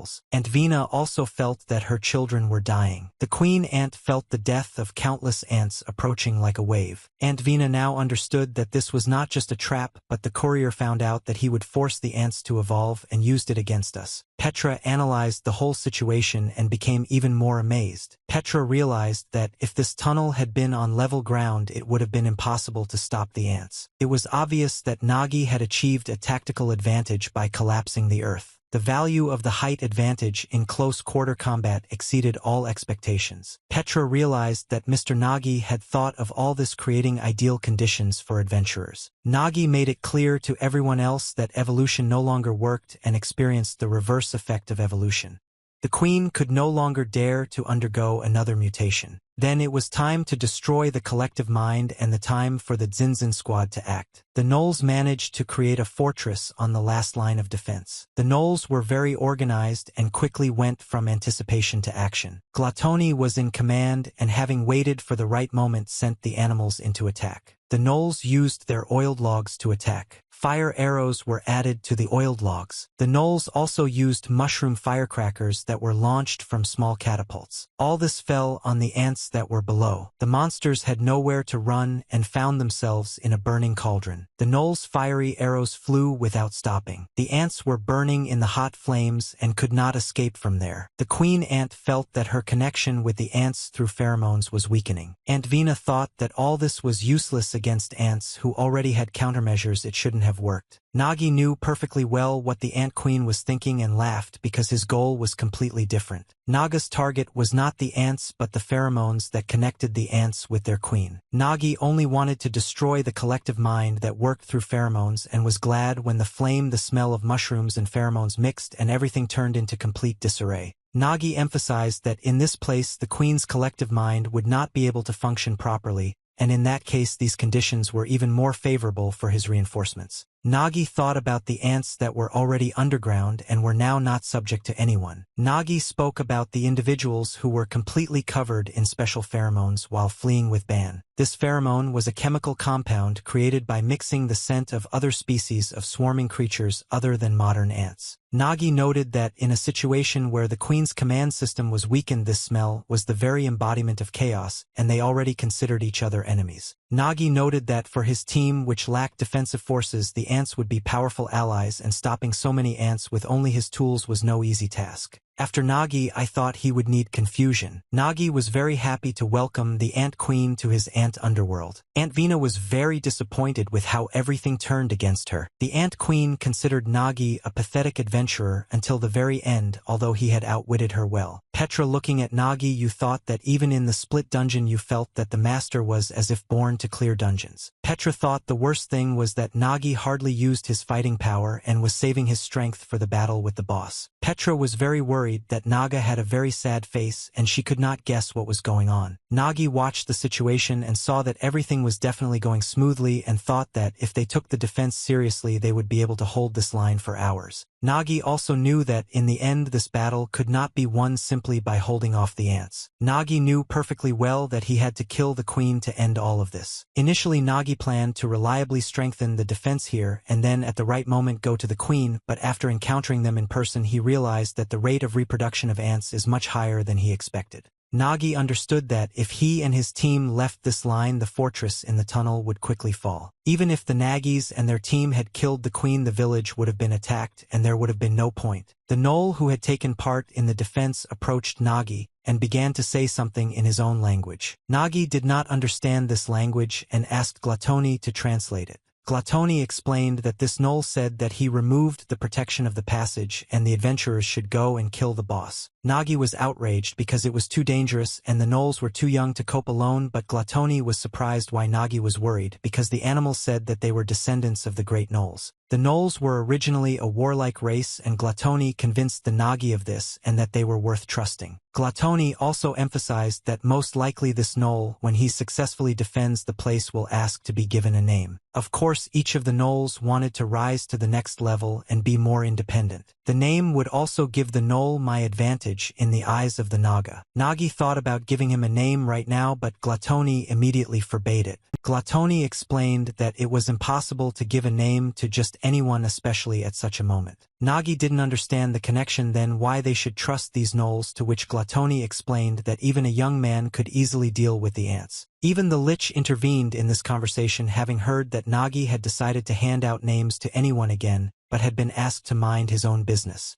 Nagi remarked that he understood and trusted the gnoll. Instead of a name, Nagi decided to give the gnoll a sword and artifact called the Crusher. Nagi smiled at the gnoll and handed him the sword, saying that he thought it would definitely help. Nagi asked the gnoll to defend this place for exactly 1 hour. Looking at the animal, Nagi again doubted whether this was possible for him. The gnoll took the sword and spoke again in his own language. The gnoll promised that he and his squad would be able to protect this place. Nagi stood up and addressed his team. Petra was tense but felt the responsibility on her shoulders and was ready to fight. Bandeshtar always showed courage no matter what the situation and was also happy about the upcoming fight. Nero jumped up happily and shouted that she was looking forward to when they would go to the boss.